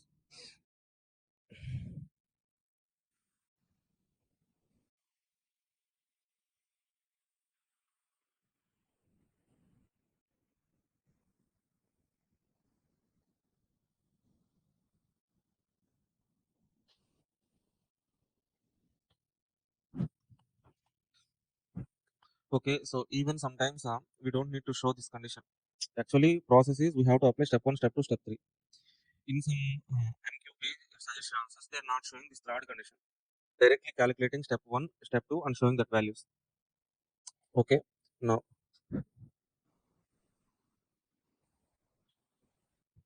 okay, see here they are not asking profit maximizing quantities, but what they are asking is what is the maximum profit. So can you tell me how to calculate that maximum profit? Maximum profit, how to calculate maximum profit? Okay, profit is equal to, here they are selling in two markets, producing at one plant only. That means that means uh, that means profit is equal to total revenue 1 plus total revenue 2 minus total cost. Okay, so profit is equal to maximum profit. Maximum profit phi is equal to phi is equal to phi is equal to total revenue 1 plus total revenue 2 minus total cost. We have total revenue 1, total revenue 2. Okay, so this is total revenue 1.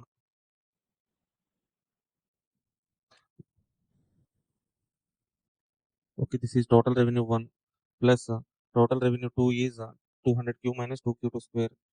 200 q2 minus 2 q2 square. Okay, minus total cost. What is the total cost function? 3000 plus 50 q. Now can we, so what is q, sir? Q is equal to q1 plus q2. Okay, so q1 plus q2 how much, sir? Q1 plus q2 62.5 plus 37.5. So 100. Okay, I think 100. 100. Take q is equal to 100. Q1 is equal to 62.5. Q2 is equal to 37.5. Substitute those values, you will get a maximum profit. That's it. Okay, leave some space and let calculate it later. Okay, now any doubts? Okay, see our next one is if you see this one, question number 9, sir. So this is SPM question. Okay, in this SPM question, only one point is enough for us with discrimination. Without discrimination, another point is there that is not needed in SCM. Why means in SPM, if you see there is a markets and market discrimination, all those concepts are there. Okay, so that's why that point is SPM point, no, not needed. So look at this question, same question, more or less. A producer has the possibility of discrimination between two markets, market A, market B, for the product where demand respectively are demand Q1 is equal to something, Q2 is equal to something. Total cost is equal to 200 plus 2000 plus 10Q, where Q is equal to Q1 plus Q2. Calculate the price that will producer charge in order to maximize the profit. Okay, so what we have to do here, sir? We have to form. So same concept. So first one plant is there, total cost function is also there. Two markets are there, total revenue one, total revenue two. So total cost function, the point is total cost function is in which variable, sir? Quantities. Okay, total cost function is in quantities. We have to form total revenue function also in quantities. See, for example, total revenue one is equal to, we can write it like price one into quantity one. Okay, Q1 value is there. Directly, if you substitute Q1 value, that means 21 minus 0.1 into P1, you will get total revenue function in P's. Are you getting that point? Okay, so we should have total revenue 1 and 2 in quantities. So that's why what we can do is like, okay, so we can convert from this Q1, write P1 value. So Q1 is equal to 21 minus 0.1 P1. Now bring that 0.1 P1 to the left side, Q1 to the right side. Then 0.1 P1, that is equal to 21 minus Q1. Now P1 is equal to 21 divided by 0.1. How much? 21 divided by 0.1. Okay, 210.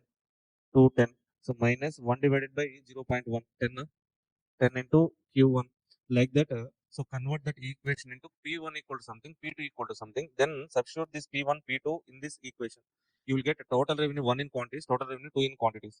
Then same procedure, which we have already done. No? That procedure, follow that procedure. Step 1, step 2, you will get the quantities. You don't need to show the third condition also. Step 1, step 2, fine. With that, you will get quantities. Okay, by taking that quantities, we can calculate price values. That's it. Enough. That point is enough here. Next one more question is there. That is question number 11.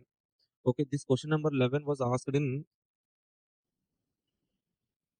so 13.9. This question was there in new syllabus, new material 3.1, 3.0. See, in this question, they will be asking find the optimal selling price, total contribution. They're asking. They're asking for contribution. Okay, this is somewhat new point that was asked in SPM. Okay, let's go through this question. With this, we can close this chapter. Okay, most probably either they will ask, okay, single variable function, easy question, but directly we can solve. Or else if multi-variable function being asked, okay, which question we have done for that? I think we have done 12th question, that model enough. Or else one market, two plants, or else two plants, one market question. Okay, that model, or else this contribution model, this is the one of the model that was not asked for SCM, but SPM, this was asked. So I'm explaining here. Please read this question once. Please read this question and can you tell me how to calculate contribution with the available information?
Okay, see, a company sells one of its product in the domestic market as well as export market. Okay, company sells one of its product in domestic as well as export market. The relationship between price and demand in two different markets are as follows. Domestic market, okay, uh, so that means price P1 domestic market price is equal to 136 minus 8 Q1 price quantity relationship. So export market P2 is equal to 228 minus 20 Q2. Okay, so with this P1 and P2, we can calculate total revenue 1, total revenue 2. Total revenue 1 is equal to, okay, so price 1 into quantity 1, price 1 into quantity 1, price 2 into quantity 2. So that means the domestic market revenue, export market revenue. Okay, where Q1 and Q2 are represent quantity demand in 100 units. Okay, so variable cost per unit of product is represented by 38 minus Q.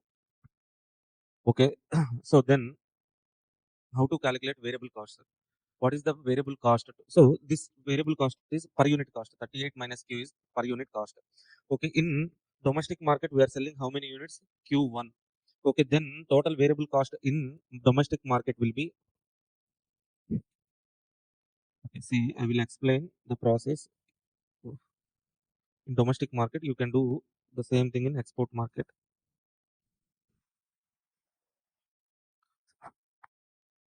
So in the question they're asking, find the optimal selling price and total contribution. Okay, for domestic market and export market. Okay, we need to calculate total contribution. So how to calculate? So let's say first of all take domestic market.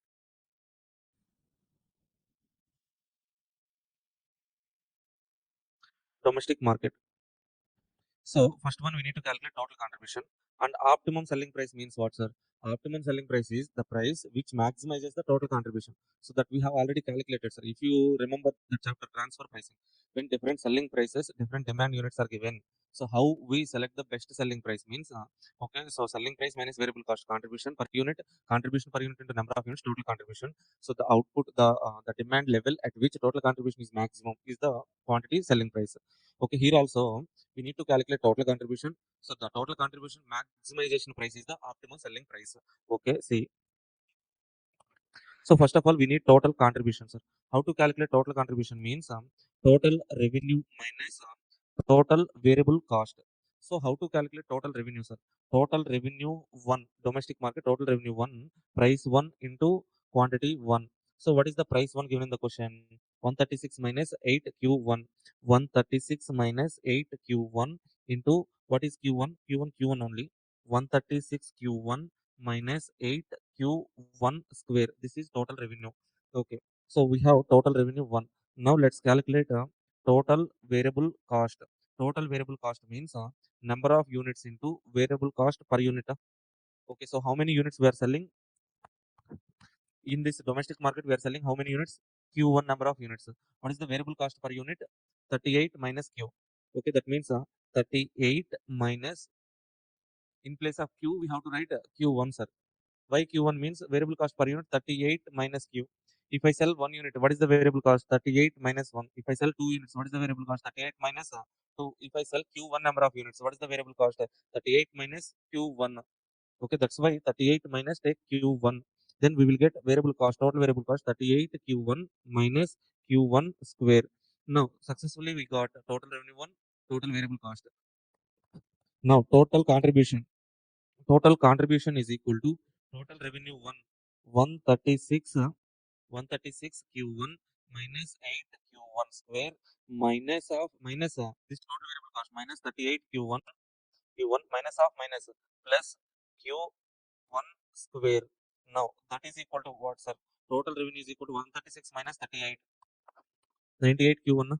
Okay, 98 Q1 minus 8 plus 1 Q square minus 7 Q1 square.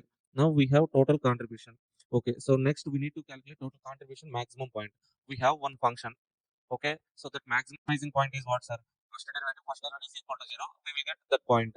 That means, okay, so contribution maximum point do directly d by dq1 of total contribution is equal to 0. Directly I'm taking second condition, sir. What is the second condition? First derivative is equal to 0. That one. With that one, directly you get the answer now. Okay. So we don't need to follow the stepwise that procedure and all here. Okay. So if you follow that step 1, step 2, step 3 approach, it will be lengthy question. Okay. That's why directly a shortcut I'm taking. Okay, so what is the derivative of this function? 98 Q1 with respect to Q1, 98. Q1 derivative is 1 minus 7 constant, keep it aside. Q1 square derivative 2 Q1, that is equal to 0. 98 minus 14 Q1 equal to 0. Okay, then so if you bring this 14 Q1 to the right side plus 14 Q1, then bring 14 to the left side. Q1 is equal to 98 divided by 14. How much, Amma? 7. Okay, so Q1 is equal to 7. Okay, are you okay with this calculation? Okay, so we got a quantity 1. So what they're asking in the question, they're not asking quantity 1, but selling price, optimum selling price. 7 is the quantity which maximizes the contribution. At that quantity 1, what is the price 1? Price 1 is equal to 136 minus 8Q1. So price 1 is equal to 136 minus 8Q1. 136 minus 8 into 7. How much, Amma? 82. So 80. 80 is the selling price P1 in domestic market. Are you guys okay with this step 1, 2, 3, 4, 4 points? Okay, if you understand these points, you can definitely solve export market as well. Export market, total revenue function you can form. Okay, variable cost you can write. Okay, so contribution you can write contribution, but derivative of contribution equal to 0, you will get Q2. Substitute Q2 in P2, you will get price 2. Done. Okay, so can you guys do that one? Or else you will practice later. Huh? Okay, leave some space, practice that later. Okay, so entire clear step-by-step solution was given in handwritten notes, which I have already forwarded in WhatsApp group. Okay, if you get any doubts, please refer that particular notes. Okay, now, so with this, we have done with this particular chapter, sir. So what are the most okay probable questions for examination from this chapter means, with first preference, you have to solve single variable question. Single variable questions. So next with the second preference, two variable questions. That means multi-variable function. Multi-variable function. In that multi-variable function, so first one is basic pi x comma y. Directly function will one function will be given. We have to calculate maximizing point. That question number I think 12 we have done, sir. That is enough. Question number 13, 14, 15, 3 questions are there. Those questions are not needed. Why, sir? Those questions are lengthy questions. So that questions are for 14 mark weightage questions that are not being will not be asked, as weightage of this chapter is 7 marks only. Okay, then after that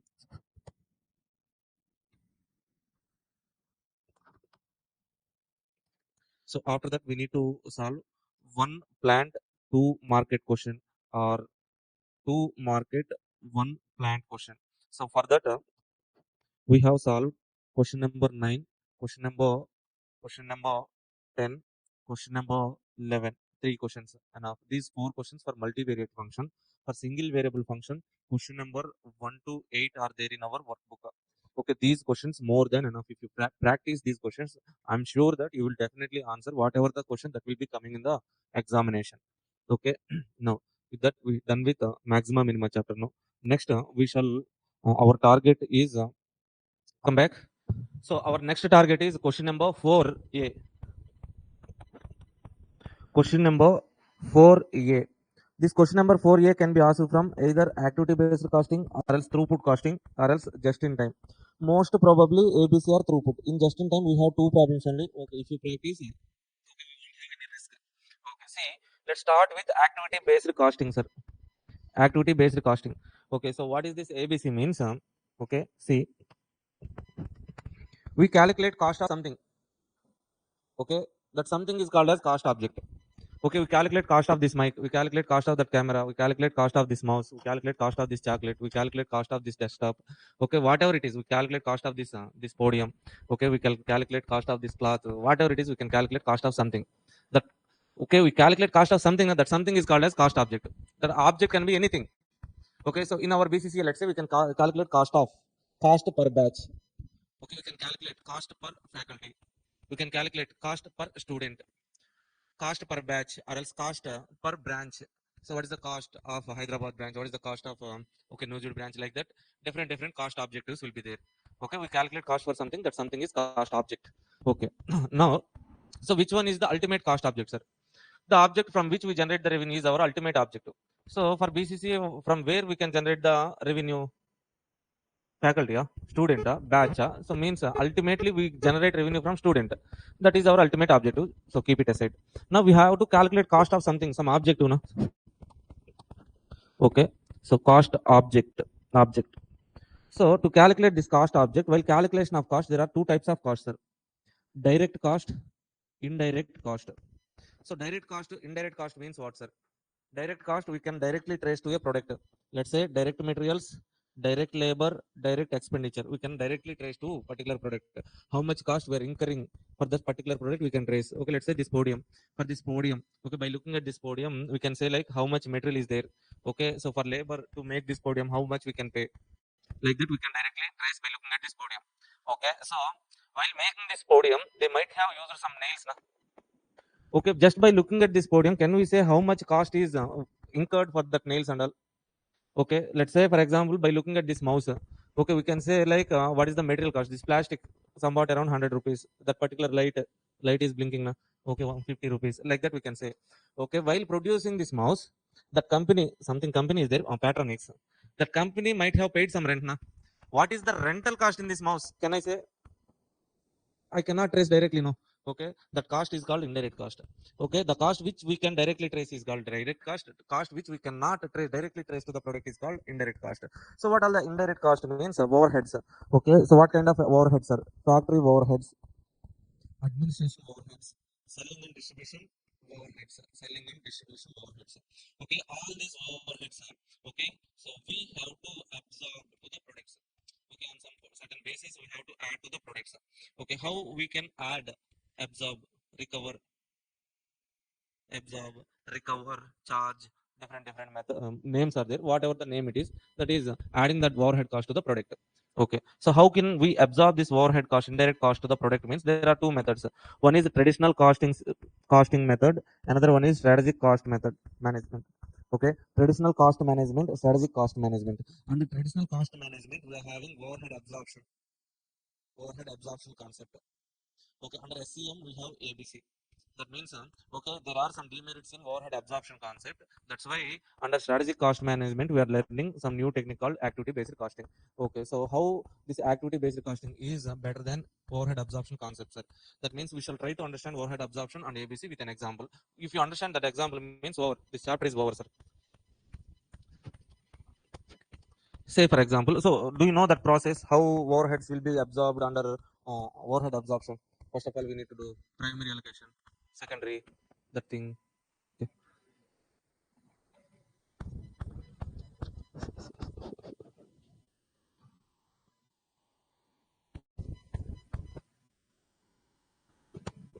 Okay, so first of all, okay, so overheads, we list out the overheads, sir. Okay, let's say for example rental cost is there. Okay, first one, these overheads are added to the departments. From departments we absorb the overheads to products. This is the process under absorption cost. Okay, now see, so first one, let's say rent we are directly paying for department one only, that is called allocation. Directly we add this rental cost to the department one. Now let's say this rental cost we are paying for three departments equally. Okay, allocate this rent to the department 1 2 3 equally, like that we calculate. That is called allocation distribution. Okay, see, so let's say departments, three departments are there. These three departments are production department, one service department is there, sir. Generally first one we allocate, next distribute the overheads. Okay, next one, that distribution is called primary distribution. This service department is there now. The service department overheads we redistribute to the production departments. Okay, now all these overheads are at production departments. The name changed. Okay, originally these are overheads. Now these overheads are with the name of departmental overheads. Okay, now this departmental overheads as is to be distributed to the products. On what basis, sir? Okay, we are having different overhead recovery rates. If this production department is a machine intense department, machine hour rate. If this production department is a labor intense department, labor hour rate. Okay, or else some other basis, percentage of direct materials, percentage of direct labor, percentage of prime cost, like that. Based on these methods we can absorb the overheads. Okay, now let's take one example. This example is like, okay, so see some small example only. Some small example. So let's say for example we are incurring overheads of 1 lakh rupees, sir. Why we incur 1 lakh rupees of overheads means we don't have clear explanation. Just 1 lakh overheads. Okay.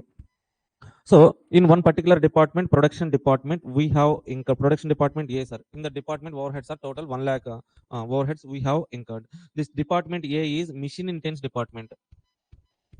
Machine intense. That means majorly machines only work in that department. Okay, so in this department A, what kind of products were, so let's say change the name, production department X. Okay, now so in this department X we are producing two products called product A, product B. We are producing two products, sir. Okay, number of units of production is, let's say for example for A, number of units of production is 500 we have produced, B also 500 we have produced, sir.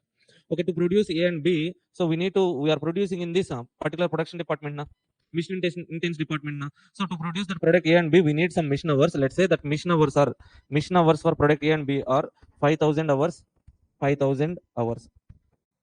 Okay, equal hours. Now, so to absorb these 1 lakh overheads to product A and product B, on which basis we can absorb means we are incurring these overheads in production department X. This is a mission intense department. Okay, so we can calculate mission hour rate. Okay, based on that mission hour rate, we can absorb the overheads to product A and B. So how to calculate mission hour rate, sir? Total hours work, total mission hours worked is 10,000 hours. What is the overhead cost per hour? Mission hour rate. Total overheads are 1 lakh rupees is the overhead cost. Okay, in the department we are working 10,000 mission hours. That means per mission hour is 10 rupees cost. 10 rupees per hour. Okay. Now absorb these overheads between product A and B. 1 lakh rupees of overheads can be absorbed between product A and product B. In product A, how many hours we are using? 5,000 hours. For each hour, 10 rupees is the overhead cost, overhead absorption rate. That means 50,000 for product A.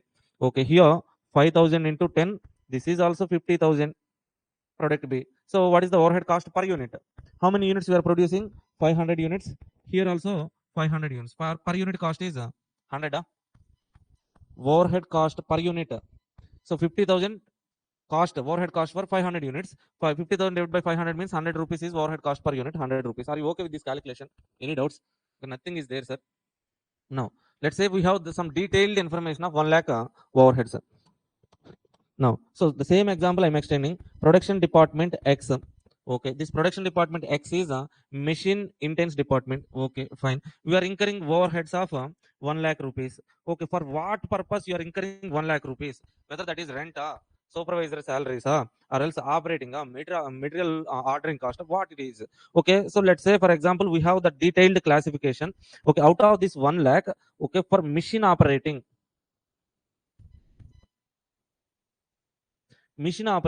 overheads are 60,000 only. 60,000 for machine operations, for machine running and all. Okay, so remaining 40,000. For remaining 40,000, out of that remaining 40,000, let's say some 30,000 overheads are for materials order, material orders. For ordering the material, we are incurring 30,000. Okay, remaining 10,000 is, let's say for example, machine setup. Machine set up. Okay.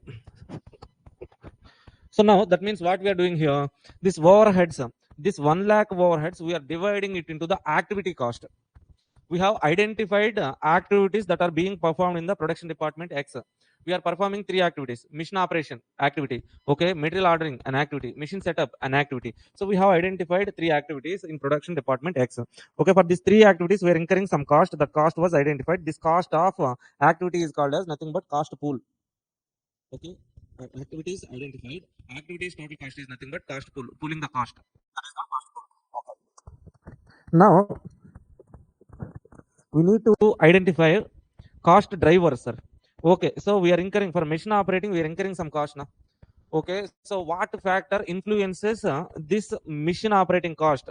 This machine operating is an activity, so this is cost pool. We need to identify what factor increases or decreases this machine operating cost. That is called as cost driver. Cost driver. Driver means, okay, let's say a lorry driver is there, sir. Okay, who is lorry driver means who moves the lorry forward, backward. That is lorry driver. Now, what is cost driver, sir? Cost driver means cost driver is the factor which increases the cost of activity or else reduces the cost of activity. Okay, what factor influences machine operating cost means machine hours, cost driver, machine hours. Okay, material orders, cost driver, number of orders. Number of orders. If number of orders increases, ordering cost increases. Number of orders increases, ordering cost reduces. Machine hours increases, operating cost increases. Okay. Machine setup cost. Number of setups. Number of setups increases, cost increases. Number of setup reduces, cost reduces. Okay. Now, mission hours is the factor. Na? So, what is the cost driver quantity? What is the total mission hours you have consumed in the department? Previously, we have taken how many mission hours? 10,000 mission hours. Na? Okay. So, out of this 10,000 mission hours, total for product A, product B. Mission hours 5,000 for product A. 5,000 for product B. Let's say number of orders. Number of orders for product A. So total 700 orders for product A, 300 orders for product B. 90 number of setups for product A, 10 setups for product B, sir. This is the information we are having. Okay, are you getting this? This is we are slowly we are going into the ABC, sir. Okay, generally under traditional cost method, we absorb the overheads based on overhead recovery rate. Okay, for entire 1 lakh units, 1 lakh overhead.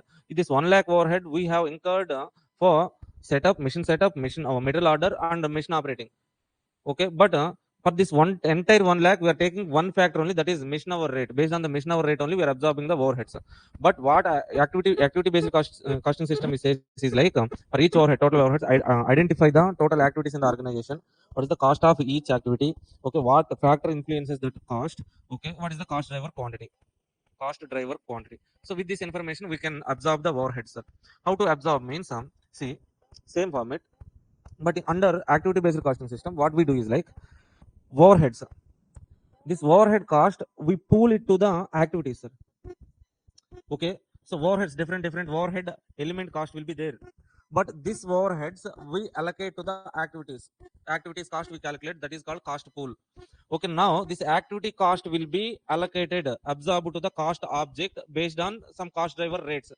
Okay, overhead recovery rate, here we call it as a cost driver rate. Okay, so we need to calculate cost driver rate, sir. See, what is the process? Identify the activities, calculate cost of each activity, that is called cost pool. Next one, we need to calculate cost driver rate. Based on cost driver rate, so calculate the overhead cost of each cost object. That's it. That is the process. Now, only there are two steps in ABC. Are you able to understand what we are doing and all? Okay. Step one, identify activities. Step two, cost pool. Total cost of activity is called cost pool. Step 3, cost drivers. Identify cost drivers. Step 4, identify cost driver quantity. Okay. Step 5, calculate cost driver rate. Cost driver rate.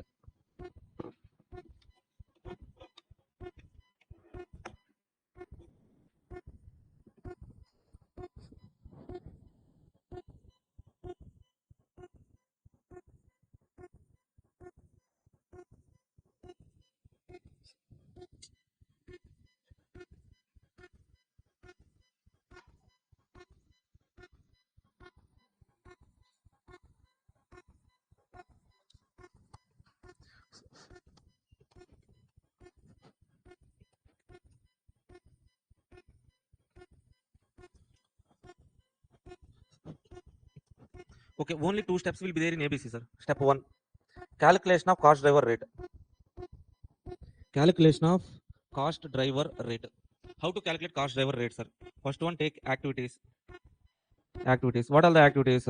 Machine operations. Okay, material ordering. Okay, so machine setup. Three activities. What is the cost pool? Right, cost pool. What is the cost pool means? For machine operations 60,000, for material ordering 30,000. Okay, for machine setup 10,000. Okay, next, cost driver name. What is the cost driver means? For machine operations, machine hours is the cost driver.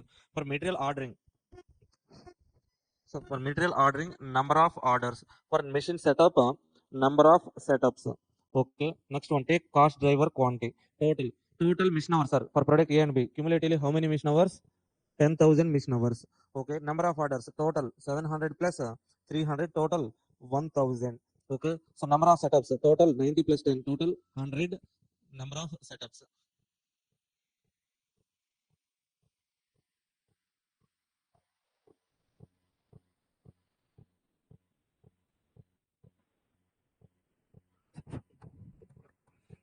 Okay. Now, so cost driver rate, sir. What is cost driver rate? Okay, we are incurring some cost. So what is cost driver rate means? We are incurring total cost of 60,000 for machine operations. This 60,000 increases or decreases by cost driver machine hours. Okay, for 10,000 hours we have incurred how much cost? So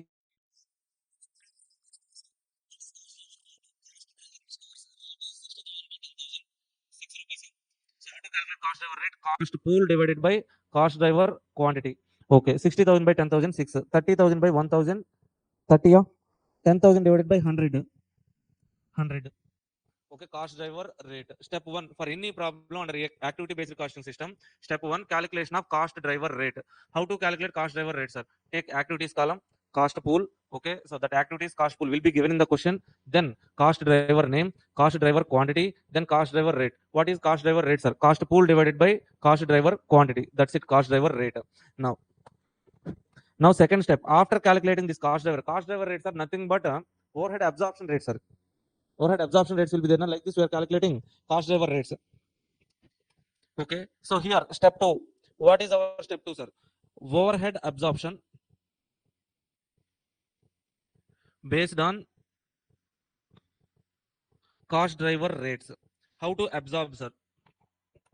So first column take activity and their cost driver rates. First column.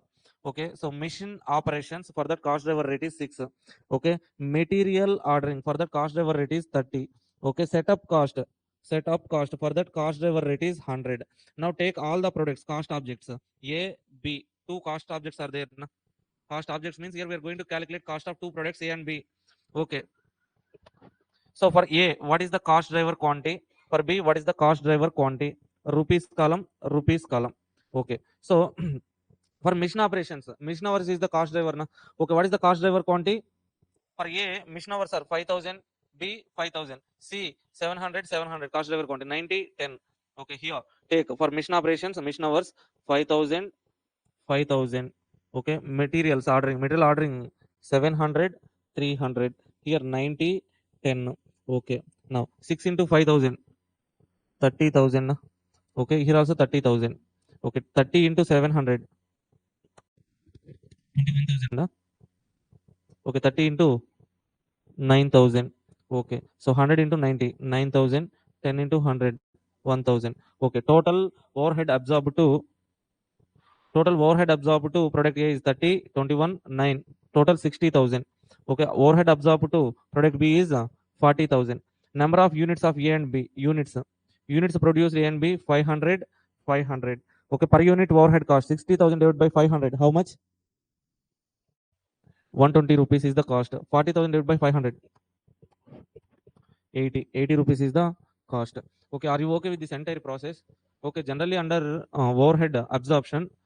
So what is the difference? Major difference is like under overhead absorption, we use one cost driver rate. Sorry, one overhead absorption rate. For entire 1 lakh rupees, you are using single absorption rate. That is not correct. Why, sir? Okay, that entire 1 lakh is not getting increased or decreased due to mission hours only. Some part is getting increased due to number of setups. Some part is getting increased or decreased due to number of orders. Okay, then how can we absorb those overheads based on mission hours only? That is not correct. No? Okay, so that's why we are taking some elaborate number of, so instead of one overhead recovery rate, we are taking number of overhead recovery rate so that the calculation will be somewhat accurate. So that overhead recovery rates, we are calling it as cost driver quantities. Okay, so what is the process under activity based costing system? Means step 1, we identify the activity sequence, MCQ, sir. Step 1, we identify activities. Step 2, we calculate cost of each activity. Okay, so here we can do some value analysis. If any activity is adding value, means we can keep that activities. Okay, if any activity is not adding any value, means we can remove that activities. Okay, activity based costing system will also be useful for value analysis. Okay, activities cost pool. Next, identify cost drivers. Factor which influence the activity cost is called cost driver. Okay, now what is the quantity of each cost driver? Cost driver quantity. Next one, we calculate cost driver rate. After writing calculation of cost driver rate, step 6, absorption of overheads to cost objects. Okay, so definitions. What is cost object, sir? Cost object means for anything you calculate the cost, that anything or something, that is called cost object. Okay, so that may be a department, that may be a okay product, that may be a service, that may be a student, that may be an object, whatever it is. Okay, next one, what is cost pool, sir? Total cost of activity is called as cost pool. Activity means what, sir? Something that we some operations we do to produce a product or to render a service is called an activity. Okay, so next one, cost pool, total cost of an activity. Next one, cost driver, the factor which increases or decreases the cost of activity. Okay, cost driver quantity incurred in relation to cost driver. Okay, cost driver rate, cost pool divided by cost driver quantity. Overhead absorption based on that one, uh, next thing, so are you able to understand this basic difference, sir? Basic difference only. Okay, say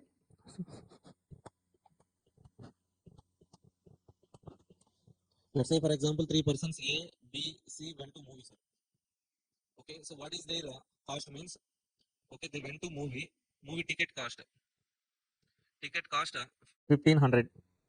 After that, they have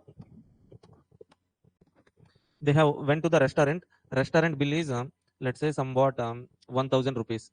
After that they ate some ice cream cost is let's say 300. Let's make it a round figure, 500. Okay, so total how much, sir? 3000 rupees. Okay, so total cost of their tour is 3000. Now they are saying like one of the person A is saying like okay, 3000 cost na distribute in between us equally. Okay, we went to the movie, 3 person 3 tickets equally. Okay, 1000 1000 1000 he is saying.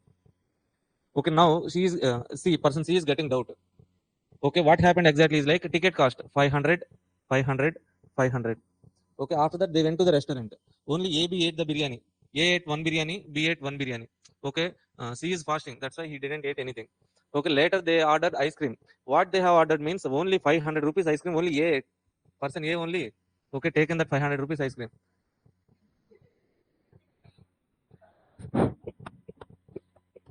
Now C is asking like, so how it is justifiable to distribute total cost based on tickets? I have only watched that movie. I didn't ate any biryani or else any ice cream, but you are charging 1000 for me. But how actually we have to charge for C means only 500 rupees only. This 500 only, 500 for C, 1000 for B, 1500 for A. Okay, this detailed calculation will be there. Na? That is called ABC. That's overall cost calculation. So based on the tickets is there. Na? Overhead absorption, traditional. That means you can clearly understand traditional costing system. Some demerits are there. Okay, so that's why to overcome the demerits, ABC costing came into the picture. Okay, so here we identify the activities. What are the activities they have performed? Movie watching activity, restaurant, biryani eating activity, ice cream eating activity. So what is the cost? So cost of movie watching activity is 1500. Cost of biryani eating activity is 1000. Okay, ice cream eating is 500. What is the cost driver? Cost driver means number of tickets. Okay, if that increases means it is increases. Number of tickets, number of biryanis, number of ice creams. Like the cost driver quantities and all we can calculate. We can so do that cost driver rate calculations and all. Okay, this is the basic concept. If you understand the step 1 and step 2, this is enough, sir. Step 1 is what? So first one we take calculation of cost driver rate. In that, what are the columns? Activity, cost pool, cost driver name. Sometimes we can, so if space is not there means we can leave, avoid that column, cost driver name. Okay, generally activity, cost pool, cost driver name, cost driver quantity, cost driver rate. How many columns? 5 columns. Okay, next step 2. In step 2, absorption of overheads to products. So in first column we write activity and their respective cost drivers. Okay, so next we take cost objects. ABC are the products, or else sometimes services will be given. Arting, taxation, okay, management services, like that services are given means write the services are products. Okay, for each product, okay, 2 columns. For each product, 2 columns. Cost driver quantity, rupees. Now this cost driver quantity of each product should be multiplied with cost driver rate, so that we will get overhead absorbed to that particular product. That's it, simple. Okay, one more point is there, sir. That point is like yeah.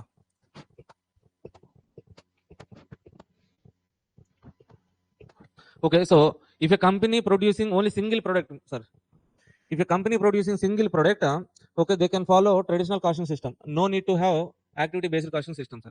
Why means both the systems can give same answer. Let's say only one person went to the movie. Ticket cost, okay, restaurant biryani cost, ice cream cost, whatever the system you follow, traditional costing system or else activity based costing system, all the systems will give same answer. No? Okay, so traditional costing system is enough. Okay, so out of this traditional costing system, ABC system, which one gives accurate answers? ABC. Okay, why ABC? We are using higher number of cost driver rates. Okay, there we are using only single absorption rate. Here, multiple absorption rates. Okay, that's why 1 point. Okay, so traditional costing system, okay, activity based costing system. Which one is costlier, sir? ABC. Why? This is detailed system. That is somewhat easy system. Easy system, even degree passed person can absorb the overheads based on. Okay, so traditional costing system. But for this ABC, okay, analysis of activities. Okay, next calculation of activity cost, identifying cost drivers. Okay, next cost driver quantity, calculation of cost driver.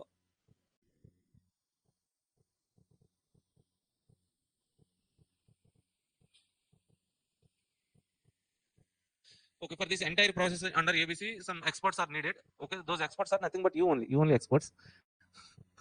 Okay, that's why that is costlier processor. Okay, so you will expect 50,000 to 1 lakh salary after qualifying, but degree person expects 10,000, 15,000. There is difference now. Okay, if a company is producing more than one unit, if a company is producing more than one unit, and then in that system, which system has to be followed, sir? Traditional costing system, or else ABC na? Means if resource consumption is similar or same. Okay, 3 persons went to the movie, 3 persons ate biryani, 3 persons equally ate ice cream. Traditional costing system or ABC, both give same answer. Then we can follow less costlier system. Okay, so cost effective system, TC, traditional costing system, we can follow traditional cost management. Okay, if resource consumption are different, if you follow, so you have to follow this. This is the scenario where you have to follow ABC. That's it. Some MCQs can be asked, sir. Only single product, which system? TCM, traditional cost management. Okay, so if multiple products, we have to check what? Resource consumption equal, similar means traditional, not similar means ABC. That's it. Okay, so we have some basic but easy problems here. Last 5 attempt questions are there, sir. We shall try to solve some of the past attempt questions.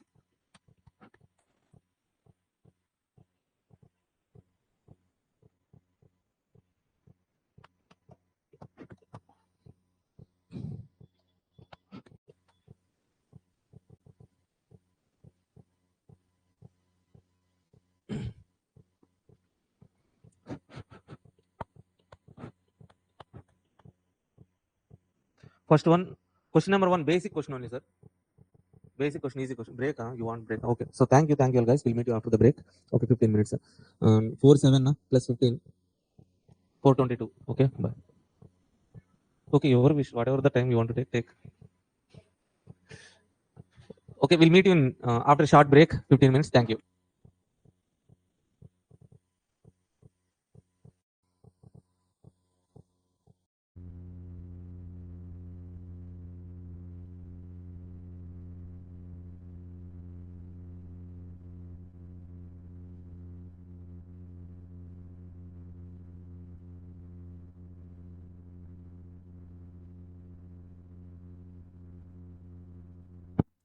Hello guys, welcome back. So we have discussed the activity based costing system in previous class. Okay, under ABC to solve a problem, 2 steps only there. 2 steps. Step 1, calculation of cost driver rate. Take activities column, cost pool column, cost driver name, so cost driver quantity, so cost driver rate. Cost driver rate is cost pool divided by cost driver quantity. Okay, next step 2, absorption of overheads under ABC system. So in this step, we have to take activities and their respective cost driver rates, first column. In next columns, we have to take objectives, so products or services, we have to take in the columns. So for each cost object, we have to take cost driver quantity and rupees column, so that we can allocate overheads, we can absorb the overheads based on cost driver rates. Now, read this problem number 2, question number 2, December 23 attempt question. ADF bank operated for 5 years under assumption that profitability can be increased by increasing rupee volumes. But that has not been the case. Cost analysis revealed the following: activities providing ATM services, computer processing, issuing statements, customer inquiries, cost pool. This is an activity. Activity, cost pool, cost driver name, activity capacity, cost driver quantity is given in the question. Okay, next, the following annual information for 3 products was also made available. 3 products. What are the 3 products? Checking accounts, okay, personal loans, gold visa. They have 3 products, 3 services actually. Checking accounts, personal loans, and gold visa. Okay, in the term, number of units of product 30,000, 5,000, 10,000. Okay, ATM transactions 1,80,000, 0, 20,000. Computer transactions, number of statements, telephone minutes. So first of all, we need to identify for each activity what is the cost driver.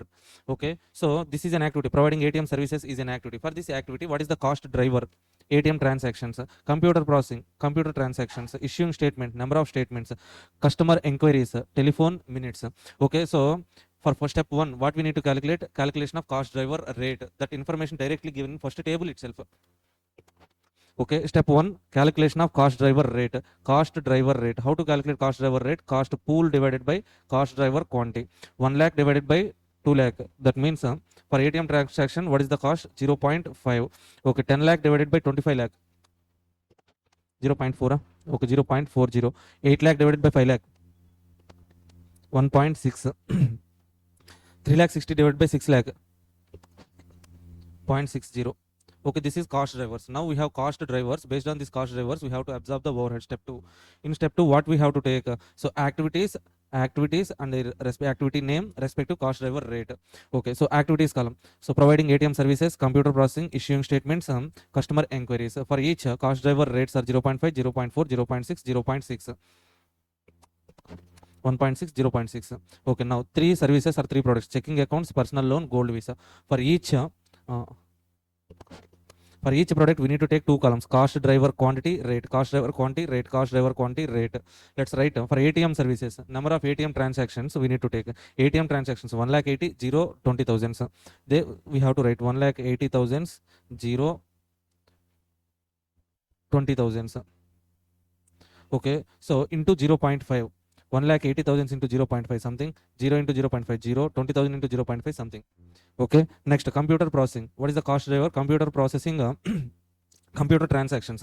Number of transactions are 20 lakh, 2 lakh, 3 lakh. 20 lakh, 2 lakh, 3 lakh. 20 lakh into 0.4, 2 lakh. So 2 lakh into 0.4, 3 lakh into 0.4. Write the amount here, rupees column. Next one, issuing statements. Issuing statements. Okay, so for issuing statement, cost driver is number of statements. Okay, number of statements for first product 3 lakh 50,000, 1 lakh 50,000. 3 lakh 50,000, 1.1 lakh 50,000.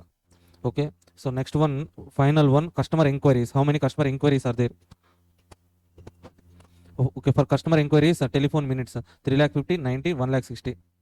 3 lakh 50,000, 90,000, 1 lakh 60,000. Okay, now these cost driver quantities should be multiplied with 0.6. Okay, if you multiply these cost driver quantities with cost driver rates, you will get a rupees column for each product. Okay, make it total overhead cost you will get for each product. Then divide with number of units. Divide with number of units. What is the number of units? 30,000, 5,000, 10,000. 30,000, 5,000, 10,000. Okay, so overheads absorbed to each product divided by number of units, you will get a overhead cost per unit. Okay, that's it. Simple problem. Okay, some space is there. In that space, you calculate and write the numbers. Okay, later. Okay, so here for this activity based costing system, for these first 4 problems are past attempt questions. Along with that question, okay, so try to practice this question 6 enough. Okay, so 5 questions more than enough. We have done 1 question. Remaining questions you shall try. Okay, if you get any doubts means, okay, let me know. I will explain. First of all, you have to do practice. June 25 recent attempt. Why you need that recent attempt question? Okay, if you ask some past attempt question means that's fine. Okay, any new adjustment is there? This one. Okay, read this question once.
Okay, see,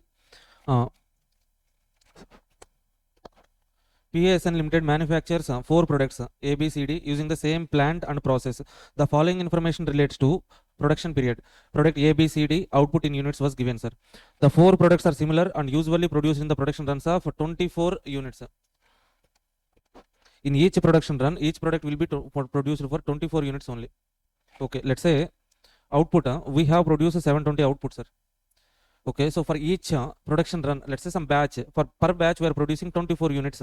That means how many production runs we need to execute to produce 720 units? 30, 30. Okay, 600 divided by 24, 25. So 480 divided by 24, 20. 504 divided by 24, 21. Total runs 96. Total production runs. This is the first point we need to calculate, sir. Okay, total production runs are 96. Individual production runs are 30, 25, 20, 21. Okay, next one, during the period following cost drivers are used for the overhead cost. So see activities and their cost pool. Okay, mission operation and maintenance cost 63,000, setup cost 20,000, store receiving 15,000, inspection 10,000, material handling and dispatch. This was given, sir. 5 activities and their respective cost pool. Okay, so cost respective cost drivers are also given. For setup cost, they have given number of production runs as cost driver. Okay, do we know number of production runs? Yes. Okay, next one, store receiving, requisitions raised. Do we know that? We don't know. We have to read the question. Inspection, number of production runs, we know. Okay, material handling and dispatch, orders executed. How we need to calculate that orders executed, sir? Till now we don't know that information as well. Okay, but number of production runs we know 30, 25, 20, 21, total 96. Okay, see, read the next point. If we calculate this requisition raised and orders executed over problem. Okay, it is also determined that mission operation and maintenance cost should be apportioned between mission operations and maintenance cost. For this cost, see here, if you observe, for this cost they haven't given any cost driver rate, cost driver name. That means this activity cost, they are saying like this should be apportioned between setup cost, store receiving and inspection activity. Okay, this particular machine cost should be apportioned between setup, store receiving, inspection, between these 3 activities. In which ratio? 4:3:2. 4:3:2. So 4 plus 3 plus 2, how much? 9. Okay, so 63,000 divided by 9 into 4, how much? 28,000. Okay, so 63,000 divided by 9 into 3, 21,000. Okay, divided by, so into 2, 14,000. Okay, now this becoming 0. We have absorbed this cost to the next 3 activities. This activity cost is 0. Now setup cost, what is the total setup cost? 20,000 plus 28, 48,000. 15 plus 21, okay, 36,000. 10 plus 14, 24,000. Material dispatch, so the cost is 2592. Okay, now we have revised cost pools. Activities, 4 activities, cost pools we have. Next thing is what, sir? Okay, for the setup cost, for this activity we know production runs, fine. Okay, store receiving, requisitions raised, we need to calculate. Inspection, production runs we know. Okay, material handling and dispatch, orders executed, we need to calculate. Okay, so here in first point they have given some apportionment. Number 2, next point, number of requisitions raised on store is 50. Number of requisitions raised on store is 50 for each product. That means for A, number of requisitions 50, for B, number of requisitions 50, 50, 50, total 200. So number of requisitions, if you write it here, number of requisitions are 50, 50, 50, 50, total 200. Okay, next one, the number of orders executed. So here cost driver is order executed, so cost driver quantity total 192. Total 192 orders executed. Okay, now each order being a batch of 12 units for a product. Okay, so orders we are getting in total, we got 192 orders, sir. Okay, so each order is for 12 units. Then how many orders for each product we got, that we need to calculate. So one thing we can do is like, so distribute this 192 to 4 products in their output ratio. Or else we can do another thing, that is like okay, output divided by 12. Okay, now let's calculate. So this is the output we have produced. Now for this output we are getting orders. Okay, each order for 12 units. Okay, let's say we have produced 920 units now. Let us assume like all the units we are selling, whatever the production is, all the units we are selling. Okay, so that means we are selling 720 units. We got orders for 720 units. Each order contains 12 units. That means how many orders we got for this product A means 720 divided by 12. 60, yeah? Okay, 60. 600 divided by 12. 50. Okay, 480 divided by 12. 40, yeah? 40. 504 divided by 12. 42. Let's calculate total. 60 plus 50 plus 40 plus 42. 192, huh? In total, they have given what? 192. Okay, orders executed are 60, 50, 40, 42. Total 192. So now, do we have all the cost drivers and cost driver quantities? Okay, so first one. So step one, calculation of what? So cost driver rate. So activities, 4 activities. Cost pool is there. Cost pool, revised cost pool. This we need to calculate. For this calculation, one working note, sir. Okay, for this cost drivers calculation, another working note. See in the answer, working note one, calculation of cost driver quantities. Output in units divided by 24, 24, 24, we get 30, 25, 20, 21, 96 production runs. Next one, material requisition directly given 50, 50, 50, 50. Okay, orders executed, total 192 orders. We can distribute this 192 in output ratio. We get 60, 50, 40, 42. Fine. Okay, now we got cost driver quantities. Working note 2, calculation of cost pool. Cost pool, they said like machine operation cost should be distributed to these 3 activities in the ratio of 2 is to 3 is to 4. Na? Okay, 4 is to 3 is to 2 distributed. Okay, setup cost, store receiving cost, inspection cost, material cost. Okay, next step 1, cost driver rate calculation. First column, activities. First column, activity. Setup activity, store receiving activity, inspection activity, material handling activity. Cost pool, we have calculated this cost pool in working note 48,000, 36, 24, 2592. Okay, cost driver name, clearly in the question itself they have given. Okay, for each cost driver, do we know the cost driver quantity total? Okay, number of production runs 96, we have calculated. Requisitions total 200, 50, 50, 50, 50. Number of production runs 96, orders executed 192. Okay, cost driver rate, cost pool divided by cost driver quantity, we got cost driver rate. After getting the cost driver rate, overhead absorption under based on cost driver rate or also under ABC. For setup cost, what is the cost driver rate? We got 500. Okay, so what is the cost driver quantity for A? 30, B 25, C 20, D 21. Okay, 30 into 500, 15,000, 25 into 500. So 12,500, 20 into 500, 10,000, 21 into 500, 10,500. Like that we calculate, sir. Then at the end, total overheads divided by number of units, overhead cost per unit.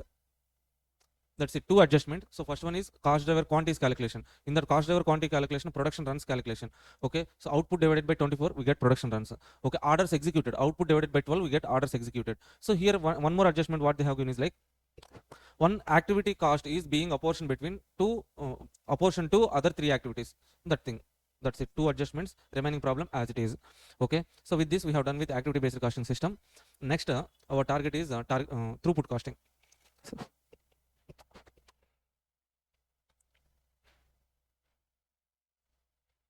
Yeah, hello all, welcome back. So in previous session we have discussed some ABC activity based costing system. Now we shall discuss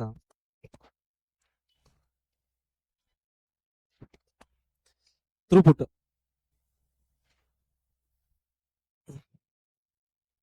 So why this throughput costing system came into the picture, sir? Okay, we have 3 types of costing systems. Traditional, very old technique, absorption costing. Somewhat advanced technique, marginal costing. Okay, so next one, throughput costing. There are some demerits in absorption costing. That's why marginal costing came into the picture. There are some demerits in marginal costing as well. That's why we are considering throughput costing. Okay, so what happens in absorption costing means, okay, while calculating the value of closing stock, value of closing stock, what we consider means, we consider direct materials plus direct labor plus direct expenditure, prime cost, plus overheads. Okay, manufacturing overheads, fixed or variable, we consider, plus administration, if any. Okay, let's say administration overheads is not there. Okay, so till manufacturing production cost, okay, so we consider the this much cost for valuation of closing stocks. Actually, as per cost sheet, we consider administration cost overheads as well. Administration overheads, whether that is fixed or variable, we consider. Okay, this is only cost of production, right? Cost sheet. direct material, direct labor, direct expenditure, prime cost. To prime cost, we add what? Factory overheads, manufacturing overheads, then manufacturing cost. Okay, then administration overheads. We get okay, cost of production. To cost of production, so we adjust that units. What units? Finished good units. Okay, so that we will get cost of goods sold. Then we will add what? Selling and distribution overheads. That's it, right? Okay, now that means while calculating the value of closing stock, we are considering direct material, direct labor, direct expenditure, manufacturing overheads, administration overheads, fixed or variable, whatever it is. This is the process. But what the problem when you consider this much of cost elements in valuation of closing stock means? Let's say, for example, I'm producing only 2 units. 2 units only I'm producing. Okay, out of these units, 1 unit sold, 1 unit is closing stock. 1 unit sold, 1 unit closing stock. Say, for example, let's calculate cost. Okay, direct material cost per unit 50 rupees. I have produced 2 units now. 2 units means 100 rupees cost. Okay, per unit direct material cost 50. I have produced 2 units, 100 rupees cost. Okay, so direct labor, so 50 rupees per unit, 2 units produced 100. Direct expenditure is not there. Let's say 200 is the cost. Okay, let's say manufacturing overheads. Manufacturing overheads fixed is 1000 rupees. Let's say rent. Okay, variable part is let's say 50 rupees per unit, variable manufacturing overheads. That means okay, total manufacturing overheads, if I have to add 1000 fixed plus 50 rupees per unit variable, 2 units I have produced 100 rupees. Okay, so what is total cost of production? 200 plus 1000 plus 100, 1300. Okay, this is what's the cost of production. Now to this cost of production, what we are just closing stock value, we need to subtract now. Okay, total units produced is 2 units. Cost per unit 650. Per unit cost, production cost per unit is 650. That means okay, less closing stock. Closing stock 650. Okay, so cost of goods sold 650. Okay, sales let's say 700. That 1 unit sold for 750 is the profit. Okay, so this is the process, right? Cost sheet only I have written, nothing I have written, only cost sheet. What is the problem here is like closing stock we have written 650 now. Okay, this closing stock means what, sir? Okay, so the closing stock value, that is also cost only. In the 65, what is the cost? 50 rupees material cost, 50 rupees labor cost, 50 rupees manufacturing overheads, 500 rupees rental cost, right? Okay, so out of this direct material, direct labor, variable manufacturing 50, 50, 50, so rental cost 500, total 650. This total 650 cost through closing stock we are transferring to the next period. Okay, so closing stock, through closing stock, this cost we are postponing to the next period, not debiting to the P&L account. What is happening is like here there is some part rental cost 1000 is there, sir. Rental cost 1000 you need to pay this year itself, this year cost. But some part of rent, fixed cost, you are transferring to the next period through closing stock. Okay, so fixed cost means that is period cost. Period cost means that we are incurring for this period. This year only we are incurring. But through closing stock, we are postponing the expenditure to next year. If I have to consider this 500 this year itself means I'm not getting profit 50. I'm getting loss of 450. Okay, are you getting this point? Okay, so this is the point, sir. That's why there is some demerit in absorption costing. Okay, what is demerit in absorption costing means while calculating the value of closing stock, we are considering fixed cost also. Through closing stock, we are transferring fixed cost to the next period. That is wrong. Okay, that is fixed cost is period cost. You have to debit to current year P&L account, but you are transferring to the next period, wrong. So that's why to overcome the demerit, marginal costing came into the picture. What marginal costing is saying is like calculate the value of closing stock at variable cost only. Variable cost means what, sir? Direct material, direct labor plus direct expenditure. Okay, plus manufacturing overheads, only variable part, plus so administration overheads, only variable part, not fixed part. Whatever the fixed cost you incur as a manufacturing overheads, administration overhead, that you should treat it as a period cost. That means you have to transfer to P&L account that year itself. That should die in that particular year itself. Okay, so that we cannot transfer fixed cost to the next year. Somewhat accurate. Okay, are you okay with the concept? Okay, now so what is the problem there in marginal costing as well means in marginal costing we are considering what kind of costs are direct material, direct labor, direct expenditure. Okay, so manufacturing overhead, administration, whatever total variable cost we are considering. Let's say for example, every year I'm producing 2 units, I'm selling only 1 unit, 1 unit closing stock. Okay, first year I have produced 2 units, 1 unit only sold, 1 unit closing stock. Next year, second year, I have produced 2, 1 sold, 1 is the closing stock. Total closing stock will be 2 is the total closing stock.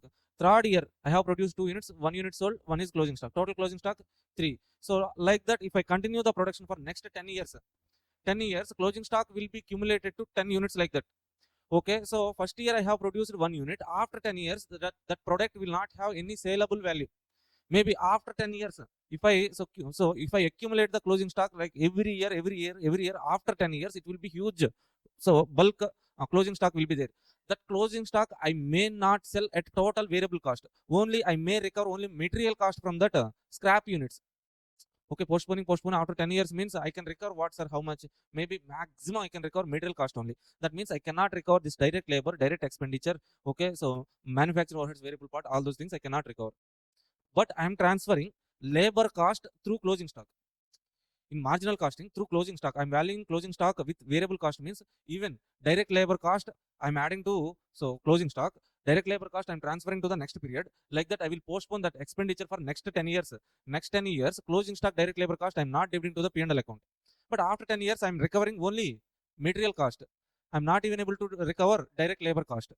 Okay, that is also somewhat wrong. Okay, that means that's why throughput costing came into the picture. Okay, while valuing the closing stock, only consider direct materials only. Remaining cost you should not consider. That's it. That is what being said by throughput costing. Okay, done. Any doubts? This is the concept, sir. But from this entire concept, we may get one MCQ. This is not relevant for examination, but concept purpose only. So generally under throughput costing, we have 4 concepts, sir. 4 concepts. First one is, any doubts? Fine. Okay, throughput costing. So first one, we have the differences between absorption costing versus marginal costing versus throughput costing. Some lengthy big problem is there. They will never ask this problem. One problem is there. Okay. Second one, we have bottleneck concept, sir. Bottleneck concept. So here in this bottleneck concept, 2 concepts are there. So whenever there is a bottleneck, how to calculate product mix problem, how to eliminate bottleneck elimination strategies. Bottleneck elimination strategies. Okay, finally, last one. Okay, so we have some formula based calculations. Okay, this product mix calculation, this bottleneck elimination, this formula, these 3 models, for each model one problem enough. So first of all, let's directly attack a bottleneck.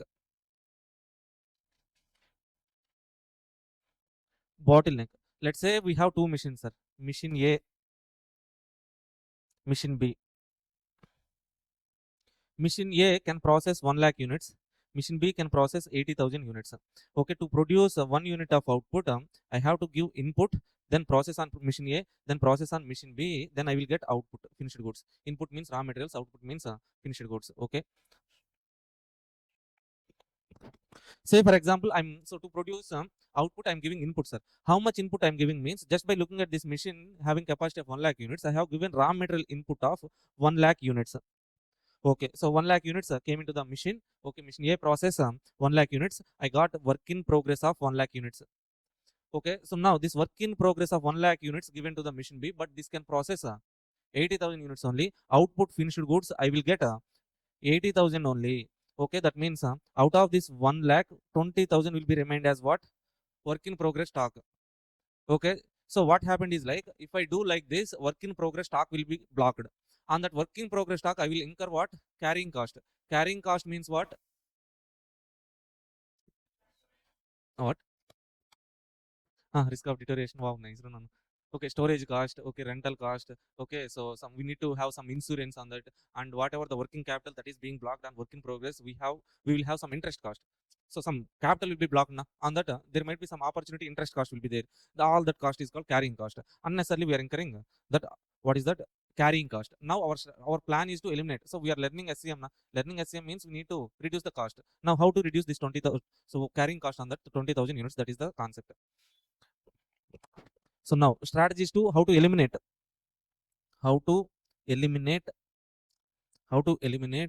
carrying cost or else this bottleneck. So this machine B is there now, that is called as bottleneck, sir. What is bottleneck means? Neck of the bottle is called bottleneck. Okay, see, if I take a glass of water, if I pour like this, total water will fall. Okay, if I take a water bottle, if I pour the water like this means So total water will not fall at a time. Okay, slowly that will fall now. Okay, that means what is the use of bottleneck means that bottleneck condenses the flow of water. Here what is the bottleneck machine do is like so 1 lakh units flowing like this, 1 lakh units flowing like this, but just because of that bottleneck machine flow condensed. Okay, only we are getting 80,000. Okay, this bottleneck machines condenses the output level. Okay, so in production system the machine which is having minimum capacity is called as bottleneck. Okay, that is different concept. Okay, this is bottleneck, sir. Now we have to eliminate this bottleneck, or else we have to eliminate carrying cost on this 20,000 units. That is our concept. What we have to do? Tell me some strategies.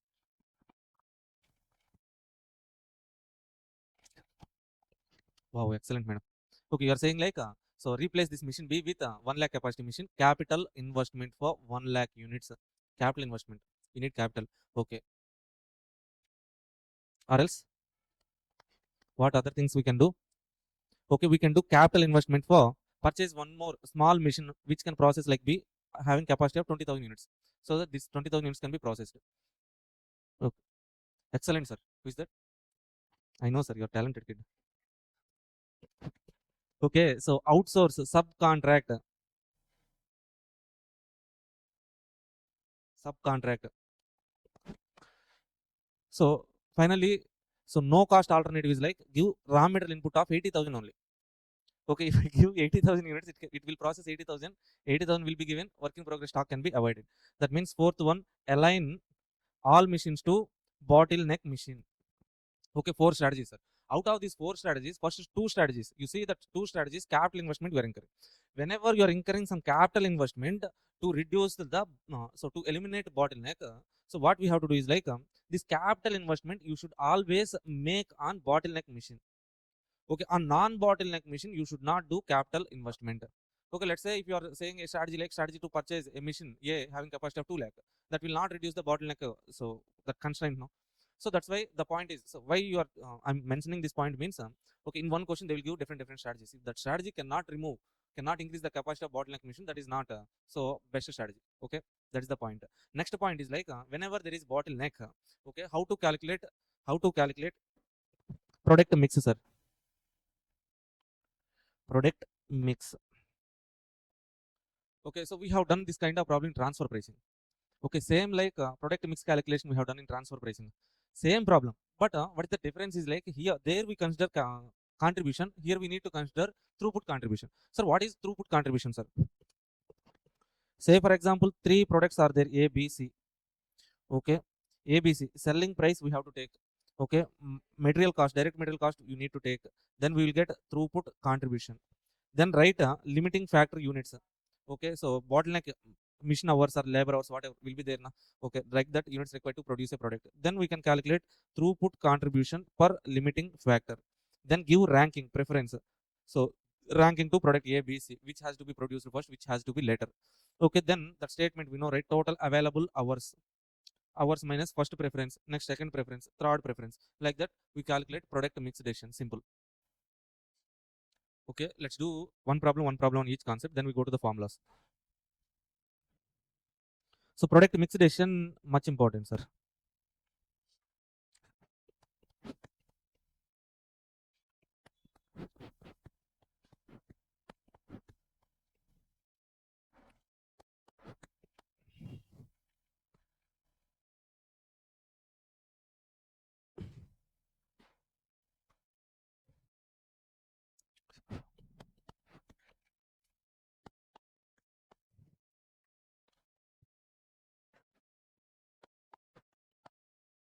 Okay, see this question number 3, product mix decision.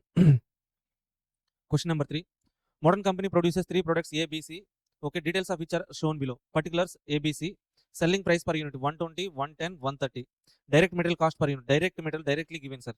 Okay, this is selling price, this is direct material cost. Selling price minus direct material cost is called as a throughput contribution. Throughput contribution 120 minus 60, 60. 110 minus 70, how much? 40. Okay, 130 minus 85, 45. Okay, so variable overhead also given 30, 20, 15 not needed. Maximum demand units 30,000, 25,000, 40,000. Okay, fine. Time required on the bottleneck resource 5, 4, 3. Now how? So we have to calculate throughput contribution per limiting factor. Now this is the limiting factor or bottleneck. Okay, throughput contribution 60, 5 hours. 60 by 5, 12 for product A. 40 by 4, 10. 45 by 3, 15. Okay, what is the preference? First preference, second preference, third preference. Okay, there are 3,20,000 bottleneck hours available each month. 3,20,000 hours. Okay,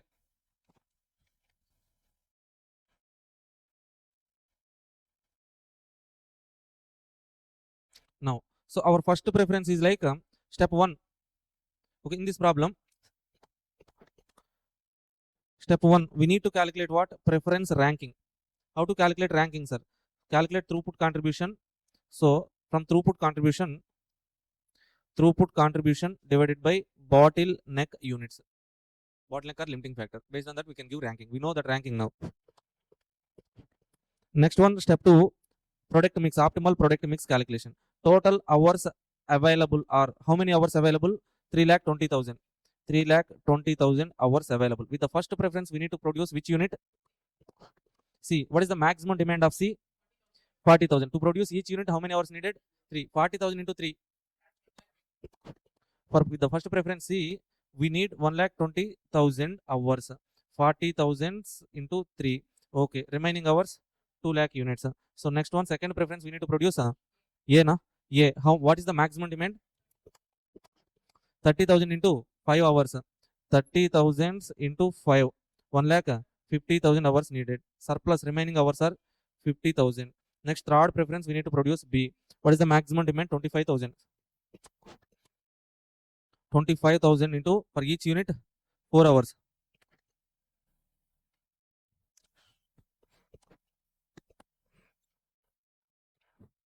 Sorry, 4, right? 1 lakh. So 1 lakh hours needed, but we're not having 1 lakh hours now. So what we can do is like 50,000 divided by 4.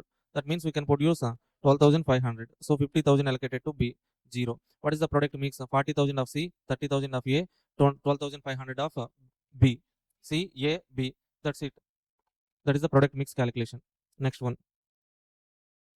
Okay, see this calculation. Step 1, ranking. Step 2, allocation.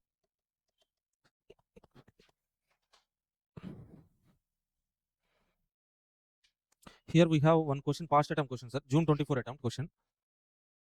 June 24 attempt question. So read that question once. So question is as it is, same like other problems, but they have given one condition. Okay, 2 alternatives they will ask, sir. One alternative, generally as it is, we calculate the product mix. Second one is like some government order, they say.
Okay, in this June 24 attempt question, see, V1 Limited manufacturing company manufactures 3 products VN, DN, XN. Due to scarcity of mission hours, management is planning to adopt to throughput accounting in the company. The information pertaining to 3 products are VN, DN, XN are selling price, material cost. 5,000 minus 2,500. We can calculate throughput contribution. 2,500, 1,500, 1,500.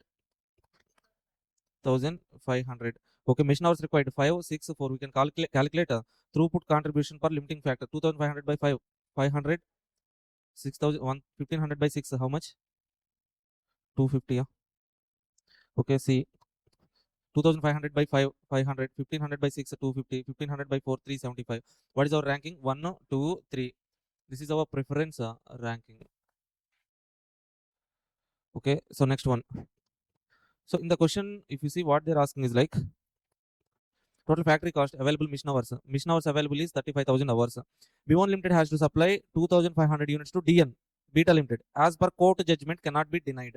Already they have given maximum demand. Apart from this demand, okay, they are having what? Some contract with Beta Limited. They have to supply. This Beta Limited went to the court. Now court is ordering us to supply 2,500 units of DN to Beta. We cannot deny. So first one, rank the products as per throughput accounting. Prepare a statement showing optimal product mix for maximization of profit. Okay, so first one, we need to calculate optimal product mix without considering court judgment. Then we need to calculate with considering court judgment, whether court judgment affect the optimal production plan or profit of the company. That we need to calculate. So how to calculate means optimal product mix when no court judgment. Okay, so here total bottleneck hours available 35,000. First preference VN first preference na. Okay, maximum demand 3,000 into 5, 15,000 hours, remaining 20,000. Second preference XN 2,000 into 4, 8,000, 12,000 hours available. Next, third preference DN. Okay, so our total requirement, total maximum outside demand 4,000 units. Okay, so court order 2,500 units. We need to produce 6,500 units. But okay, we have 12,000 hours only na. So for each unit, 6 hours needed. 12,000 divided by 6, 2,000 only we can produce. Okay, this is the optimal product mix without considering court order. We are not giving any preference to court order. As per the ranking only we are producing. Okay, see.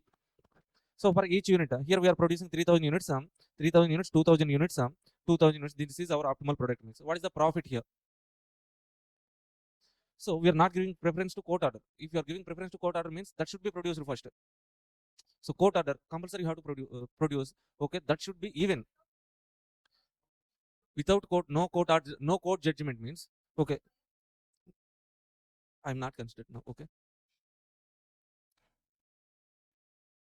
Not considered. Okay, happy. Okay, so see, with first preference we produce external demand. Then we have surplus hours. Anyway, we have court judgment. Then we produce. Okay, that is no court judgment. Okay, if you have to give court judgment without considering court judgment means, first of all you have to produce these 2,500 units at the beginning itself. You need to produce. Okay, so apart from this, okay, first is our preference VN, first ranking, but you should not produce VN first. You have to produce DN first. This 2,500 units, that we do it later. Okay, so this is product mix. Okay, to that product mix, multiply with contribution, throughput contribution. We will get total throughput contribution. From that, subtract the factory cost, you will get profit 30 lakhs. Second one, when considering court judgment. Considering court judgment means, first of all itself, from 35,000 hours, you have to produce DN. How many units? 2,500 units. Produce that one at the beginning. Why means you are giving preference to court judgment. 2,500 into 6, 15,000. Okay, remaining hours 20,000. First preference, as per our preference, first preference VN 3,000 into 5, 15,000, 5,000. Okay, so next preference XN. XN how many units? For each unit 4 hours, 5,000 divided by 4, 1250 only we can produce. Remaining external demand of DN also we cannot produce. Okay, now see. So product mix 2,500 of DN, 3,000, 1250. We know throughput contribution. Multiply with contribution. Multiply with contribution. You will get total contribution. Subtract factory cost. You will get profit. Previously our profit is 30 lakhs here. Here our profit is 26 lakh 25,000. Which one is best? Okay, definitely. So court judgment is affecting the profit of yeah. That's it.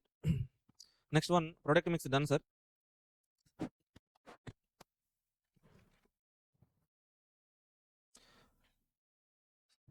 Bottleneck elimination strategies. So read this question number 1. After that, we learn some formulas on that one problem. So if you learn formulas means direct amounts they will be showing. Okay, taking that amounts we can calculate all the formulas. But for the time being, please look at that question number 1.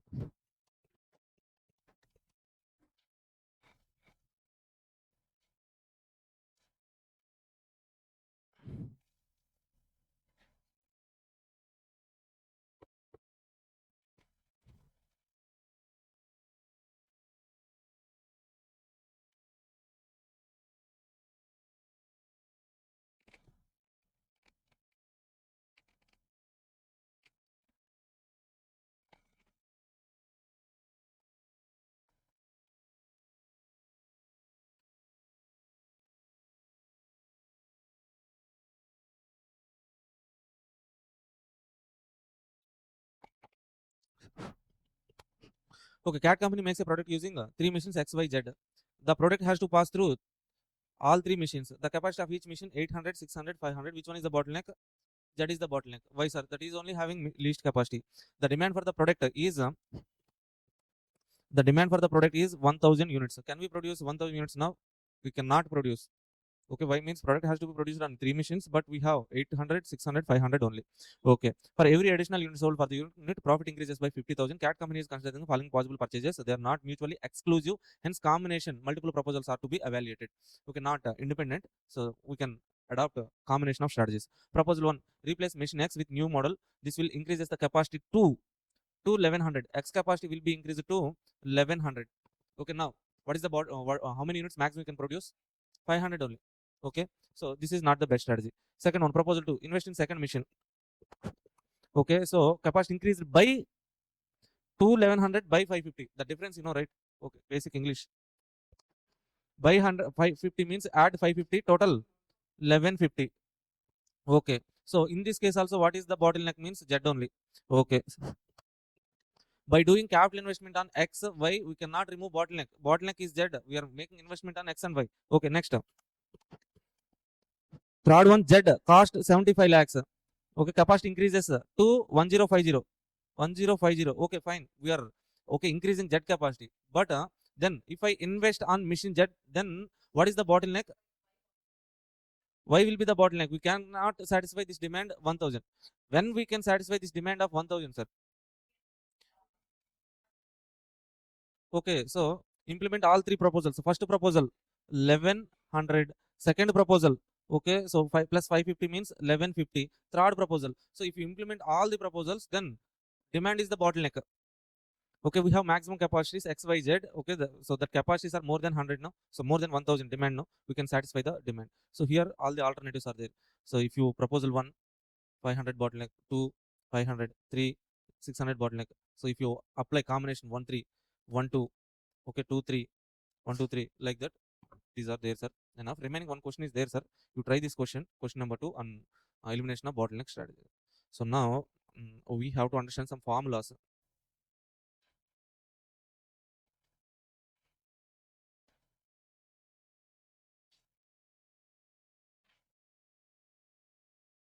So our concept number 3, formulas. So here we are going to learn some ratios, sir. What is that ratio means? First and foremost important ratio,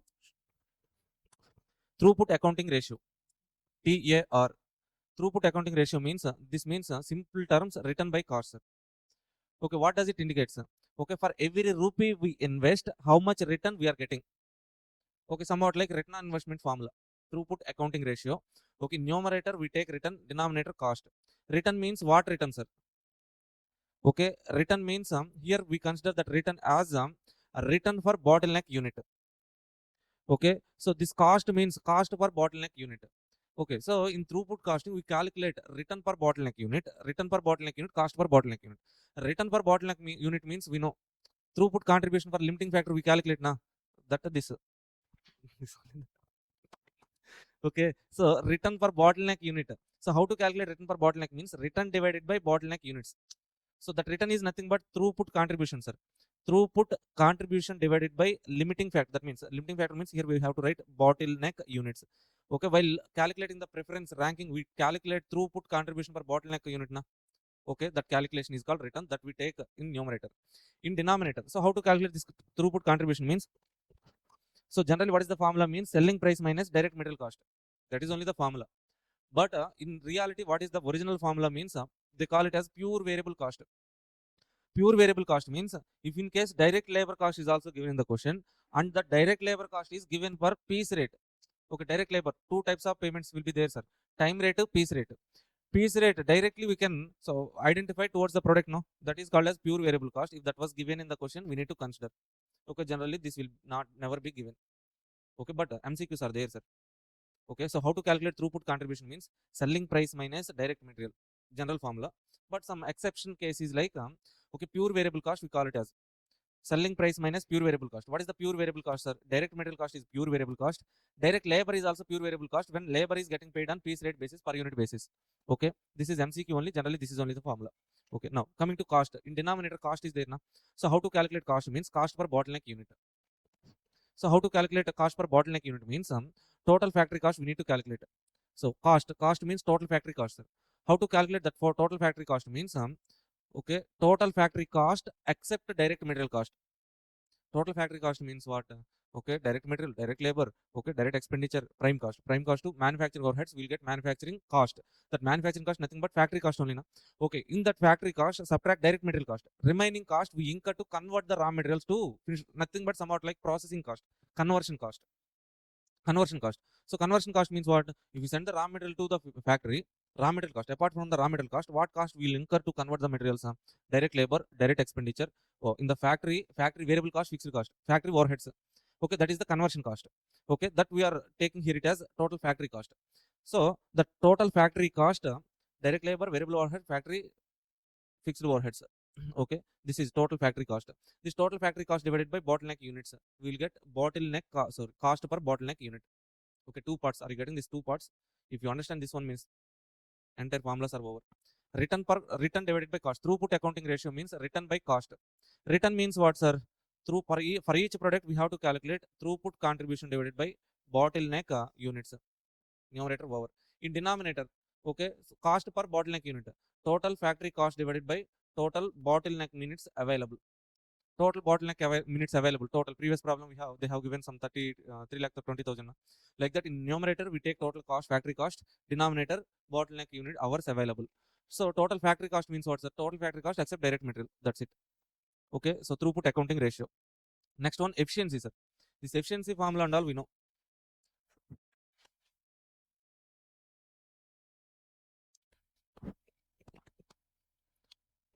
So efficiency can be calculated from units point of view, time point of view. We know, right?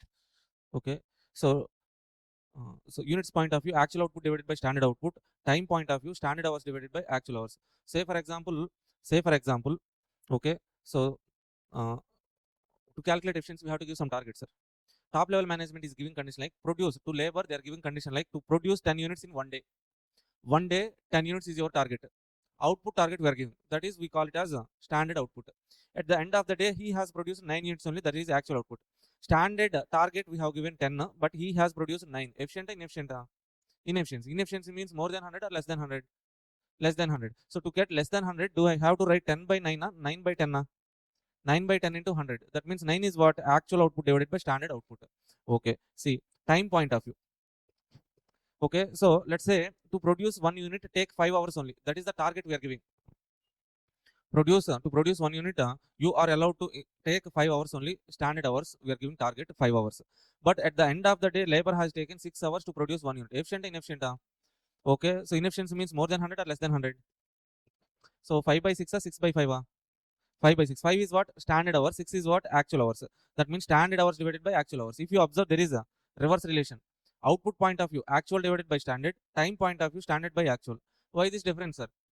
Okay, if I take more than standard means inefficiency. If I produce more than standard means efficiency. That reverse relation is there. That's why this reverse relation. Next one, bottleneck time. So bottleneck time basis also we have to calculate. Here in this chapter we need to calculate efficiency, sir. Let's say bottleneck hours available are 100 hours. Out of 100 hours we have used 70 hours only. Okay, let's say per day 8 hours class is there, 6 hours class is there. But daily I am taking 4 hours class only. 2 hours I am chilling. Efficient or inefficient? More than 100 or less than 100? How to calculate? Hours used divided by hours available, right? Okay, that is only the formula. Okay, so hours, bottleneck hours used divided by bottleneck hours available. Okay, next one, throughput cost. Throughput cost, how we calculate means, so this throughput cost is somewhat like standard cost. Standard cost. So how to calculate that standard cost means bottleneck standard cost. We have produced some 1000 units. Okay, first of all, here what we need to take is like to produce this 1000 units, what is the standard hours allowed? Standard time for actual output. Standard time for actual output. Okay, multiplied with cost per bottleneck hour will be there. Cost per bottleneck hour, where we have calculated here. Cost per bottleneck hour or bottleneck minute. Okay, multiply with standard time into okay cost per bottleneck hour. We will get a standard cost. That standard cost is nothing but a throughput cost. But standard cost, but what point of view means bottleneck time point of view, we calculate standard cost. That is throughput cost, sir. Next, let's say we will do one problem, that is only one problem, that is enough to solve any problem. this question number 4 study material question number uh,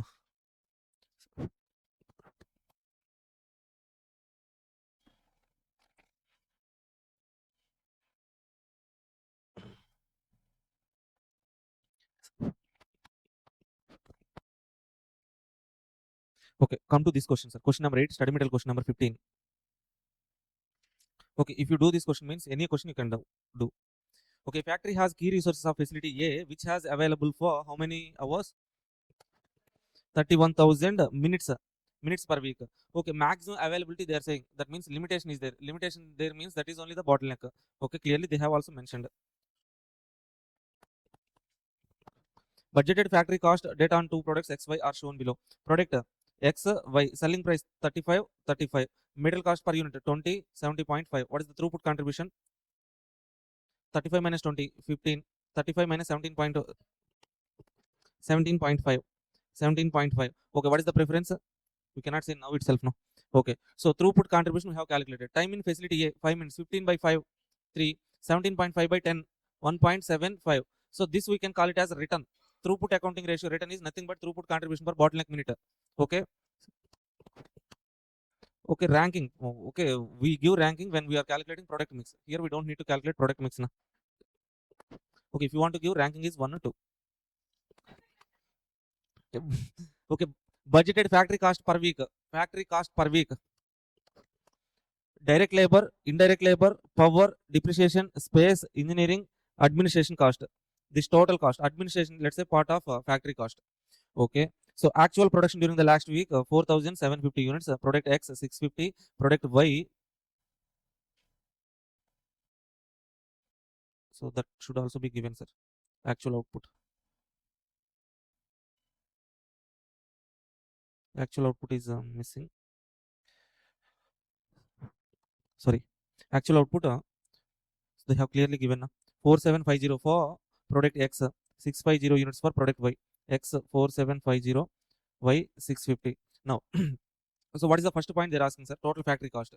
Total factory cost means factory cost except direct material cost. Add this direct labor, indirect power, depreciation, this total. Please calculate this total. 78,250. That is what they have given actual factory cost. Okay. Okay. So cost for factory minute. Cost for bottle. So factory minute. How to calculate, sir? Total cost, factory cost, total factory cost. How much? Total factory cost divided by bottleneck minutes available. Total factory cost is 78,250 divided by bottleneck minutes available 31,300. 2.5. Okay, let's calculate throughput accounting ratio for X, Y. Return we have calculated, sir. What is that return? Throughput return. So 3 1.75. 3 1.75 throughput contribution per bottleneck minute. Next one cost 2.5 2.5. What is throughput accounting ratio? 1.2 0.7. So which one is now you can give ranking?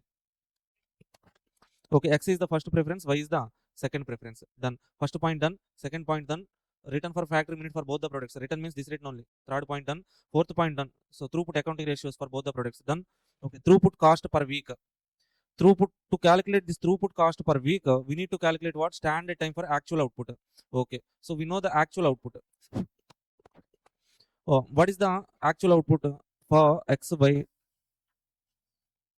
For X, for Y, actual output is 4750 650. Okay, standard time given in the question. Okay, standard time 510. So what is the standard total standard time? Standard time 475 23 750 plus 500 total something na? How much? 30,250. Okay, 30,250 into what is the cost per minute? We have already calculated 2.5. That is what, sir? Throughput cost per week. Okay, efficiency ratio. So efficiency ratio means what? Hours used divided by hours available. What is the hours available? 31,300. 31,300. So how many hours we used? We used for standard hours used for actual output. 30,250 we have used. Okay, this ratio is nothing but efficiency ratio. Okay, are you getting this one? Okay, first point, total factory cost. Total factory cost except direct material cost. Cost per factory minute. How to calculate cost for factory minute? Total factory cost divided by bottleneck minutes available. Return for factory minute. Contribution, throughput contribution divided by minutes per product. Here we have done that calculation. Okay, next one. Throughput accounting ratios for both the products. Throughput accounting ratio means what? Return by cost. Return means throughput contribution per bottleneck minute. Okay, so sorry, throughput contribution per bottleneck minute return. Denominator cost. What is the cost? Factory cost divided by the bottleneck units. Uh, so throughput cost means standard time for actual output into cost per bottleneck minute. Efficiency, our standard hours used for actual output, total minutes available. That's it. Okay, so if you understand these points means nothing is there. In any question you see, a formula based question, these points only being asked. Okay, the product mix question, this question, and bottleneck elimination strategies. That's it. 3 models enough. In that bottleneck elimination strategies, told you one more question, cutting, finishing. Okay, so go through this question once. That's it. Enough. Thank you all. We'll meet you in the next class. Until then, keep smiling. Bye bye. These questions more than enough. If you practice these questions, I'm sure that you will definitely answer whatever the question that will be coming in the examination. Okay. Now with that we done with maxima minima chapter. Now next we shall our target is which chapter, sir? Question number 6. Question number 6. Question number 6.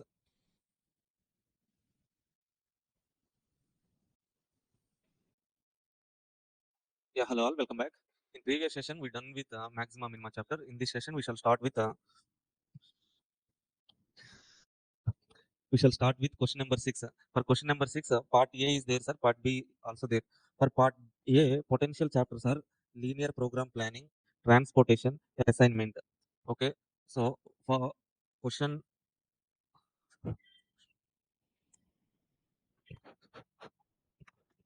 so for 6B we have simulation. Simulation is the sure shot chapter, sir, from which definitely a question will be there in the examination.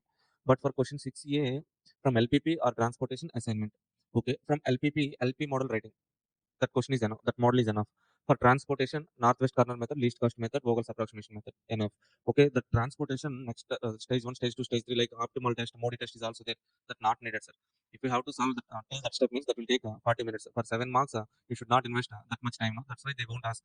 Okay, in June 25 attempt itself, they have asked a question from transportation, the two basic Vogel's approximation method question. Okay, so next one, assignment. Assignment, basic minimization, maximization, constraint, prohibited cells, prohibited assignment, and traveling salesman. That models. If you learn some basic model, one question, minimization or maximization, remaining is adjustments. Okay, I will explain one question for traveling salesman as well and prohibited assignment problem. Enough. Okay, so now coming to simulation. Simulation, we have to understand conceptually. Okay, so for every attempt, they are trying to ask a new model question, but whatever the question they ask, okay, so our steps are same. Step 1, step 2, 2 steps only will be there. At least 70% of question we can solve. Okay, remaining part as per the question, we have to do some calculations and all. Sometimes they will ask us to calculate profit. Sometimes they will ask us to calculate waiting time or else idle time. Okay, so empty space in the ship. Some different adjustments are there. We will discuss. So now our target is question number 6B.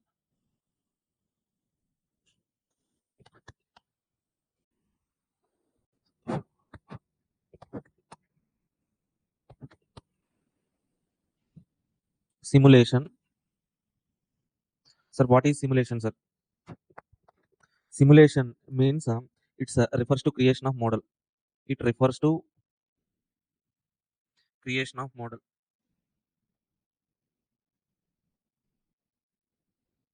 It refers to creation of model. What model, sir? Why that model means? Okay, so model means that model represents. This model represents exact characteristics of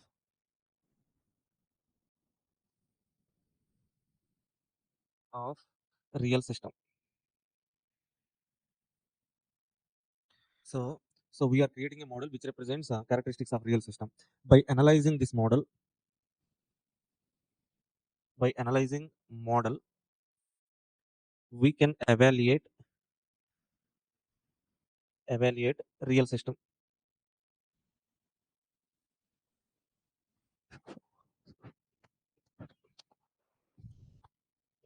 Okay, see, directly executing some real system is somewhat complex or problematic, sir. or some risk will be there. So what is that risk means? Okay, let's say for example you want to learn car driving. If you go to car driving school directly, they won't take you to car and they won't so tell you to drive the car. What they will do is like in their office there will be some simulator. What is that simulator means? A car kind of steering, brake, accelerator, some screen, everything will be there. So they will give some training on the simulator. Have you ever seen that simulator, sir? Okay, fine.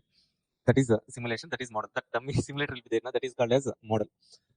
Now, okay, some physical real system will be there. For that real system we create a model.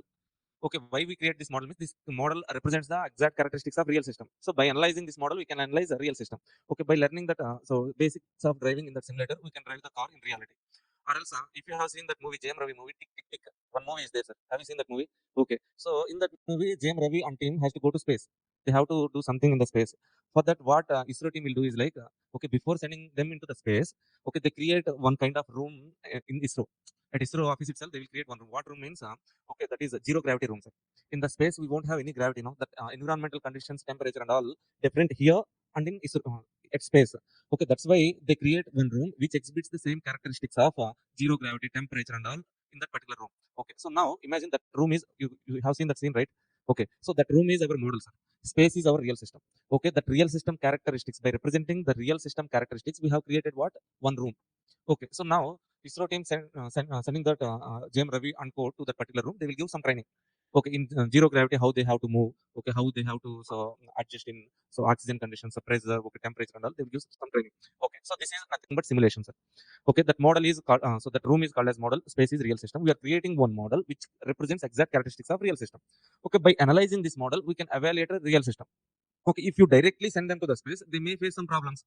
Okay, so to evaluate, so what kind of potential problems, errors will be there? For that, we are creating some model, executing that model here itself, so that we can identify errors or problems in real system, so that we can early, okay, correct those errors and mistakes, so that we can save huge money loss in the future. Okay, that's it. That is the concept. Are you okay with this? Okay, the same concept you can see in Bahubali 1 movie. Have you seen that Bahubali 1 movie? Bahubali 1 movie, second half, there will be one scene, sir. In that scene, war, before war begins, Sivagami Devi will be there. Ramakrishna. Okay, Ballala Deva, Bahubali, so Kattappa, and that Vijayaladeva. So all those people assemble at that point. Okay, so what information they're having is like some Kalake is there.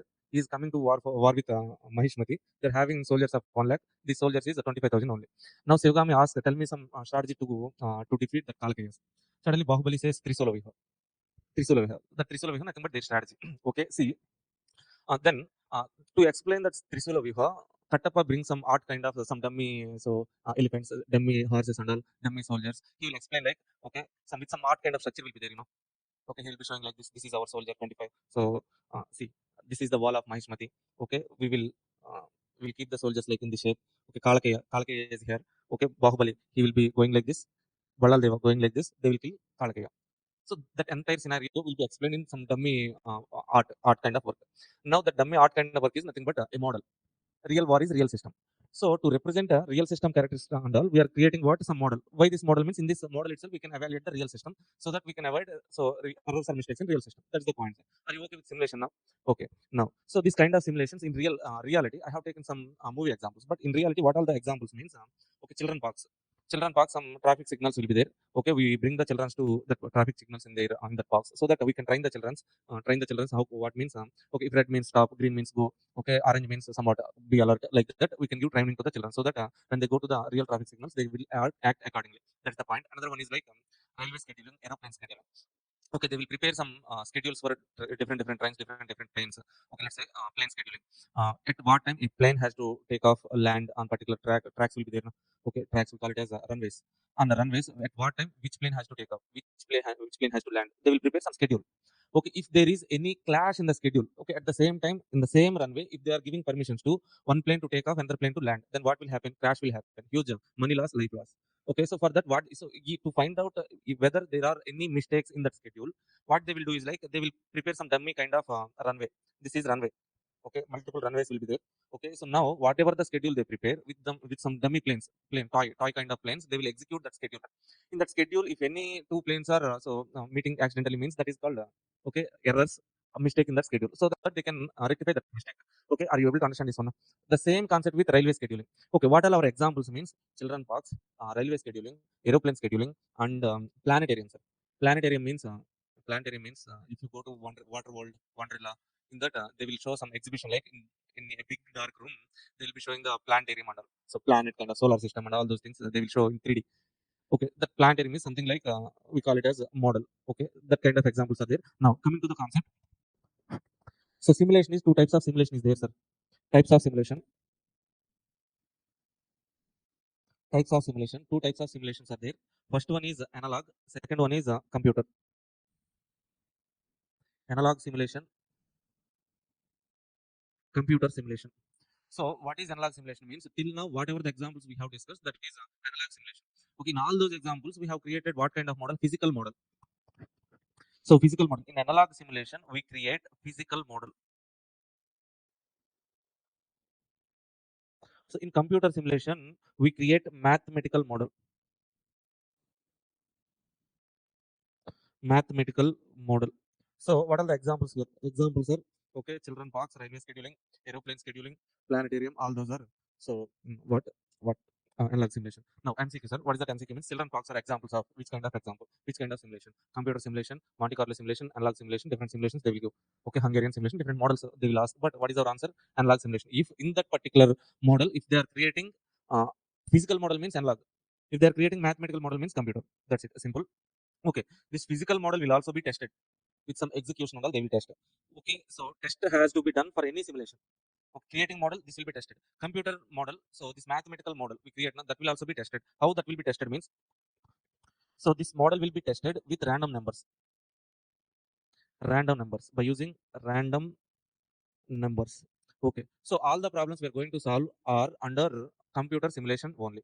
Okay, so in this computer simulation, first one we have to create model, second one we have to test the model. Step one, step two, create model, test the model. Okay, now how to create the mathematical model and all, let's discuss with an example. After discussing that one, if you have time, let's solve one problem, or else we shall take a break. See, for example, to create any model, we need historical information. What is that historical information means? Let's say we have past sales data. Past sales data means last 1 year, sir. 1 year monthly sales report is report we have, sir. In first month, let's say I'm taking simple numbers only. In first month, our sales are 100 units. Second month, 110 units. Third month, 120 units. Fourth month, 100 units. Fifth month, 100. Sixth month, 100. Seventh month, 120. Eighth month, 120. Ninth month, 120. Tenth month, also 120. 11th month, 110. 12th month, 100. This is last 12 months sales report, sir. Okay, so based on this sales report, now we have to estimate the demand. To estimate demand, we can also use simulation.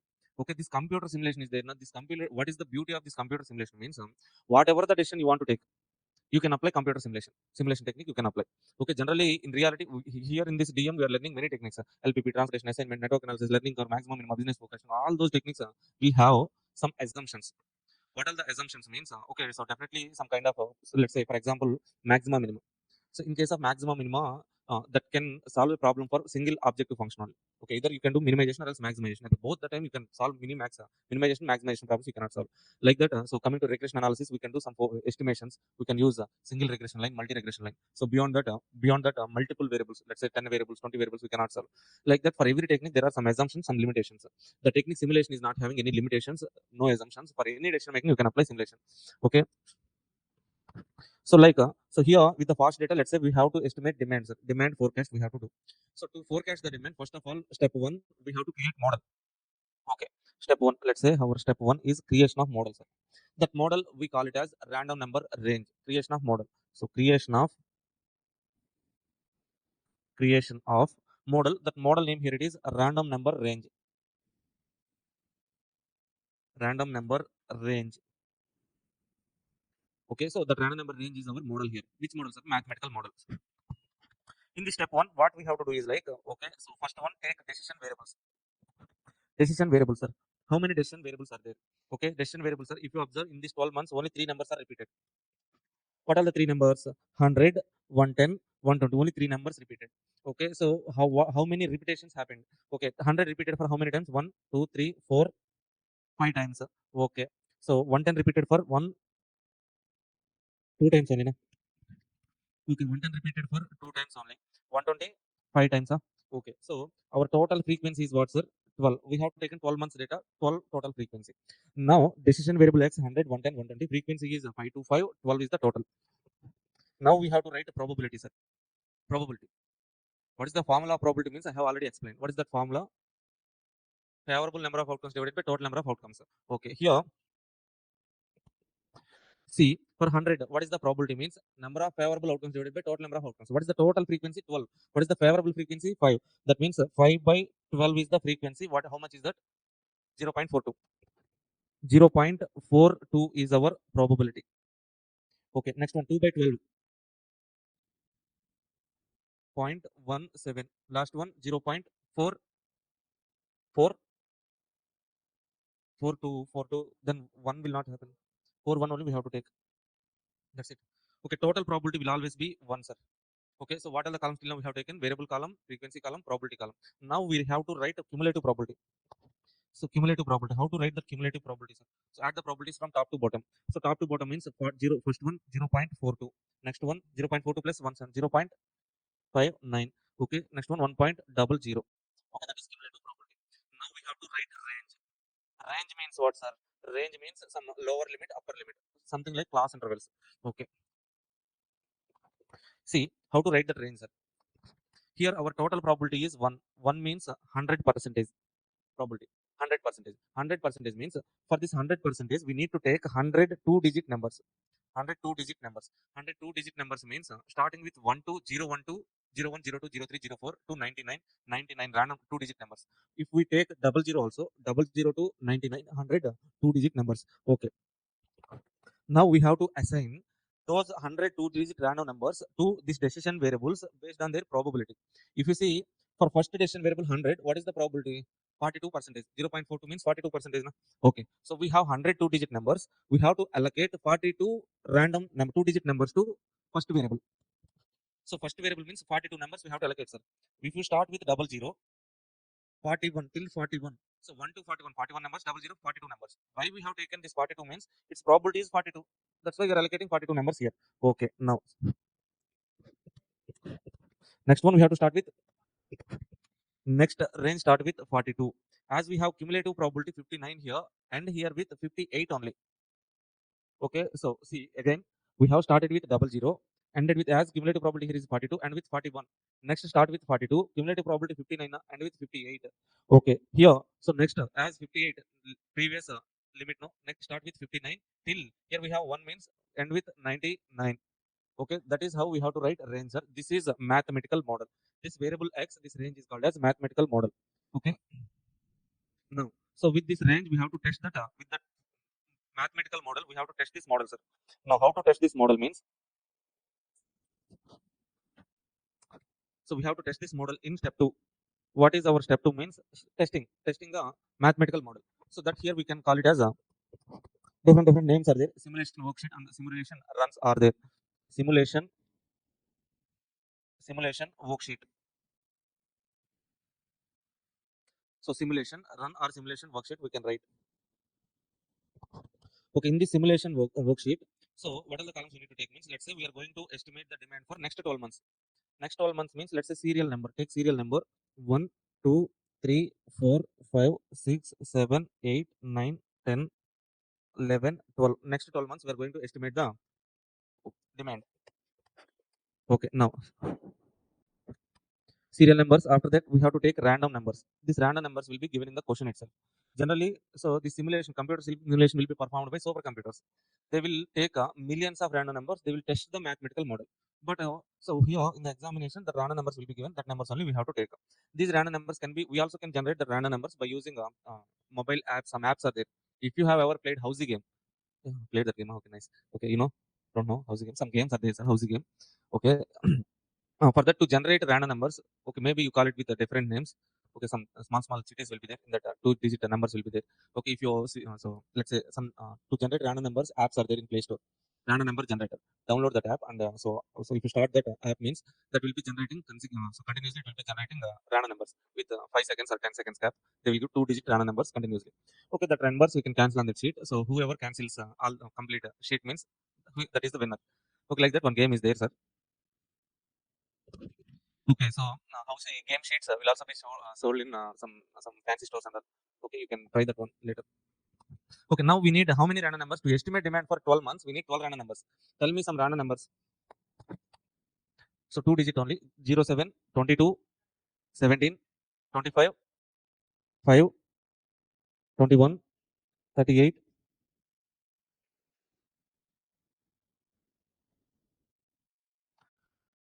06. Okay.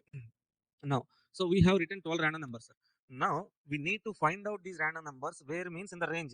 So 07 first random number. Na? So find out this random number in this range. So in which class interval this particular number falls under. So which class interval? First class interval 07 will be there in first class interval. Then, so what is our expected value? Expected demand. Expected demand is, say, 1 minute. Okay, so 07 falls under first class interval. There our variable x variable value is 100. 22 falls under first class interval only. Okay, value is 100. 17 first class interval 100. Okay, you said only 100, 100, 100 till 38 100. Okay, 99.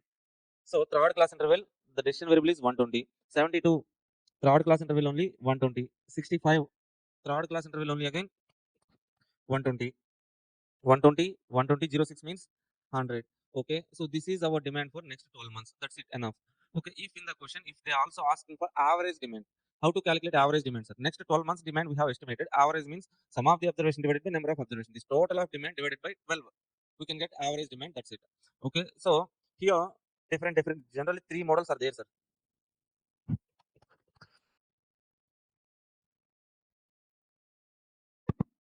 Yeah, hello, hello, welcome back. See guys, in previous class, we have discussed the concept of simulation and we started one problem as well. Okay, now what is simulation, sir? Simulation means creation of a model. That model represents characteristics of a real system.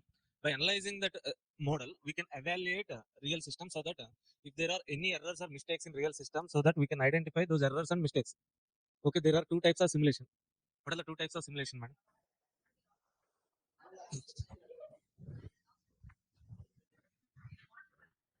Two types of simulations are there. Model of problems. The three types is different models that I have classified, not institute has classified. Okay, so two types of simulation: analog simulation and computer simulation. Analog simulation we create a physical model. Okay, some art kind of model we create. Okay, so which exhibits the real characteristics of characteristics of real system. So this physical model, art model, we can evaluate to evaluate the real system. And the second one is computer simulation. In computer simulation, we create a mathematical model. This mathematical model can also be tested by using random numbers. Okay, so here all the problems we do in our simulation is nothing but computer simulation only. Okay, the process how to solve the problem under computer simulation means write mathematical model. Step one, creation of random number range. Step two, okay, so simulation worksheet. In step one, what are the columns? Variable columns, decision variable column, frequency, probability, cumulative probability, range. So in step two, simulation run or simulation worksheet. Okay, so first column serial number, random numbers, expected values. Okay, that's it. Okay, this step one, step two, this two-step process is called as Monte Carlo simulation. Monte Carlo simulation. Simulation. So the model, the method name for simulation problem is Monte Carlo simulation MCQ. Okay, so assignment problem will be solved under Hungarian method.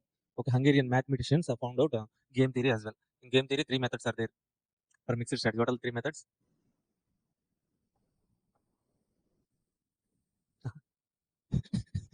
Game theory, two types of strategies: pure strategy, mixed strategy. Pure strategy, minimax equal to maximum. So mixed strategy, arts method. Uh, uh, uh, Next, um, I'm happy. Okay, see now we have already done one problem. Now, next one, let's solve this problem. Question number two. Okay, so just basic adjustment only. Okay, this is a small question only, but some students will get confused between that 75% of probability. Just go through that question 1 or 2 minutes. Yes, sir.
Okay, done. The following was the pattern of demand of cars rented out by a tourist operator observed for 100 days.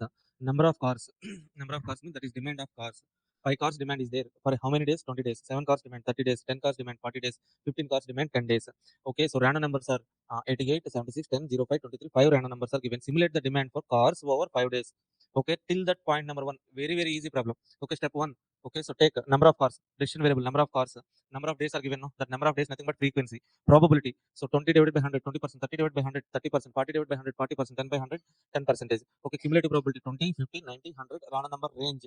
Range is 00 to 19, 20 to 49, 50 to 89, 90 to 99. Till this step we know. Okay, the second step also we know. Step 2, simulation runner, simulation worksheet. 1, 2, 3, 4, 5, 5 days. Why 5 days? Sir? 5 random numbers are given. Take 5 random numbers. Now, random number 88 falls under which class interval? Third one. Expected demand 10. So, random number 76. Okay, so third one, expected demand 10. 10. 5 is the expected demand. For 05 random number, 5 is the expected demand. 23, 7. Okay, we have done demand forecasting for 5 days. Now, the point is how many cars should the operator have in order to have at least 75% of probability of fulfilling the demand based on your simulated results. Okay, so they're expecting what, sir? We have to satisfy 75% of demand. Okay, 75% of demand means what? Okay, we have estimated demand for how many days? 5 days. Out of this 5 days demand, we have to satisfy 75% of demand. That means 5 days into 75%. How much? 3 point something. Okay, 3.75. Okay, 5 days into 75% is 3.75. That means we have to satisfy 3.75 days demand at least to have 75% of satisfying demand. Okay, now 3.75 means 0.75 days demand. How can we identify? So that's why we're taking 4 days. That means if you satisfy at least 4 days demand, okay, then you will get achieve 75% of satisfying demand. Now, so we need to satisfy 75% 4 days demand. Sir. Let's say, for example, what is the demand per day? 5, 5, 7, 10, 10. Now, so what is the question? How many cars the operator should have? Okay, so that means how many cars I need to maintain in my office to satisfy at least 4 days demand. Let's say, for example, if I maintain 5 cars. So in the office, if I maintain 5 cars only, how many days demand I can satisfy? 2 days. 5 is there for 2 days. So 2 days demand only I can satisfy. If I maintain 7 cars, 7 cars means 5 can be satisfied, 5 can be satisfied, 7 can be satisfied, 10 cannot be satisfied. 3 days demand we can satisfy. Then, so we need to satisfy how many days demand? 4 days demand. To satisfy 4 days demand, how many cars we need to maintain? 10 cars. If I maintain 10 cars, 5 days demand, we can satisfy 5 cars demand satisfied, 7 cars demand satisfied, 10 cars demand can be satisfied. Okay, if and only if we maintain 10 cars, then we can satisfy 100% demand. 100% right? Okay, that is the point. Now, for 75% or more probability, we need to more than 3 days when demand fulfilled 3 by 5, 60%. Okay, 4 days demand should be satisfied. In this case, 10 cars when 100 chance of fulfilling demand as per simulated results. Are you okay with that explanation? Okay. Now, this library problem, sir. You guys know this problem, right? This is also there in intermediate level. Okay, just go through that problem once. This one on production forecasting, one more problem is there. We will solve that problem as well.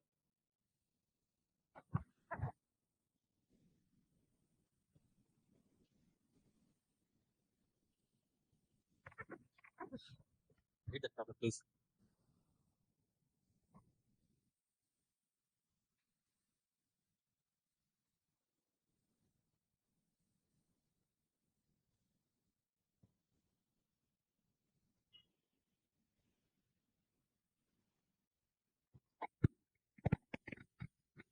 Done? Wow, very fast in reading. So, what did you understand?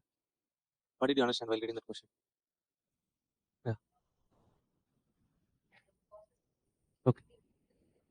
Okay.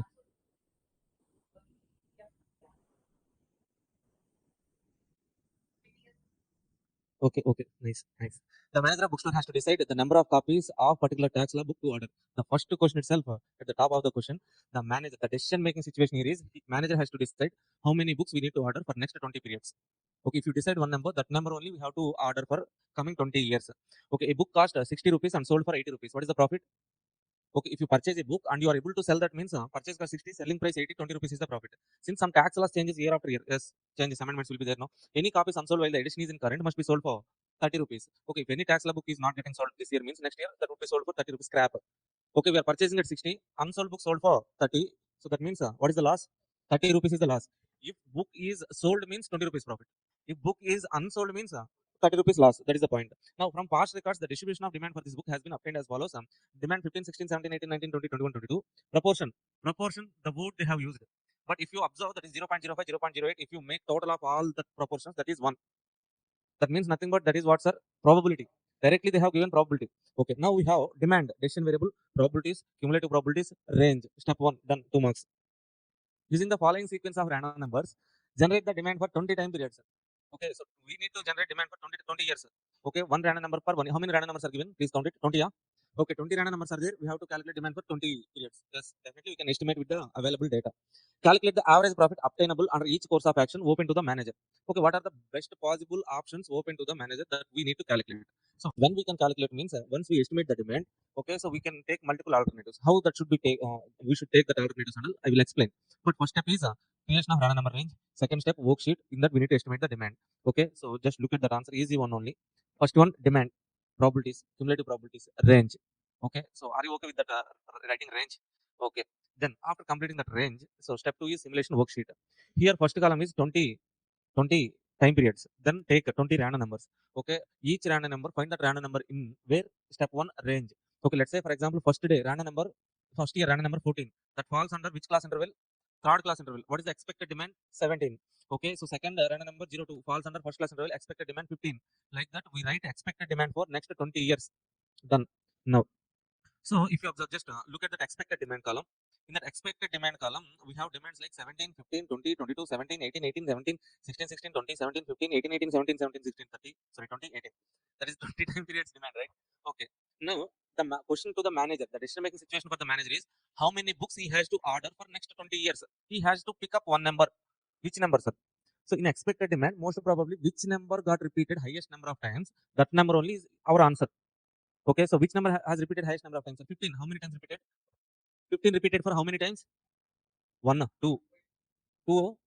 Okay, 15 repeated for 2 times. 16, 16, 1, 2, 3 times. 17, 17 repeated for 6 times. 18, I think 5 times. 5 times. 18 repeated for 5 times. 19, I think not there. 20, 2 times, 3 times. 21 is also not there. 22 is there for 1 time. That means which number has repeated highest number of times? 17. 17, 6 times. Okay, that is only our answer. Okay, but here what we have to do is like they have given purchase price, selling price, and they are asking us to so generate multiple alternatives. Each course of action available to the open to the manager. That means what we have to do is like we need to calculate average profit at options available to the manager. So highest repeated expected demand is 17. We take 17.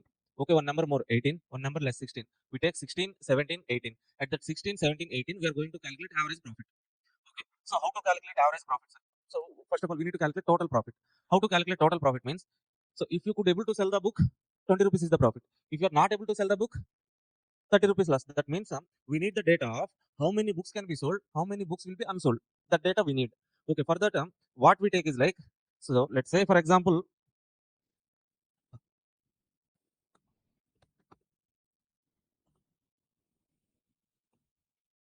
see here.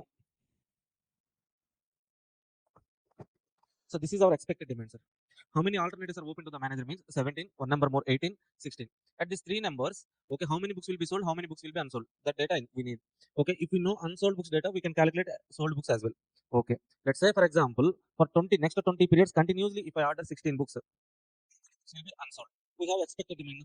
Okay, now this 16 is what, sir? If I order 16 books, okay, in my store there will be 16 books.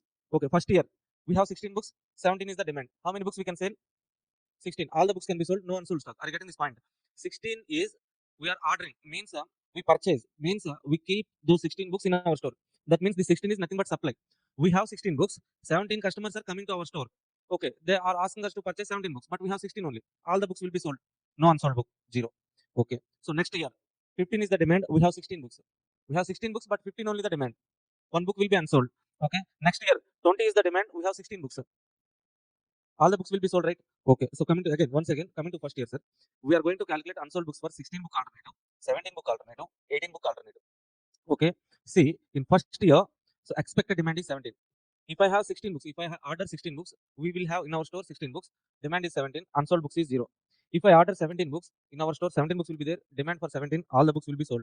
If I order 18 books, okay, in the store we have 18, but 17 only the demand. How many books will be unsold? One book will be unsold. Are you okay with this calculation? Now, second year, 15 is the expected demand. If I have 16 books, 15 customers are coming to purchase 15 books. One book will be unsold. If I have 17 books, 16 is the demand, two books will be unsold. So if I maintain 18 in the stock, 15 is the demand, 3 books will be unsold. Next one, third year. Okay, we have 16 books, 20 is the demand, no unsold stock. 17 books, 20 demand, no unsold. 18 books, 20 demand, no unsold. Are you okay with this calculation? So like this calculation we have to do for 20 periods. Okay, in this 20 periods, in the 16 book alternative, how many books will be unsold, sir? One, two books are unsold books. If I order 16 books for next 20 years, two books will be unsold. If I order 17 books for next 20 years, 2, 1, 1, 4, 5, 6, 7, 7 books will be unsold. If I order 18 books for next 20 years, each year 18 books, unsold books will be how many? 18. Okay, 2, 7, 18. Okay, we have the data, unsold books data. Let's calculate the profit. How to calculate profits? Calculation of total profit as well as average profit. So first alternative, we have 16 book alternative. In the 16 book alternative, if I order 16 books for next 20 years, how many books I will order? 20 into 16 books, 320. So this kind of small calculations, we should not use calculator. Yeah, directly we shall try to calculate, but okay, fine. How to calculate this one means 20 is there. 10 16s are 160, 10 16s are 160. 160 plus 160, 320. Okay, 320 books. Okay, if I order 320 books over next 20 years, how many books will be unsold? We have calculated 2 books. Out of 320 books, 2 are unsold books. That means how many books were sold? 318. Okay, so for on each sold book, we will get profit 20. On each unsold book, we will get loss of 30. Okay, how much? 318 into 20. This is 60. How much? 6? 6360. That means net profit. What is the net profit? 6,300 is the net profit. This 6,300 is the profit for how many years? That means per year profit. 315. Excellent. Oh, you did direct calculation. Oh, right, right. Oh. Okay, next 17 book alternative. 20 periods. I'm so ordering 17 books each period. That means I'm ordering 340 books. How many books will be unsold? 7. We got 7, right? Yes. Okay, so that means 333 into 20 into 30. So 730 is 210. So this is 6660. Okay, 6660 minus 210. 6450 divided by 20. 322.5. So 323, let's say. Okay. So can you tell me the calculation for third alternative, 18 book alternative? 20 into 18, 360. Unsold books 18. That means sold books 342 sold books. On each unsold book loss 30. On each sold book profit 20. So calculate and tell me the net profit. That would be 6,300. Average is 315. Okay. So in which alternative we are getting highest profit? Total profit higher. Average is also higher. Now manager has to choose which alternative? 17 book alternative. Okay. So directly we know that 17 is the highest repeated demand, expected demand. That is only the answer. We know that at the beginning itself. And at which step? Second step itself we know that. But why we are doing this calculation, sir? For? Yeah, excellent. Okay. So this calculation and all is needed for marks only. We have to do this one. They're asking in the question they're asking, we have to calculate. That's it, simple. Any doubts? Okay, if you want to calculate, you can calculate, sir. But so actually, what is the thing is like for 17 highest repeated demand, we are taking 3 alternatives, possible alternatives, one more number, less number we are taking. But if you so in some intermediate level books, there will be calculation with respect to 15 and 19 as well. 19 is not there, I think 20. So calculation is there, but we won't get the answer. If you take 15 and 20, what is the thing means time waste only. Okay, so we know that 17 is the highest repeated demand. So that number take and calculate enough. Okay, are you getting that point, sir? Next one, production estimation, sir. Next level question, December 23 attempt question. Read that question, okay, and explain me what you understood by reading that question. And okay, I will explain. I will come and explain.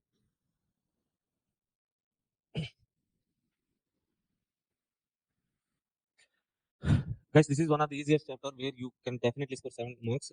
Okay, and the combination easy question is either assignment, transportation, LPP. Easy question. Question number 6 is easy target. Directly go to the examination. See that 6th question. Okay, 6B simulation. Then 6A assignment or LPP or transportation. Write this question at the beginning itself. You can do this question within half an hour. You will get some confidence. Yes, one question done. I mean 4 questions only. Like that you should get confidence. First half an hour, try to write MCQs. At least 12 MCQs, 24. Next half an hour, this question means you will get okay, next level confidence. Okay. Okay. Read this question once. What's it? Now itself. Wow, nice. The clarity we should have from now itself. We should have.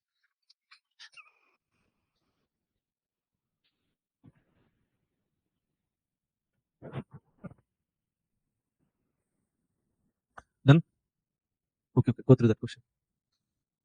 Go through that question. Okay, you should improve your reading skills. Reading skills are very, very important, sir. Within less time, you have to read the question with some clarity. You have to understand that question. Okay, if you take more time means in examination also will take more time.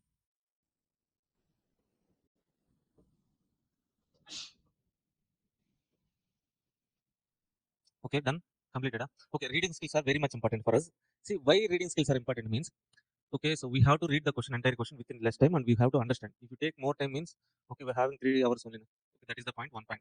Another one is like, if any case, okay, so in front of your bench in the examination hall, if that person is so okay, if you are not knowing any answer, if that person is showing you answer, okay, what generally students will do is like, okay, like this, okay, each and every word they read and copy.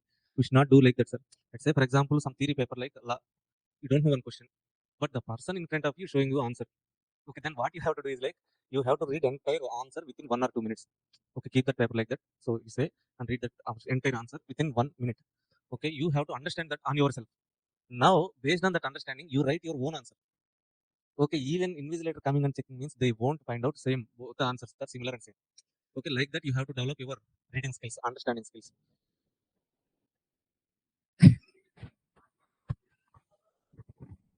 At least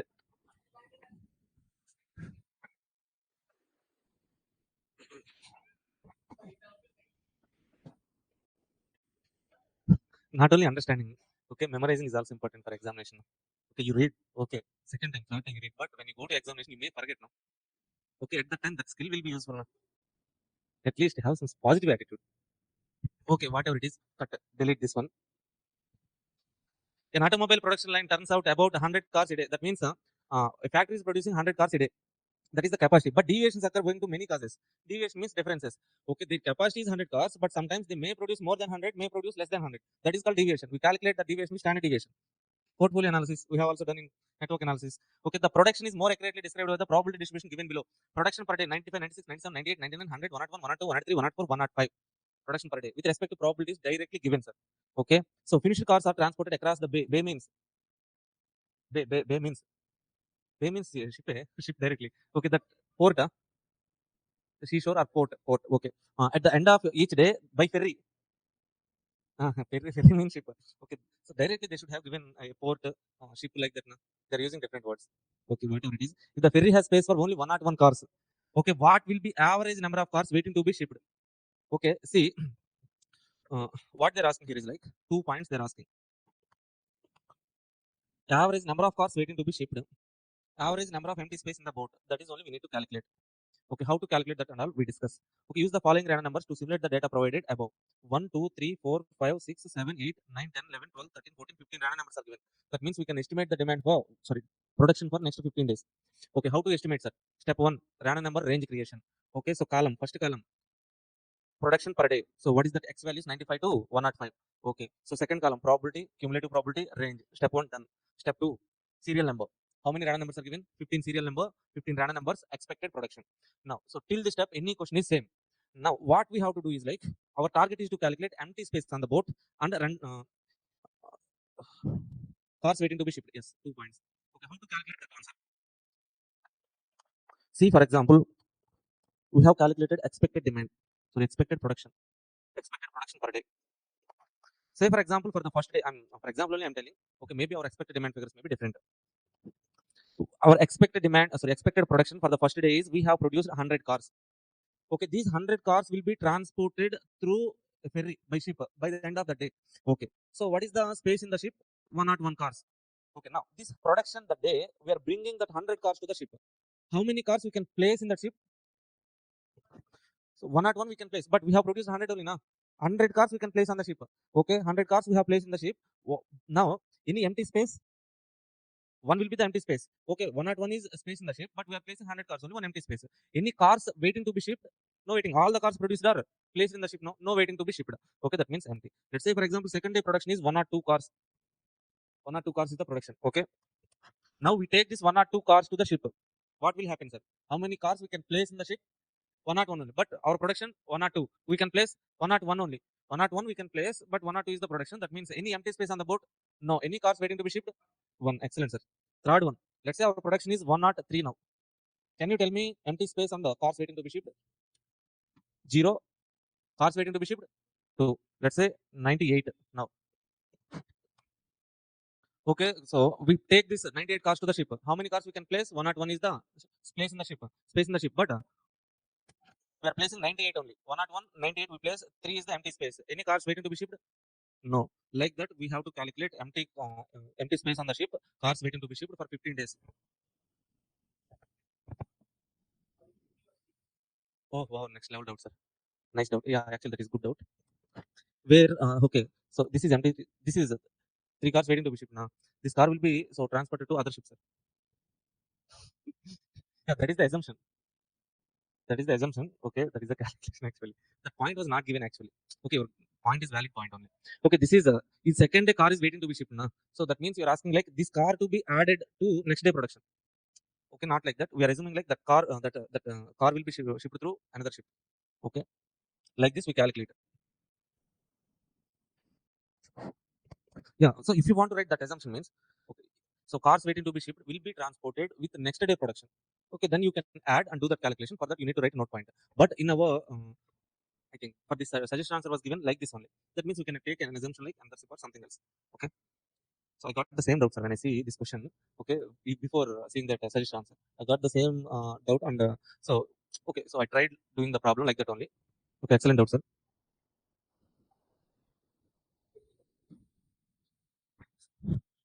Any doubts? Now, so go to this answer. Step one: random number range creation. Okay, so first column production per day, second column probability, cumulative probability, random number range. This step we know. Second step simulation worksheet. Day or else serial number, random numbers given 15 numbers, production, expected production. We should write expected production. Expected production we estimate. So by searching these random numbers in the range, let's say first day random number is 20, that we have to search it in range. That falls under which class interval? Third class interval. Expected production is 98. Okay, see first day production 98. Okay, so space on the boat is 101. We can place 98 cars in the ship. Any empty space on the boat? 101 is the space. We are placing 98. Empty space on the boat is 3. Any cars waiting to be shipped? All the production is placed on the ship. No cars waiting to be shipped. Okay, next day, second day, 101 is the production. Space on the boat 101. Production is 101. No cars waiting to be shipped. No empty space. Okay, next day production 100. Space on the boat 101. We can place 100 cars waiting to be shipped. 0. Empty space on the boat 1. Okay, like that we have to do. We have to calculate waiting to be shipped and empty space on the boat for 15 days. So finally, 6 is the total cars waiting to be shipped. 18 is the empty space on the boat. Empty space on the boat. Okay, so they're not asking totals of waiting to be shipped and total of empty space on the boat. We need to calculate what average. Okay, so this total 6 cars waiting to be shipped over 15 days. Over 15 days, 6 cars waiting to be shipped. That means what is the average per day? 6 by 15 is the average. 18 cars is the empty space over 15 days. Per day, 18 divided by 15, 1 point something. That's it. Okay. Uh, means like that. So step 1 and 2 are common for every problem. Sir. Okay, what is the new and different point means? That point is some the calculation only. The calculation means see in this question number 5 they're asking profit. They're asking profit. How can we calculate the profit? Means here we estimate demand. How many cakes could be sold? Variable cost, selling price, penalty, unsold. Okay, so read this question. I will explain this question as well. Remaining questions are easy questions only.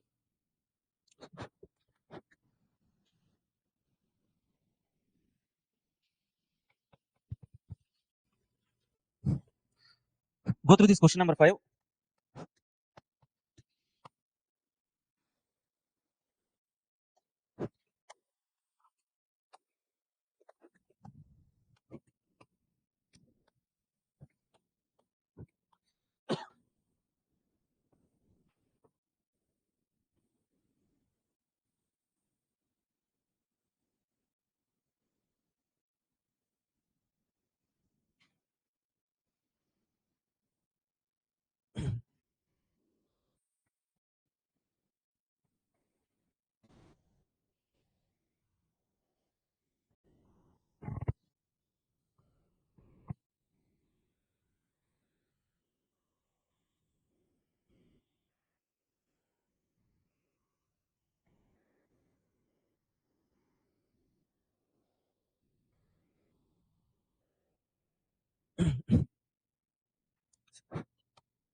Okay, some kind of similar problem as like previous. A bakery bakes 100 cakes per day.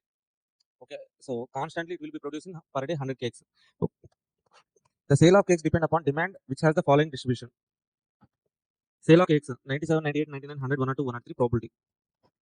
There is a no carry over of inventory.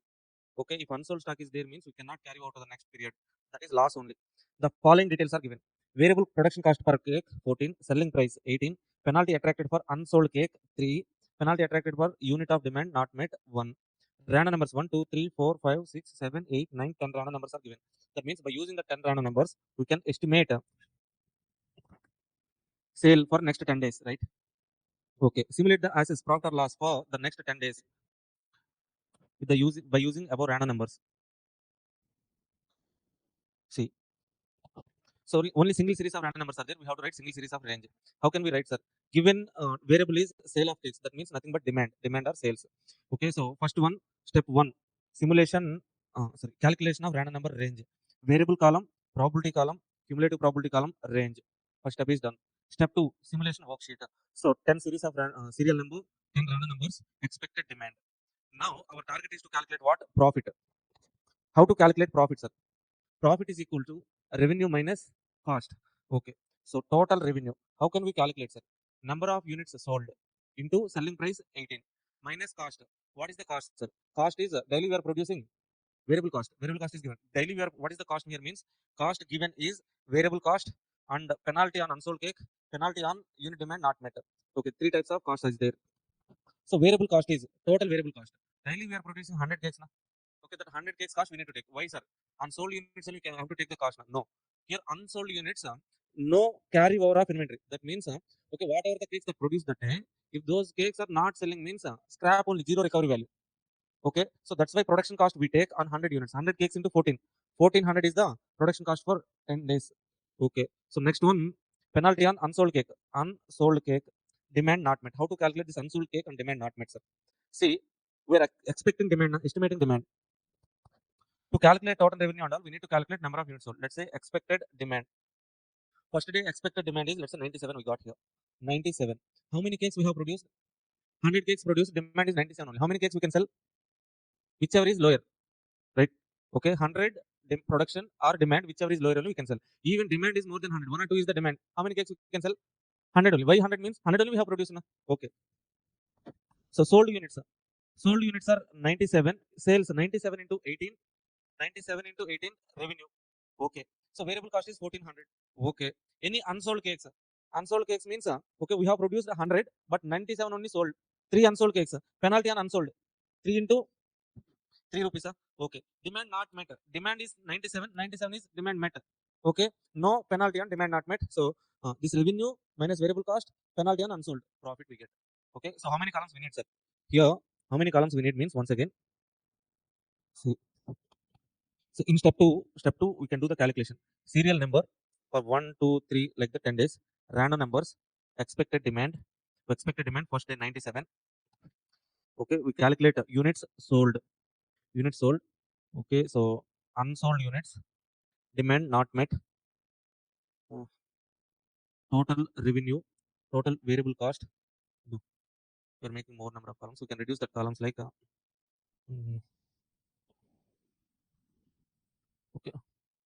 So unsold cakes, demand not met. Next one, total revenue we can calculate. Total cost we can calculate, profit. Okay, these columns we need to maintain. Let's say, for example, what is the how to calculate total revenue means? Okay, so our production is 100, demand is 97. Okay, units sold is 97. Unsold units are 3. Demand not met 0. Total revenue sold cakes 97 into 18. 97 into 18. Total cost, variable cost 1400 plus penalty. What is the penalty, sir? Penalty column, profit column. Let's say penalty column also we are maintaining. Penalty, unsold units 3 into and unsold units. What is the penalty? 3 rupees. 1 rupee only. Penalty attracted on unsold cake. If there is unsold cake is there means 3 unsold cakes into 3 rupees. Penalty 9 rupees. Profit is this total revenue, variable cost minus penalty, profit we get. Let's say, for example, second day expected demand is 101, sir. Second day expected demand 101. How many cakes we have produced? 100. What is the demand? 101. 101 demand, we have 100 cakes. How many can be sold? 100 cakes can be sold. Unsold, 0. Demand not met. Demand is there for 101, but we have sold 101 only. Unsatisfied demand 1. Demand not met 1. Okay, what is the total revenue? Sold units into 1800. Total variable cost, production cost for 100 units 1400. Penalty, what is the penalty? Demand not met into 1 rupee. 1 unit into 1 rupee 1. Profit. Total revenue minus variable cost minus penalty, you will get profit. Like this we have to do, sir. How many columns needed? Serial number column, random number column, expected demand. These 3 columns common for any problem. Units sold, units unsold, demand not met. Total revenue, total cost, penalty, profit. 7 columns, 7 more columns needed. Okay, let's do this problem. Okay, can you guys solve this problem? Practice. Okay, fine for me. Random numbers mapping table they have given. Random number range creation. Demand column, probability, cumulative probability, random number range. This step is as usual. Step 2, simulation worksheet. Simulation worksheet. 1 minute. So day serial number 10 serial number, random numbers 10 random numbers given in the question. Expected demand. This is not just demand. Expected demand, sir. Okay, we search this random number in the range 09 that falls under first class interval. 97 is the expected demand.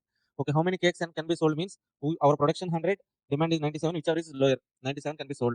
Unsold cakes, we have produced 100, sold 97, 3 unsold. Demand not met 0. Revenue, this sold cakes, sold cakes 97 into 18. So units sold into 18 rupees. Okay, cost, variable cost 1400 for any day. We are producing 100 only now. 1400. See, this is 1400 for any day. What is the penalty?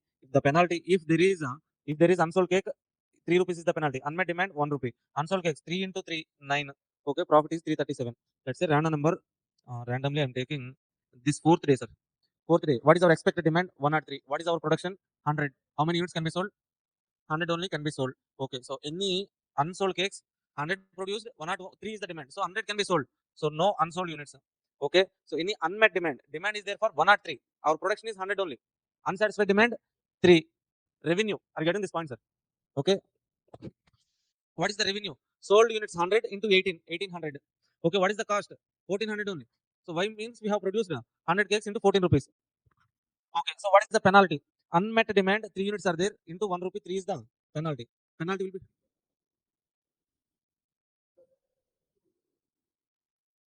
okay. Actually, for unmet demand, one customer is coming to your bakery.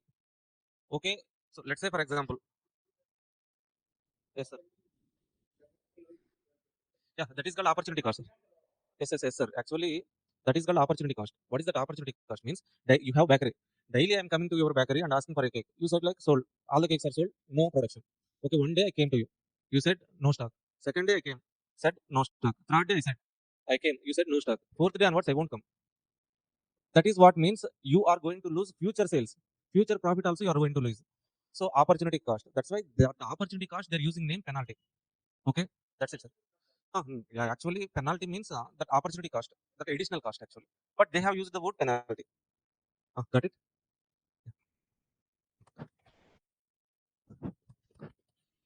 Like this, we have to calculate a profit. This is which attempt question? December 24 attempt question. Okay, you guys do practice this question later. Okay, so this calculation under somewhat complex calculation. From next question, receipts and payment problems. Easy problem.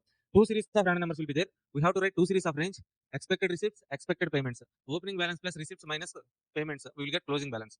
Okay, this question you can do. Profit calculation, this June 23 attempt question. This is also same like previous question. Like this question. Okay, you can do. 2 series of random number. We have to do this petrol bunk problem. Sir. Read this petrol bunk problem, sequencing problem, one of the important problem. But so I want you to practice this problem. Okay, fine. If it takes 10 minutes or 15 minutes, let's practice this one. Okay, at least the third step calculation and all. Okay, read that question. Along with that, go through that step 1 and step 2 expected numbers calculation.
Have you guys gone through that question? Which question?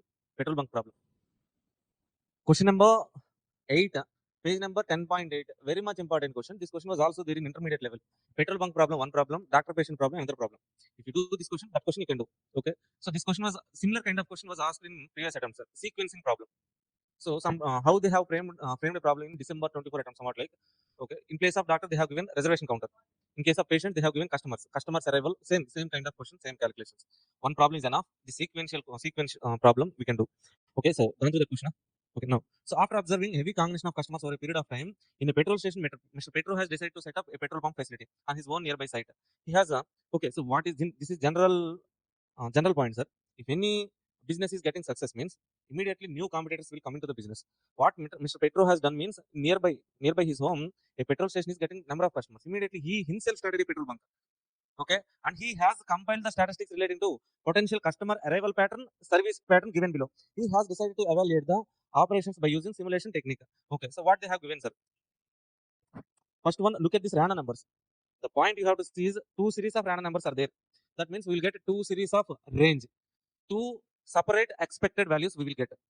Okay, now see. First one is arrival, sir. 1 minute. See. Arrival, sir. Inter-arrival time probability. Sir, what is this inter-arrival time, sir?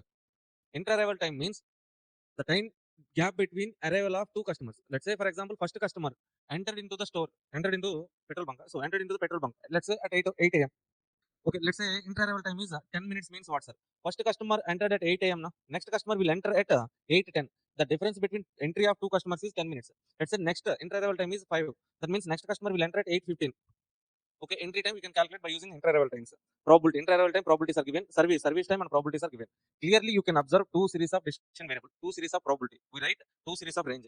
Inter-arrival time, probability, cumulative probability, range. One series, keep it aside. Okay, service time, probability, cumulative probability, range. Second series, keep it aside. Okay, step one. In step one itself, we write two series of range. Are you getting the point? Okay, now. So next one, assume the clock starts at 8 hours. Only one pump setup is there. Okay, petrol pump start opening at 8 a.m. Only one pump is there to provide the service. The following 12 random numbers are used to depict the customer arrival pattern. To estimate customer arrival pattern, they have given some random numbers. How many numbers? 12. Yes. The following random numbers are used to depict the service pattern. 12 random numbers. Yes. Okay. You are required to find out probability of pump being idle, average time spent by a customer waiting in a queue. 2 points, sir. Pump being idle, customer waiting in a queue, that we need to calculate. See here for this problem, sequencing problem. Generally, what is our step one? Creation of random number range. Okay. In that step, inter-arrival time, probability, cumulative probability, range. Service time, probability, cumulative probability, range we can write. This step you know. Okay, two series of range we can write easily. Next step, step two is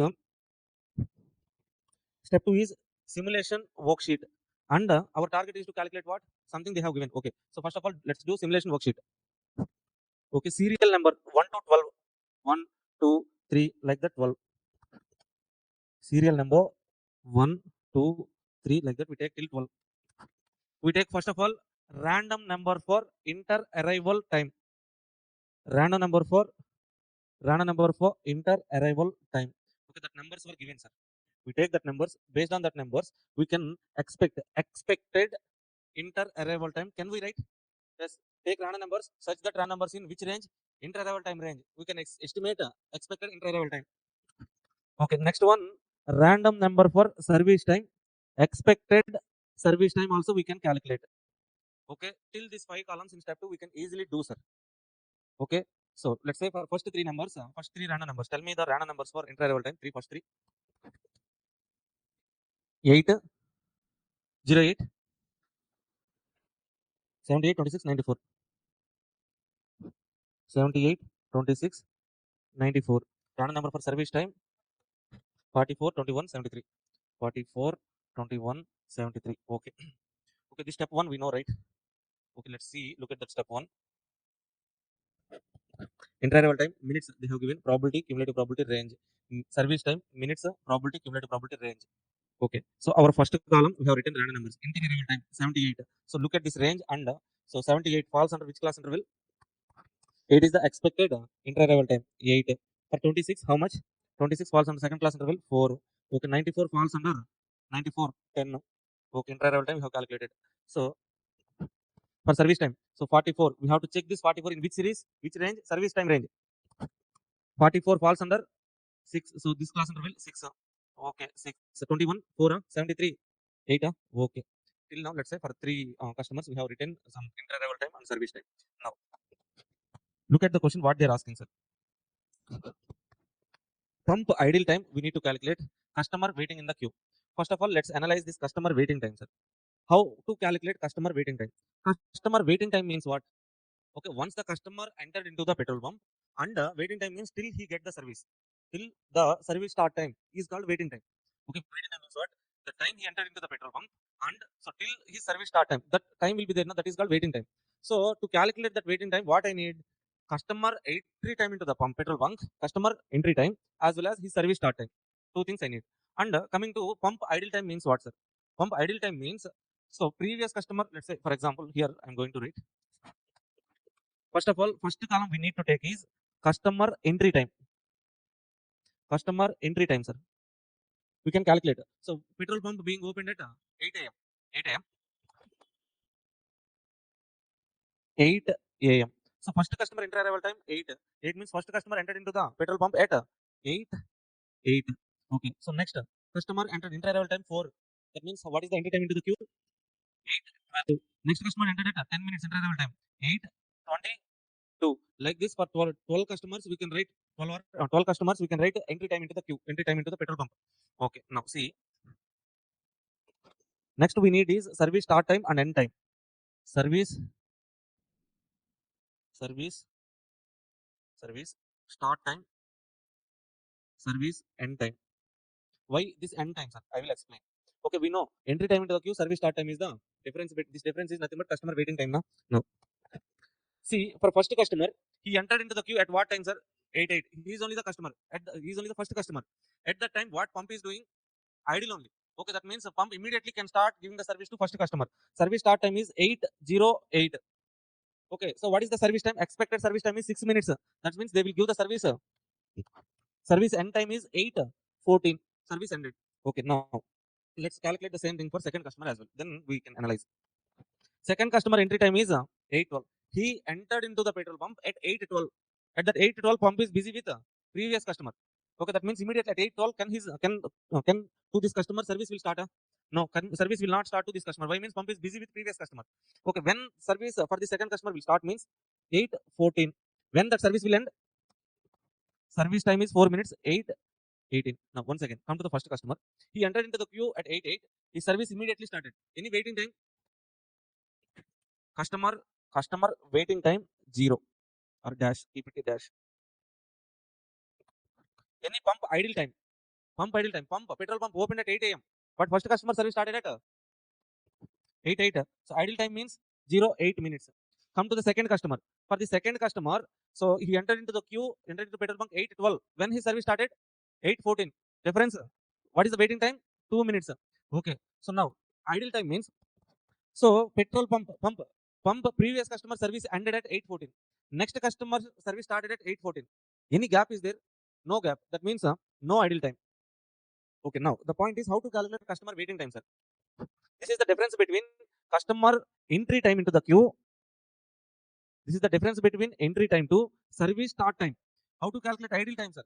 Previous customer service end time. Next customer service start time. That is the idle time. Now let's calculate third customer. Can you tell for third customer what is the service start time? 8:22. Now he entered into the queue at 8:22. So pump previous customer service ended at 8:18. That means at 8:22 pump is idle only. 8:22 service start time. 8 minutes is the service time. That means 8:30. Okay, customer entered into the queue 8:22. Immediately service started. Any waiting time? No. So previous customer service ended at 8:18.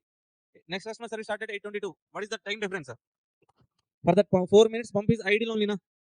Like that we have to write this entry time into the queue, entry time into the petrol pump, service start time, service end time. The difference between entry time and start time is customer waiting time, previous customer service end time, next customer service start time. This difference is nothing but pump idle time. Okay, are you okay with these columns?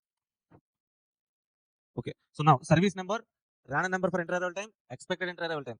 Okay, the service number we know. First random numbers given is inter-arrival time random number. Based on that random numbers, you can estimate expected inter-arrival time. Service number, random number for service time. Next, expected service time. So these 5 columns we know. From here, to calculate waiting time, we need entry time into the queue, service start time. To calculate idle time, we need service end time, next customer service start time. That means we need to calculate these 3 columns. With these 3 columns, what are the 3 columns? Customer entry time into the queue, service start time, service end time. If you calculate these 3 columns, you can calculate waiting time and idle time.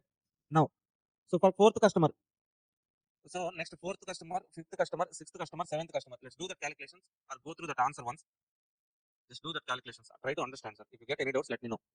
Okay.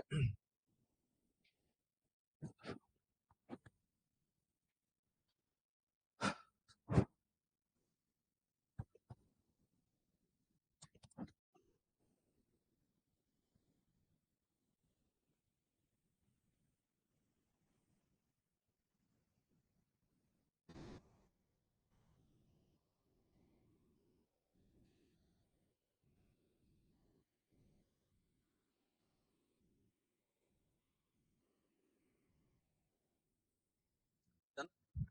Okay. So like that, we can do calculations for 12 customers, sir. This is not the end of the problem. What they're asking, probability. So not pump idle time, probability of pump being idle, average time customer waiting time. So what is the total waiting time here? 140. Okay, total idle time 12. Okay, average. So this waiting time 140 is for how many customers? Okay, then what is the average? 140 divided by 12. Average waiting time is 11.67. Second one, probability they're asking, sir. Probability of idle time means total operating time of the petrol pump is petrol pump opened at 8 a.m. Last customer service end time is 9:26. Total operating time is 26. 8 to 9:26. 86 minutes. 86 minutes. Out of 86 minutes operating time, what is the idle time? 12%. What is the percentage of idle time on total operating time? Means 12 divided by 86 into 100. So 13.96% is the probability. The percentage on operating time is nothing but they are saying like probability. Okay, done. Next, triple random number series, sir. This question was asked in June 25 attempt. This question is enough for us. Just read this question once. Just read this question. Go through that question. After solving this one, we go to linear program planning.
Okay, see, done with this question. The management of Pecan Limited is considering proposal of marketing new product. The fixed cost required for the project is how much? Have you gone through that question? Done. Okay, so tell me what you have understood. Yeah, read that.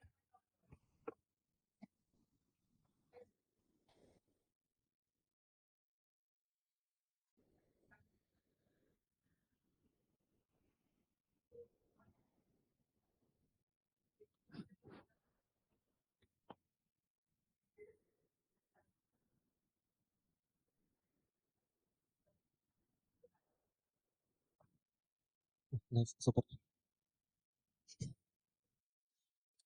Okay, the management of Pico Limited is considering proposal of marketing new product. The fixed cost required for the project is how much? 4,000.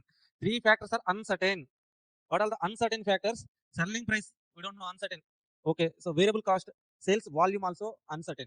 Three uncertain factor means those things we need to estimate somewhat. Okay, we will discuss. The product has life of only 1 year only. The management has the data on these factors. Selling price 3, 4, 5 probability. This is one series, sir. This is one series of data. Okay, next variable cost probability. This is another series of data. Okay, sales units and probability. This is third series of data. Consider the following sequence of 15 random numbers. Okay, in how many sets? 1, 2, 3, 4, 5 sets of random numbers. 5, 3 is 15. But this is not 15 continuous 15 numbers. 3, 5 sets. Each set has 3 numbers. Okay, what is this 3 numbers, sir? How to understand these 3 random numbers means required using this sequence. First 3 random numbers. First random numbers for first trial. Simulate the average profit for above basis on 5 trials. Okay, in this question, I think something. Okay, so how we need to understand this each set. This is one set, this is one set, this is one set, sir. In each set, first set of random number is for selling price.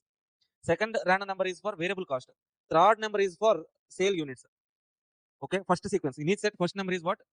First number 81, 04, 67, 10, 39. These 5 numbers are random numbers for selling price. Second set random numbers.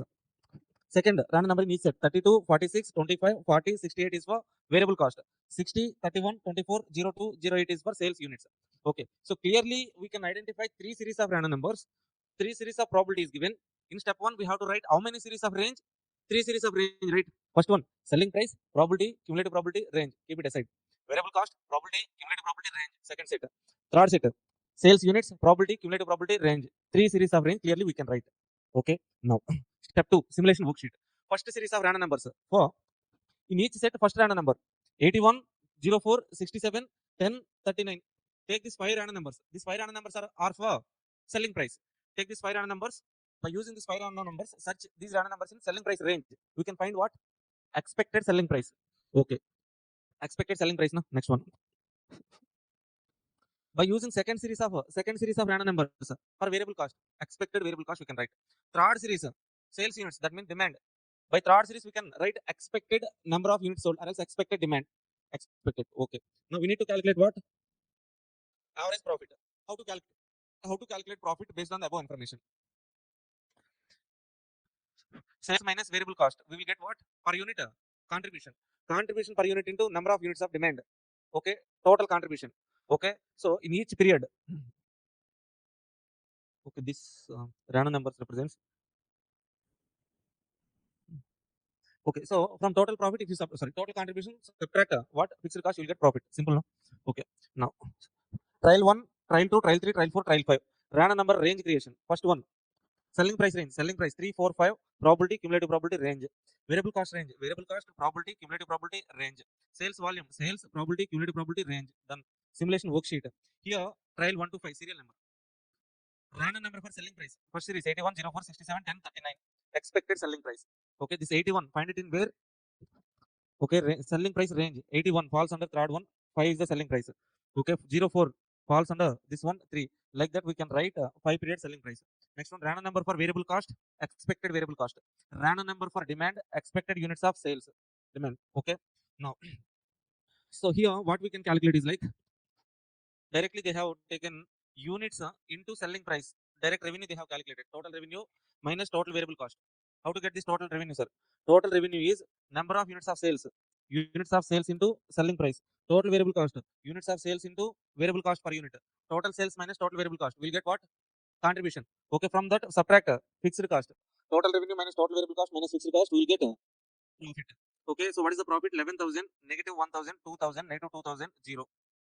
Okay, so what they're asking in the question, not just profit, sir, average profit. Average profit means 10,000 minus 1,000. So 11 minus 1, 10, 10 plus 2, 12, 12 minus 2, 10, 10 plus 0, 10, 10,000, 10,000 divided by 5 periods, right? That means average profit is 2,000. Are you okay with this calculation? Any doubts? Okay, so next 3 series of random number is there, defective problem. Okay, you can solve this problem. Okay, some additional questions are there, repeated problems only.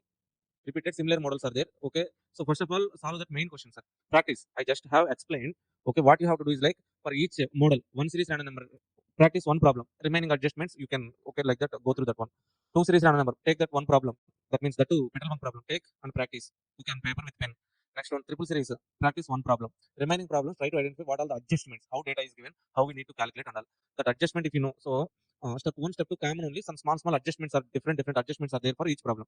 Understand that adjustments enough, you can do any question. Okay, that's it. We're done with the simulation. Hi. Oh, sorry, Renuka. Okay, so and 1 minute. So hi Renuka, I didn't notice your doubt. Okay, so how to calculate how entry time? Please, customer entry time. How to calculate means entry time into the queue as per clock. How to calculate this one, sir? See, inter-arrival time. Take this inter-arrival time. Expected inter-arrival time. Petrol pump opened at 8 a.m. First customer inter-arrival time 8. 8 plus 8, 8, 8. Next customer entered within 4 minutes. 8, 8 plus 4, 8, 12. Next customer entered at 10 minutes. 8, 12 plus 10, 8, 22. Like this we can calculate them. Okay. How 8 to 8, 8.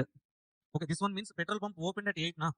First customer inter-arrival time means entry time between, so entry time gap between two customers, inter-arrival time. Okay, that opening time 8, so plus first customer entered after 8 minutes. That means 8, 8, first customer entered.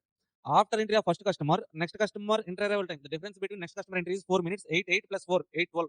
Like that, we can calculate entry time into the queues. Okay.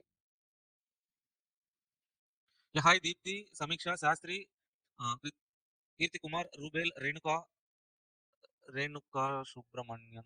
That means, so, Sweta, Pratiksha Das, Joy, KK. A random number generation not that much important, sir. Okay,